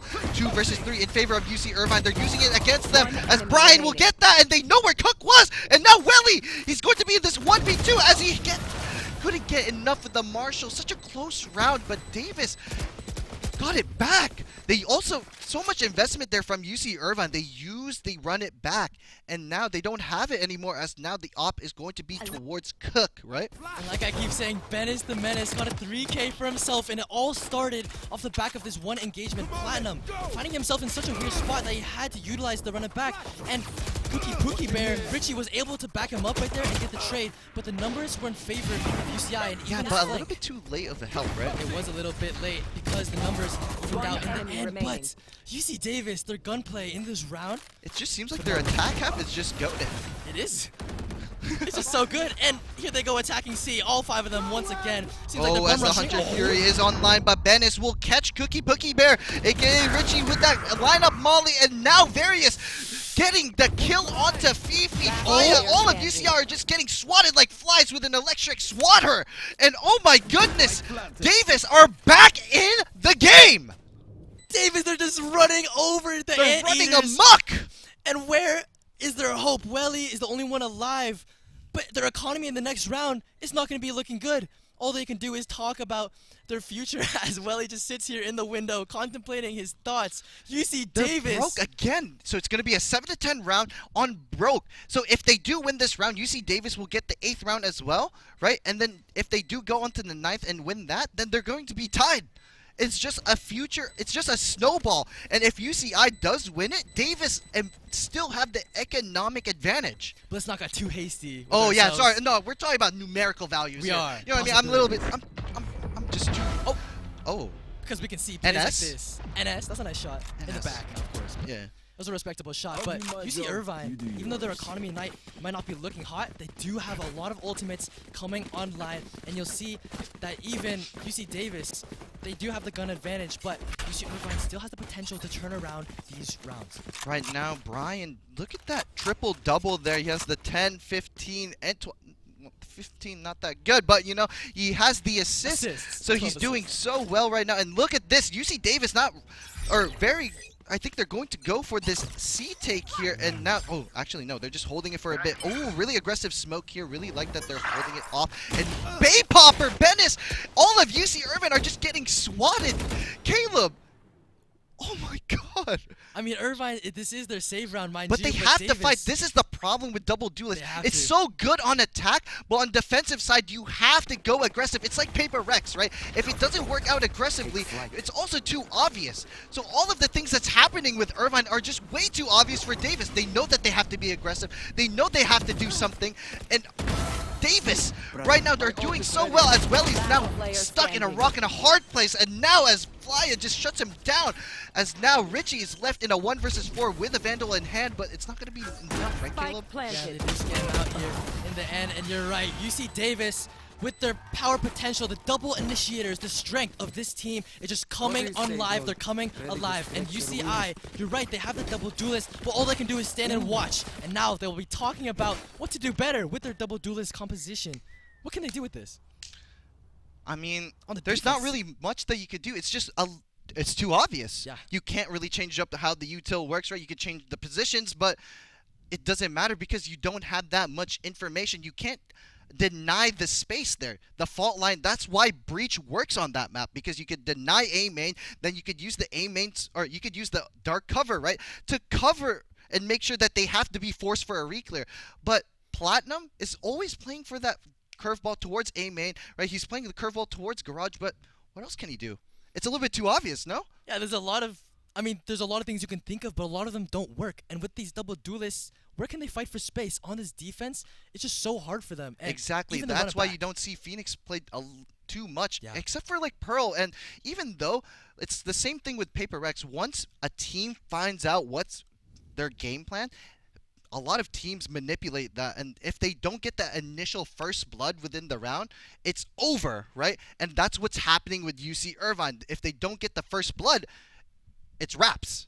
It's wraps and almost lights out for them. And UC Davis now, they're catching up. If you look at the scoreline, it is 8 and to the 10. ultimates as well. They have the Rolling Thunder. They have the what's the Oh, the From the Shadows. From the Shadows, and they also have the lockdown as well. As now UC Davis immediately using the drone here to get that initial information. And look at this, UCI just getting that op line towards A main now. And oh, there, yeah, see, look, this is just so hard to hold this because they don't have the information. They cannot take the space as well. You know what I'm saying, Caleb? Yeah, I see exactly what you're saying. UC Irvine on their own sites are struggling to get information. I to feel even like look they at know, these also sightlines. know, they know that the op line here is on A. So they're really avoiding it. And now Platinum, it's just based off mechanics, right? At this point, it's just based off the player himself. Platinum just needs to do everything he can to kill them all. And that's what it is. It's just like Jing, right? If Jing doesn't kill the entire team, you don't win. Exactly, and no one in this garage, but there are players from the defense that are encircling this, but a C-split does seem incredibly possible as the players are moving up. But Baypopper is just better! LeBron Jameson just getting that initial first blood, and now UC Irvine just such in a bad spot. But look at this, Baypopper immediately dodging that, and they still don't stop the lockdown as they're going to get caught. Richie is going to be caught on that backside player. Detained for a little bit longer, 2 seconds here. They're going to let him have it, but look at this. The members of UC Davis are just going down, but very, very low. As the Rolling Thunder is going to be used. Pushing them back. Will not get Welly. And now they're just allowed to breathe for a little bit longer there, Caleb. It's going to be hard as the drone does come out. Trying to get all that space, trying to find out where they're doing. But look at this. The util back for UC Davis here. They have the recon bolt. They're waiting for it. Welly and trying to even the odds here, but look at this. They still have the recon bolt here, and now the spam is coming out as now UC Irvine playing the 2v1 better. And it's going to be tough here as Brian is now left there. 2 versus 1 as he gets it! Oh my goodness! Brian gets it back! A swing round again for Irvine! For Caleb! Davis is coming back 9 to 10. How are they doing it? They're just fighting and now, living. Do you remember the vision that I was talking about? The money, Snowball. It's snowballing. It's going harder and harder. It's getting bigger and bigger. And now this economic disadvantage on UC Irvine is just so hard. It's so apparent that Irvine does not have a lot of tools to work with, and if you just look at their economy, Platinum is buying himself a full gun. He's not even trying going to hero. He's not even going to battle with his clothes on. No armor for him, and he only has a Vandal in hand. Irvine is getting desperate, and the ultimates are not there, quite there for them. Not the fighting ones, at least. They do have the ultimate from Omen. They do have the From the Shadows. They have the Neural Theft, but not a lot of fighting ultimates for them to use, except for the Run It Back. But that's actually maybe the reason why he has the Vandal, because he has that Run It Back. But we'll see what UC Davis opts in for the attack here, as they do have the gun advantage. Seems like they're walking up towards A, trying to go for a slow default, and maybe showing presence here soon as Fifi is spotted out, getting one for herself though. Down A. That's okay. Davis still in the driver's seat here. They don't really have too much cook. Oh, they know that they're going towards it, but I wouldn't be so sure as Welly is that Marshall demon, right? Trying to get, he's known for his Marshall, so he can get a good shot here. Contact? Oh, but he doesn't nail the shot here. He gets another try, but he's going to be dumped with the util as he gets the hit marker, but it's not going to be enough there, as now the flooding of UC Davis will just take everything from them. As now the Bucky will be online, but now they're going to be stuck here. They're playing a little bit disciplined. They're trying to get everything that they can, but now Platinum will be using the running back to get it out, and now Cookie Bear, Richie will get it down! UC Irvine came back! They had the gun disadvantage, but they're still on top. What is happening? All the investment that UC Irvine put into this round is paying off. Platinum. But it doesn't matter because now they still have the money still. Oh, they still have it. So And they're still fighting chances. Still have the fighting chances here, but Davis, I still think, are in the momentum. They're going to be like, it's okay. Don't worry. Let's still take our time. Let's breathe. And even though they did blunder around, UC Irvine still need to do that consistently again. They need to make that magic work, right? That was a very peculiar situation that just happened. I feel like 3 players were on the site for Davis, but they just seem to slow down. But they're not slowing down in this take, it seems. Oh, but the drone is going to be coming out, trying to push out Cook. Cook is kind of in a hard place here. It's going to be difficult as now Fifi will not get the smoke onto the spawn position, as now Welly will get that and Odin kill onto the short player, as now UC Irvine will be in a hard spot here, as now they're playing for the retake. They don't really have too much for this retake as well. I think Platinum only has 2 curveballs. They don't have a flash yet. They don't have the recon bolt yet, and now they have the drone. Recon bolt is in 5 seconds for UC Irvine, but UC Davis still have the better chances here, as now he's gonna get spammed. Oh, the damage does come through as the recon bolt will be coming out, as now Richie will be getting that, and now the 2v3 in favor of UC Irvine will just pushing all of Davis apart, and now Welly is just making sure that they win this fight. No, Flya still doing that, but it doesn't matter because the bomb is not planted for him. And now it's gonna be match point for Davis. Tough. Irvine, they have one more point to win, one more round to secure in order to win all of UCEI 2024 presented by Xfinity. UCI are looking so strong, and even on that retake, they were able to secure their bomb and able to defend themselves. Okay, and yeah, it seems like Davis, this is going to be their last chance here. They need to play near perfect here if they want to beat UCI and make it to the match point, or to this tie here on 12-12. And if they do, they have a really good chance of just winning the entire thing. But oh, it seems like UCI has a read here. They put double trip here onto B. They updraft dash trip it, but they don't know this. And now the trip will be coming out. The floor trip will be coming through, but no one can capitalize out of it, as Welly tries his best to hit him with the Odin spam, and now the plant is going to happen for Davis. They don't really have too much of a response here, as now the paranoia is going to be held out. But look at this, Welly gets the first pick here. It's going to be unfavorable for UC Irvine, as now the kills will be coming out, and now UC Irvine is going to be in the driver's seat, as now UC Davis is going to be falling apart, and it doesn't matter how hard you come back, because the Kings of UC Irvine will just win this entire game, as it's going to be 13-9 in favor of UC Irvine in the map 3, a UCEI Invitational presented by Xfinity. UC Irvine close it out 13-9, taking the series 2-1. Irvine, the Anteaters, are zodding it up, and they're taking this map Haven and pushing UC Davis down. Man, UC Irvine. I have no words. That one round where they got the thrifty, I think that was the round, and the swing. After that, all of Davis just lost their momentum. After that, it was just too rough there, and yeah, even though that they got found out by that double duelist there, Platt was just Jing. He was able to get the value there. He hero rifled that round too, and he had to run it back. He got all that value onto C, and that was the reason why they won that. Even though Richie did get those 2 Bucky kills, the reason why that happened was because Platt was able to get that pressure out.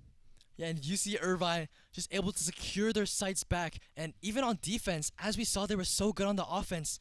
They were able to just hold their ground and make sure what was theirs was theirs. And UC Irvine really proving themselves today that they are the champions of the UCEI 2024 presented by Xfinity. Congratulations to UC Irvine. A hard-fought win. Hard fought. Hard Back fought, and forth. not easy. And what people thought too was going to be an easy win was not easy. As UC Davis, we need to give props where it's due. Such a great team coming out from the losers finals as well. A Cinderella run, almost taking back their spot, or excuse me, their reigning two-time Pete, right, for this UCEI Invitational presented by Xfinity. And it's such a sad time, but such a great time if you are a anteater. Yeah, UCI definitely happy about this story. Can tell their families about it in the future. But Irvine people are happy today as UCI takes this win. But Davis are also happy with their journey coming down to SoCal and competing in this tournament. Man, the Aggies should also be proud of what they did today. And right now, what I'm hearing is the MVP of the match. Oh, excuse me. We just not got announced word. yet, but it's okay, as we're going to be just talking about a little bit of what happened on that match between UC Irvine and Davis. Even though Davis were in the driver's seat the entire time, it was just unfortunate that it was just foiled by that one thrifty round, right? Yeah, and as we mentioned, there was this snowball effect that Davis actually had going for themselves. They had this snowball starting from 6 to 10, mind you. All the way going 6-10, 7-10, 8-10, 9-10, and then all of it seemed to collapse towards the end as UCI, they were able to just pull out their hero plays again. And it was just like Jenga, and after you get that one block out, yeah, it was just wraps. And unfortunately for Davis, their run is going to be done, but it was a really admirable one. It was very admirable indeed, and all the players should be proud of how they performed. All of them played absolutely phenomenal, stellar performance from each one, able to do so much for both their teams. And at the end, it was not exactly star players from both teams making the efforts, but it was really a collective team. unit. Yes, cooperative, collaborative. This camaraderie between all the teams, this really showed in both squads. Yeah, and when like a team, you end like one, and unfortunately, right, Davis, the run does come to an end. And right now we're seeing UC Irvine holding the trophy here. King Cook, King Curry, and King UCI just holding this trophy. Finally, the first Valorant win for UCI Invitational 2024 presented by Xfinity. This is a good win. And you'll see such happy smiles from all of the UCI roster. You'll see all of them here holding up the trophy. Oh, and it seems like we're having a bit of a connection error from the but we're caster. back. Here we are, looking at the crowd, and it's just so good. Such a good feeling if you're a UCI right now, but very hard fought battle tonight. Yep, very hard fought battle, and right now, I have no words to say. Yeah, I mean, long day. Long day. A lot of another battles day, another witnessed. dollar. Another dollar. But yeah, we saw a lot of fights today. We gotta calm it down a little bit now, but yeah. And right now, we're just kind of enjoying all of the staff here at UCEI Invitational presented by Xfinity. Thank you, everyone, today. The staff, the production unit, everyone that helped out, thank you so much. We appreciate you. And everyone at the crowd as well, clap it up. Thank you for being here and watching. Everyone from Valorant, from every school, UCSB, UCSD, UCI, UC and Davis. Cal also came. And I mean, just so many teams, so many talented players, a lot of talent in this one building in one day. It's just amazing to see all the performances of everyone. And Valorant, I mean, it just comes such a long way all the way throughout the years. And all these players have quite literally grown up playing this game, especially in their younger years. And I mean, it's so fun to watch all the talents of the players. Yep, it's such a wonder to see. Unfortunately, there's nothing unfortunate, actually. I just wanted to say that. I think the only unfortunate thing is that the night it's is the night coming to a ends. close. The night does come to an end. Actually, that's true. Man, it's quite almost fast. brings a tear to my eye. Yep, and right now they're holding the jersey. That jersey is fire. That is a fire jersey. Little bit of bling. Yeah, and what do you think is like what is the clutch moment? What do you think is your favorite clutch? For me, it's probably that lotto round by Various. UC Davis, Various. And then the second one by Notebook, the 1v4 on the Lotus side, right, where he was able to hold down that C push. That's one of my favorites as well. What do you think? I feel like there are a lot of hero moments from both teams, and Oh, especially Babe on Hopper Lotus. one is nice too. Yeah, that one on Lotus, that was very nice as Yeah. well. And there was like, reverse 3K this way, reverse 3K this way. Just so many things happen. It's hard for me to pick a favorite, if I'm being honest. There were a lot of plays throughout the day, but yeah, all these players, stars within their own right. I mean, if you look at the constellations, there are many stars, but these ones shine very bright today. Wow. He This is just some has insane battle we everything. watched. He has everything to say. He just knows every phrase. Oh, me. Talking about me? Sorry. But yeah, like, I would say that for me, probably my favorite one is that 1v3. That was insane. For various. Yeah, and Yeah. I would also say that the Babe Hopper one is also good. And right now, I think, right, I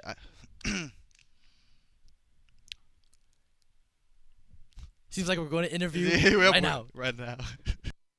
My name is Chris Peachy Bobazlu. I'm reporting live from Santa Monica at the Red Bull HQ with the UCEI Invitational presented by Xfinity. I would like to congratulate UC Irvine for winning the VALORANT championship today, and I have Platinum here with me today. How does it feel taking down the reigning champions? I mean, it's good to beat them. Last year, I think we lost pretty devastatingly. But it's nice to come back and get a win in my last year. Yeah, it's going to be awesome going into the final day of UCEI.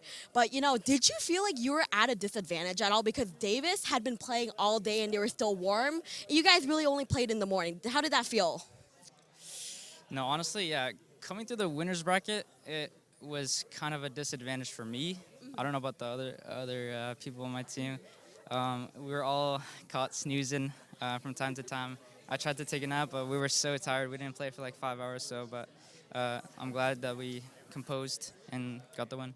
Yeah, we got the win in the very end. So, you know, UCI this year, we had a lot of new faces on the team. What's next for you guys? Like, what's the plan coming into the next season?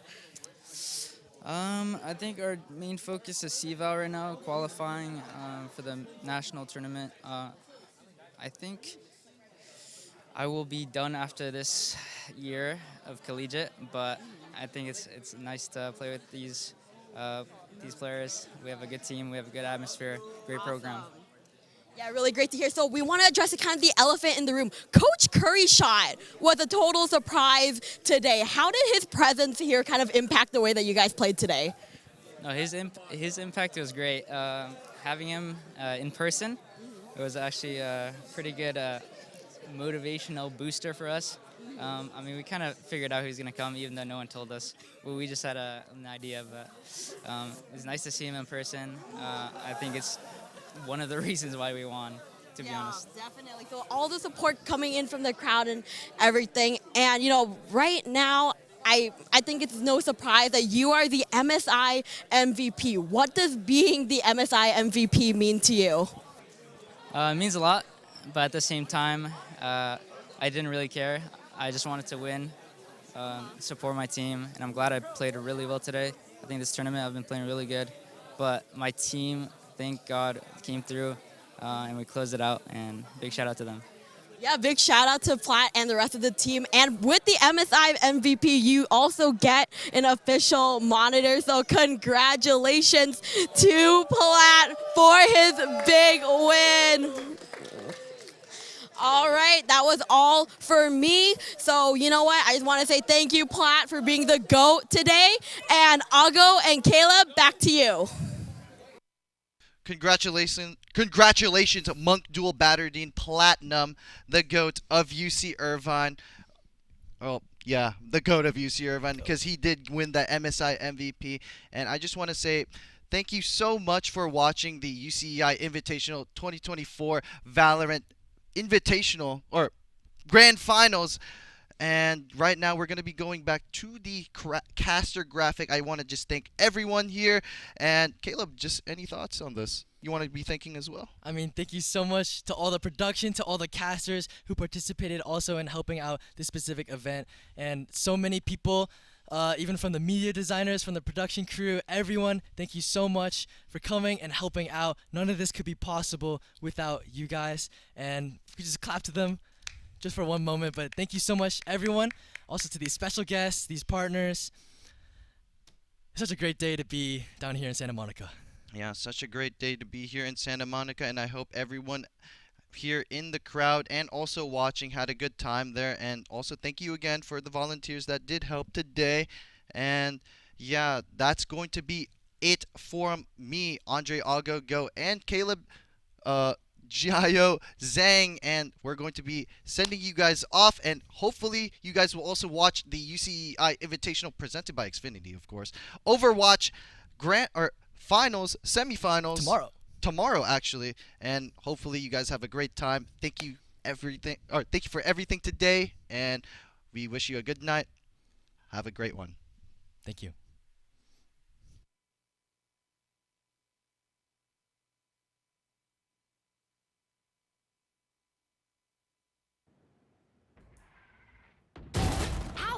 My ult's ready. I'm back. One enemy remaining. One enemy remaining.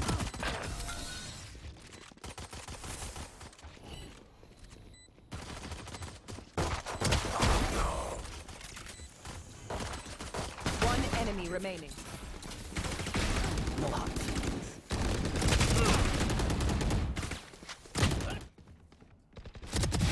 Nowhere to run! Tripwire destroyed.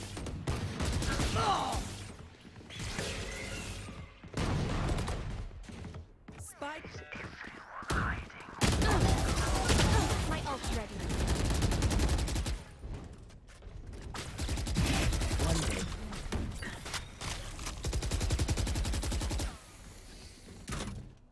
Camera taken out.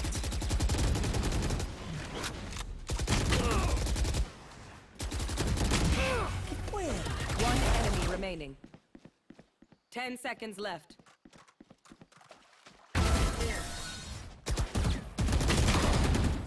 One enemy remaining. 10 seconds left. 10 seconds left.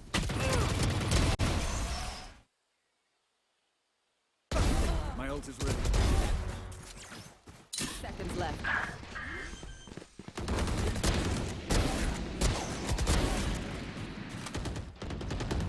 Satchel out.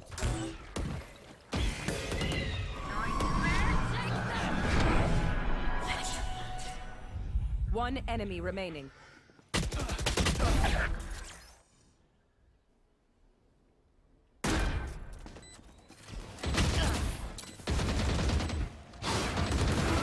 out of here. There. Satchel out. One enemy remaining. Stay down.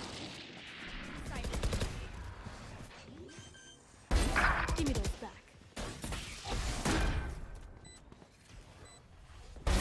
Headshot.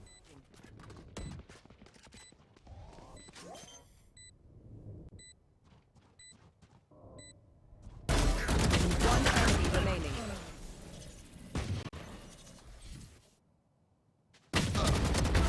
Neutralize. Flash!